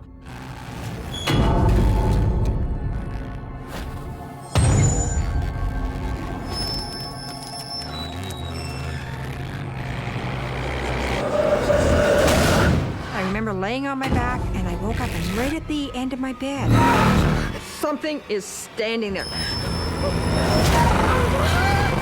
Nina is holding down the inn after an onslaught of strange disturbances sends Trina home. I gotta get out of this building.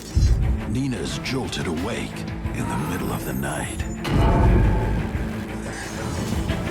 It was a man. I would definitely say he was dressed like a miner. Did you try to scream? I couldn't scream. Absolutely not. I was frozen. It felt like it was for minutes and minutes and minutes. It could have been seconds, but it just felt so long.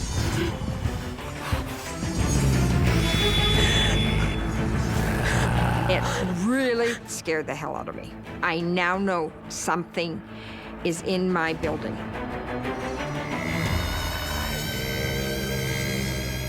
This is serious. This is real. This is not my imagination anymore. Shut my eyes, hoping it would go away.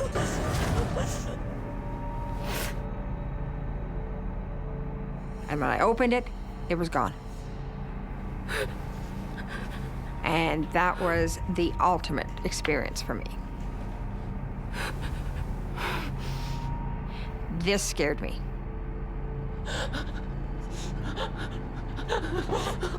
Nina has now experienced the same entity as Trina, face to face.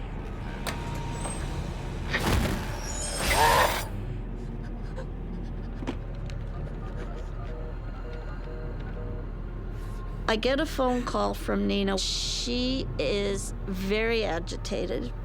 She has just had an apparition at the end of her bed. I was so scared. It was a man in miner's clothes, and it was very shocking for her. This was the first time Nina was targeted by the apparition. I need you here, Jean. You gotta come. Oh, you were beside yourself, yeah? It was something you weren't expecting. All of the activity that happened in this inn seems to have sort of reached a climax when Nina physically saw a man in the room. The spirit of a miner is there in the inn with them. When you're experiencing a haunting and you are terrified, it only amplifies everything. It appears that one miner who lost his life on the job is fixated on Nina's inn. A residual haunting is usually when a spirit is sort of just replaying itself on a loop because it's imprinted its memory into the location. After the big experience with that apparition at the end of my bed, I really didn't know what to do. I was lost. I was scared. It's like, oh my God. Now it's reality. It's true. I can't slough it off. I can't make excuses, justify anything that was going on. And it's like, oh my God, what am I going to do? The worst thing I want out there is guests thinking that not only do we have potentially a spirit or ghost in the building, stay away. That's the worst negative I want. I want people to come to our place. I don't want them scared off. If you thought your inn was haunted, why not just quit? I don't want to go bankrupt. I don't want to lose everything I built. I love this business. I love this. I've got to figure this out. Well, I was very concerned for her. I put everything into this place. I can't lose my business. There was a lot of money here on the edge, and she could not afford for this to go under. These things I can't change. I can't fix. Have to figure out how to run the business with the spirit. I just turned the negative into a positive, and that was to start advertising as a ghostly inn. It's a mining town. It's like a Swiss cheese, basically, underground. All the tunnels were connected. We used to always tell each other stories that this ghost or that ghost or this robber or whatever used to, float through the tunnels. Probably goes through all those mine tunnels underneath, but he really centered on my building. They won't give in to their fear anymore. Being close friends and confidants, she always gave me the encouragement that I needed. Hi, Hermie. Hermie is what we started calling the ghost. It just flew out one day. One of the times something happened, I says, "Oh, Hermie, just behave yourself. Just behave." Okay, Hermie, cut it out. Once we had him named, things really started to mellow out. Nina and Trina decide to deal with their fear by giving the spirit a nickname. And this is a really good strategy. Was the spirit less menacing? It was better. All of a sudden, we had other guests that were coming in because they wanted their own experience with Hermie because they heard about him. So it became a very good marketing tool for us. Full up again, Trine.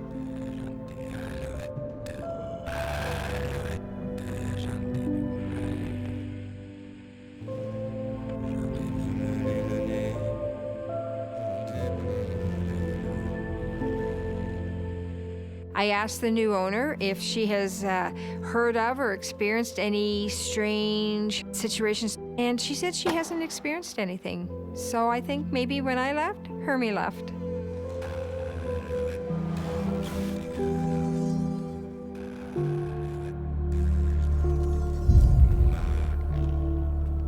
My belief in the paranormal, with everything that I saw, I am a true believer, and I really believe in Hermie.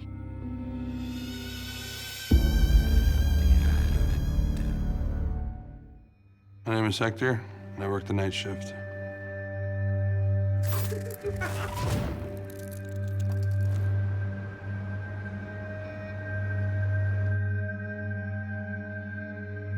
It was my senior year in high school. I had actually caught up with all my credits, so I was able to get a job. I found out about a program at a hotel for overnight room service, and I figured, hey, why not? This is my first time working night shift. Hector already knows a little bit about the hotel. This hotel I went to work at had a history. I would hear stories about it being haunted. It's very famous. But that doesn't faze him. You could say I'm an unbeliever. I don't see it, I don't believe it. That's about to change for the 18-year-old. In the beginning of my shift, I was doing room service. My rounds to go pick up the trays.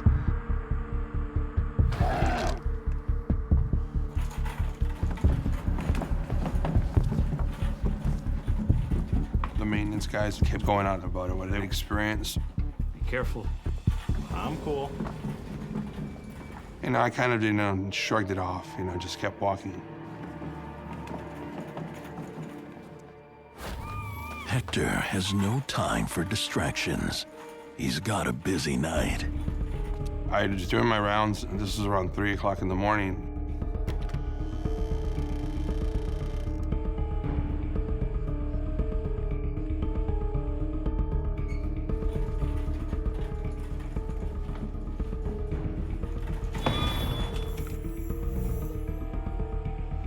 I get a little eerie sense.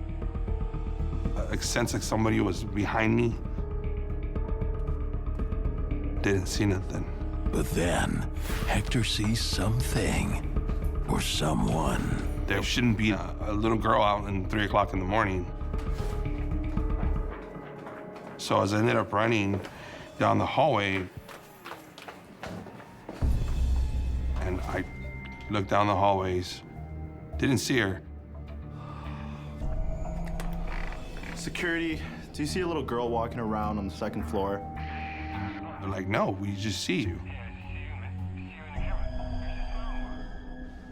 How do you explain this happened? I was freaked out.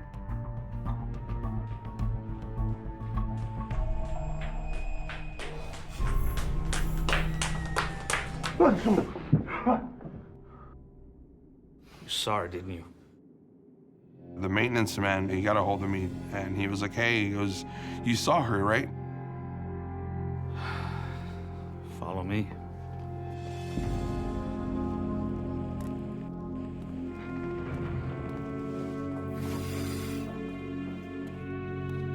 The maintenance man leads Hector to a room that's hidden from the other hotel guests.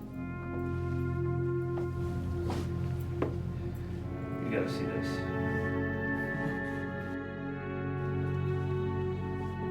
I looked in there.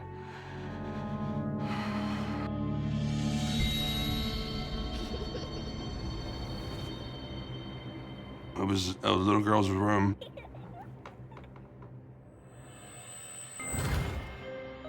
Dolls from the top to the bottom. That is one of the biggest things that scare me. Like having all those eyes just staring at you. Freaks you out, you know, it's intense, it's scary. That's when he told me, he's like, the little girl that you saw didn't run down the hallway. She went into the wall, into her room.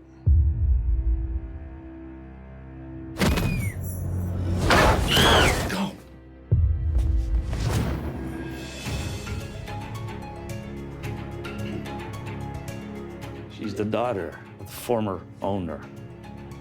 She died in the 1920s.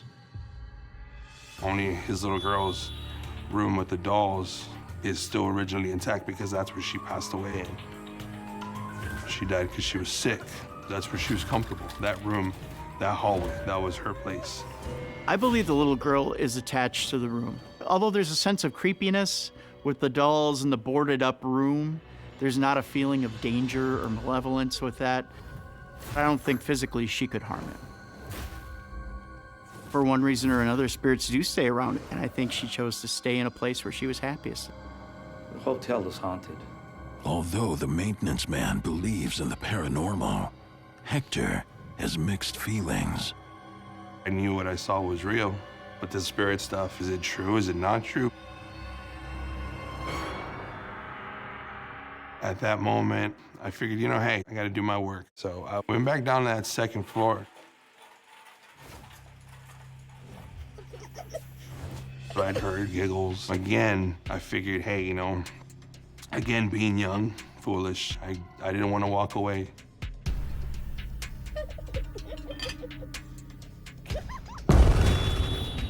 Oh.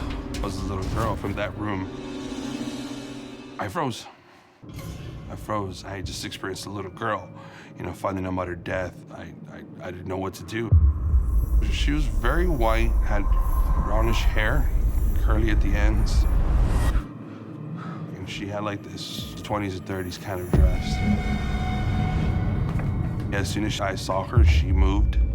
I kind of felt like she was calling me, like she wanted me to follow her. But Hector doesn't follow. I took a different route. Instead of going down that hallway, I decided to go to the third floor. Hoping he can finish his rounds in peace.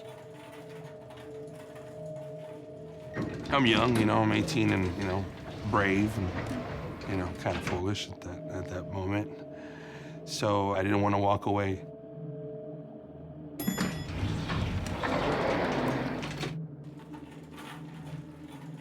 The third floor, it was quiet. Although he tries to put on a brave face, Hector's on edge. You get that creepy sense of feeling where you got the chills.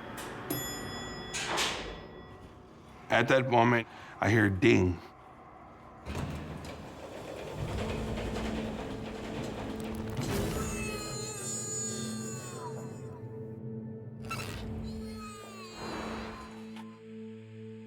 So I stop and I kind of just, you know, kind of collect myself. He's thinking it may be a late night guest, so he goes and checks. No one's there. Again, I hear a ding. And I'm hoping that a guest will come out. No guest comes out. I knew I was alone. I got chills and that feeling that tingles all over my body.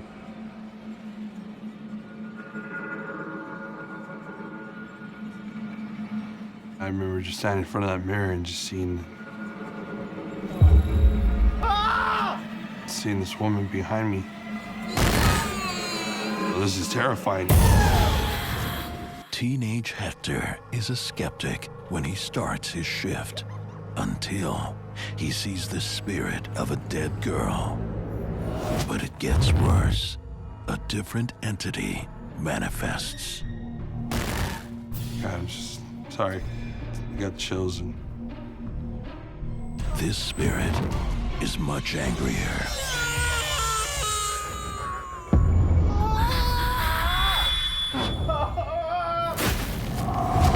Suddenly, she disappears. maybe it was just my mind was just playing tricks on me. I can't believe it's actually, happening to me. Being a non-believer, it was, is it really real? Is this really happening? I don't want to see it, I don't want to believe it, I kind of put it away. Turning a blind eye isn't working. You get that creepy feeling where I feel like something's watching me. And then she's behind me. I never look behind me, I never look. She will not be ignored.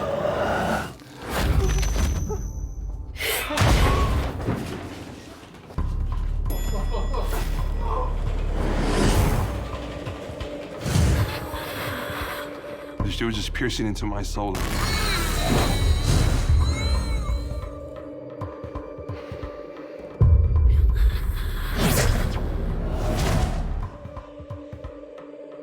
You look like you're scared now. Yeah. It happened when I was 18 years old. I'm sorry. It's upsetting. It's just something that I can't deal with, but I do it.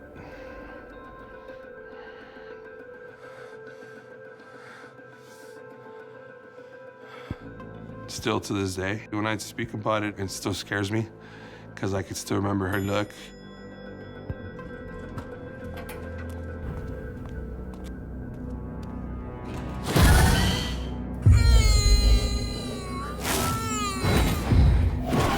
Did it feel like she wanted to hurt you? Yes.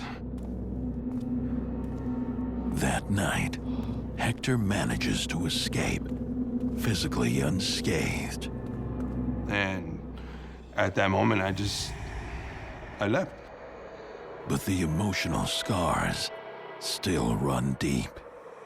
It happened. I had to face the truth. I had to face the fact that it happened to me. So I still went on as a non-believer, but inside, deep down inside, I knew it was real.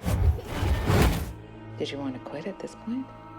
I was still contemplating, should I quit? Should I leave? But something kept me there. His desire to know the truth is greater than his fear. So he returns to the hotel looking for answers. He seeks out the maintenance man. The real kicker for me was I didn't tell him what I saw. I never told him about the woman. He asked me, he goes, "Did you ever experience the woman in the mirror?" Let me guess. You saw the maid.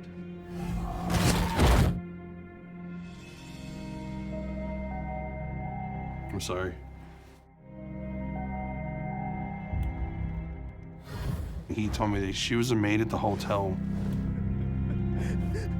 She'd already been having problems with her fiance. And one day, during the day, she was working, and he had gone in there and just stabbed her, murdered her, and left her there to die. A lot of times when you have an earthbound spirit, they hold on to that emotion that they died with. In this case with the maid, she died with a lot of anger after being murdered by her boyfriend. I think she's become attached to the building itself. It's just like the little girl. This hotel's haunted.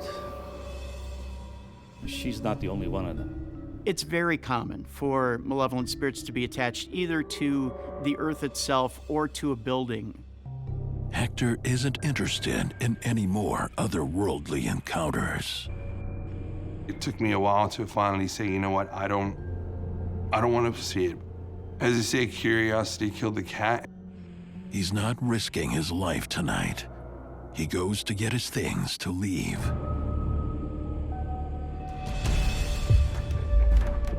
But as he tries to open the door, I could hear like a tapping on the door. I kept staring at that door. Finally, I have the courage to open that door. as Hector enters to grab his belongings, something awakens. While working the night shift, young Hector encounters the spirit of a deadly girl and an angry maid. As he tries to grab his belongings, something more terrifying waits on the other side of the door.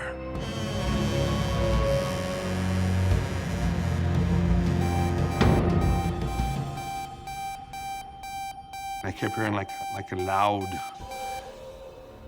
kind of like a beep noise. I couldn't really tell you what it was. And then another strange sound follows.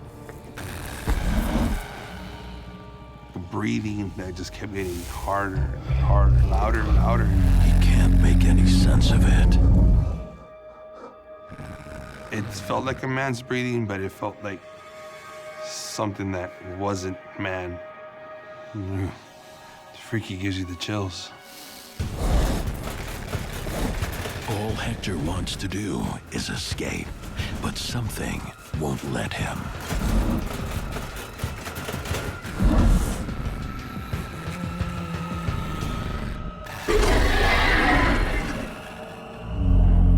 As I turn around, that's when I encounter I call him the Shadow Man.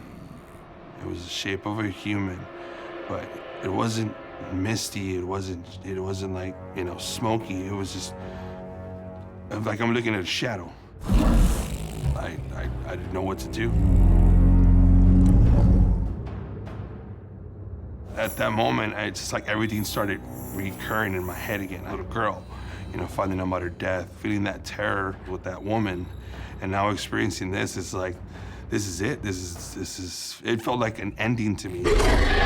What was it? I don't know. Something that I knew that was standing right in front of me and wanted to cause harm. Next thing I know, I just remember when you're asleep and you feel like you're falling and you jolt and then you wake up. That's the feeling that I felt as I'm looking at the Shadow Man.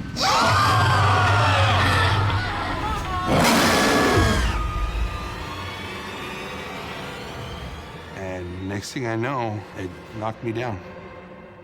I fell on my back and, I was out.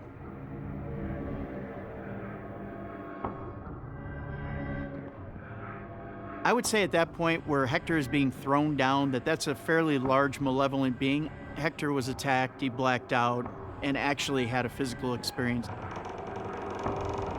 You could call it an extreme haunting. Hey, you all right? What brought me back was the maintenance man. You okay, pal? I got knocked out and I was out for about 2-3 hours. What happened, I have no idea. To me, it felt like I just fell down about a minute. What did you see? Was the Shadow Man still there? I don't know where it went, if it went behind me, where it was at.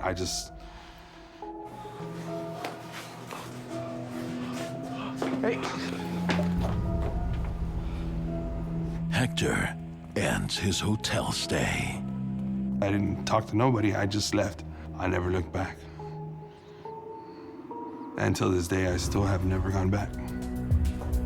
I think I went through a whole entire level of different spirit types. How many people can say they have actually experienced these things? I think in this case that spirits are attached to the location. And the spirits don't want Hector to leave. I don't blame Hector for a moment for being absolutely terrified. Are you a believer now? How do you explain to somebody? How do you tell somebody that you know your friends, your family, they're gonna look at you like you're crazy? It was always better just to lock it away and wait for the right time for it to come out.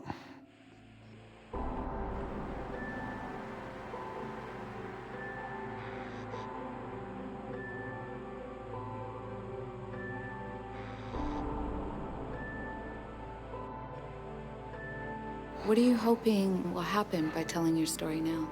Somebody else will come and say something, or they'll come forward about it. But I know that hotel has a secrecy, and they hold on to their stuff tight. I just hoping that whoever is working there now, the future, or in the past, as I was, will know that they're not the only ones that went through this. They're not alone.